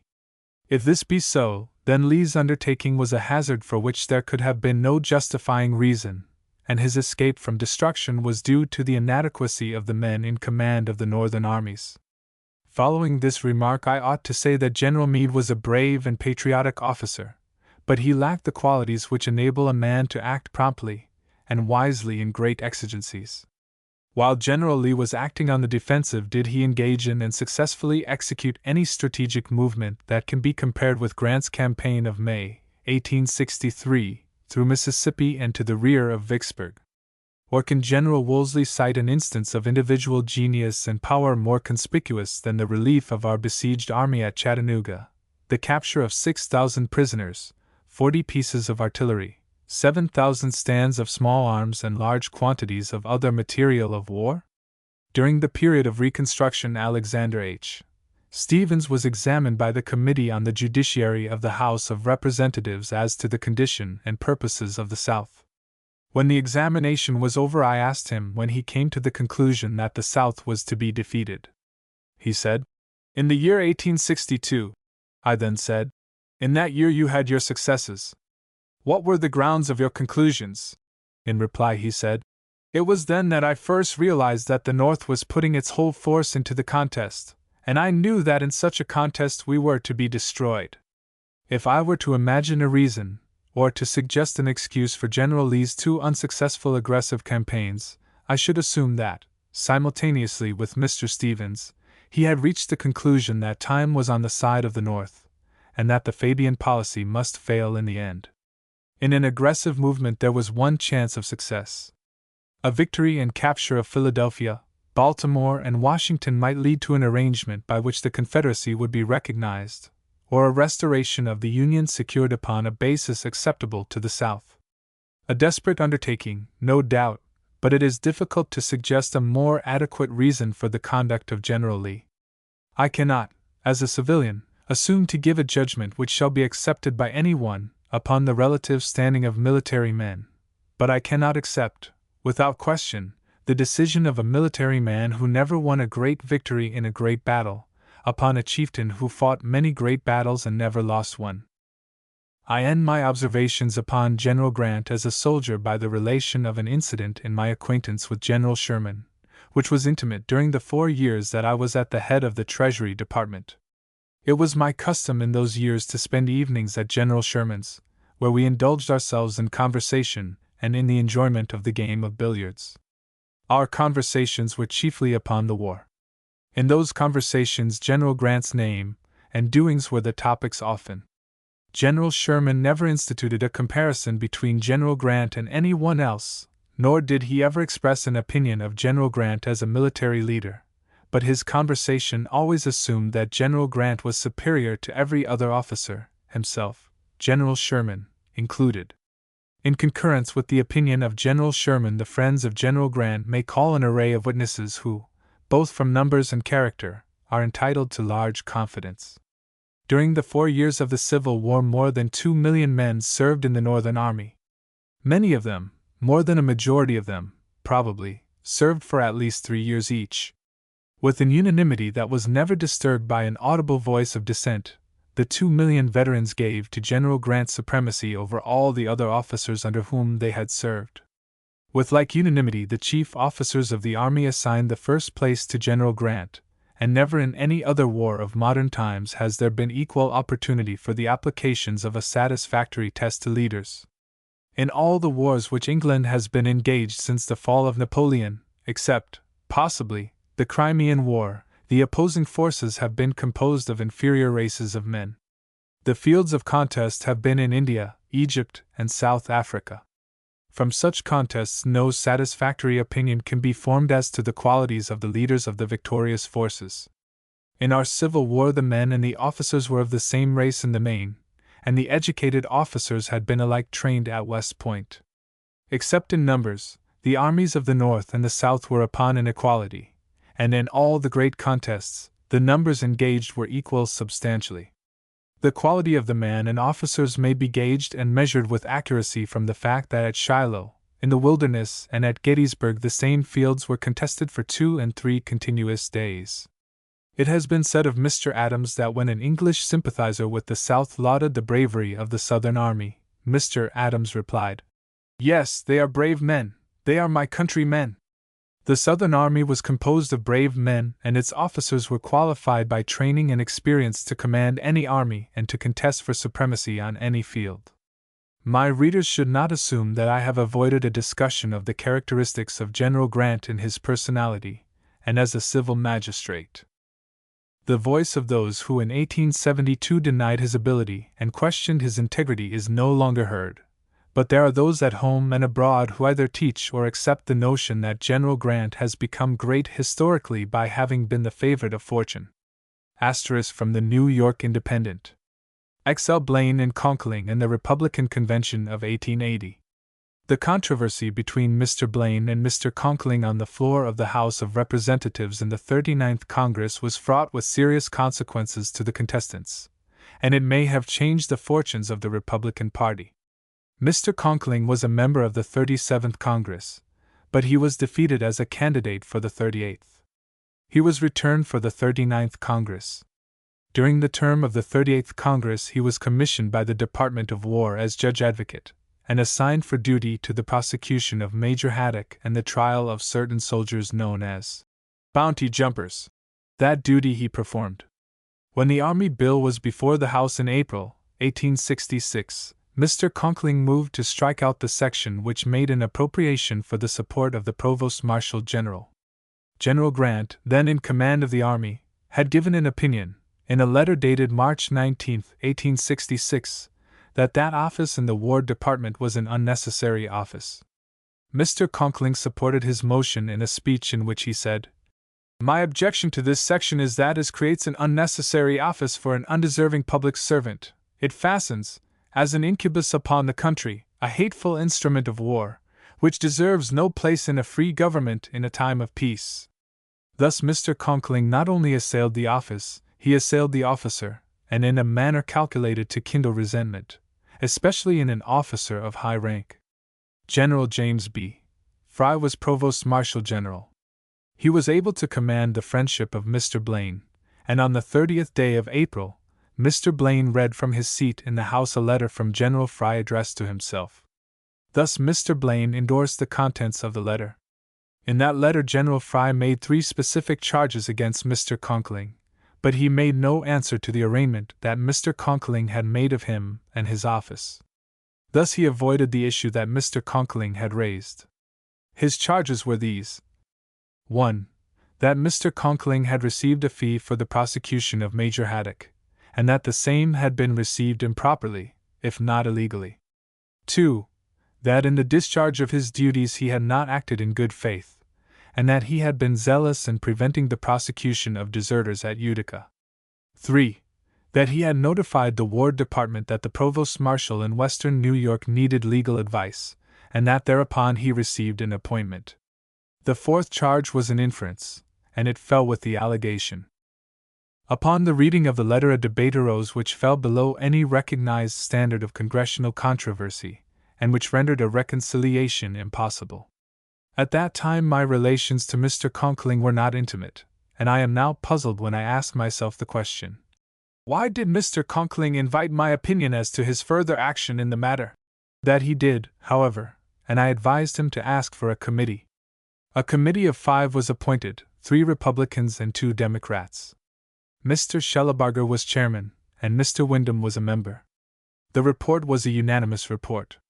The committee criticized the practice of reading letters in the House, which reflected upon the House, or upon the acts or speeches of any member. At considerable length of statement and remarks, the committee exonerated Mr. Conkling from each and every one of the charges, and with emphasis, the proceedings on the part of General Fry were condemned. The most important of the resolutions reported by the committee was in these words: Resolved, that all the statements contained in the letter of General James B. Fry to Hon. James G. Blaine, a member of this House, bearing date the 27th of April, A.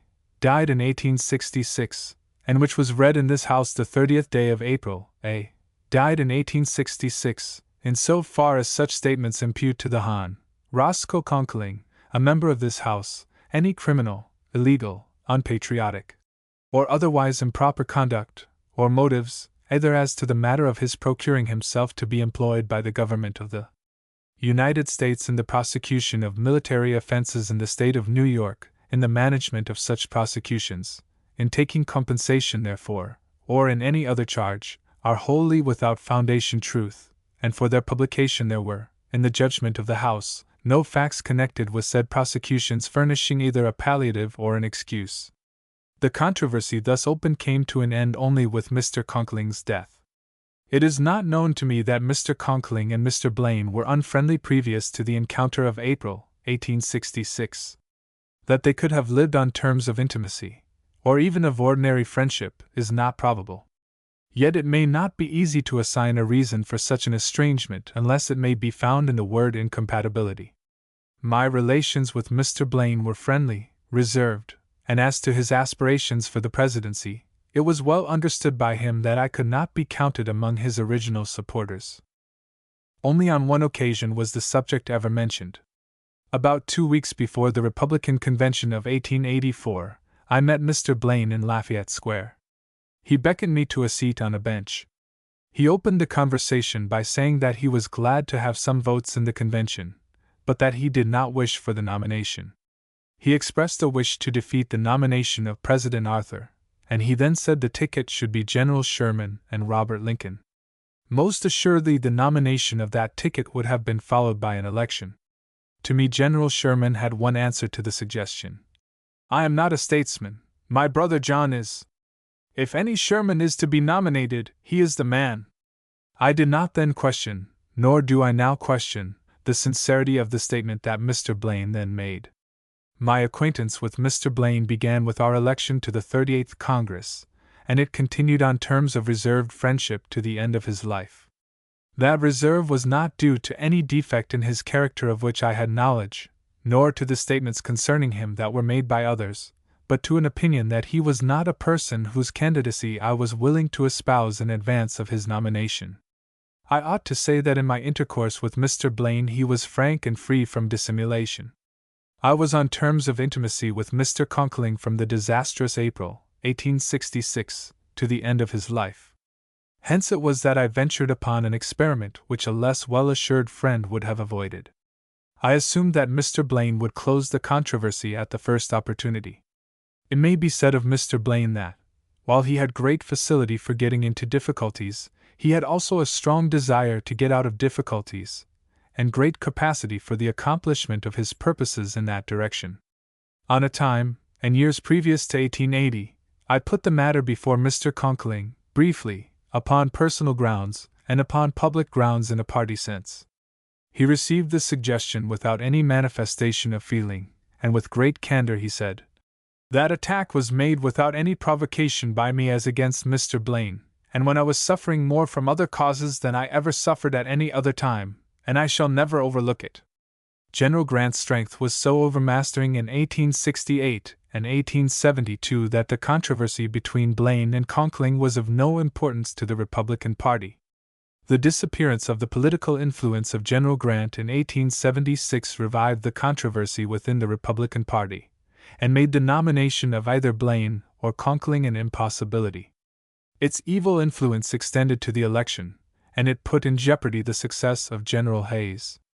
At the end, Mr. Conkling did not accept the judgment of the Electoral Commission as a just judgment, and he declined to vote for its affirmation. I urged Mr. Conkling to sustain the action of the Commission, and upon the ground that we had taken full responsibility when we agreed to the reference, and that there was then no alternative open to us. I did not attempt to solve the problem of the election of 1876 either upon ethical or political grounds. The evidence was more conclusive than satisfactory that there had been wrongdoing in New York, in Oregon, in New Orleans, and not unlikely in many other places. As a measure of peace, when ascertained justice had become an impossibility, I was ready to accept the report of the Commission, whether it gave the presidency to General Hayes or to Mr. Tilden.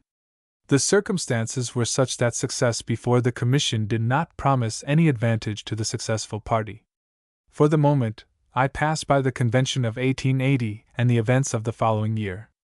In the year 1884, Mr. Conkling was in the practice of his profession, and enjoying therefrom larger emoluments, through a series of years, than ever were enjoyed by any other member of the American bar. He once said to me, "My father would denounce me if he knew what charges I am making." That conjecture may have been well founded, for the father would not have been the outcome of the period in which the son was living. The father was an austere county judge, largely destitute of the rich equipment for the profession for which the son was distinguished. After the year 1881, when Mr. Conkling gave himself wholly to the profession, Mr. Justice Miller made this remark to me: "For the discussion of the law and the facts of a case, Mr. Conkling is the best lawyer who comes into our court." If this estimate was trustworthy, then Mr. Conkling's misgivings as to his charges may have been groundless. If a rich man, whose property is put in peril, whose liberty is assailed, or whose reputation is threatened, will seek the advice and aid of the leading advocate of the city, state, or country, shall not the compensation be commensurate with the stake that has been set up? Is it to be measured by the per diem time pay of ordinary men? Whatever may have been Mr. Conkling's pecuniary interests or professional engagements in the year 1884, he found time to take a quiet part in the contest of that year, and to contribute to Mr. Blaine's defeat. In the month of November, and after the election, I had occasion to pass a Sunday in New York. It happened, and by accident, that I met Mr. Conkling on Fifth Avenue. After the formalities, he invited me to call with him upon Mr. William K. Vanderbilt. Mr. Vanderbilt was absent when we called. Upon his return, the election was the topic of conversation. Mr. Vanderbilt said that he voted for Garfield in 1880, but that he had not voted for Blaine. Mr. Conkling expressed his regret that Mr. Blaine had come so near a success, and he attributed it to the fact that he had not anticipated the support which had been given to Blaine by the Democratic Party. On a time in the conversation, Mr. Conkling said, "Mr. Vanderbilt, why did you sell Maud S.?" Mr. Vanderbilt proceeded to give reasons. He had received letters from strangers inquiring about her pedigree, care, age, treatment, etc., which he could not answer without more labor than he was willing to perform. As a final reason, he said, "When I drive up Broadway, people do not say, 'There goes Vanderbilt,' but they say, 'There goes Maud S.'" When General Grant was on his journey around the world, I wrote him a letter occasionally, and occasionally I received a letter in reply.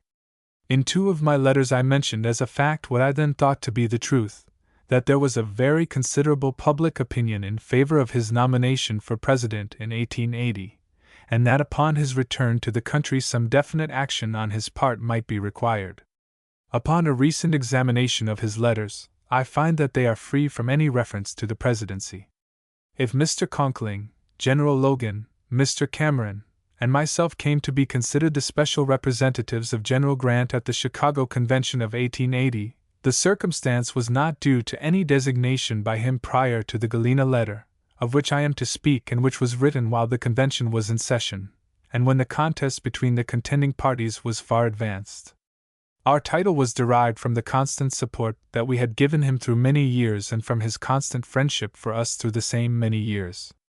We were of the opinion then, and in that belief we never faltered, that the nomination and election of General Grant were the best security that could be had for the peace and prosperity of the country. That opinion was supported by an expressed public sentiment in the conventions of New York, Pennsylvania, and Illinois, and in other parts of the country there were evidences of a disposition in the body of the people to support General Grant in numbers far in excess of the strength of the Republican Party. The mass of the people were not disturbed by the thought that General Grant might become president a third time. They did not accept the absurd notion that experience, successful experience, disqualified a man for further service. Nor did that apprehension influence any considerable number of the leaders. They demanded a transfer of power into new hands. This, unquestionably, was their right, and as a majority of the convention, as the convention was constituted finally, they were able to assert and to maintain their supremacy. It is too late for complaints, and complaints were vain when the causes were transpiring, but there were delegates who appeared in the convention as opponents of General Grant who had been elected upon the understanding that they were his friends. Upon this fact I hang a single observation.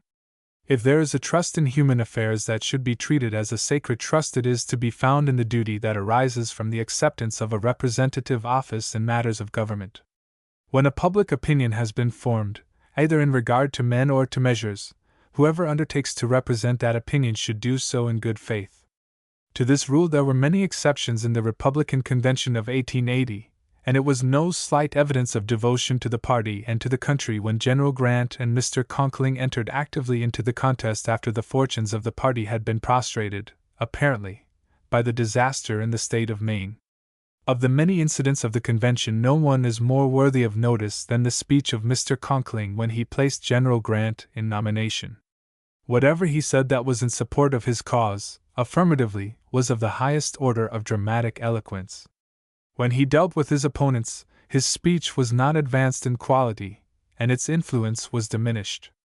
His reference in his opening sentence to his associates who had deserted General Grant, in obedience to instructions which I should never dare to disregard, was tolerated even by his enemies, but his allusion to Mr. Blaine in these words, "Without patronage, without emissaries, without committees, without bureaus, without telegraph wires running from his house to this convention, or running from his house anywhere," intensified the opposition to General Grant.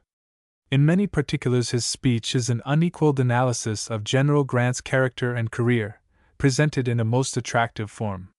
An extract may be tolerated from a speech that can be read with interest even by those who are ignorant of the doings, or it may be, by those who have no knowledge of the existence of the convention. Standing on the highest eminence of human distinction, modest, firm, simple, and self-poised, having filled all lands with his renown, he has seen not only the high-born and the titled, but the poor and the lowly, in the uttermost ends of the earth, rise and uncover before him. Mr. Conkling was the recognized leader of the 306 who constituted the compact body of the supporters of General Grant. Suggestions were made that the substitution of Mr. Conkling's name for General Grant's name would give the nomination to Mr. Conkling, and there was a moment of time when General Garfield anticipated or apprehended such a result. There was, however, never a moment of time when such a result was possible. The 306 would never have consented to the use of any name in place of General Grant's name unless General Grant's name were first withdrawn by his authority. A firmer obstacle even would have been found in Mr. Conkling's sturdy refusal to allow the use of his name under such circumstances. Among the friends of General Grant the thought of such a proceeding was never entertained, although the suggestion was made, but without authority, probably, from those charged with the management of the organizations engaged in the struggle. After many years had passed, and the proceedings of the convention were well nigh forgotten, Mr. John Russell Young printed a letter in which he made the charge that Conkling, Cameron, Boutwell, and Lincoln had concealed the contents of a letter from General Grant in which he directed them as his representatives to withdraw his name from the convention. Mr. Young was in error in two particulars. Lincoln was not named in the letter. General Logan was the fourth person to whom the letter was addressed. Young brought the letter from Galena, where Grant then was, and he claims that the letter was addressed to himself. General Frederick D. Grant, who was then at Chicago, claims that the letter was addressed to him, and that, after reading it, he handed it to Mr. Conkling. As late as the first half of the year 1897, Mr. Conkling's papers had not been examined carefully. The contents of the letter are important, and for the present the evidence is circumstantial, but to me it is conclusive against Mr. Young's statement that Conkling, Cameron, Logan, and Boutwell were directed by General Grant to withdraw his name from the convention. I cannot now say that I read the letter, but of its receipt and the contents I had full knowledge, and I referred to it in these words in a letter to my daughter dated May 31, 1880. Grant sent for Young to visit him at Galena. Young returned today, and says that Grant directed him to say to Cameron, Logan, Conkling, and Boutwell that he should be satisfied with whatever they may do.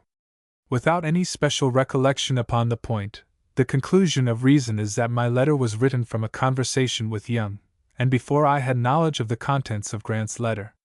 I may add, however, that his letter produced no change in my opinion as to our authority and duty in regard to Grant's candidacy.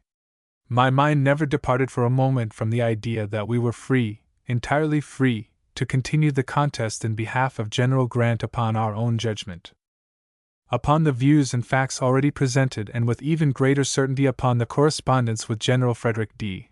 Grant, I submit as the necessary conclusion of the whole matter that the letter of General Grant of May, 1880, did not contain any specific instructions, and especially that it did not contain instructions for the withdrawal of his name from the convention. In fine, that the further conduct of the contest was left to the discretion and judgment of the 4 men whom he had recognized as his representatives. I annexed the correspondence with General Frederick D. Grant. Boston, Massachusetts, May 28, 1897. Colonel Fred D. Grant, New York, N.Y. Dear Sir, you will of course recall the fact that John Russell Young, some months ago, made a public statement in which he declared that he brought from Galena to Chicago, during the session of the Republican Convention of 1880, a letter from General Grant in which he gave specific directions to Conkling, Cameron, and Boutwell to withdraw his name as a candidate from the convention. Some months ago I had some correspondence with A. R. Conkling, and also with yourself, in regard to the contents of the letter written by General Grant. Mr. A. R. Conkling sent me a copy of a portion of a letter which, as he advised me, he had received from you. A copy of that extract I herewith enclose. As one of the friends of General Grant, and as one of the persons to whom bad faith was imputed by Mr. Young, it is my purpose to place the matter before the public with such evidence as I can command, for the purpose of showing the character of the letter. I wish to obtain from you such a statement as you are willing to make, with the understanding that whenever the case shall be presented to the public your letter may be used. Aside from actual evidence tending to show that Young's statement is erroneous, I cannot believe that General Grant would have recognized as a friend either one of the persons named, if his explicit instructions for the withdrawal of his name had been made by him and disregarded by them. Yours very truly, G.O.S. Boutwell. 25 East 62 D Street, New York, May 30, 1897. My dear Senator, I received yesterday your letter of May 28, in which you asked me what I remember about a letter which my father, General Grant, wrote to his 4 leading friends during the session of the Republican National Convention at Chicago in 1880. With reference to this matter, my recollection is that Mr. John Russell Young, who had been visiting father in Galena, brought from him a large sealed envelope, which he delivered to me at my home in Chicago, with directions from my father that I should read the letter contained therein, and then see that it was received safely by his 4 friends, Senators Conkling, Boutwell, Cameron, and Logan. The substance of General Grant's letter was, that the personal feelings of partisans of the leading candidates had grown to be so bitter, that it might become advisable for the good of the Republican party to select as their candidate someone whose name had not yet been prominently before the convention, and that he therefore wrote to say to those who represented his interest in the convention, that it would be quite satisfactory to him if they would confer with those who represented the interests of Mr. Blaine and decided to have both his name and Mr. Blaine's withdrawn from before the convention. I delivered in person this letter from my father, to Senator Conkling. I do not know what disposition he made of it. With highest regards, my dear Senator, for your family and yourself, believe me, as ever, faithfully yours, Frederick D. Grant. Following the visit of General Grant and Mr. Conkling to Mentor in the autumn of 1880, I was informed by Mr. Conkling that he had not been alone 1 minute with General Garfield, intending by that caretaking to avoid the suggestion that his visit was designed to afford an opportunity for any personal or party arrangement. Further, it was the wish of General Grant, as it was his wish, that the effort which they were then making should be treated as a service due to the party and to the country, and that General Garfield should be left free from any obligation to them whatsoever. After the election and after Mr. Blaine became Secretary of State, he volunteered to speak of the situation of the party in New York and of Mr. Conkling's standing in the state. Among other things, he said that Mr. Conkling was the only man who had had 3 elections to the Senate, and that Mr. Conkling and his friends would be considered fairly in the appointments that might be made in that state. When in a conversation with Conkling, I mentioned Blaine's remark, he said, "Do you believe one word of that?" I said, "Yes, I believe Mr. Blaine." He said with emphasis, "I don't." Subsequent events strengthened Mr. Conkling in his opinion, but those events did not change my opinion of Mr. Blaine's integrity of purpose in the conversations of which I have spoken. My knowledge of the events, not important in themselves, but which seemed to have the relation of a prelude to the great tragedy, was derived from 3 persons, Mr. Conkling, Mr. Blaine, and Mr. Marshall Jewell. At the request of the President, Mr. Conkling called upon him the Sunday preceding the day of catastrophe.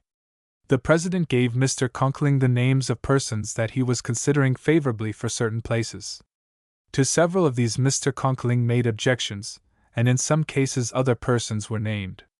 As Mr. Conkling was leaving, he said, "Mr. President, what do you propose about the collectorship of New York?"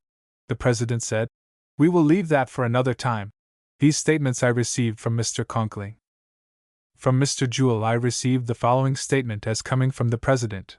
When the New York nominations were sent to the Senate, the President was forthwith in the receipt of letters and dispatches in protest, coupled with the suggestion that everything had been surrendered to Conkling. Without delay and without consultation with anyone, the President nominated Judge Robertson to the office of Collector of New York. Further, the President said, as reported by Mr. Jewell, Mr. Blaine heard of the nomination, and he came in very pale and much astonished. From Mr. Blaine I received the specific statement that he had no knowledge of the nomination of Judge Robertson until it had been made. These statements are reconcilable with each other, and they place the responsibility for the sudden and fatal rupture of the relations between Mr. Conkling and the President upon the President. Mr. Conkling could not fail to regard the nomination of Robertson as a willful and premeditated violation of the pledge given at the Sunday conference. It was, however, only an instance of General Garfield's impulsive and unreasoning submission to an expression of public opinion, without waiting for evidence of the nature and value of that opinion. That weakness had been observed by his associates in the House of Representatives, and on that weakness his administration was wrecked. Mr. Conkling was much misrepresented, and of course he was much misunderstood. As a senator from New York, he claimed a right to be consulted in regard to the principal appointments in the state. His recommendations were few and they were made with great care. He confined himself to the chief appointments. It was quite difficult to secure his name, or his favorable word in behalf of applicants for the subordinate places. In my experience with him, which was considerable in the Internal Revenue Office and in the Treasury, I found him ready to concede to the opinions of the Executive Department. He was one of those who held to the opinion that it was the duty of representatives and senators to give advice in regard to appointments, and to give it upon their responsibility, as members of the government. Senators and representatives are not officers of the government, they are members of the government, and the duty of giving aid to the administration rests upon them. When a man is chosen to represent a state or a district, a presumption should arise that he will act for the good of the country to the best of his ability. Advice in regard to appointments is a part of his duty, and in the main the senators and representatives are worthy of confidence. The present civil service system rests upon the theory that they are not to be trusted and that 3 men without a constituency are safer custodians of power. Upon the death of Garfield and the accession of Arthur, Mr. Conkling looked for one thing, and one thing only, the removal of Robertson. When this was not done, he separated from Arthur. I have no knowledge of the reasons which governed the President, but I think his career would have been more agreeable to himself if he had so far vindicated his own course and the course of his friends as to have removed from office the man who had contributed so largely to the defeat of the wing of the Republican Party with which Mr. Arthur was identified. When General Garfield died, the Republican Party was broken, and it seemed to be without hope. President Arthur's conciliatory policy did much to restore harmony of all the elements except the wing represented by Mr. Conkling. It is probable, however, that a better result might have been secured by the early removal of Robertson. That course of action would have been satisfactory to Conkling, and given strength to the party in New York, where strength was most needed. With Mr. Conkling's aid in 1884, Mr. Arthur might have been nominated, and if nominated, it is probable that he might have been elected with Mr. Conkling's aid. Arthur's error was that he offended two important factions of the party.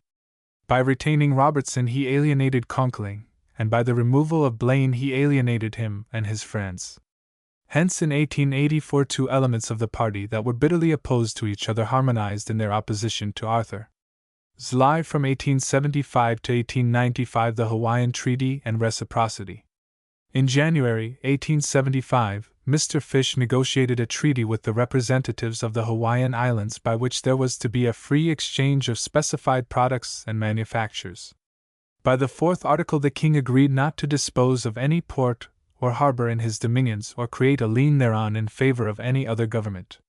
When the treaty came to the Senate, it had no original friends, and it met with determined opposition, especially from Sherman of Ohio, and Morrill and Edmunds of Vermont.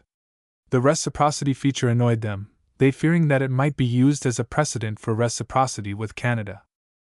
I was early impressed with the importance of securing a foothold in the islands, and I considered the exclusion of other nations as a step in the right direction. The trustworthy estimates showed that the reciprocity feature would work a loss to the Treasury of the United States of more than $500,000 a year. This the supporters of the treaty were compelled to admit, but after argument the requisite majority ratified the treaty, and upon the theory that the political, naval, and commercial advantages were an adequate compensation. Upon the renewal of the treaty, the king ceded Pearl River Harbor to the United States. After the expiration of the fixed period of 7 years during which the two nations were bound mutually, there was a class of men who were anxious to abrogate the treaty, and at each session of Congress for several years a proposition was introduced for that purpose. By something of argument and something of art, the scheme was defeated. The opposition, led usually by Holman, of Indiana, consisted largely of Democrats. Their reason was loss of revenue. That fact was always admitted by the friends of the treaty. It was claimed also that there was no advantage gained by the country from the introduction of rice and sugar from the islands duty-free. It was asserted by the combinations the prices were as high on the Pacific coast as on the Atlantic. On the other hand, the Louisiana sugar planters opposed the treaty on the ground that they were unfavorably affected. As the importations from the islands never exceeded 4% of the consumption of the country, the treaty had no perceptible effect upon prices. The sugar and rice interests were reinforced by the delegations from Michigan, Ohio, and Vermont, who opposed the treaty under an apprehension that it would operate as a precedent for a revival of the system of reciprocity with Canada. The fact of the annexation of Canada to the United States, whether the event shall occur in a time near or be postponed to a time remote, depends probably on our action upon the subject of reciprocity. Canada needs our markets and our facilities for ocean transportation, and, as long as these advantages are denied to her, she can never attain to a high degree of prosperity. England may furnish capital for railways, but railways are profitable only where there is business and production on the one hand, and markets on the other. The system of qualified intercourse tends to make the Canadian farmer dissatisfied with his condition, and as long as there are cheap lands in the United States he will find relief in emigration. The time, however, is not far distant, when the Canadian farmer will be unable to sell his lands in the Dominion, and with the proceeds purchase a home in the States. When that time arrives, he will favor annexation as a means of raising his own possessions to a value corresponding to the value of land in the States. The body of farmers, laborers, and trading people will favor annexation, ultimately, should the policy of non-intercourse be adhered to on our part, and they will outnumber the office-holding class, and thus the union of the two countries will be secured. It is apparent also that a policy of free intercourse would postpone annexation for a long time, if not indefinitely. Give to the Canadian farmer and fisherman free access to our markets, and there will remain only a political motive in favor of annexation. The English government is pursuing a liberal policy in its dealings with the Dominion, and there is no reason for anticipating a retrograde course of conduct on the part of the home government. The Mississippi election of 1875. In 1876 I was made chairman of a committee of the Senate charged with the duty of investigating the election of 1875 in the state of Mississippi. My associates were Cameron of Wisconsin, McMillan of Missouri, Bayard of Delaware, and McDonald of Missouri.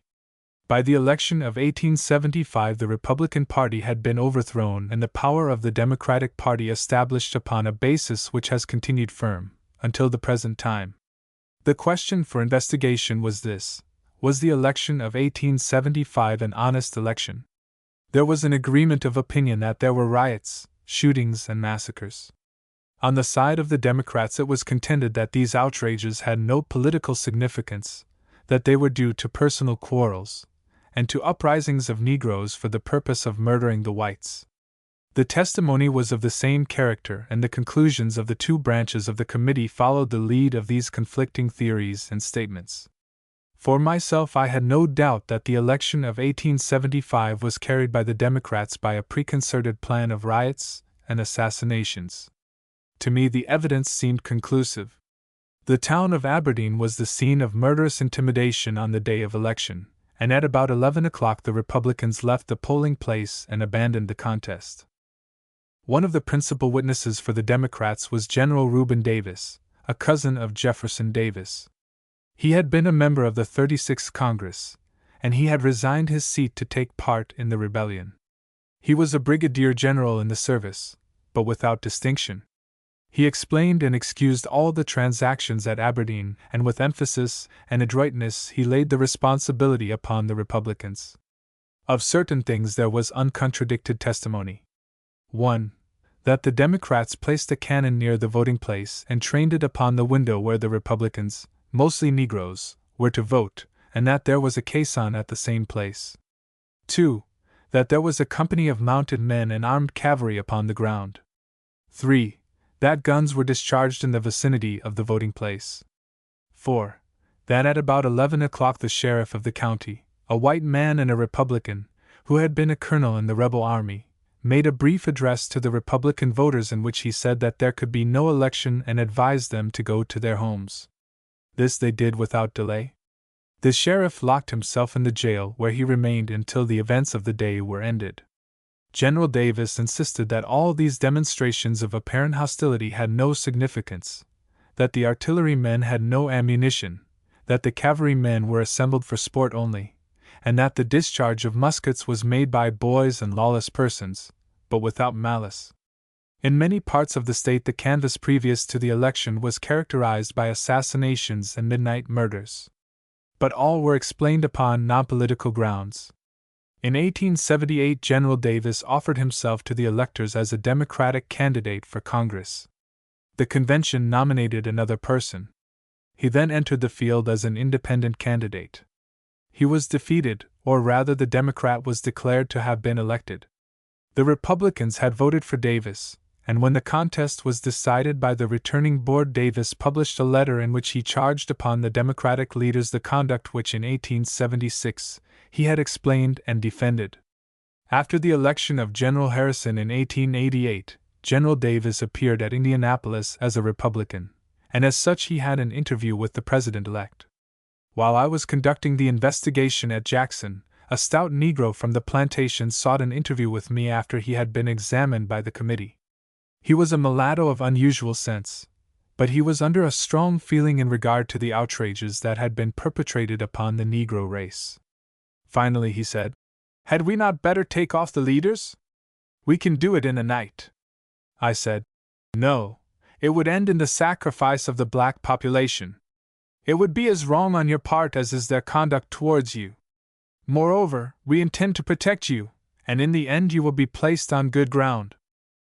There is, however, a lesson and a warning in what that Negro said. If the wrongs continue, some, John Brown, black or white, may appear in Mississippi or South Carolina or in several states at once, and engage in a vain attempt to regain the rights of the Negro race by brutal crimes. The Negroes are 7 million today, and they are increasing in numbers and gaining in wealth and intelligence. The South, and indeed the whole country, were not more blind to impending perils in the days of slavery than we now are to the perils of the usurpation in which the South is engaged. With such examples as this country furnishes and with the traditions under whose influence all classes are living, there will always be peril as long as large bodies of citizens are deprived of their legal rights. Should such a contest arise, there will be widespread sympathy in the North, which might convert a servile or social war into a sectional civil war. Courtesy of the Senate. Senatorial election of 1887. One of my last acts as secretary was to advise the president to nominate a Mr. Hitchcock for collector of the port of San Diego, California. Hitchcock was a lawyer by profession, a graduate of Harvard and a man of good standing in San Diego. Mr. Houghton, the member for the San Diego district, had recommended a man who was a saloon-keeper and a Democrat in politics, but he had supported Houghton in the canvass.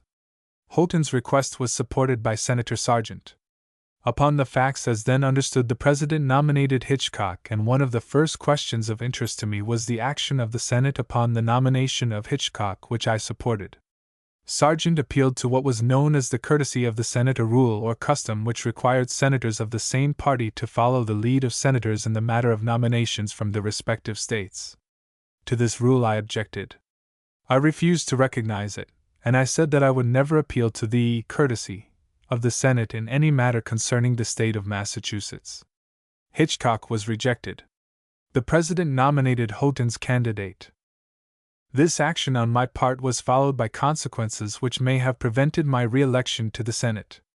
When Judge Russell, who was collector of the port of Boston, was about to resign, General Butler, who had early knowledge of the purpose of Russell, secured from General Grant the nomination of his friend William A. Simmons. Simmons had been in the Army, he had had experience in the Internal Revenue Service, and his record was good. He was, however, Butler's intimate friend, and all the hostility in the state against Butler, which was large, was directed against the confirmation. I was not personally opposed to Simmons, but I thought that his appointment was unwise in the extreme, and therefore I opposed his confirmation. There were fair offers of compromise on men who were free from objections, all of which were refused by Butler. The President declined to withdraw the nomination unless it could be made to appear that Simmons was an unfit man. This could not be done. I was upon the Committee on Commerce to which the nomination was referred, and upon my motion the report was adverse to the nomination. Butler came to my room and denounced my action, saying that he would spend $500,000 to defeat my re-election. I said in reply, "You can do that if you choose, but you cannot control my action now." In the Senate I opposed the confirmation on the ground that a majority of the Republican Party were dissatisfied, that it was an unnecessary act of violence to their feelings, that there were men who were acceptable who could be considered, and that the means by which the nomination was secured could not be defended. I was then challenged to say whether I appealed to the courtesy of the Senate. I said, "No, I do not. I ask for the rejection of Simmons upon the ground that the nomination ought not to have been made." Sumner appealed to the courtesy of the Senate, but he had then wandered so far from the Republican Party that his appeal was disregarded. Simmons was confirmed. Enough of the proceedings were made public to enable my opponents to allege that I might have defeated Simmons, and that my action was insincere. As a result, I had no further political intercourse with Butler, and when the contest came in 1877 his action aided Mr. Hoar in securing the seat in the Senate. I presume, however, that Butler preferred my election, but he had hopes for himself, or at least that the election would go to a third party. A day or two before the election he sent me a friendly dispatch urging me to go to Boston. I had already determined to avoid any personal participation in the contest. That non-interference I have never regretted. The Electoral Commission. As I now view the subject, 1900, the Electoral Commission was an indefensible necessity. In the division of parties it seemed impossible, and probably it was impossible, to secure a result with peace to the country, except by a resort to extraordinary means. When the bill passed the two houses the chances were with the Democrats. Judge Davis was in the list of judges from the Supreme Court. His sympathies, and perhaps his opinions, were with the Democratic Party, and there was reason to apprehend that he might incline to act with the Democratic members of the Commission. After the passage of the bill, Judge Davis was chosen senator from Illinois, and Judge Strong became a member. Upon the pivotal questions, the members acted upon their political opinions, or, most certainly, in accordance with them. I voted for the bill upon the understanding that there was no specific authority for such a proceeding. Indeed, the questions might have been referred to the mayors of New York and Brooklyn, upon grounds equally defensible in a legal point of view, although the tribunal selected was much better qualified for the duty. Having agreed to the use of an unconstitutional tribunal, or to an extra-constitutional tribunal, I had no qualms about accepting the result. Nor was I especially gratified by the action of the Commission. My connections with Mr. Conkling led me to think that he had great doubts about the propriety of the decision in the case of Louisiana, and that doubt may have led him to avoid the vote in the Senate. Revision of the Statutes of the United States, 1878. As chairman of the Committee on the Revision of the Statutes, I framed and reported the amendments to the revised statutes, which were afterwards incorporated in the edition of 1878, which I prepared by the appointment of President Hayes after my term in the Senate expired, which was made probably, upon the recommendation of Attorney General Devens and without any solicitation on my part, or by any of my friends, as far as I know. The edition of 1878 contains references to every decision of the Supreme Court down to and including Volume 194. It contains a reference to the decisions of the Supreme Court, all arranged and classified under the various sections, articles, and paragraphs of that instrument. In doing this work, I was compelled to read all the opinions of the Court from the beginning of the government, so far, at least, as to understand the character of each opinion. The preparation of the index was the work of months. Its value is great, and the credit is due to Chief Justice Richardson, who not only aided me, but he devised the plan and gave direction to the work as it went on. It was our rule to index every provision under at least 3 heads, and in many cases there is a subclassification under the general designation. We avoided an error into which many writers fall. We never indexed under the lead of an adjective, article, or participle. French and American Claim Commission, 1880. In 1880, Mr. Evarts, the Secretary of State, invited me to act as counsel for the government in defense of the claims of French citizens for losses sustained during the Civil War. There were more than 700 cases, and the claims amounted to more than $35 million, including interest. The recoveries fell below $630,000. The printed record covered 60,000 pages, and my printed arguments filled about 2,000 pages. The discussion and decisions involved many important questions of international law, citizenship, the construction of treaties, and the laws of war. The chairman was Baron de Renouche. He was a man of unassuming manners, of great intelligence, and of extensive acquaintance with diplomatic subjects. He was reserved, usually, but he was never lacking in ability when a subject had received full consideration at his hands. As far as I recall his decisions, when he had to dispose of cases on which the French and American commissioners differed, I cannot name one which appeared to be unjust. The insignificant sum awarded was due to many circumstances. Of those who as French citizens had suffered losses during the war, many had become American citizens by naturalization. Again, others were natives of Alsace and Lorraine, and the Commission held that they were not entitled to the protection of France in 1880 when the treaty was made. But the losses were chiefly due to the absence of adequate evidence as to the ownership of the property for which claims were made, and to the enormous exaggerations as to values in which the claimants indulged.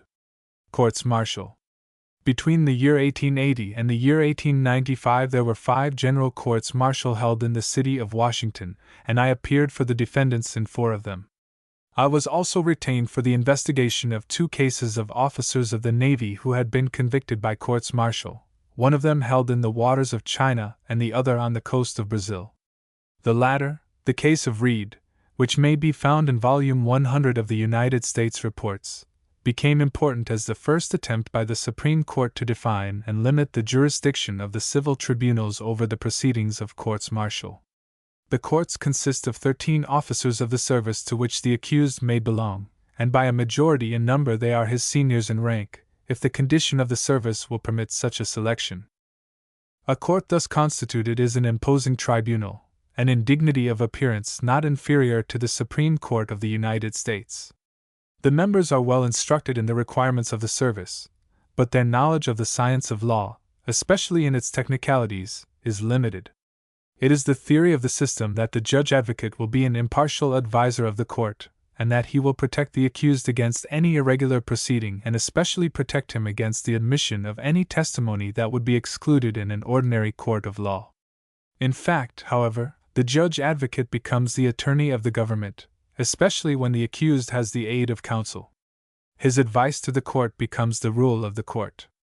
Questions of testimony are important usually, and the line between what is competent and that which should be excluded is often a very delicate line. The judge should be a disinterested person. It is too much to assume that an advocate can in a moment transform himself into an impartial judge. In the case of Reed, which was an application by a habeas corpus proceeding for the discharge of Reed from prison, the Supreme Court held that it could not examine the proceedings of the court-martial further than to inquire whether the act charged was an offense under the rules of the service, and second, whether the punishment was one which the court had power to impose. Thus it follows that intermediate errors and wrongs, whether by the exclusion or admission of testimony, or by corruption even, cannot be remedied by judicial tribunals on the civil side. A partial remedy for possible evils may be found through the appointment of a judge from the civil courts, or of an experienced lawyer who should become the advisor of the court-martial, in place of the judge advocate, thus leaving to him the duties of an attorney in behalf of the government. 42 Last of the Ocean's Slave Traders *. In the month of April, 1861, a bark, registering 215 tons, anchored in the Bay of Port Liberté, a place of no considerable importance, on the northerly coast of the island of Haiti, about 20 miles from the boundary of Santo Domingo. The vessel carried the flag of France, and the captain called himself Jules Letellier. The name of the vessel was not painted upon the stern, as is required by our law, but the captain gave her name as Guillaume Tell, bound from Havana to Havre. He stated that he had suffered a disaster at the island of Guadeloupe, and that he had been compelled to throw a part of his cargo overboard. He said also that his object in putting into the port was to obtain assistance for the recovery of his cargo, and for that purpose he solicited recruits. The authorities became suspicious of the craft, and an arrest was made of the vessel, her officers and men. After some delay, the vessel was sent to Port-au-Prince, where she was condemned and confiscated upon the charge of being engaged in piracy and slave trading on the coast of Haiti. Upon investigation, it appeared that the true name of the vessel was William, and that the name of the captain was Antonio Pelletier. Pelletier was tried according to the laws of Haiti, convicted and sentenced to death. The sentence was commuted to imprisonment for a term of years. The facts of his arrest and of the sentence pronounced upon him were published in the New York Herald, and thereupon, as it appeared in the investigation that was afterward made, his wife married and, taking Pelletier's 2 children, left the country. Pelletier was kept in prison for about 2 years, when he escaped, probably with the connivance of the authorities. He returned to the United States. Previous to his escape, he gained the confidence of the Commissioner of the United States at Port-au-Prince, who made a report in his behalf, and upon the ground that he had been arrested, tried and convicted for an offense of which he was not guilty. That report was made to the Department of State, when Mr. Seward was Secretary of State. Mr. Seward declined to act, upon 2 grounds. First, it was not proved that Pelletier was a citizen of the United States, and second, the course of Haiti seemed justified by the facts as they then appeared. Pelletier presented a statement of his claim, amounting in all to about $2,500,000. He placed the value of the bark William and her cargo, with some money which he claimed was on her, at about $92,000. He claimed also that he had been subjected to many losses in business transactions, which he had been unable to consummate owing to his arrest in Haiti. These amounted to about $750,000. The most extraordinary claim was the claim for damages to his person, in the matter of his arrest and captivity, and the loss of his wife, children, and home, for all of which he charged $300,000. The claimant pressed his claim persistently to the State Department, and in the year 1884, when Mr. Frelinghuysen was Secretary of State, a protocol was entered into between him and Mr. Preston, then Minister Plenipotentiary of the Republic of Haiti, by which this claim, with another large claim in behalf of A. H. Lazare against the Republic of Haiti, was submitted to an international arbitrator, the Hon. William Strong, formerly a Justice of the Supreme Court of the United States. The Republic of Haiti retained Charles A. Deschambault and myself as counsel for the defense. This hearing occupied 1 year of time, and the documents and the testimony taken covered 2,000 printed pages. The investigation showed that Pelletier was born at Fontainebleau in France in the year 1819. At the age of 14 he ran away from his home and country and came to the United States, where he found employment on board a ship, which was owned and navigated by one Blanchard of the state of Maine.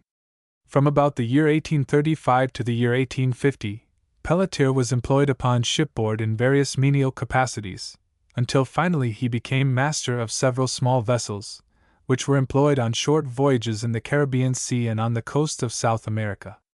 About the year 1850 he appeared in the city of New York, and between that time and 1859 he was in the city of Chicago, where on one occasion and as the representative of some local party he was a candidate for alderman. He was also engaged for a time in the manufacture of boots and shoes at Troy, New York. In the autumn of 1860 there appeared a statement in the newspapers that a bark called the William had been arrested and condemned at Key West upon the charge of having been fitted out for the slave trade.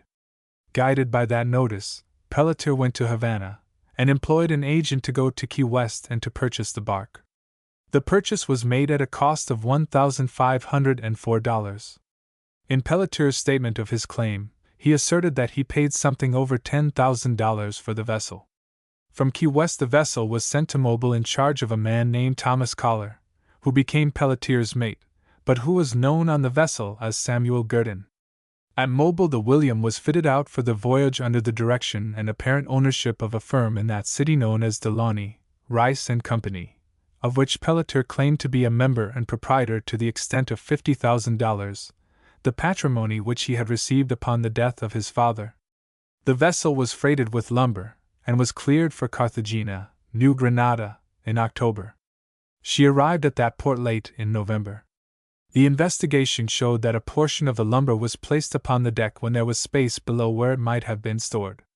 It appeared also that the vessel contained a large number of water casks, some 20 or 25, about 20 pairs of manacles, a quantity of ammunition, and that the number of sailors was considerably in excess of the number required for the navigation of the vessel. At Carthagena Pelletier made a contract with a colored man named Cortez, to carry him with his wife and children and servant to a point on the coast east of Carthagena, known as Rio de Hatch. This contract he never performed. The original object of the voyage, as he alleged, was to obtain a cargo of guano, at an island which he named Bida. As a matter of fact, there is no such island, or at any rate none could be found on the maps, nor was its existence known to the officers of our government who had been engaged in taking soundings in the Caribbean Sea. While the William was at Carthagena, one of the men deserted and notified the commander of a British man-of-war that the object of the voyage of the bark William was a cargo of Negroes to be carried to the United States and sold as slaves. Following the desertion of this man, Pelletier left Carthagena and, instead of proceeding to Rio de Hatch, which was understood to be the destination of the British man-of-war, he took a northerly course toward the island of Grand Inagua. Upon this change of the course of the vessel, Cortez became alarmed for his safety, and he urged Pelletier to put him ashore, and especially for the reason that the shades of maternity were falling on his wife. After a delay of 10 days, Pelletier consented to land him, which he did at Grand Inagua, and secured in payment the goods and effects which Cortez had on board the vessel, and which were understood to be of the value of $500 or more.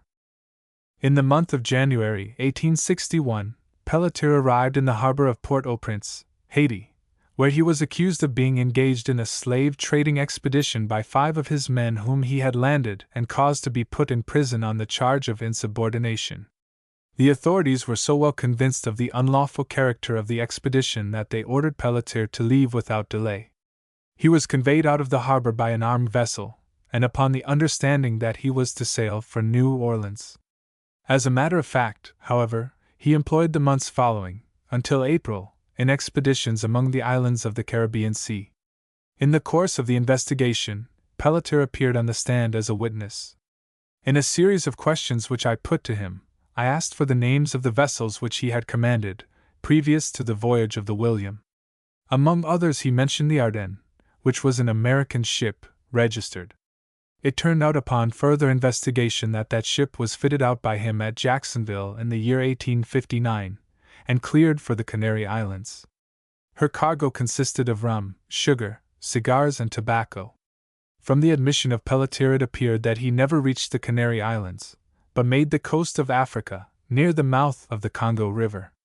Upon being pressed for a reason for the change, he stated that he had been driven there by a storm. We were able to cause an examination to be made of the records of the Pluto, a British man-of-war, that discovered the Ardennes near Magna Grande in April, 1859. The officers of the Pluto boarded the Ardennes, and made such an examination as they thought proper. The captain made this entry after an examination of the vessel's papers and register, namely, which, though not appearing to be correct, I did not detain or molest them. The Ardennes lingered in the vicinity of the mouth of the Congo, where she was arrested by the officers of the United States ship Marion, under command of Captain Brent. The results of the examination which he made and the circumstances of which he obtained knowledge were such that he took possession of the vessel and sent her to New York upon the charge of being engaged in the slave trade. The evidence produced at New York was not sufficient to lead the court to condemn her, but the judge gave a certificate that there was probable cause for her arrest. The real character of the voyage of the William from Mobile was finally established beyond all controversy. In the year 1880, a treaty was made between the United States and France, by which an international commission was created for the purpose of determining the validity of claims made by citizens of the United States against France, and of claims made by citizens of France against the United States. Among the claimants against the United States were two Frenchmen by the name of Lamore, residents of New Orleans. At the time of the capture of New Orleans in the year 1862, these men had in their possession a large sum of money belonging to the Confederate government. By the proclamation of General Butler, made immediately upon the capture of the city, all intercourse with the Confederate authorities by residents of New Orleans was interdicted. Notwithstanding the proclamation, the Lamores contrived to convey the funds in their possession across the line, and to procure their delivery to the Confederate authorities. General Butler, having obtained knowledge of this transaction, had the Lamores brought before him. He then questioned them, and upon his own judgment, and without trial he sent them as prisoners to Ship Island, where they were confined for a time with an attachment of a ball and chain. Each of these men presented a claim to the commission, and there being no defense, an award of $20,000 was made to each. If General Butler had convened a military court or commission, as he should have done, and had obtained a conviction, as he would have obtained one, he would not have subjected the United States to the judgments which were rendered finally. In that hearing, de Chambren represented the government of France, and I represented the government of the United States. Thus, having knowledge of the Lamores, who were yet in New Orleans, we applied to them for the purpose of ascertaining the character of Delaunay, Rice and Company, and also whether there was any person living who had knowledge of the fitting out of the bark William.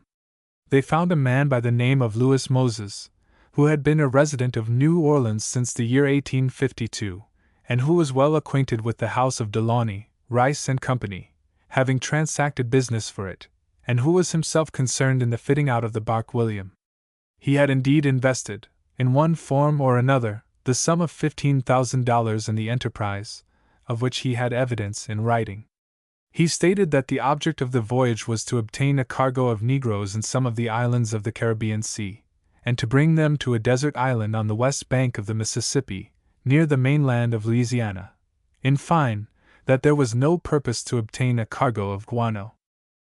When the hearing commenced, in the year 1884, Pelletier came before the arbitrator in perfect health and with the appearance of a man of ability and of fortune. After an acquaintance of about a year, I was able to use this language in my final arguments.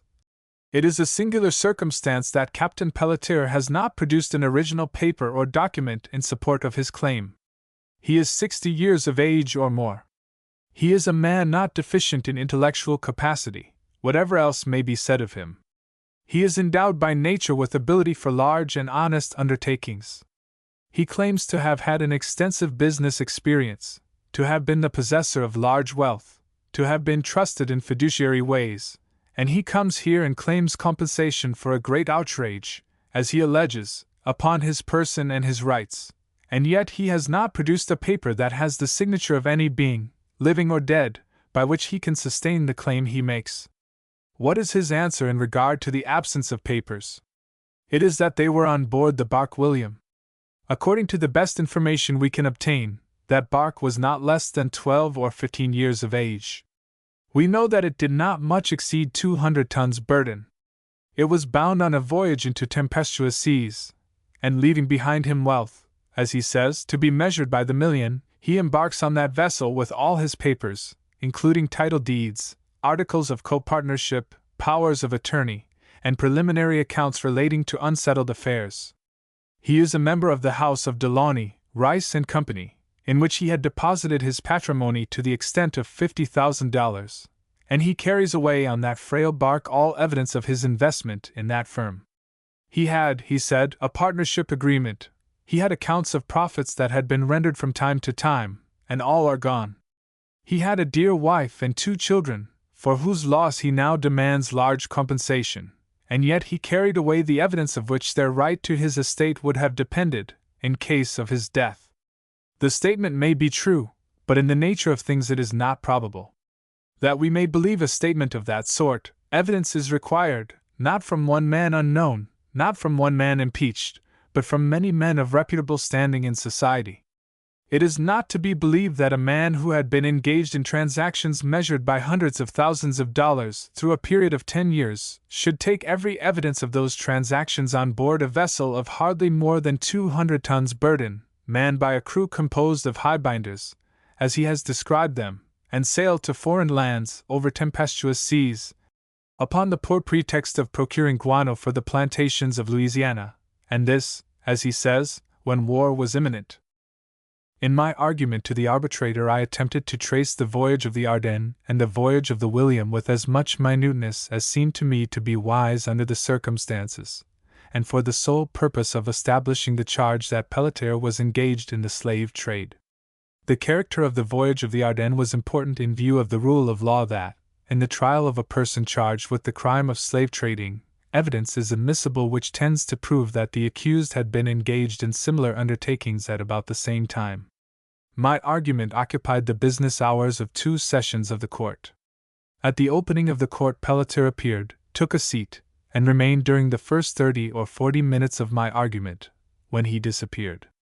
The New York Herald, on the morning of the 3rd day after Pelletier's last appearance, contained the announcement that Antonio Pelletier had died suddenly at the Astor House in the city of New York.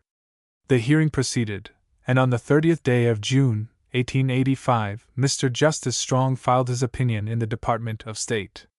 In that opinion, he says, "I can hardly escape from the conviction that the voyage of the bark William was an illegal voyage, that its paramount purpose was to obtain a cargo of Negroes, either by purchase or kidnapping, and bring them into slavery in the state of Louisiana, and that the load of lumber, and the profession of a purpose to go for a cargo of guano were mere covers to conceal the true character of the enterprise." He states also that Pelletier had applied to a Haitian to obtain 50 men and some women, blacks of course, to assist him in obtaining guano. The arbitrator found, however, that by the law of nations the courts of Haiti had no jurisdiction of the case. "It is undeniable," said Justice Strong, "that none of them were piratical in view of the law of nations. By the act d'accusation Pelletier was charged with piracy and slave trading on the coast of Haiti. The arbitrator found that he was not guilty of piracy and that the act of slave trading was never committed, although the design and purpose of the voyage were perfectly clear. The claims as presented were all rejected by the arbitrator, except the claim for injury to Pelletier personally by his confinement in prison. For that injury the arbitrator allowed Pelletier the sum of $25 a day during his confinement, and the interest thereon up to the time the judgment was rendered, amounting in all to $57,250. When the judgment had been rendered, the counsel for Haiti presented a memorial to the State Department, setting forth the impropriety and bad policy of a presentation by the government of the United States of a judgment rendered in favor of a claimant, who had been found guilty of fitting out a slave-trading expedition within the limits of the United States, and using the flag of the United States as a protection in the prosecution of his illegal undertaking. Mr. Bayard was then Secretary of State, and Mr. Cleveland was President. That view of the Council of Haiti was accepted by the Secretary of State and by the President, and the government of Haiti was relieved from the payment of the claim. I ought to add that Mr. Justice Strong concurred with the Council for Haiti, and made a representation to the Department of State urging the remission of the penalty in the judgment he had rendered. The decision of Mr. Justice Strong raises a question of very serious character, that is to say, whether an international tribunal can take notice of proceedings in the judicial tribunals of a foreign state, further than to ascertain whether the proceedings were according to due process of law in the state where the proceedings were had. Justice Strong went so far as to hold that the courts of Haiti had erred upon the question of their own jurisdiction. Such a ruling, if applied to cases of public importance, might lead to very serious results. Asterisk printed in the New England Magazine. Copyright 1900 by Warren F. Kellogg. 43. Mr. Lincoln as an historical personage. A speech delivered before the La Salle Club, Chicago, February 12, 1889. The services and fame of Mr. Lincoln are so identified with the organization, doings, and character of the Republican Party, that something of the history of that party is the necessary incident of every attempt to set forth the services and the fame of Mr. Lincoln. In a very important sense, Mr. Lincoln may be regarded as the founder of the Republican Party. He was its leader in the first successful national contest, and it was during his administration as president that the policy of the party was developed and its capacity for the business of government established. The Republican Party gave to Mr. Lincoln the opportunity for the services on which his fame rests, and the fame of Mr. Lincoln is the inheritance of the Republican Party. His eulogy is its encomium, and therefore when we set forth the character and services of Mr. Lincoln we set forth, as well the claims of the Republican Party to the gratitude and confidence of the country, and the favorable opinion of mankind. If it could be assumed that for the Republican Party the book of life is already closed, it is yet true that that party is an historical party and Mr. Lincoln is an historical personage, not less so than Cromwell, Napoleon, or Washington, and all without the glamour that rests upon the brows of successful military chieftains.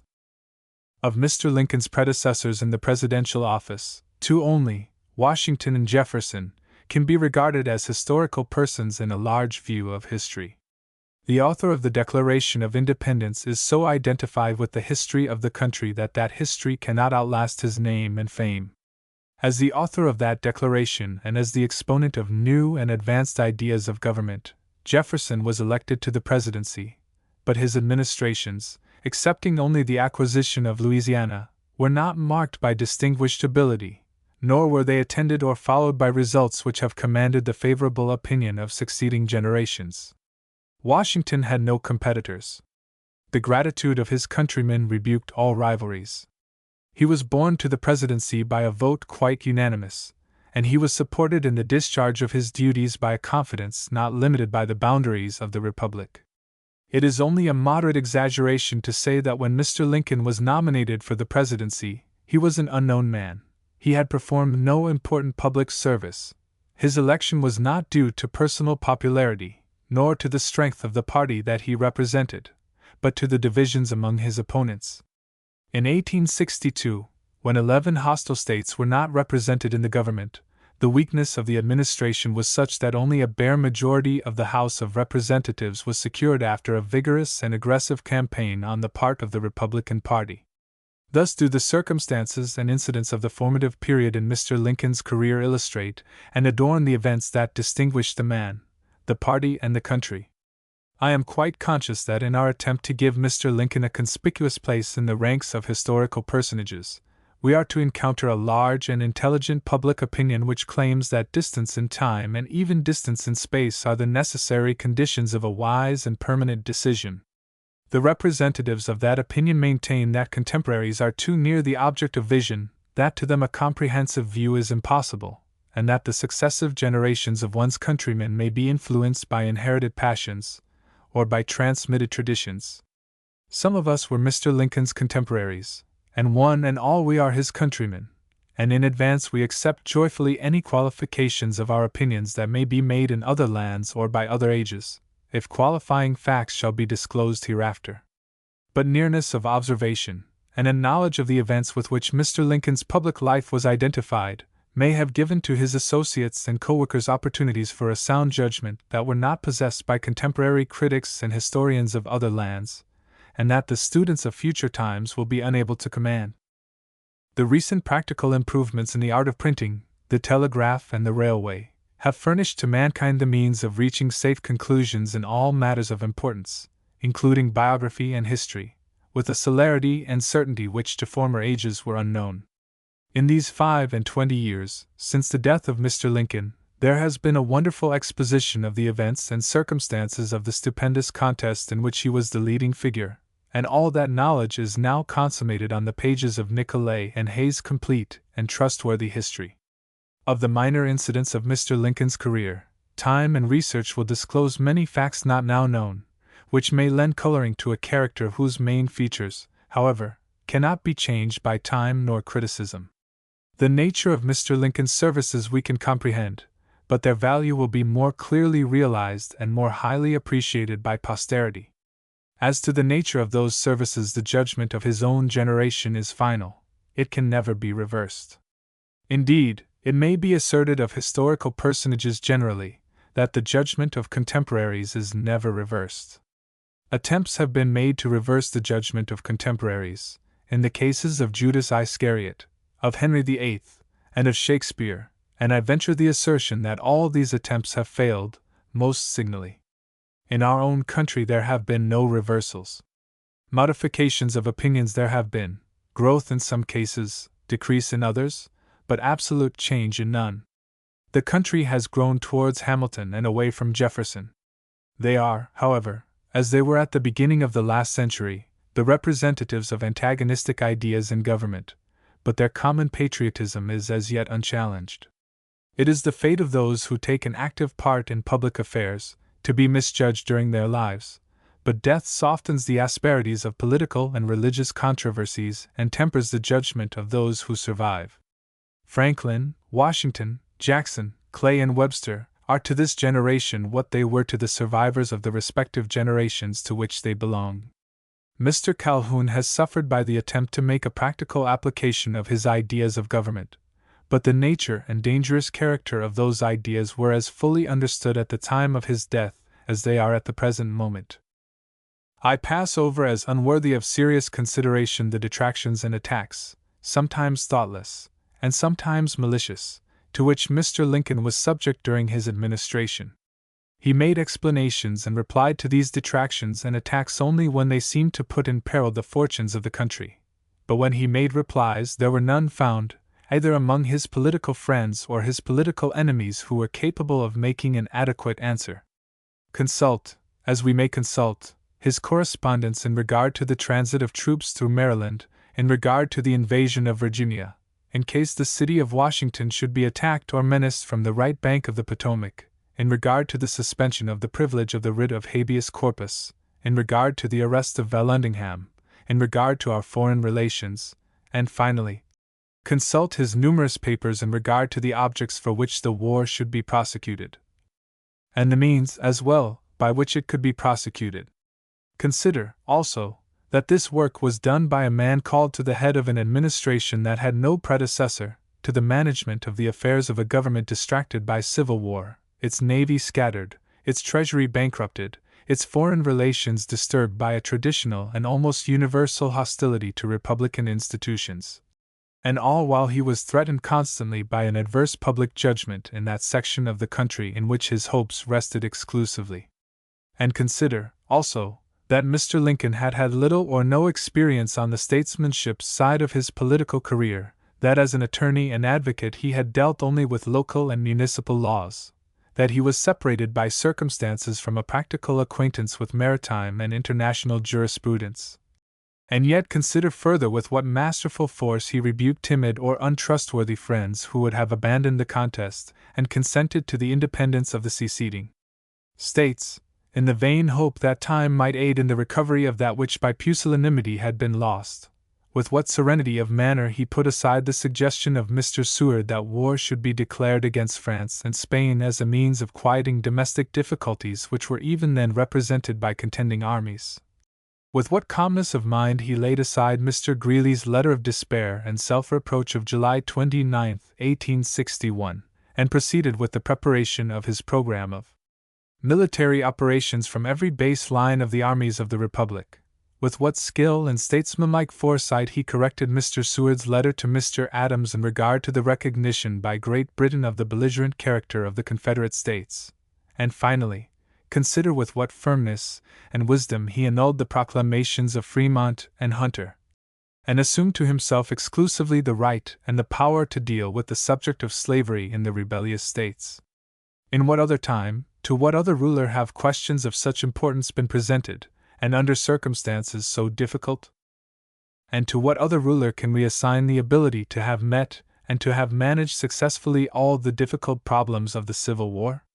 It cannot be claimed from Mr. Lincoln that he had had any instructive military experience, or that he had any technical knowledge of the military art, but it may be said with truth that his correspondence with the generals of the army, and his memoranda touching military operations indicate the presence of a military quality or facility, which in actual service might have been developed into talent, or even genius. His letter to General McClellan, of October 13, 1862, is at once a memorable evidence and a striking illustration of his faculty on the military side of his official career. He sets forth specifically, and in the alternative, two plans of operation, and with skill and caustic severity he contrasts the inactivity and delays of General McClellan with the vigor of policy and activity of movement which characterized the campaign on the part of the enemy. He brings in review the facts that General McClellan's army was superior in numbers, in equipment, and in all the material of war. The President, in conclusion, said, "This letter is not to be considered as an order." And yet it is difficult to reconcile the continued inactivity of General McClellan with the claim of his friends that he was a patriotic, not to say an active, supporter of the cause of the Union. With that letter in hand, a patriotic and sensitive commander would have acted at once upon one of the alternatives presented by the President, or he would have formed a plan of campaign for himself and ordered a movement without delay, or he would have asked the President to relieve him from duty. No one of these courses was adopted, and the policy of inactivity was continued until Lee regained the vantage ground which he abandoned when he crossed the Potomac into Maryland. It is at this point, and in this juncture of affairs, that the policy of Mr. Lincoln requires the explanation of a friendly critic. The historian of the future may wonder at the procrastination of the President. He may criticize his conduct in neglecting to relieve McClellan when it was apparent that he would not avail himself of the advantages that were presented by the victory at Antietam. The explanation or apology is this, in substance: the Army of the Potomac had been created under the eye of McClellan, and the officers and men were devoted to him as their leader and chief. They had had no opportunity for instituting comparisons between him and other military men. After Pope's defeat, the army had been unanimous, substantially, in the opinion that McClellan should be again placed in command. The President had yielded to that opinion against his own judgment, and against the unanimous opinion of his cabinet. Having thus yielded, it was wise to test McClellan until the confidence of the army and the country should be impaired, or, as the President hoped would be the result, until McClellan should satisfy the administration and the army that he was equal to the duty imposed upon him. Hence the delay until the 5th of November, when McClellan was relieved, finally, from the military service of the country. It was known to those who were near President Lincoln that he was a careful student of the war maps and that he had daily knowledge of the position and strength of our armies.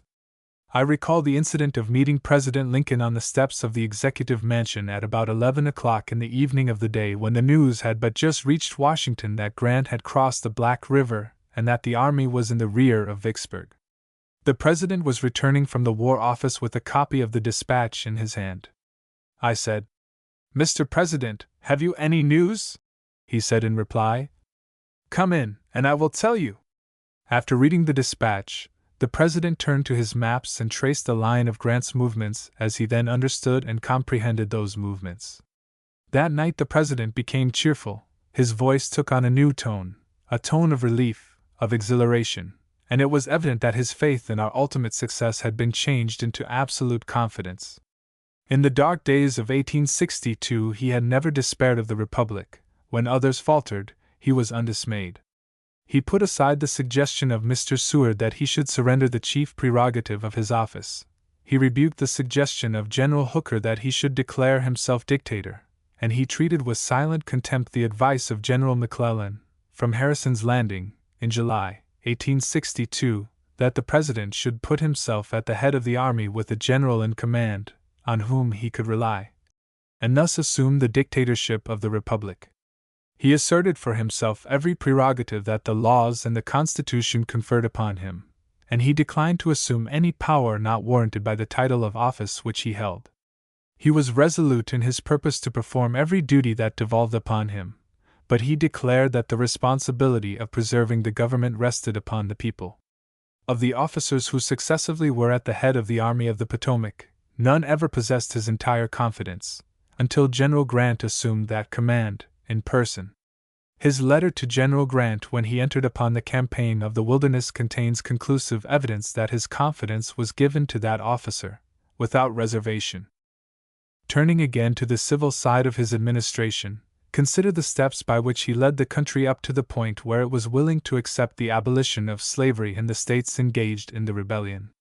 History must soon address itself to generations of Americans who will have had no knowledge of the institution of slavery as an existing fact.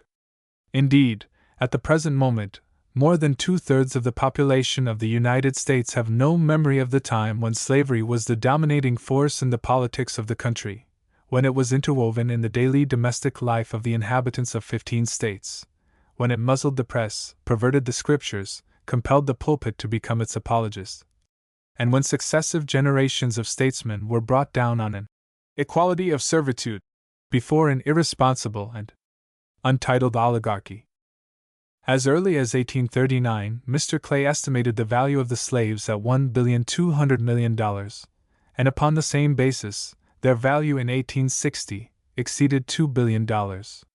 This estimate conveys only an inadequate idea of the power of slavery, and it presents only an imperfect view of the difficulties which confronted Mr. Lincoln in 1861 and 1862.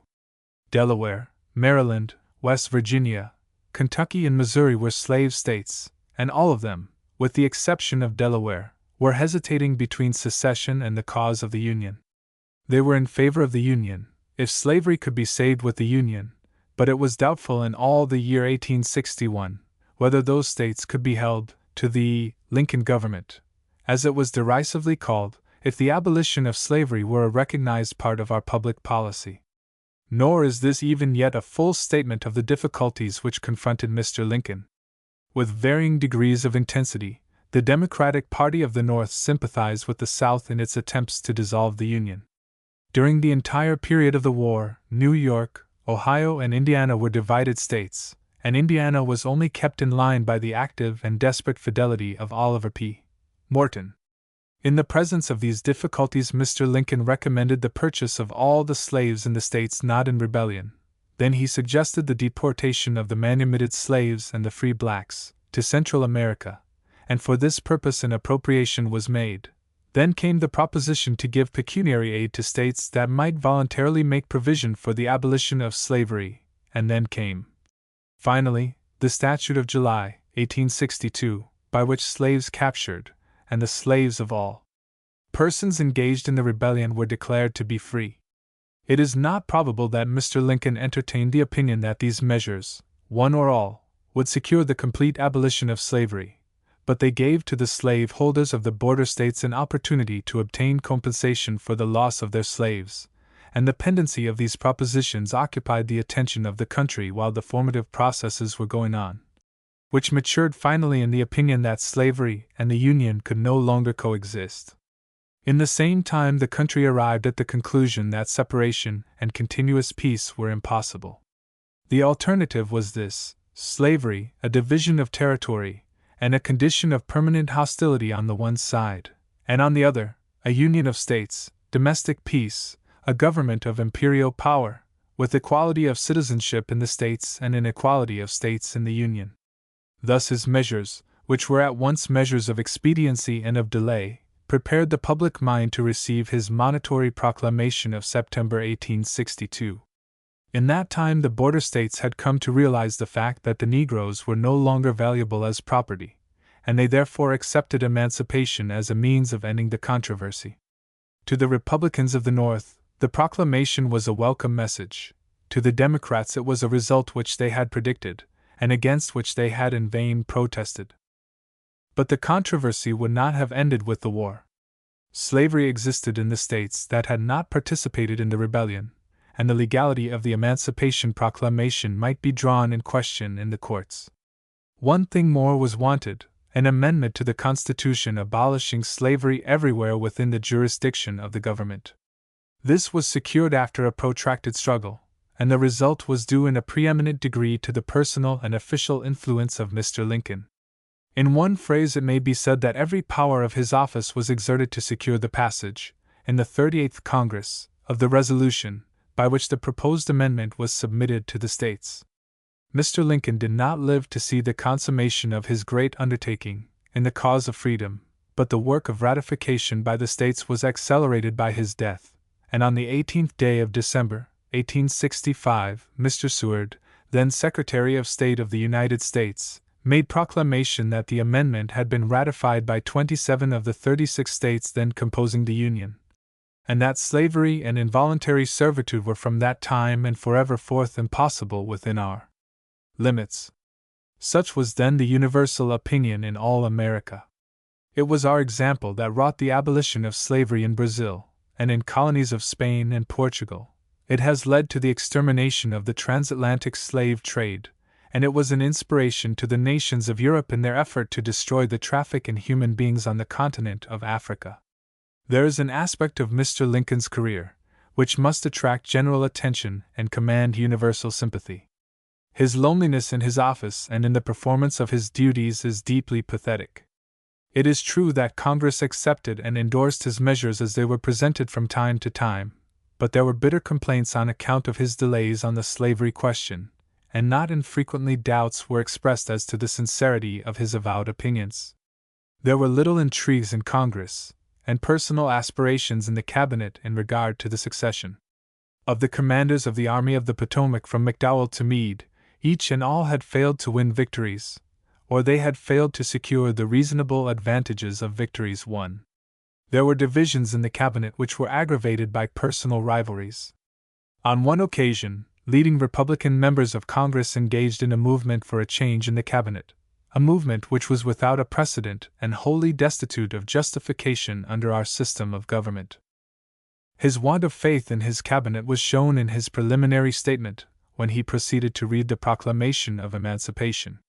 Mr. Lincoln was then about to take the most important step ever taken by a President of the United States, and yet he informed the men, the only men whose opinions he could command by virtue of his office, that the main question was not open for discussion, that the question had been by him already decided, and that suggestions from them would be received only in reference to the formalities of the document.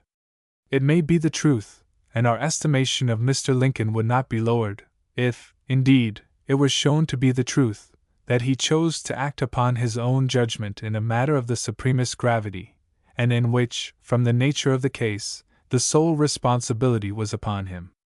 On the great question of the abolition of slavery his mind reached a definite conclusion, a conclusion on which he could act, but neither too early nor too late. The proclamation was issued at a moment when the exigencies of the war justified its issue as a military necessity, and when, as a concurrent fact, the public mind was first prepared to receive it and to give to the measure the requisite support. Mr. Lincoln prepared the way for the reorganization of the government. Under him the old order of things was overthrown and the introduction of a new order became possible. Through his agency the Constitution of the United States has been brought into harmony with the Declaration of Independence. The system of slavery has perished, the institutions of the country have been reconciled to the principles of freedom, and in these changes we have additional guarantees for the perpetuity of the Union. A just eulogy of Mr. Lincoln is a continuing encomium of the Republican Party. By the election of 1860 he became the head of that party, and during the 4 years and more of his official life, he never claimed to be better nor wiser than the party with which he was identified.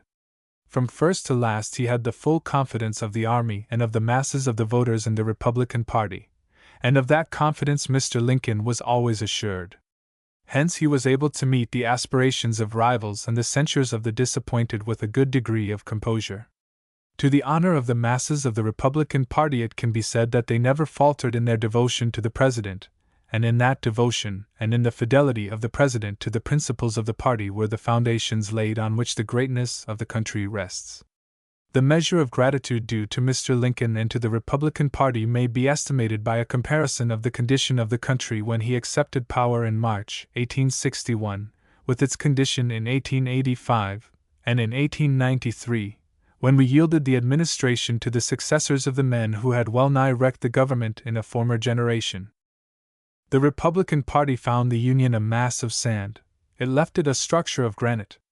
It found the Union a byword among the nations of the earth, it left it illustrious and envied, for the exhibition of warlike powers, for the development of our industrial and financial resources in times of peace, for the unwavering fidelity with which every pecuniary obligation was met, for the generous treatment measured out with an unstinted hand to the conquered foe, and finally, for the cheerful recognition of the duty resting upon the Republican Party and upon the country to enfranchise, to raise up, to recreate the millions that had been brought out of bondage. This work was not accomplished fully in Mr. Lincoln's time, but he was the leader of ideas and policies which could have no other consummation. At the end it must be said of Mr. Lincoln that he was a great man, in a great place, burdened with great responsibilities, coupled with great opportunities, which he used for the benefit of his country and for the welfare of the human race. Among American statesmen he is conspicuously alone. From Washington to Grant he is separated by the absence on his part of military service and military renown. On the statesmanship side of his career, there is no one from Washington along the entire line who can be considered as the equal or the rival of Lincoln. And we may wisely commit to other ages and perhaps to other lands the full discussion and final decision of the relative claims of Washington and Lincoln to the first place in the list of American statesmen. 44 Speech on Columbus delivered at Groton, Massachusetts, October 21, 1892. We celebrate this day as the anniversary of the discovery of the American continent. The hand that rounded Peter's dome, and groined the isles of Christian Rome, wrought in a sad sincerity, himself from God he could not free, he builded better than he knew. Of these lines of Emerson, the last 3 are as true of Columbus, as of the hand that rounded Peter's dome, and groined the isles of Christian Rome. For he, too, wrought in a sad sincerity, himself from God he could not free, he builded better than he knew. And shall we therefore say that he is not worthy of praise, of tribute, of memorials, of anniversary days, of centennial years, of national and international gatherings and exhibitions, that in some degree mankind may illustrate and dignify, if they will, the events that have followed the opening of a new world to our advanced and advancing civilization? In great deeds, in great events, in great names, there is a sort of immortality, an innate capacity for living, a tendency to growth, to expansion, and thus what was but of little comment in the beginning is seen, often after the lapse of years, possibly only after the lapse of centuries, to have been freighted with consequences whose value can only be measured by the yearly additions to the sum of human happiness. Franklin's experiments in electricity were followed at once by the common lightning rod, but a century passed before the electrical power was utilized, and made subservient, in some degree, to the control of men. Every decade of 3 centuries has added to the greatness of that one immortal name in the literature of the whole English-speaking race. The security for the world that the name of Shakespeare and the writings of Shakespeare cannot die may be found in the selfishness, the intelligent selfishness of mankind, which will struggle constantly to preserve and to magnify a possession which, if once lost, could never be regained. After 4 centuries of delay we have come to realize, with some degree of accuracy, the magnitude of the event called the discovery of America. Identified with that event, and as its author, is the man Columbus. Involved in controversies while living, the object of the base passions of envy, hatred, and jealousy, consigned finally to chains and to prison, and in death ignorant of the magnitude of the discovery that he had made, there seemed but slight basis for the conjecture that his name was destined to become the one immortal name in the annals of modern Italy and Spain. As if accident and fate and the paltry ambitions of men had combined to rob Columbus of his just title to fame, the name of the double continent that he discovered was given to another. To that other the name remains, but the continent itself has become the continent of Columbus. In connection with the event no other name is known, and so it will ever be in all the centuries of the future. In these years we are inaugurating a series of centennial anniversary celebrations in honor of Columbus, and in testimony of the importance of the discovery that he made.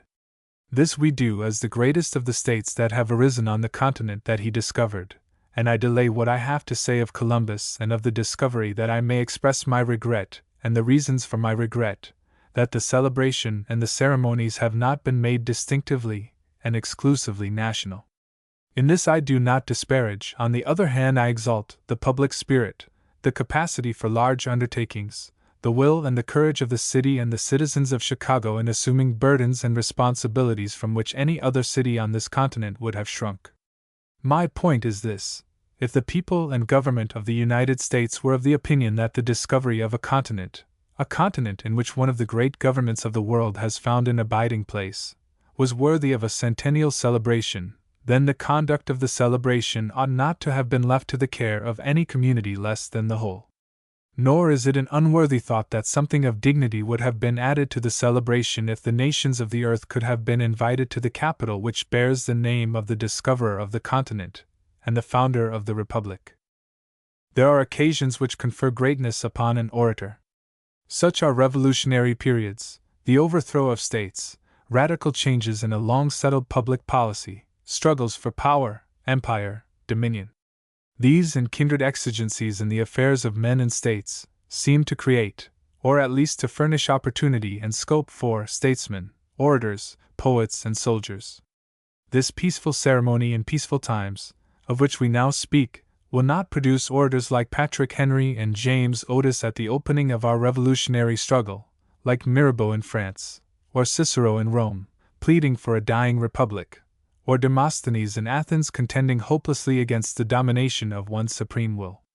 An orator for this occasion was not to have been waited for, he was to have been sought out and found if possible.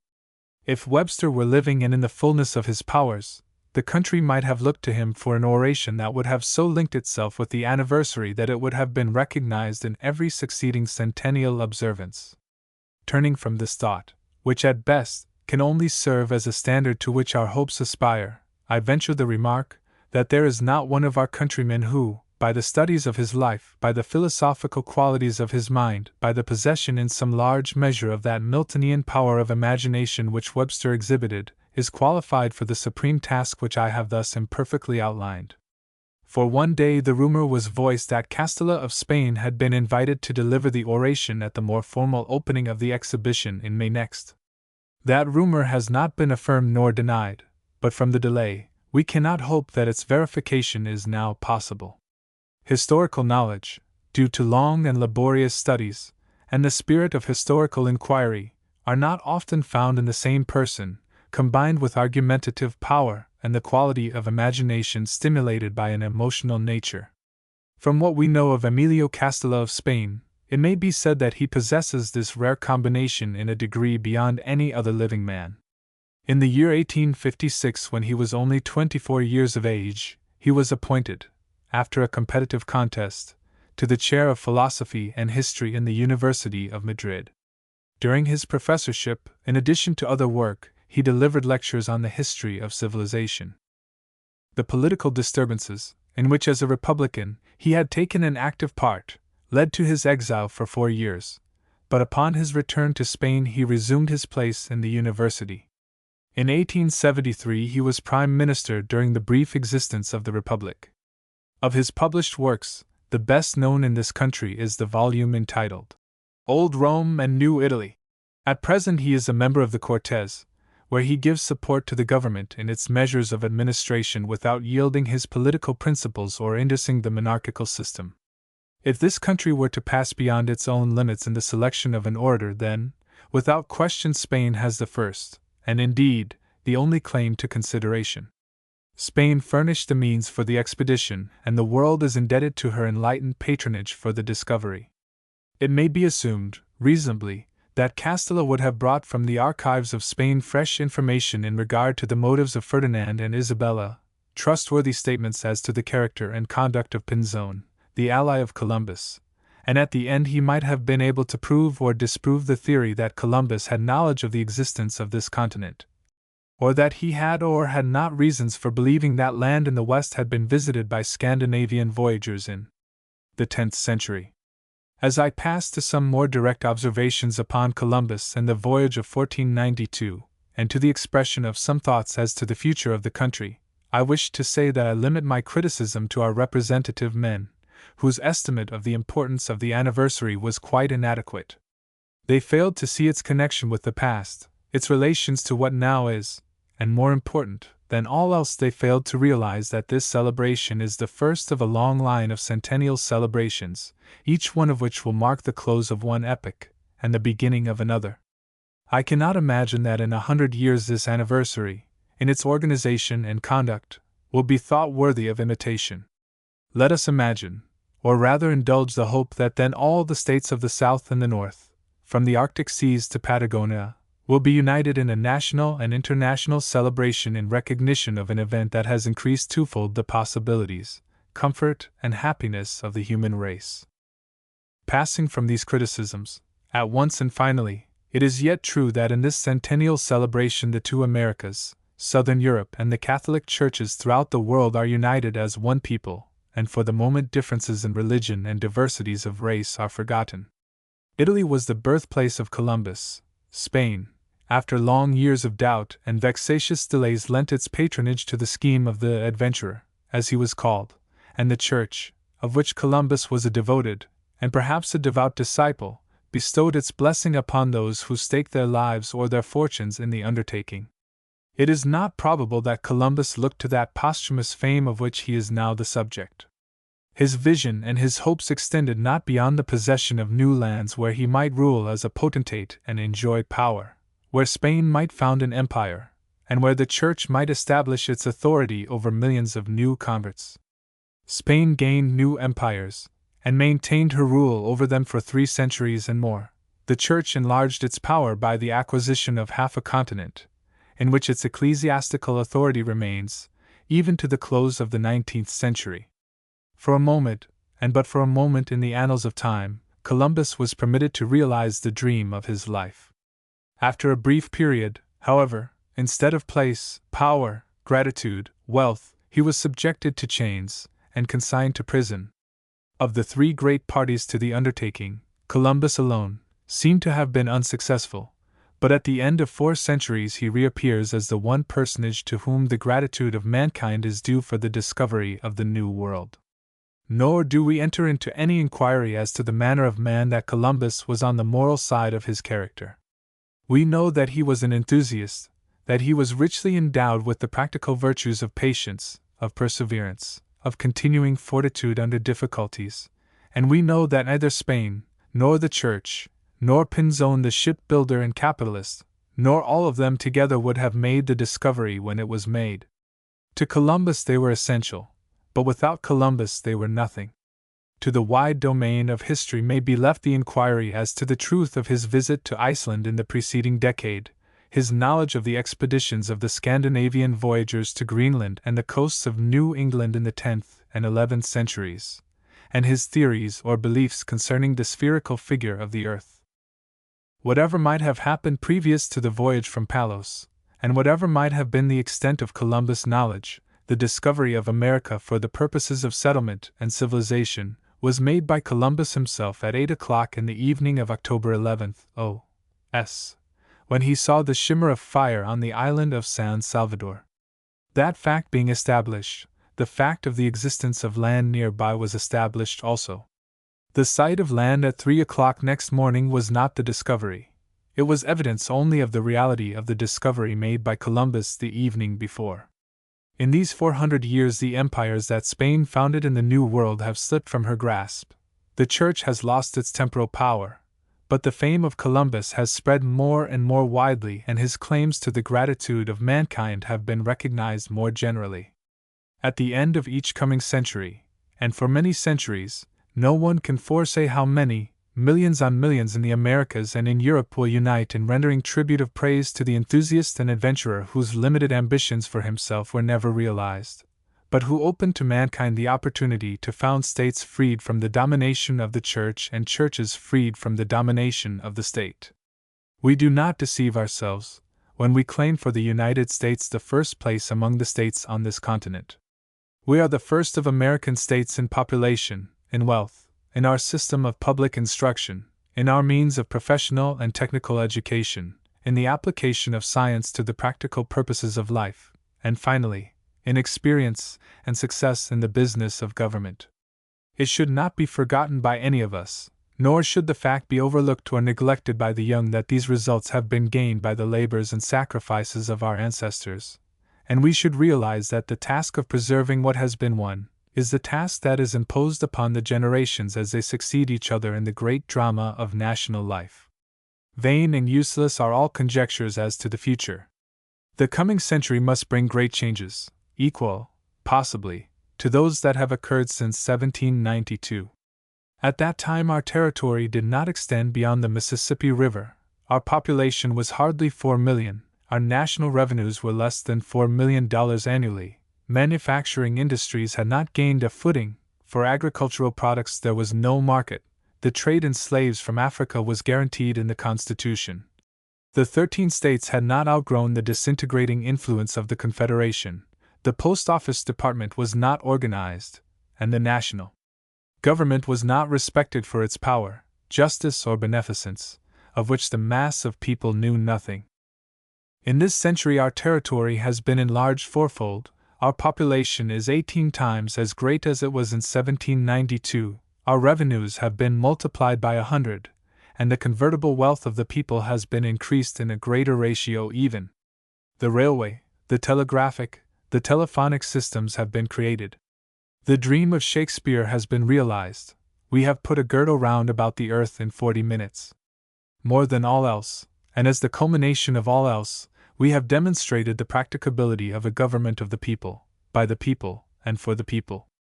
All this has been made possible by and through a system of universal public education, a system which taxes the whole people, and educates the whole people in good learning, and in the cardinal virtues which adorn, dignify, and elevate the individual man and furnish the only security for progressive, successful, illustrious national life. This is the inheritance to which the generations before us are born. A great inheritance of opportunity, a great inheritance of power, a great inheritance of responsibility, from which the coming generations are not to shrink. Excelvi imperialism as a public policy. This paper is introduced upon two grounds mainly. It sets forth with a reasonable degree of fullness the views that I have entertained for 3 years in regard to President McKinley's policy in the acquisition and control of the islands in the Caribbean Sea and in the Pacific Ocean, and it presents a history of my relations to political movements through a long half-century. Speech delivered at Salem, Massachusetts, October 18, 1900, in reply to a speech made by the Honorable William H. Moody M.C.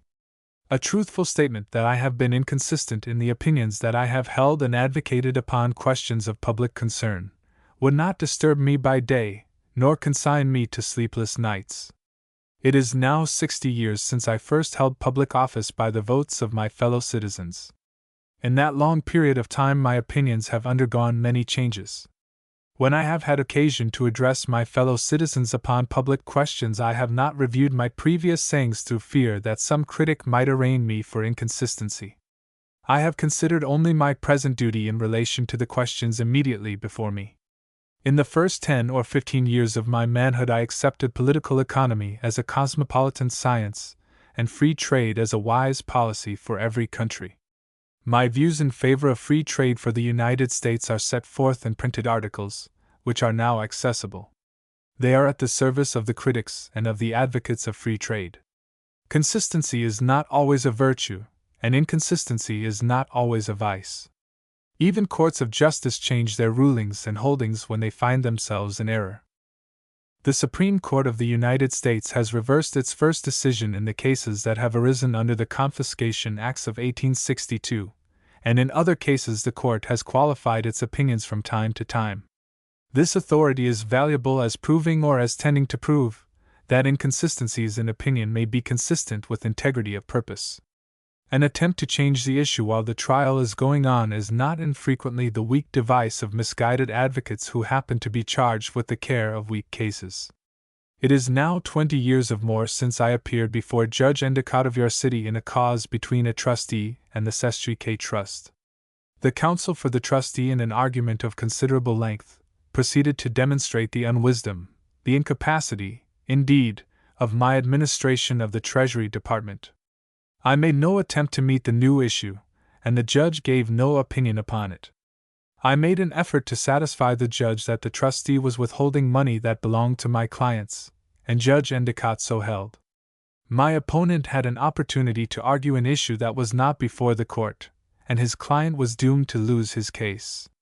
A cause is now pending before the American people. The issue is this: is it wise and just for us, as a nation, to make war for the seizure and government of distant lands, occupied by millions of inhabitants, who are alien to us in every aspect of life, except that we are together members of the same human family? The seriousness of this issue cannot be magnified by the art and skill of writers and speakers, nor can it be dwarfed to the proportions of a personal controversy. Nor does it follow from any possible construction of the Constitution that it is wise and just for the American people to seize, through war, and to govern by force, the hostile tribes and peoples of the earth, whether near to or remote. The advocates of weak causes have two methods of defense to which they most frequently resort: epithets and a change of issues. It was in this city that Mr. Webster made a remark that is applicable to the use of epithets and the avoidance of issues. Mr. Webster had come to this city to aid the Attorney General in the trial of Frank and Joseph Knapp. His presence was disagreeable to the counsel for the accused, and they more than intimated that he had been brought to Salem to carry the court against the law, and to hurry the jury beyond the evidence. In reply, Mr. Webster referred to the Goodrich trial, in which he had appeared for the accused, and he said, "I remember that the learned head of the Suffolk bar, Mr. Prescott, came down in aid of the officers of the government. This was regarded as either strange nor improper. The counsel for the prisoners, in that case, contented themselves with answering his arguments, as far as they were able, instead of carping at his presence. This is, in substance, the demand that we make upon the supporters of the war in the Philippines. Let them cease to denounce us as traitors. Let them explain the facts on which they are arraigned, and let them answer the arguments that we offer in defense of the Republic. Causes may be lost by misinterpreting or misrepresenting the issues, or by undervaluing the character and ability of opponents, but causes are not often won by such expedients. The political issues in popular governments are the outcome of measures and policies, and the issues can be changed only by a change of policies and measures. President McKinley's administration has been an administration of new policies and new measures, and consequently, it is an administration of new issues, issues that will remain until the measures and policies, to which they owe their origin, have been abandoned. Therefore, the struggle to change the issues, however made, or by whomsoever made, is a vain struggle. If, in this year 1900, it could be proved beyond controversy that in the year 1859, I had maintained the doctrine that the Constitution of the United States did not apply to the territories, and that in the year 1899 I had expressed the opposite opinion, would these facts, including the change of opinion, and whether considered together or considered separately, possess any value argumentative, or otherwise, as a justification of President McKinley in seizing the Philippine Islands through war, and in attempting to govern the inhabitants by force? Is it of any consequence when this country is dealing with a public policy of which war is the incident, and the continuing inevitable incident, whether the opinions that one man may have entertained 41 years ago are acceptable opinions now that the 41 years have passed away? Yet, my fellow citizens, this is the argument which the representative of the ancient and honored county of Essex offers to you and to the country in justification of a policy of war degenerating at times into brutal massacres, carried on against 10 million people, inhabitants of 1,000 islands, 10,000 miles from our shores, and at a cost of $4 million a week, and at the sacrifice each year of thousands of the youth of America, and the destruction of the health and happiness of tens of thousands more. Such is the history of President McKinley's administration, and such is the defense offered by the representative of the county of Essex. There may have been no sinister design in the attempt to demonstrate my inconsistency upon a question of constitutional law. I do not assume the existence of personal hostility.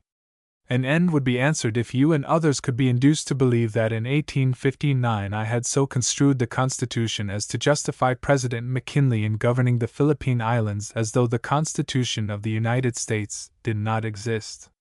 Thus do my opinions receive more consideration from an opponent than they could command at the hands of a friend. I am now to speak more directly in explanation of the opinion that I gave in 1859. With something of the history of the circumstances which led to the preparation of the paper of that year. It is an error to assume that the question whether or not the Constitution extends to the territories was a prominent question in the period of the anti-slavery controversy. That question was not publicly and seriously discussed on either side. The controversy was conducted upon the theory that the territories were under the Constitution. The question was this: can a slaveholder move from a slave state to a territory and be protected under the Constitution in holding his slaves as property? It was the theory of the Missouri Compromise measure of 1820, and it was the theory of the Compromise measures of 1850, that the Constitution neither authorized slavery anywhere nor prohibited it anywhere. The Kansas-Nebraska Act of 1854 recognized, as an admitted fact, the doctrine that the Constitution extended to the territories, and it asserted as a conclusion of law and as a public policy, the doctrine that the Constitution should have the same force and effect within the territory of Kansas as elsewhere within the United States. Thus it was maintained by the friends of the compromise measures that the Constitution neither authorized slavery in the territories nor prohibited it. This view of the Constitution was accepted by the opponents of slavery. The Constitution did not authorize slavery in the states, nor did it prohibit slavery in the states. Until the Dred Scott decision, the controversy proceeded upon the idea that states and territories were alike under the Constitution, and that by the Constitution slavery was neither authorized nor prohibited in any state, nor in any territory of the Union. Inasmuch as at that time slavery was not prohibited under the Constitution, there was a general agreement in the proposition that Congress might authorize slavery in the territories, and that Congress might prohibit slavery in the territories. One party contended for its authorization, the other party demanded its prohibition. On this issue the contest was made up. From first to last the contest proceeded upon the theory, on all sides admitted to be a true theory, that the Constitution of the United States, by its own force, applied to all the territories of the United States. In that opinion I concurred. When Mr. Douglas concluded to become a presidential candidate, he broached a theory of constitutional interpretation for which he may have found some support in the Dred Scott decision. His theory was this: the Constitution so applies to the territories that they must take places as states in the American Union, and the Constitution also requires Congress to accept the territories as states, and with such institutions as the territories, when on their way to statehood, might choose to establish. Hence it was that in the article in reply to Mr. Douglas, I made this statement. But now under the new political dispensation, these 30 million can have no opinion concerning the admission of states which may have established Catholicism, Mohammedanism, polygamy, or even slavery. I interrupt the course of my remarks to say that already in the Philippines we are tolerating and supporting slavery and polygamy, and preparing the way for the organization of Catholic and Mohammedan states, and their admission into the American Union. It was in 1859, and in the article now under debate, that I used this language as a fair exposition of Mr. Douglas' plans. The people of a territory have all the rights of the people of a state, and therefore there are no territories belonging to the American Union, but all are by the silent negative operations of the Constitution of the United States, converted into independent sovereign members of the North American Confederacy. We commend this system to the advocates of popular sovereignty. It offers many advantages. It will not be possible for the people or the Congress of the United States to resist the admission of new states, inasmuch as their consent will not be asked.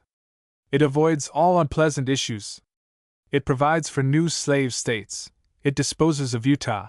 It settles, in anticipation, all questions that may grow out of the annexation of the Catholic Mexican states, and it permits the immigrants from the Celestial Empire to re-establish their institutions and take their places as members of this imperial republic.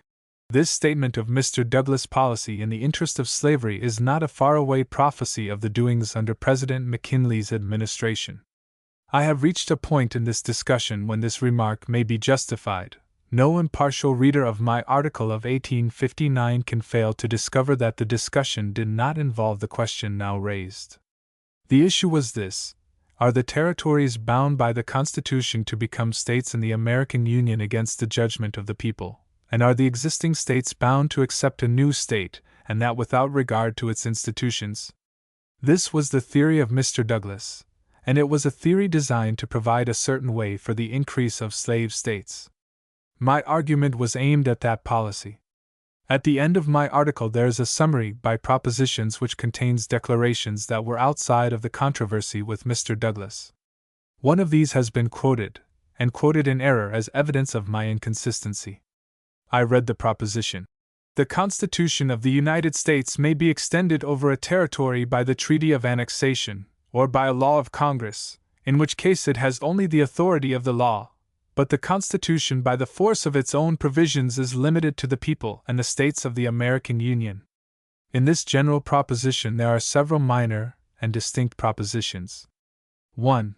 The Constitution may be extended over a territory by a treaty of annexation. This is now my distinct claim in regard to Puerto Rico and the Philippines, a position that I have uniformly maintained. 2. The Constitution may be extended to a territory by law, in which case it has only the authority of law. As to this statement, I can only say I may have had in mind instances of such legislation as may be found in the Kansas-Nebraska Act. When we say that the Constitution of its own force applies to the territories, we refer to the parts that are applicable to the territories as distinguishable from the parts that relate to states exclusively. It is a provision of the Constitution that no state shall make any law impairing the obligation of contracts. In terms, this limitation does not extend to territories. Congress might extend the limitation, but the act of limitation would have only the force of law. 3. The Constitution, by the force of its own provisions, is limited to the people and states of the American Union. This is only a declaration that the Constitution does not apply to other states and communities. The word people includes the inhabitants of the territories as well as the inhabitants of the states. If there could have been a doubt in 1859 of the validity of this interpretation, the doubt has been removed by the 14th Amendment.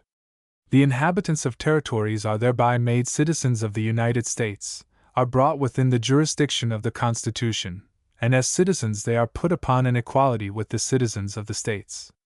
They are of the people of the American Union, and as such they are under the Constitution of the United States. These are the opening words of the amendment. All persons born or naturalized in the United States and subject to the jurisdiction thereof are citizens of the United States and of the state wherein they reside.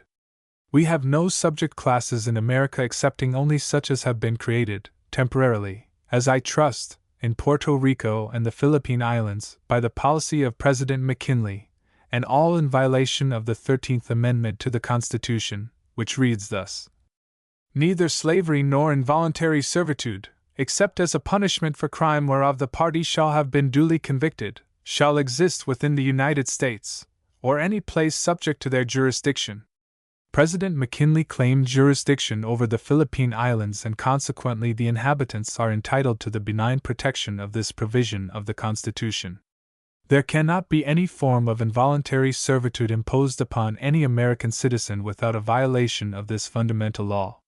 Hence it is that the administration is forced to deny citizenship to the inhabitants of the island and to assert the claim that the President and Congress may govern the inhabitants of territories acquired by purchase, as in the case of the Philippine Islands, or by conquest, as in the case of Puerto Rico, as they might be governed if the Constitution did not exist. And this, we are told by the President and his supporters, is not imperialism, but a process of extending the blessings of liberty and civilization to the inferior races of the earth.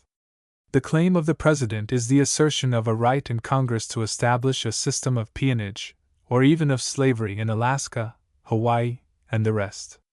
Your representative finds himself called to the defense of this doctrine. Thus is the amendment to the Constitution made of no effect in the territories. The character of President McKinley's policy is set forth in his own words, and they justify the charge of imperialism.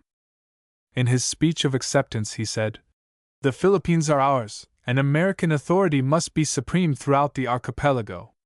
There will be amnesty, broad and liberal, but no abatement of our rights, no abandonment of our duty. There must be no scuttle policy." What is the meaning of this language?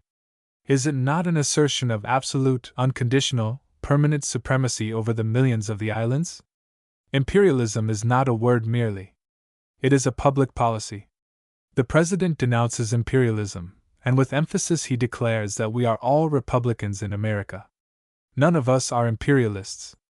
Our answer is this: in the language that I have quoted, the President describes himself as an imperialist. The test of republicanism is the 13th Amendment. The President is subjecting 10 million people to involuntary subserviency under his rule. This, by whatever name called, is the imperialism that we denounce. We denounce it as a violation of a provision of our Constitution that was gained at the cost of the lives of 400,000 men. We denounce it as a violation of the rights of 10 million human beings who owe no allegiance to us. Our title! You exclaim. I answer, what is it? A title to rule an unwilling, revolutionary people, who, at the time our title was acquired, were demanding of Spain the enjoyment of the right of self-government. That right was well nigh gained when we accepted the place of substitute for Spain. Through 20 months of war we have been engaged in a fruitless attempt to subjugate our purchased victims, and we have been cajoled, continually, by the declaration that the war was ended. If we accept the theory of the President that our title to Puerto Rico and the Philippines is a good title, then that title can be exercised and enjoyed only in one of two ways under our Constitution and the example that has been set in the case of Cuba. They should be held as territories, on the way to statehood, or as possessions entitled to self-government without delay by us. Mr. McKinley, Senator Lodge, and Mr. Moody say either way is acceptable. The lands and the people are ours. They have no rights under the Constitution. We will hold them subject to our will until they accept our authority and recognize our right to rule over them, and beyond that we will hold them until, in our opinion, they are qualified to govern themselves.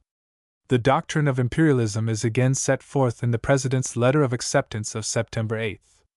The flag of the Republic now floats over these islands as an emblem of rightful sovereignty.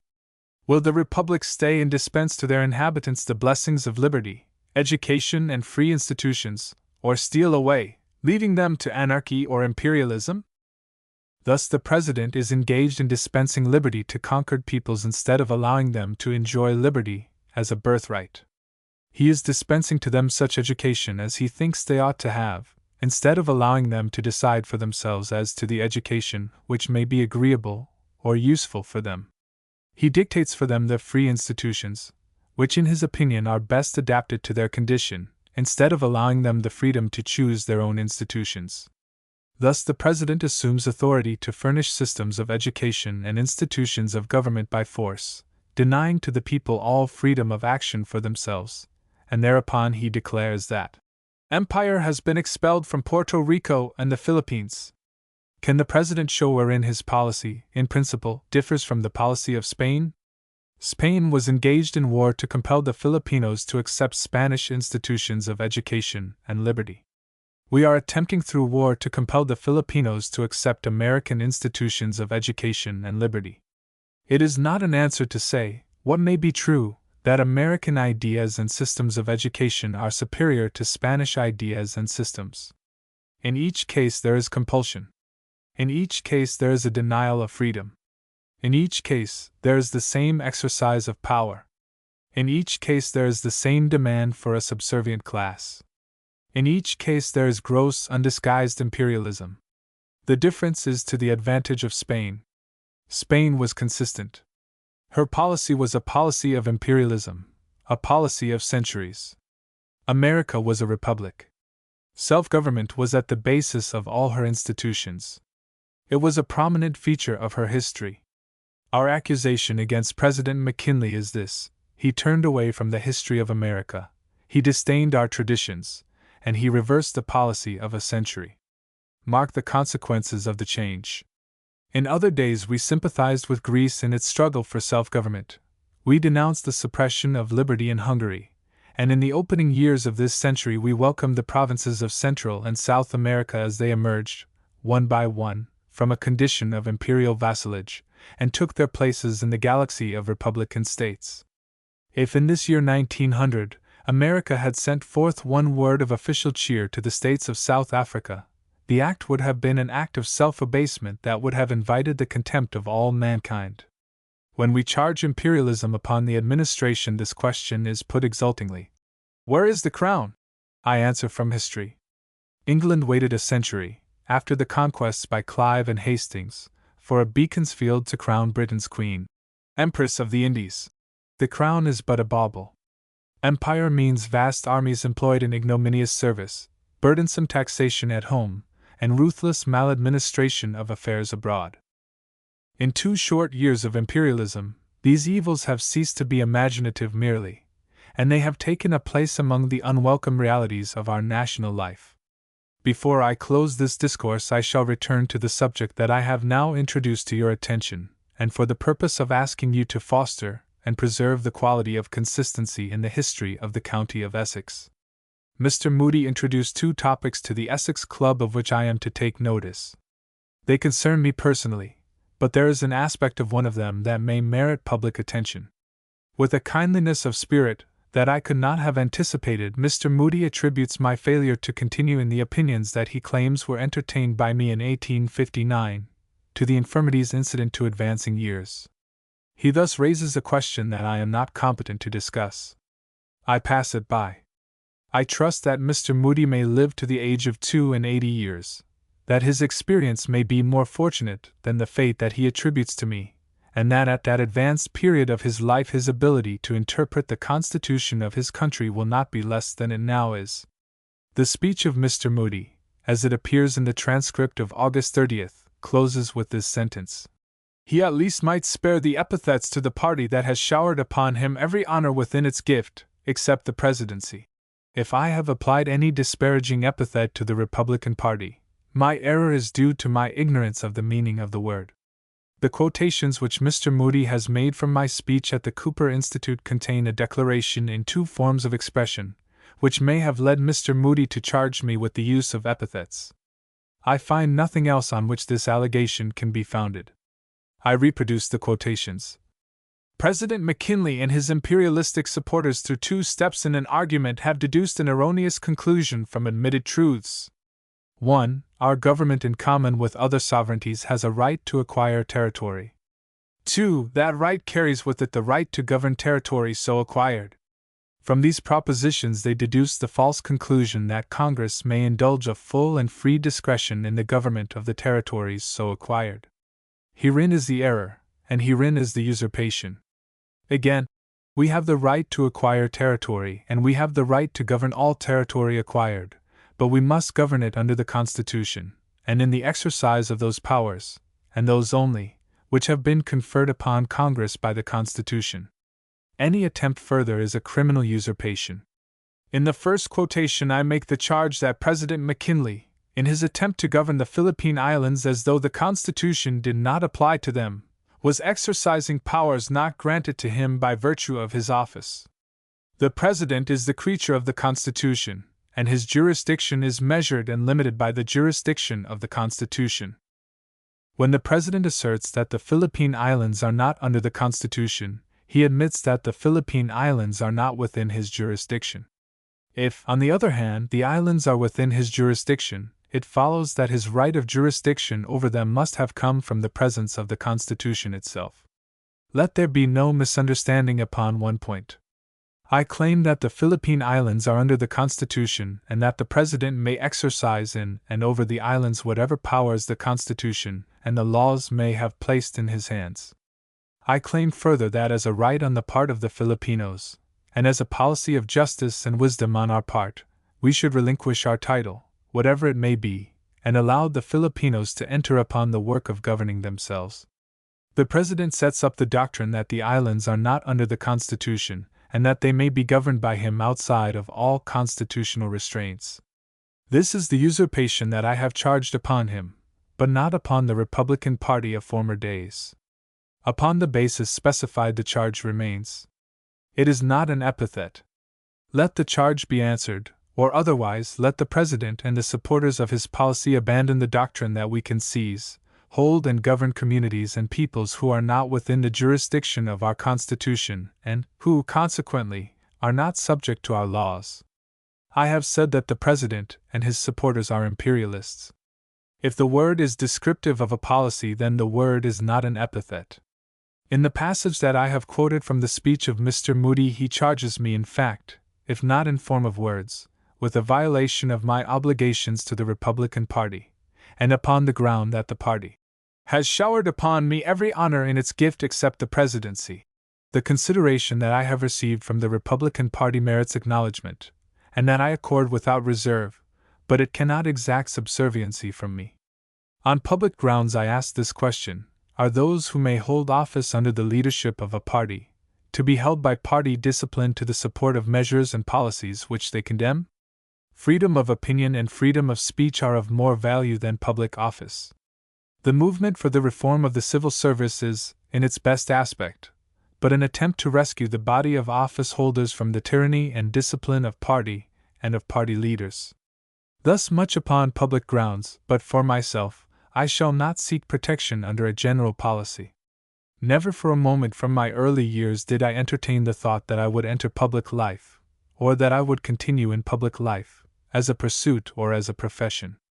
Hence, it has happened that I have never asked for personal support at the hands of any, and hence it has happened that I have never solicited a nomination or an appointment from or through the Republican Party, or any member of it.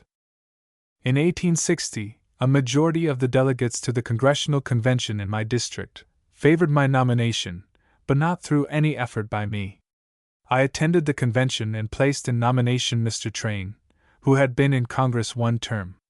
Without any effort on my part, one was nominated in 1862-64-66 and 68. No aid in money or otherwise was given by the State Committee or the National Committee. Following my nomination in each case, the District Committee asked me for a contribution of $100. On one occasion the committee sent me a return check of $42 and some cents with a statement that the full amount had not been expended. If contributions of money were made by others, the fact was not communicated to me. I became a candidate for the Senate upon a request signed by members of the legislature. When the second contest was on, in 1877, I declined a call by a telegraphic message to visit Boston and confer with my friends who were anxious for my election.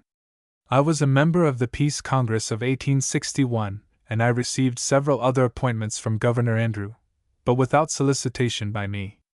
At his request I went to Washington for a conference with Mr. Lincoln and General Scott. I reached the city by the first train that passed over the road from Annapolis. Again, at his request, I went to Washington the Monday following the Battle of Bull Run. I received 2 appointments from President Lincoln, when, in each case, I had no knowledge that the place existed.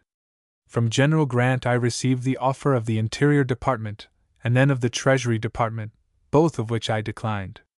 When General Grant had taken the responsibility of sending my name to the Senate, I had no alternative as a member of the Republican Party and as a friend to General Grant. Upon the death of Mr. Folger, President Arthur asked me to take the office of Secretary of the Treasury. I was then concerned with the affairs of another government, and I declined the appointment. When General Garfield had been nominated at Chicago in 1880, the nomination of a candidate for the vice presidency was placed in the hands of the friends of General Grant. That nomination was offered to me. In the 40 years from 1856 to 1896, I made speeches in behalf of the Republican Party in Massachusetts, Maine, Vermont, New York, Pennsylvania, Maryland, North Carolina, Mississippi, Missouri, Illinois, Ohio, and Indiana, and in no instance did I receive compensation for my services. When I spoke in Ohio, my expenses were paid on all occasions but one. That was a volunteer visit. My acquaintance with the politicians of Ohio was agreeable from first to last. In my many trips through New York, it was understood that my expenses were to be paid. When General Arthur was at the head of the committee, his checks exceeded the expenses, perhaps by 100%. On one occasion, the State Committee asked me to make 6 or 8 speeches upon their appointment. That service I performed. Whether my expenses were paid I cannot say. If they were paid, it is the exception in Massachusetts, unless local expenses may have been met where addresses were made. If a mercantile account current could be written, it might appear that my obligations to the Republican Party are not in excess of the obligations of the Republican Party to me. From my experience as a member of the Republican Party, I add an incident to what I have said already. In the month of July, 1862, and at the request of President Lincoln and Secretary Chase, I entered upon the work of organizing the Internal Revenue Office.